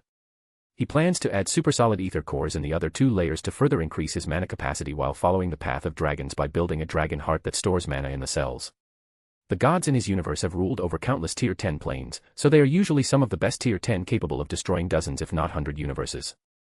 With the blessing of new mana, Edward's domain became even more potent, rapidly empowering Malachi's dimension. Damn you, sorcerer, for forcing me to do this, roared Malachi as a glowing purple orb appeared above his large palm. He had just found a dimensional core and was prepared to fuse it with his dimension, elevating it to a higher level, thus increasing his strength and status. But now, he had to use it in this battle, which would waste a lot of energy. The purple orb released a light, and the sound of something cracking echoed through both these crashing universes/dimensions. Edward's domain showed signs of collapse. The throne behind had split in 2, and the books floated everywhere, turned to ashes, or were separated from the middle. What the hell is that thing? It seems to contain a great deal of spatial energy, analyzed Morgana. I sense a power that reminds me of Chronai. The universe will. Could that be why his dimension has a higher authority than yours and does not allow foreign rules to manifest? Possibly. If true, this world is more valuable than we anticipated, said Morgana. So, what's the plan? Let's retreat. We know too little about this world, said Edward, realizing how many things the movies never revealed. So, although he could continue fighting using the Soul Stone, he decided to just bail and return later. He disappeared from the dimension, leaving a roaring Malachi. After returning to his universe, he prepared to return to Kamar Taj but stopped after receiving a notification from the Akashic Records. Chapter 591, Demon Gods. Edward checked his account on the Akashic Record and learned he had received a message from Merlin. He was slightly surprised but guessed why, so he played. A projection of Merlin appeared before him, and he said, "Hey, boy, looking good." "I'm doing okay," replied Merlin. "No need to be polite. If I boast, you'll just beat my ego down, so what else can I say?" Edward shrugged. "True," chuckled Merlin. "By the way, this is a voice recording, I'm not actually there." Edward's face turned ugly. "Haha, I bet your face is twisted in anger now." "Oh, I wish I was there to see it." Edward snorted coldly, deciding to ignore that drunk bastard. "I'll ignore what rude comment you made about just now," continued the recording, making Edward's lips twitch. "My message is to congratulate you on reaching Tier 10 while also warning you not to skip Tier 11 to go directly to Tier 12. Edward frowned. "Yes, it's possible to do that. You will usually see it in worlds like the MCU without linear power systems. Some people can destroy an entire multiverse and survive in the void, but their variants or counterparts in the multiverse are separate individuals. Sometimes, they have no variants and are the only entity in the entire multiverse. Edward had thought about this, as in the comics, some entities who are obviously tier 12 and above fight against their multiversal counterparts, which should never happen if all their variants are a part of themselves at tier 11. Tier 11 is important and must not be skipped if you want to reach higher levels, Merlin continued. Once you reach that level, I will contact you again to tell you about higher tiers in the war. Good luck to you, and remember that time is running out for all of us. The projection disappeared, leaving Edward with a somber atmosphere. Morgana, can you send the soul limit and soul divination methods to Hermione and the others? Without Netheril, the best I can do is send it home to my server and from there, send it to them, she replied. Then, do so. Before leaving, he left enough divine energy for everyone to break their limit and reach tier 9, but now he felt a sense of urgency, so he wanted them to become as powerful as possible as soon as possible. Edward's first order of business was not to return to Earth but to cast the doubling charm on the soul stone to absorb more energy for his soul divinity. However, the experiment was only partially successful, as the copies lasted less than a second. He absorbed a tremendous amount of energy in that brief moment, but it also cost him too much mana to keep copying, so he could only give up this plan. He'll try again once he has the time stone. Edward opened a portal to Earth but found himself floating outside its atmosphere, with a powerful shield blocking him. What's going on? Please seal most of your energy, said a voice in the void, and Edward recognized the Ancient One. Edward frowned before sealing most of his mana. Finally, he bypassed the protection and appeared at Kamartaj, where the Ancient One awaited.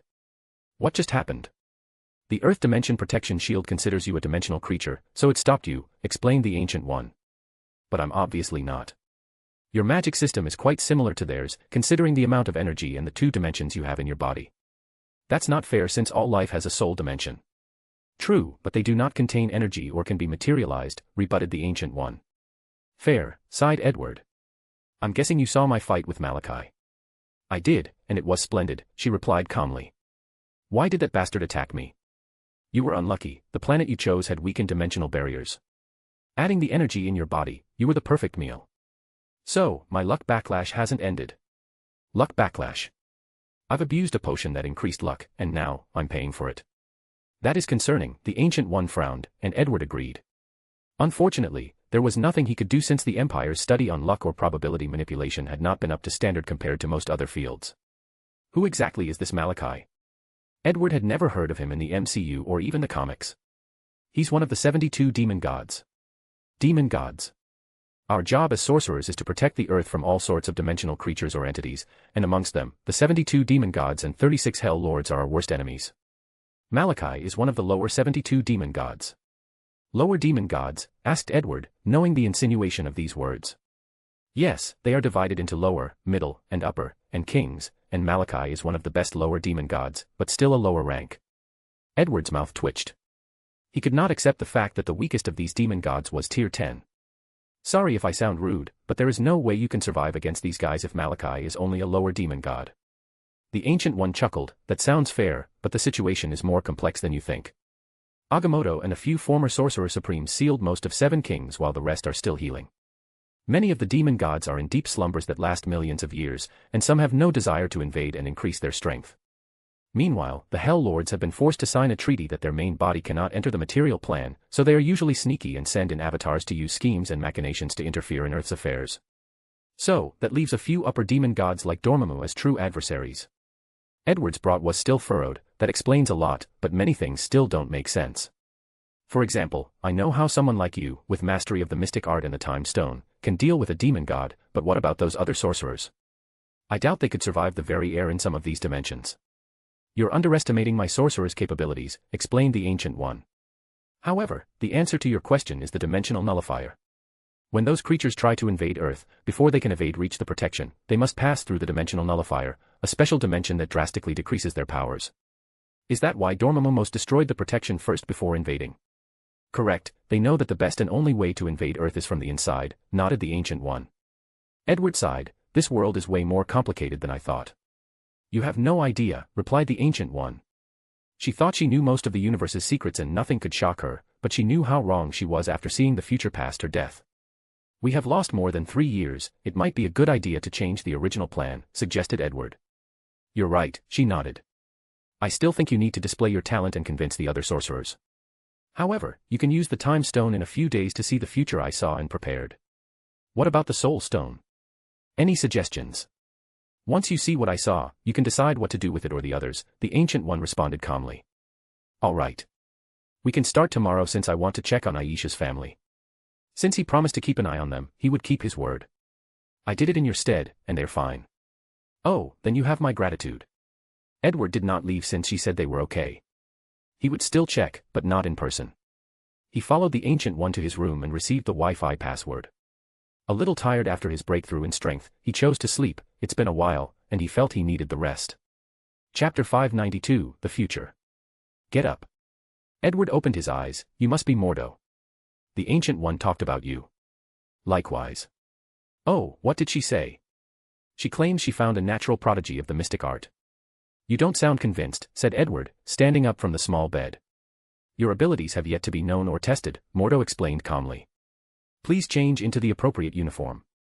I'll wait outside. I forgot how rigid this man's ideal and thoughts were, thought Edward as his magic robe turned into the camouflage gray uniform.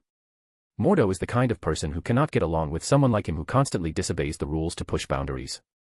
Edward walked out while thinking of ways to ensure his relationship with these people. So fast. I didn't want to be late. It seems you are at least very disciplined. That's good, nodded Mordo, leading them to a group of students dressed in horrible-looking clothes. Mordo then began to speak to the young sorcerers. You must go beyond your normal senses to feel the energy coming from those dimensions and harness them for use. You must. He gave a 30-minute explanation, making some students wonder why he was telling them this again. Mordo then ended the lecture with a few demonstrations. Interesting, thought Edward. They change their brain and soul frequency to perfectly attune to the surrounding dimensional seas and harness the energy from them. Their meditation technique is genius and perfectly fitted for humans. Edward closed his eyes and followed Mordo's method. He found himself in a sea of colorful lights rushing in all directions. Those should be dimensions, thought Edward, feeling how absurdly easy it was to access the energy from these dimensions. When he compared sorcerer magic in the Empire, which requires a gate of truth and so much effort, it was truly baffling how easily this method made things. This method makes it so easy that 90% of humans can do it after the right training, concluded Edward. Of course, talents would dictate how long it takes, but as long as someone perseveres, even with the worst talent, they can succeed in 5 to 8 years. Edward sighed as he continued praising this method, thinking how much it would help the Empire. He made the motions with his hands to draw the energy, creating a shield that resembled yellow runes before him. So, that's eldritch magic, thought Edward, slightly intrigued. Because of how weak a human's body is, they cannot channel too much energy from other dimensions, so they must rely on skill mastery or relics. The Ancient One is a great sorcerer because of her skill and because her body is strengthened by energy from the dark dimension. I do not have such restrictions on my body, but I should learn their skill mastery of using and manipulating interdimensional energy, he concluded. Excellent, said Mordo, who walked by him. You succeed on your first try. Edward just nodded to him. In that case, let's try a few more advanced spells. He had the students practice conjuring weapons like whips and others, and none of these tasks bothered Edward as he easily learned them. Everyone took a break for lunch, and the students looked at Edward oddly. However, he quickly joined them as he was a master of conversation. Since he wanted to gather support to prevent rejection for being chosen as the next Sorcerer Supreme, he knew the importance of being well-liked. So, he put on his emperor smile to charm people. The afternoon lesson is hand-to-hand combat, said Mordo. As a sorcerer, you must train your mind and body. Now, on your guard. Edward fought with him for a minute before restraining him. Mordo could not accept this easy defeat and chose a second round with weapons, so he handed him a short baton while using one. The result was the same. You were trained. Yes, nodded Edward, making Mordo sigh. I felt guilty for doubting the Ancient One's words, even for a moment, but now, she's proven that her visions are beyond what I can understand. Edward's lips twitched. He loved it when his followers were this devoted to him, but in this situation, Mordo's devotion was a problem. It was one of the reasons he left Carmertage after finding out the Ancient One was not who he thought she was. Maybe it's not bad to lose people like Mordo and Caecilius, thought Edward. As long as he prevented them from doing anything reckless, losing 1 or 2 sorcerers, even if they were talented, should not be an issue. The third training session of the day was on how to use the sling ring, another discovery Edward found very useful. This relic made it easier to control a specific type of energy that allowed for opening portals to any dimension. He had the idea of augmenting this thing to function for all spatial energy. There will be many benefits and advantages if space magic becomes more common in the Empire. Of course, there will also be more chaos and danger, but he will prepare for these eventualities before releasing this knowledge or technology. At night, Edward did not have time to head to the library when the Ancient One summoned him. How was it? Fine. Little slow for my taste, but many things in your magical system are valuable to mine. I'm glad, she nodded.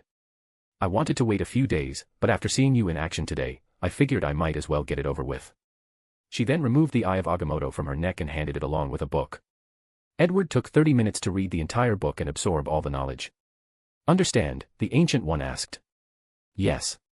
Questions? A few, said Edward. In the next 30 minutes, he asked questions, and she answered. After that, they spent an hour discussing time magic and losing track of time. The Ancient One sighed. It's been a while since I had such a captivating conversation about the mystic art. The last time was when she talked to Odin and his wife, Freya, a few hundred years ago. Let's get back on track. She took a bite from an apple and placed it on a counter before them. Is this necessary? Asked Edward. For my peace of mind, she explained. So, Edward used the time stone to manipulate time and return the apple to different states. Then, the Ancient One tried a few more difficult tests before she allowed him to peep into the future.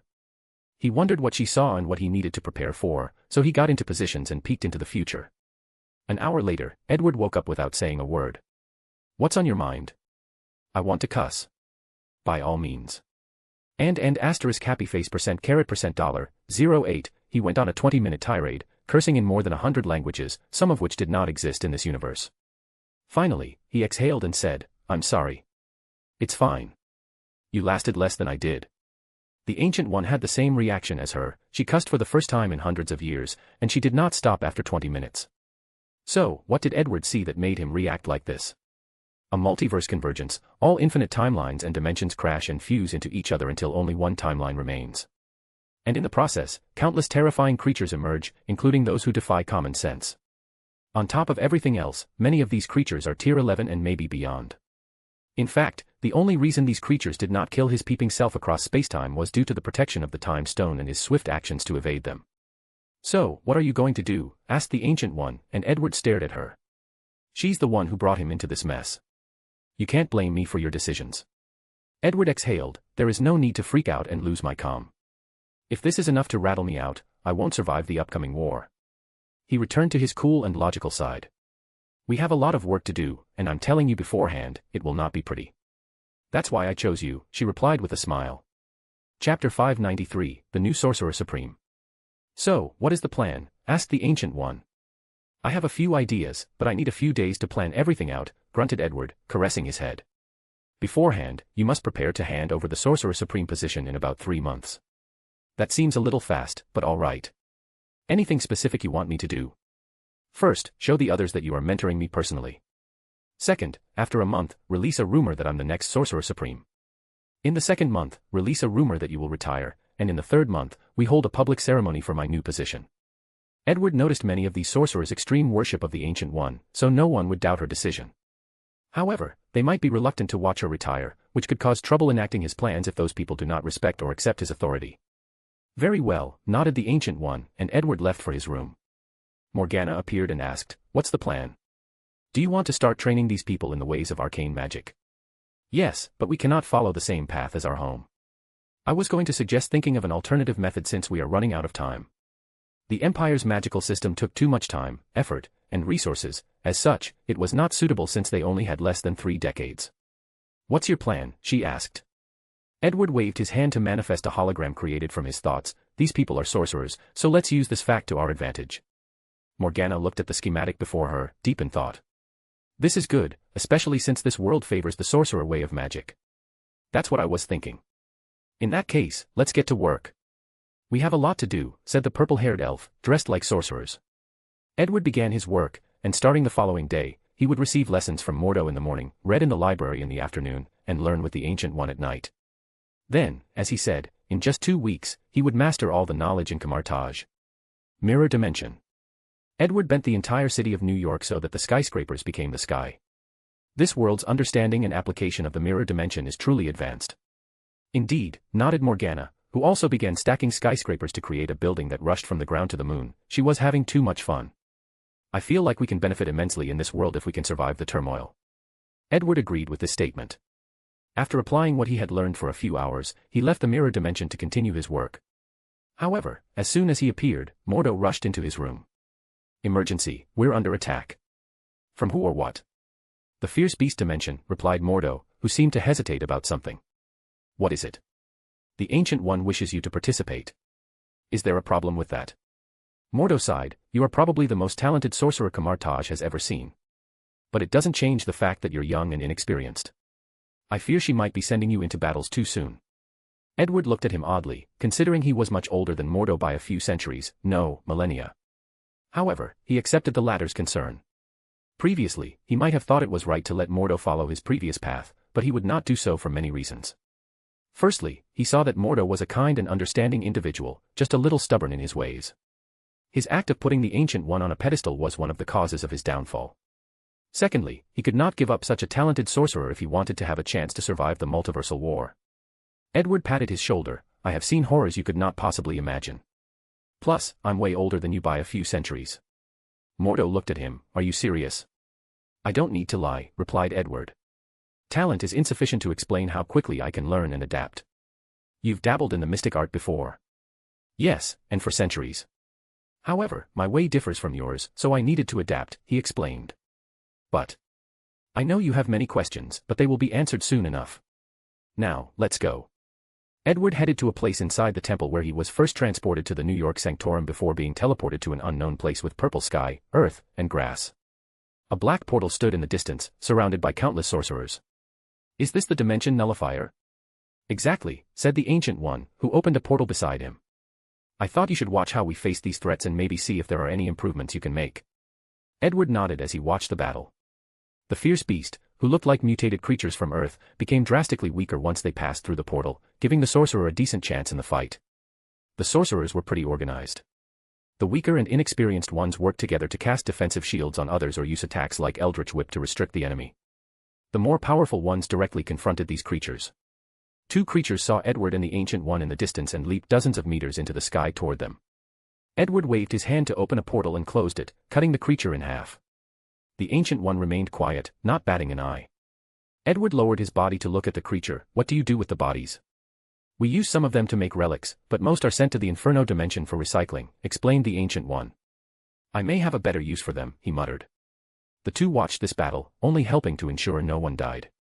Once that was over, the dimensional portal closed, and Earth was safely protected. What do you think?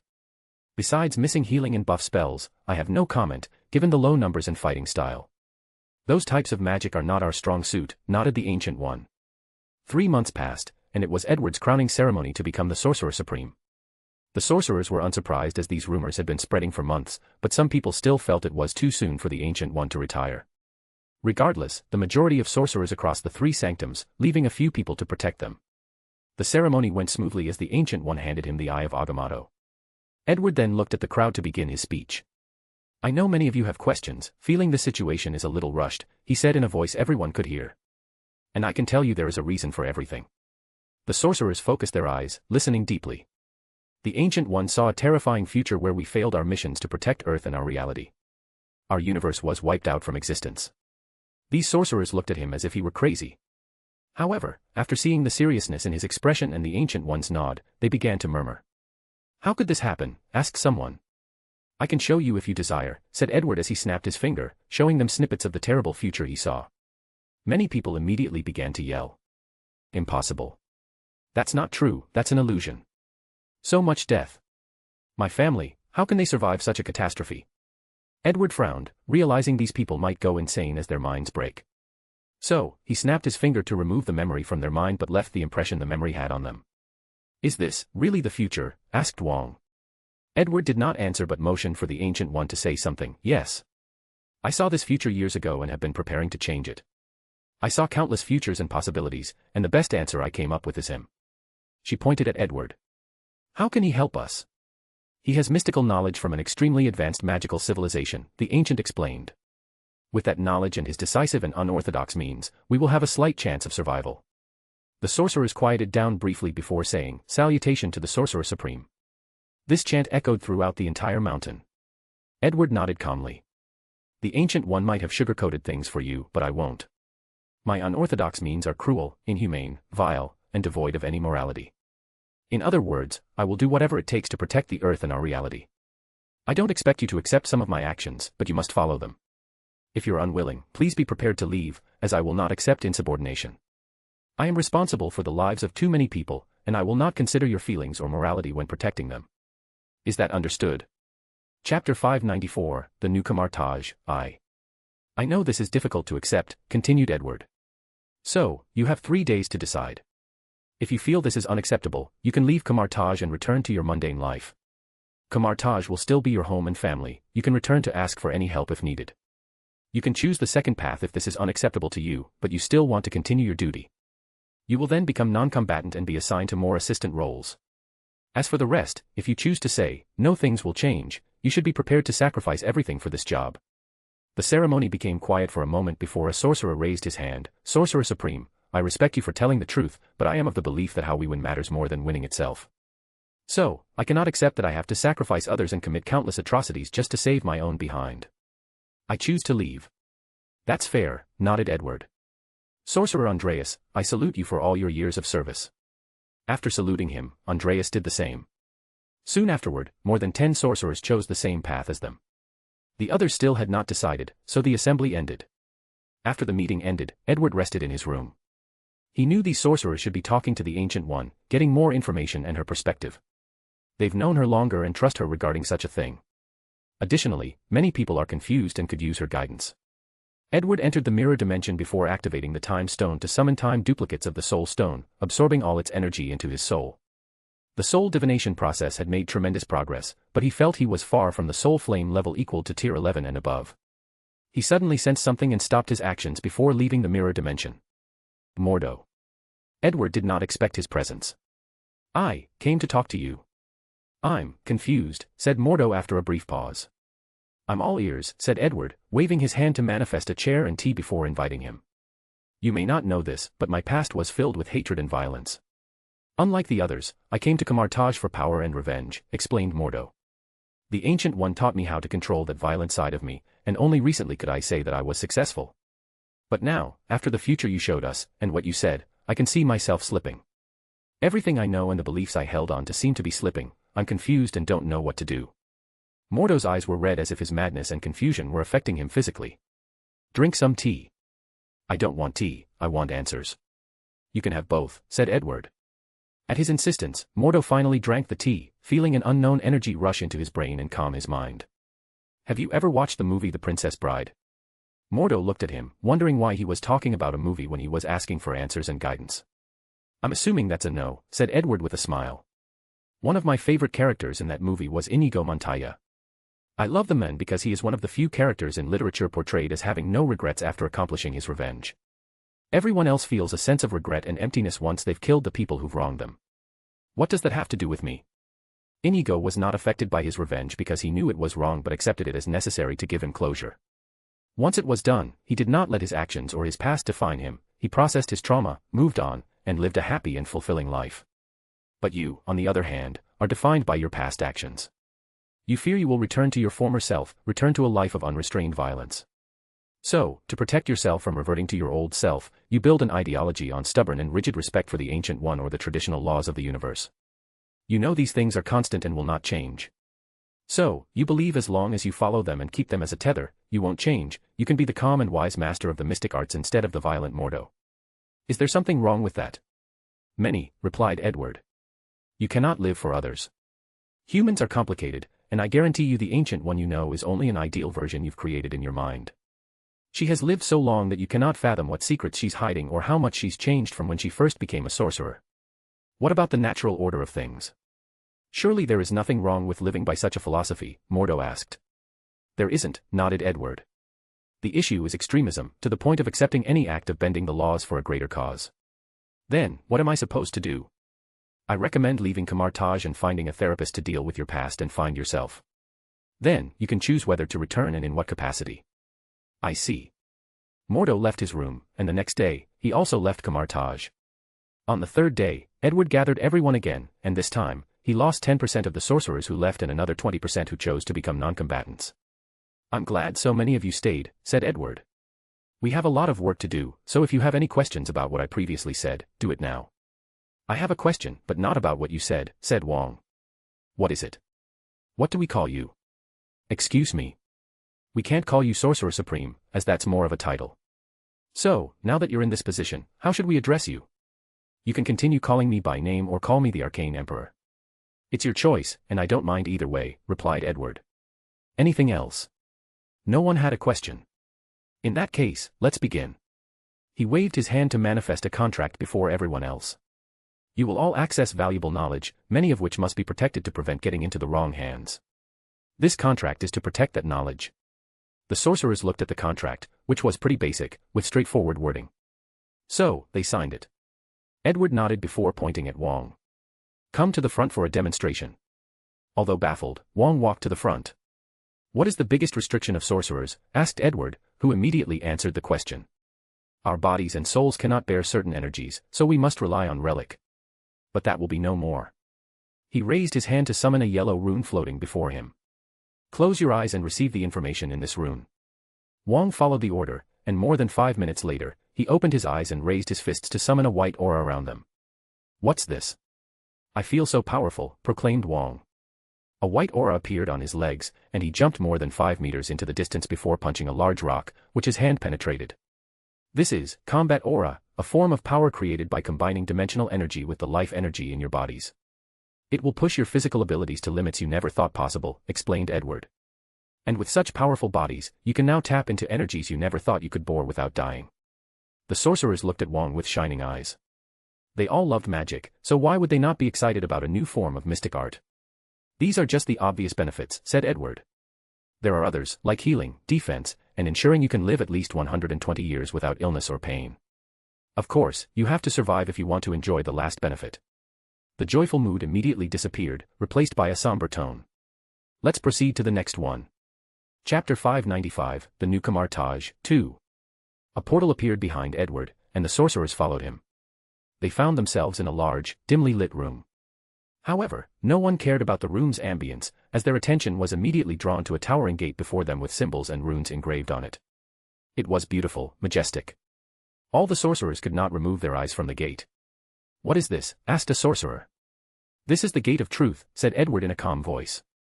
I created this for 3 purposes: to increase your talent at sensing and controlling energy, to increase your soul's ability to bear certain energy, and, lastly, as the name implied, to contain knowledge beyond your imagination. The sorcerers looked at each other, but before they could begin murmuring, Edward pointed at Wong and said, You're first. Me. Yes. Put your hand on the gate and close your eyes. Wong hesitated for less than a second before walking to this intimidating gate. He closed his eyes and did as instructed. A white light enveloped his body, scaring a few of the sorcerers. Wong opened his eyes and clenched his fist as he felt he was somehow different but could not explain it in simple words. He could feel something in his mind, no, his soul, when he closed his eyes, another gate. Try a spell you would normally rely on a relic, Edward instructed. Wong thought briefly before jumping in the air. A yellow energy materialized under his feet, and he used it as a lever to keep moving upward. He jumped more than 10 meters before slowly descending using the same method. The vaulting boots of Vaulter, commented a sorcerer, realizing what spell Wong used. The sorcerers became excited once they realized Wong had normal shoes on and used such a powerful spell. Now, it's your turn, said Edward.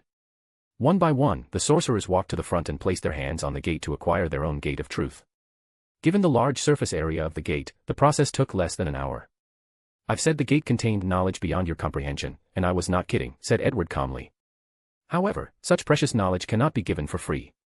Before anyone raises their disagreements and talks about Karma Taj's policy on knowledge for everybody, remember what I said, things will be different now. The knowledge behind this gate will allow you to bend the universe's natural laws as your plaything. It can show a path to godlike powers. Such power cannot be accessed by anyone. Edward paused to give everyone time to process this news.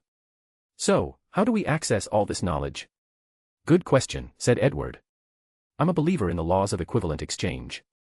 In other words, you exchange knowledge for knowledge.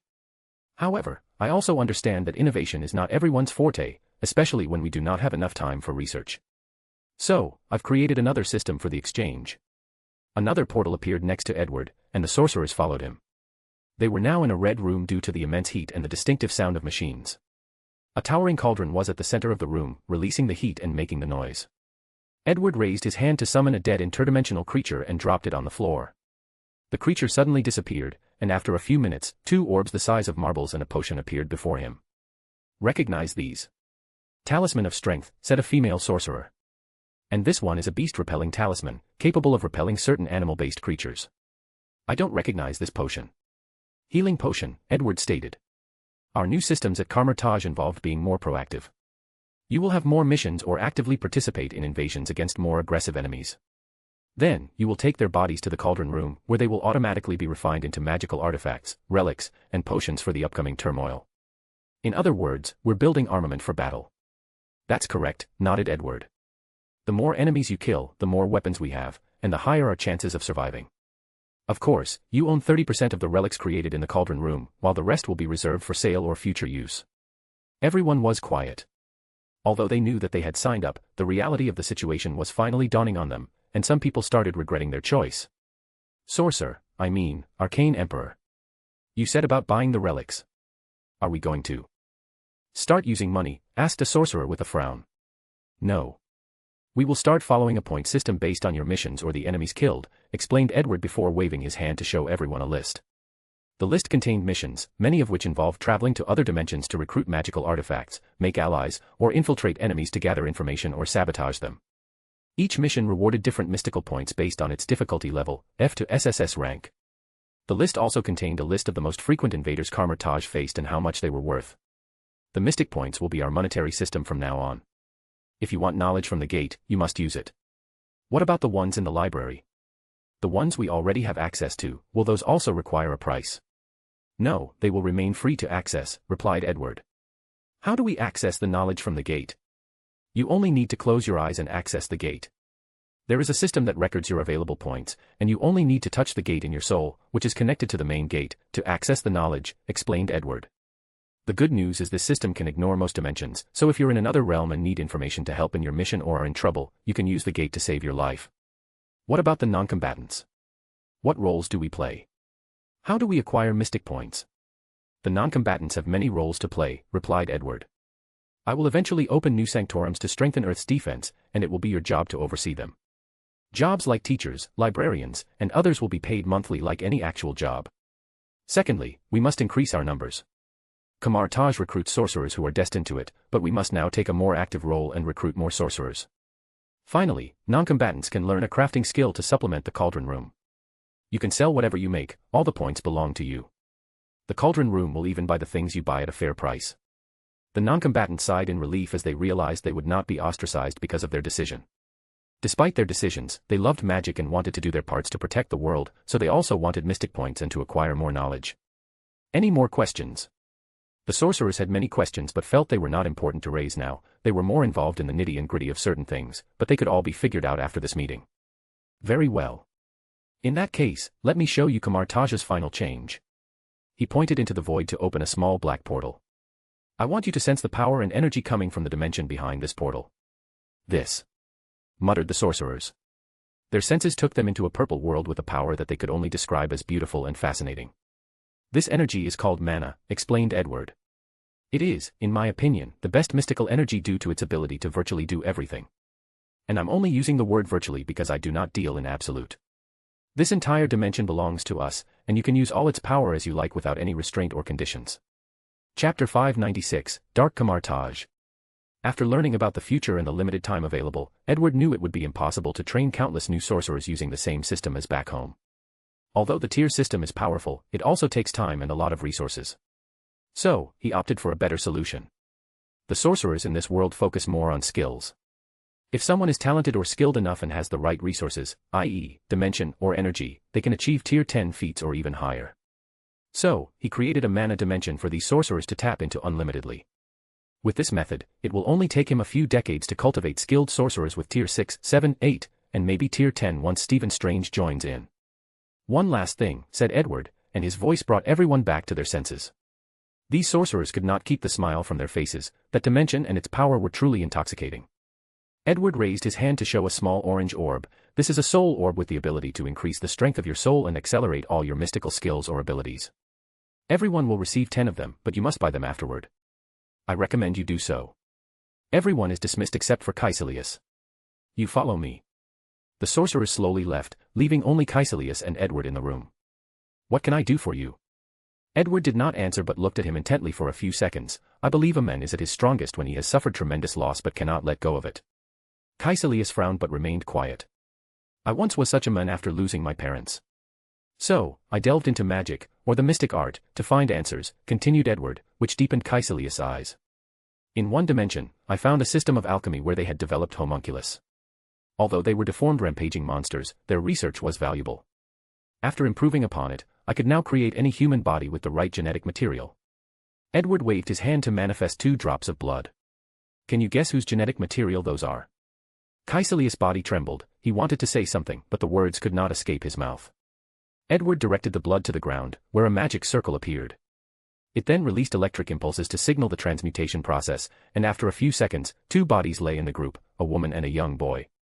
Caecilius almost fell to the ground as he looked at his wife and son, the 2 people he had spent years pawning after, wishing to see one last time, even if he gave his soul. Once I could reconstruct my parents' body, it was only an issue of the soul. Where did it go after their death? Was it possible to summon back to the world of the living? Or would I need to create a soul? If so, what about their memories? What should I do about that? Luckily, fate was on my side, and I succeeded in summoning their soul from the afterlife. Edward pointed in the air, and 2 phantoms appeared from a tear in the void. Caecilius was already in tears as he recognized these souls, but Edward was calm, almost cold, and indifferent. The last step was simpler than the second, a perfect fusion between the soul and the new body. The souls entered the body, and Caecilius rushed to them. "Kay," said Audria, and Caecilius' eyes became red. How long had he heard her call him that? "Father." "Killian." "Killian, is that you?" asked Audria. They had lost their child way before she died from the illness. She could not believe she would meet him again. Bang. Audria and Killian's bodies suddenly dropped on the floor, becoming unresponsive. Then, their souls flew out of their bodies to disappear into the void. Their newly created bodies also disintegrated into particles. "No," roared Caecilius. "Bring them back." He rushed toward Edward, but with one look, a terrifying pressure forced him to kneel. "This is what I'm talking about, that fire in your soul to do anything for your loved one." Edward looked at him, his eyes still terrifyingly calm. "What price are you willing to pay to see them again?" "Everything," said Caecilius, his head bowed and tears streaming down his shirt. "I'll give you everything." "That is not as valuable as you think, but that's a start." Edward pointed his finger at his temple to place a mark on the depth of his soul. "Master, what is your command?" asked Caecilius, who slowly wiped the tears from his face and looked Edward in the eyes. Despite their choices, the sorcerers at Camartage are still restricted by their morality. When push comes to shove, 95% of them would be unable to make the cruel choices, let alone do some dirty jobs. So, I need someone or a group that serves as our shadows, our dark side. You must leave Camartage and recruit people like you, desperate people with that same fire in their soul. Your task will be to do the dirty things these sorcerers are unwilling to do. Can you do it? "I can." "Excellent," nodded Edward. "The mark I gave you contained information on establishing your group, including how to establish a connection to the Gate of Truth. I also created a dark mana dimension for you guys, but I should warn you dark mana will influence your mind and temperament, that's why I ask you to choose people like yourself since you usually have high willpower. However, just in case, I also left a method of increasing willpower for every member free of charge." "Okay, leave before sunset tonight." "I understand. But Master, You haven't gained my trust or proven you're worth enough for me to save them," Edward responded casually. "I won't let you down." Casey Liu stood up and walked out with a look of great determination. The void next to Edward broke apart, and the Ancient One walked out of the mirror dimension. "Was that really necessary?" "It is." She sighed. "Caecilius would have offered his servitude as long as you saved his family. Like I said to him, I need that fire in his soul," explained Edward. "If I revived his family now, that fire would be gone, and he would only serve me as an obligation or cause if he had no other choice. Now, he's doing it for a greater purpose, and in my experience, such people make the fiercest soldiers." The Ancient One was quiet. What Edward did was extremely cruel and immoral, but this is far from the worst thing she had seen when she saw the future. In one of the infinite possibilities she saw, the demon god of fertility, Belial, successfully invaded Earth by using millions of pregnant women all over the world to give birth to demonic spans. Once she successfully killed all the sorcerers and the Avengers, she turned the entire planet into a fertility machine to produce more demons and soldiers and increase her power. The future was bleak, and in too many timelines, Earth failed the fusion with another universe and was wiped out, or some other powerful entities invaded and killed or imprisoned every life. "I said I won't intervene, and I'll keep my word," said the Ancient One before leaving. Chapter 597, Allies. Ancient One's quarters.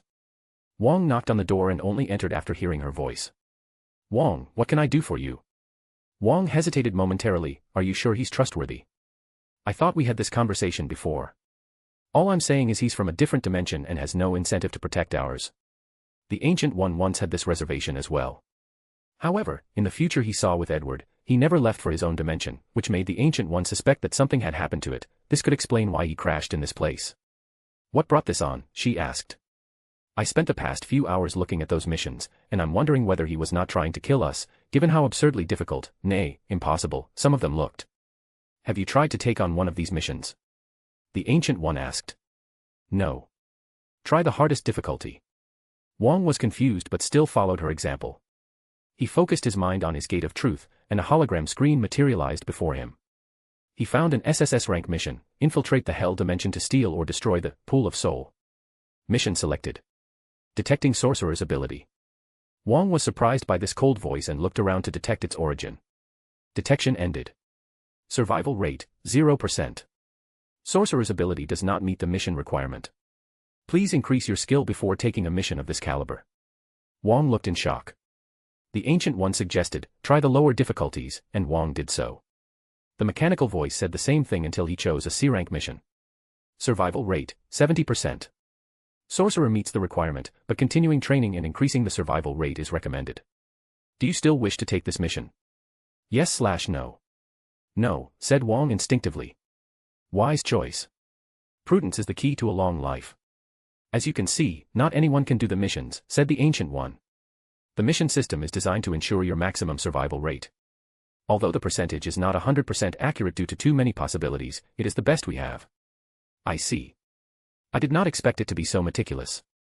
One of the reasons I choose him is because of his meticulous mind that is brought upon by his maddening paranoia, said the Ancient One. I understand, nodded Wong. Edward should still be at Kamar Taj in the following month. You should take this opportunity. Ask him as many questions as possible, and he will answer you. In terms of teaching, there is no better instructor. After Kaisalias' departure, Edward still had some work to do. Firstly, he must prepare for the assembly of the Avengers.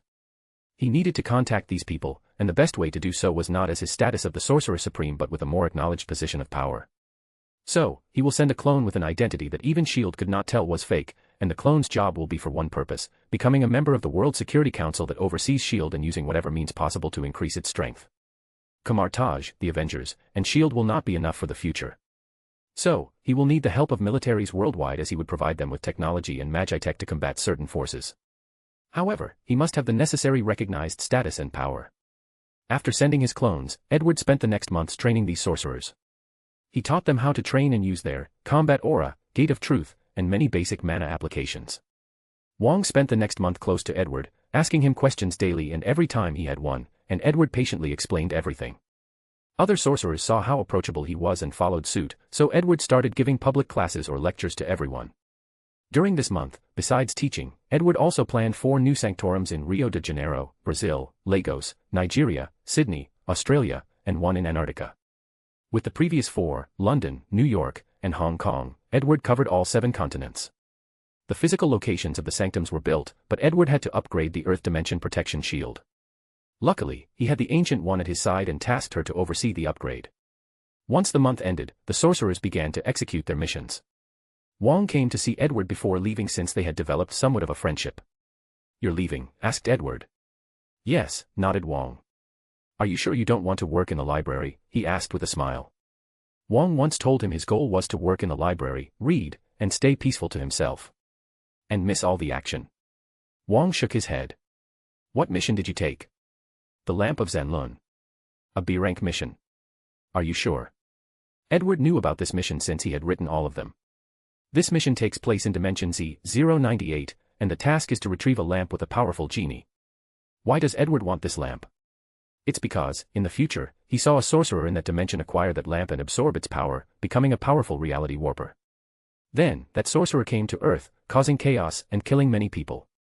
Wang Wei created this task to prevent the birth of that sorcerer and reduce the risk to his timeline. The mission is one of the easiest at the B level, and I have an 85% chance of survival. Do you want me to give you some secret help? I won't mind, given our friendship. No, that won't be fair. Wang declined without hesitation. If you say so, nodded Edward. Be careful. I will. Edward calmly watched Wong leave before muttering, send a golem to protect him secretly. Already on it, replied Morgana. How is Mordo doing? He's following your instructions and dealing with his mental health. Good. Now, let's get us some allies, muttered Edward before opening a portal in Wakanda, not the one seen by the outside world but right before their nation's cloaking field. Edward touched the field and waited a few seconds before saying, Black Panther, protector of Wakanda, I'm the Sorcerer Supreme. I believe your intelligence network has alarmed you of our existence. After a few seconds, Chaka, Kala's father, walked from the field dressed in his Black Panther suit with the Dora Milaje behind him. The mystics from the Himalayan mountains, asked Chaka. Correct. How do you know about our existence? Since you know about us, why can't we know about you, replied Edward. Chaka was not happy with this explanation and did not focus on it. Why have you contacted us? I've come for an alliance. Wakanda does not intervene in the affairs of the outside world, immediately declared Chaka. And you don't have to. I'm here merely for an exchange of resources. As expected, you are here for our vibranium, said the commander of the Dora Milaje, and her words increased the tension of the meeting. Wakanda does not exchange vibranium. Edward was interested in vibranium since it was a great inducer of magic in the comics, but he was unsure about the ones in the MCU. Regardless, vibranium was not his main interest in coming here. He waved his hand to conjure a box. This is my gift for the Kingdom of Wakanda. After analyzing it, you will realize the value of trading vibranium with me, declared Edward. And once our alliance is stronger, we can exchange more things, such as the location of Ulysses Clow. You know where that thief and murderer is? Asked King Chaka. Who knows? Shrugged Edward. Anyway, please consider my words. He opened a portal behind him and left. King Chaka looked at the remaining box and ordered someone to take it with him. Your Majesty, we should be more careful. You saw the magic he used. Do you think it could ignore our cloaking field? The commander paused, very likely. Then, you understand. Chapter 598, Ambassadors. Master Makana, have you found out what this is? Asked King Chaka to the current leading scientist of Wakanda, an older gentleman with deep eyes and a somber face. It is a unique crystal that uses nanostructures to enclose and regulate light, Makana said in a slow cadence. With its ability to regulate photoconductivity, our development of quantum computers will be accelerated by hundreds of years. So, it's valuable. Very. Valuable enough to trade vibranium. That is for you to decide, said Makana calmly. I'm asking for your opinion. Makana paused, I think the trade is worth it. At our current development, I cannot tell you how long it will take us to master quantum computing. But with this crystal, it will only take 10 to 20 years. King Chaka was in deep thought when he heard the sound of rapid footsteps. Baba, I heard there was an intruder. Did you kill it? A 7-year-old Shuri rushed into the room, heading directly for her father. King Chaka smiled before picking her up, why are you in such a hurry? Your mother will not be happy that you forgot your etiquette. She's not here, is she? Said Shuri, sticking out her tongue, an act that deepened Chaka's smile. So, where is the intruder? There is no intruder. Just someone who wished to talk. Oh, she muttered, instantly losing interest. Then, she caught signs of the hologram screens that showed the crystal's result. What's this? It's such a weird nanostructure. With how much the refractive index of this thing changes periodically, it's a perfect material for a quantum computer. Master Makana, is this a new model for something you want to synthesize? Makana showed a rare smile. Everyone knew this somber man only showed a genuine smile when he taught the princess. No, this is a new material your father just brought back. Really? Such a thing exists naturally. Baba, suddenly said Kala, who had entered the room. Chaka nodded to him with a smile. Come, tell me what you think. Sokovia. An invisible Edward looked at the 16-year-old Wanda and Pietro living in an orphanage, wondering what to do with them. They had not awakened their powers yet, so Edward contemplated whether he should adopt them and help them with the process. However, he hesitated because of Wanda or the Scarlet Witch. Without hesitation, he used the time stone to check the future, and after a few minutes, he woke up with a sigh. He discovered taking them earlier on would be a mistake because of their hatred of Tony. Edward used different means to reduce their hatred for him since he did not want a valuable team player like Iron Man to die, but he failed miserably. All his actions, including telling her the truth in advance and putting them through therapy. He found a few timelines where his methods worked, but the successive butterfly effects were things he did not want. After a few more attempts, he found a solution. Certain things must proceed accordingly while I secretly guide them from the shadows, Edward thought. The twins must forgive Tony on their own without his interference. However, he will eventually have to confront the fact that he was manipulating them, as this secret cannot be hidden according to what he saw. Some people or entities will use this knowledge to destroy the Avengers from the inside, hence, Edward knew it could not be hidden no matter what. So, I only need to tell the truth at the appropriate time to mitigate the damage, he thought before beginning his first step. He found a lovely and wealthy couple to adopt the Maximoff twins, removing them from the orphanage and giving them a decent life. In fact, Edward wanted to revive their parents to fix the initial problem with their hatred for Tony, but things were more complicated than expected. Many interdimensional beings knew of the existence of the Scarlet Witch, and were awaiting her appearance. That's why the Darkhold was engraved in some temple, with prophecies about her and awaiting her acquisition. As such, the soul of Wanda's parents is in the hands of some people that he could not afford to offend now. Once he set them up, Edward opened a portal to Antarctica to see the Ancient One, who was still updating the Earth's shield. "Are you done?" she asked. "Yes," nodded Edward. "What about your side?" "Odin has accepted my application. You can now go to Asgard as an ambassador. Anything you want me to do specifically?" "I don't have to worry about your behavior or how to properly represent Kamartaj, so just show him the vision of the future we saw," said the Ancient One. "I understand." The following day, Edward teleported to the rendezvous point, a large, open cornfield. He waited a few minutes before sensing an unknown and faraway sight. Then, a rainbow rushed from the sky and took him to the sky.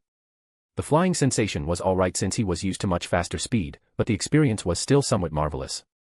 He was at his destination in less than a second, facing a handsome black man dressed in gold armor. "You must be Heimdall." "Sorcerer Supreme," nodded Heimdall, showing his respect. "Thank you for your hard work. It's my duty." "Your Majesty is awaiting you," said Heimdall, pointing to a small group of soldiers led by Lady Sif. "Please, follow me," she said, and Edward did so. He was quiet during the walk, observing the rainbow bridge leading to the palace. "Interesting," he muttered. "What is, sir?" asked Sif with a very formal attitude. "I'm talking about the Bifrost Bridge," Edward said casually. "It's an interdimensional energy that perfectly combines light and space. It's quite brilliant." "I guess so." She knew very little about the Bifrost, so she could not comment much. Soon, the two reached the palace, but their destination was not the throne room but the banquet room. Odin, his family, and a few upper echelons of Asgardian society awaited his arrival. "Welcome, young Sorcerer Supreme," said Odin, standing up with Freya beside him and Thor and Loki behind. "Your Majesty the Allfather," Edward replied politely. With one look, he could tell how strong Odin was. His regular attack power was Tier 3, his defense reached as high as Tier 6, but it was due to his weakening due to old age. However, this was not the full extent of his power. Edward sensed he had a connection to a terrifying power. It should be the Odin Force, and from the looks of it, it should not be a problem for him to achieve Tier 10 attack potency if he can bear to use it in his state, he summarized. "Let me introduce you to my family," Odin said before introducing everyone while leading Edward to their table. As rulers, Odin and Edward knew how to maintain a conversation, so for the next few hours, they talked about every subject, from the history and current development of Midgard to anecdotes of their travels, politics, and even a little bit of magic. Of course, as old foxes, their conversation was to learn about the other's thoughts and characters. Sadly, Odin lost this round despite his higher age and wisdom since Edward knew much about him before. So, after a few hours of the banquet, Odin faked his injury and claimed he needed to rest. He tasked Thor and Loki to continue entertaining the guests as he left with Freya. Chapter 599, Asgardian Prince. "What do you think?" Odin asked as they walked toward their sleeping chambers. "My eyes could not see much, so he should be very adept at anti-divination and clairvoyance," said Freya. "Witches raised her, so she learned to see things that others could not." "So, what did you see?" "He's like a walking demon god." "What do you mean?" "His body contained its own dimension and was full of energy. So, confrontation with him would be like facing one of the demon gods, but even worse since he's not restricted."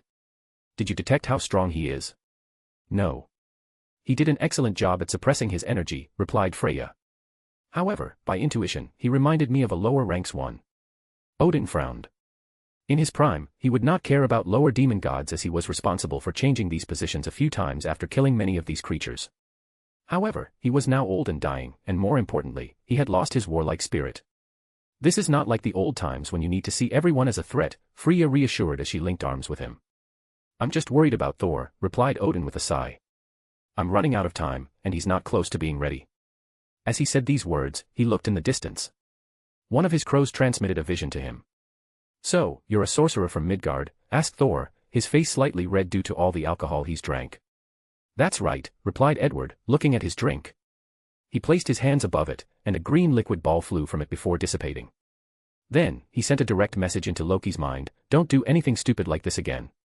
The mischievous god has used his illusion magic to pretend he was still next to Edward while his real body dropped what seemed to be a truth serum into his drink.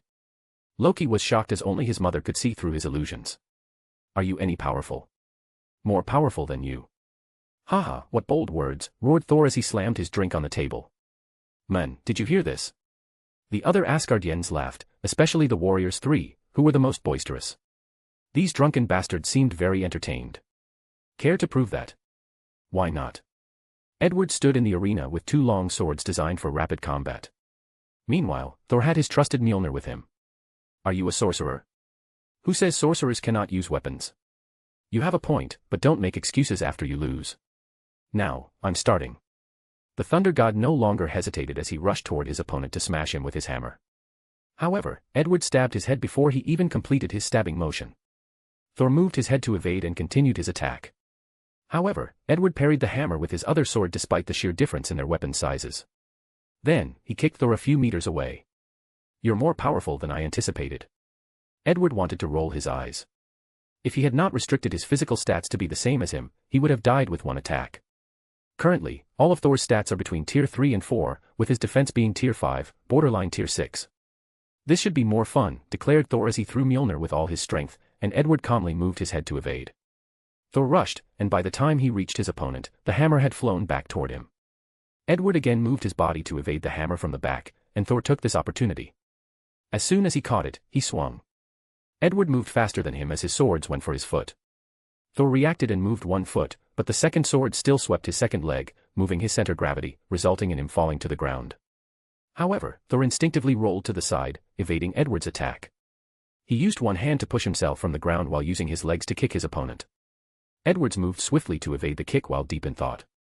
His skills are much higher than those of the best martial artists on Earth, but they're nothing extraordinary in the grand scheme of things.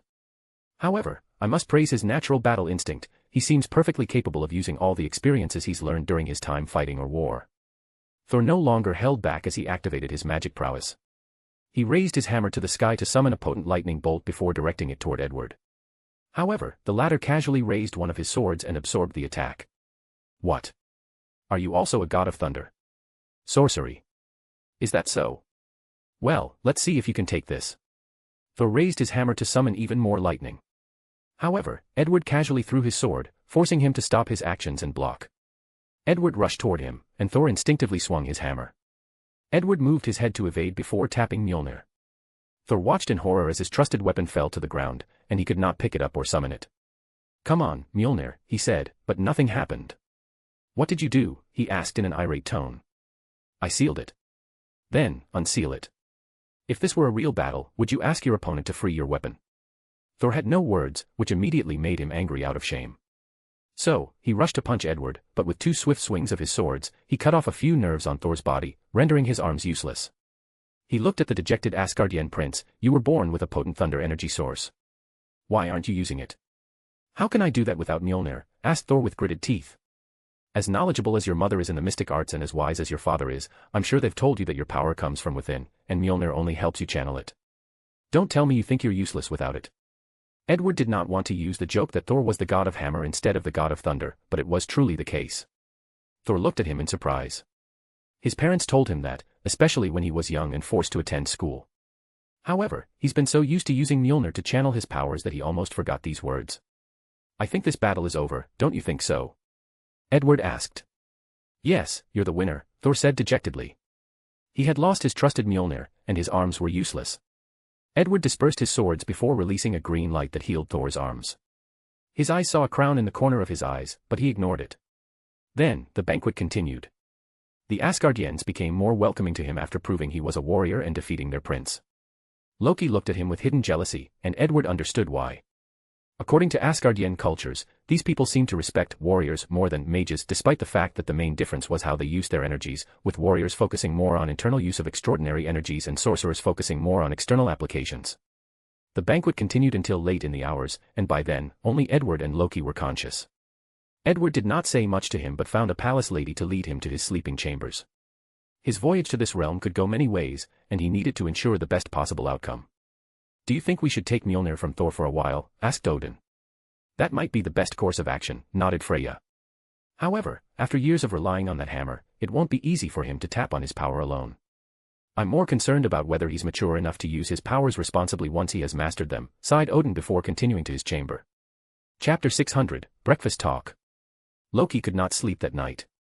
He had always been envious of his father's better treatment of his brother, and deep down, he always wanted to best him in battles. He would then gain the praise and worship of his people, and with the increase in popularity, he would have an easier path to one day becoming king. Sadly, he had to admit he had no chance in a fair fight with his brother without tricks. Adding his people's love for warriors and slight disdain for magic, he believed he never stood a chance. But today, he saw a sorcerer who defeated a warrior in direct combat. He saw how his people loved said sorcerer, and he wished it was him receiving these eyes of adoration. I must do something, he thought, walking back and forth. The Midgard sorcerer displayed abnormal physical prowess that was on par with Thor. He must have used a powerful spell or artifact. I must get my hands on it. A mischievous light flashed in his eyes as he contemplated how he would achieve his goal. Edward woke up from a state of meditation, and a servant told him Odin and Frigga wanted to see him for breakfast between only them. He knew the official meeting had started, and he was ready. After a brief eating session of Asgardian's delicacies, Odin started the conversation. What do you think of my sons? They are great talents full of untapped potential, Edward replied. Whoever is your successor will be an excellent choice. Oh, come on, I'm sure you've observed more than that, added Frigga. What do you want me to say? Edward shrugged his shoulders. You can start with the truth. Tell us what you really think. The truth, huh, he muttered. Thor is not fit to be a king. He has the heart of a great hero, but that is all buried by his pride and arrogance. His idea of a good king is someone who is strong and can overcome everything with military might. I don't think I need to tell you what such a king would do to Asgard, which is currently in an era of peace and tranquility. Odin was quiet. Although it was uncomfortable for people to tell him he raised his son poorly, he could not argue with these words as he had noticed some signs, especially that his son might not share some of his more peaceful views on governing. The current Thor reminded him of a young version of himself when he ruled the 9 realms with an iron fist with the aid of his daughter, Hela. What about Loki? Asked Frigga. He has a great latent talent for sorcery. However, his character. What's wrong with his character? Odin asked. Loki was his most reliable son. Although somewhat mischievous, he believed he would one day be a great advisor to Thor's rule. The combination of Thor's might and Loki's intelligence would elevate Asgard to an era of greater prosperity. His envy of how much you favor Thor has twisted his mind and personality. Now, he is driven by the ambitions to become the next king, thinking only this way would he be able to prove something. Sadly, he's reached the point where he's willing to do anything for his ambition, including hurting his brother. Absurd. Odin declared with a slightly raised voice. I've never favored Thor, and Loki would never do such a thing. Are you sure? I know your wife has noticed for a fact, Edward replied calmly. Isn't that why she spent so much time with him? Why do you think she taught him sorcery? It can't be, right? Odin looked at his wife. Frigga, tell me it isn't true. Frigga sighed, I've mentioned this to you before. Back then, you would spend a few more days with Loki before focusing on Thor. But now, you don't even do that. I always thought they had the greatest bond given how much time they spent together. Odin looked defeated, maybe even a little older, as he sat in his seat. Is it really that bad? Worse than you imagine, added Edward. Once he discovers his true heritage, he will spiral out of control. His hatred will increase as he believes you lied to him, making him believe he might rule Asgard one day when he never had a choice. He will reject your love for him, thinking you only adopted him as a diplomatic move. Then, the only thing in his mind was destroying everything you or his brother hold dear. How can that be? How can he not know how much I love him? Odin muttered. Hatred is a potent emotion, Edward commented. My poor child, uttered Frigga, resisting the urge to sob before a stranger. Am I such a terrible father? Odin asked, and Frigga held his arm. Edward believes Odin was indeed, unintentionally, a bad father. Many of his decisions and actions led to how Loki and Hela turned out. They even contributed to many of Thor's suffering and the eventual destruction of Asgard. However, his response was vague as he said, that's not for me to comment. The dining room became quiet for a good 5 minutes. Most people would feel uncomfortable in this silence, but not Edward. He remained quiet to give this old man time to process his words. Odin took a deep breath. If I understand correctly, some of the information you stated was because you saw the future. That is correct. The Ancient One promised me you had something important to show me about the future. See for yourself. Edward placed a device on the table that showed a hologram with images of one of the futures he saw. He chose specific events that focused on Asgard, like Loki interfering with Thor's crowning ceremony, Thor's banishment, the return of the Dark Elves, Frigga's death, Odin's death, Hela's return, the destruction of Asgard, New Asgard, and the main event, the convergence where countless timelines crashed into each other. Odin and Frigga had no words. Frigga was a witch with special abilities, so she had long predicted her death date, so she was relatively calm after she saw it. Meanwhile, Odin was growing weaker by the day and relied on the Odin sleep to keep him alive, so he was also not too concerned about his death. The true worry was their children's fate and Asgard's fate. None of them could accept such a result. The worst part is after Asgard barely kept a flame of their former civilization with New Asgard on Midgard, they still faced annihilation after the convergence started. Even Thor, their last descendant, did not survive this universal phenomenon. Odin caressed his temple. She told me it was bad, but I never thought it was this bad. We cannot allow this to happen. Frigga accepted her death because she knew this was a natural part of life. Furthermore, death was not true death for her as she would enter Valhalla afterward. However, she did so because she believed her children and her legacy would be fine after her departure. That's for sure, but what steps must we take? Odin was old and tired, he grew closer to death every time he used the Odin Force. He had made many preparations to prevent this future, but he was tired both physically and mentally. That's why I'm here, Edward interjected. I came here for an official allyship to prepare for the future.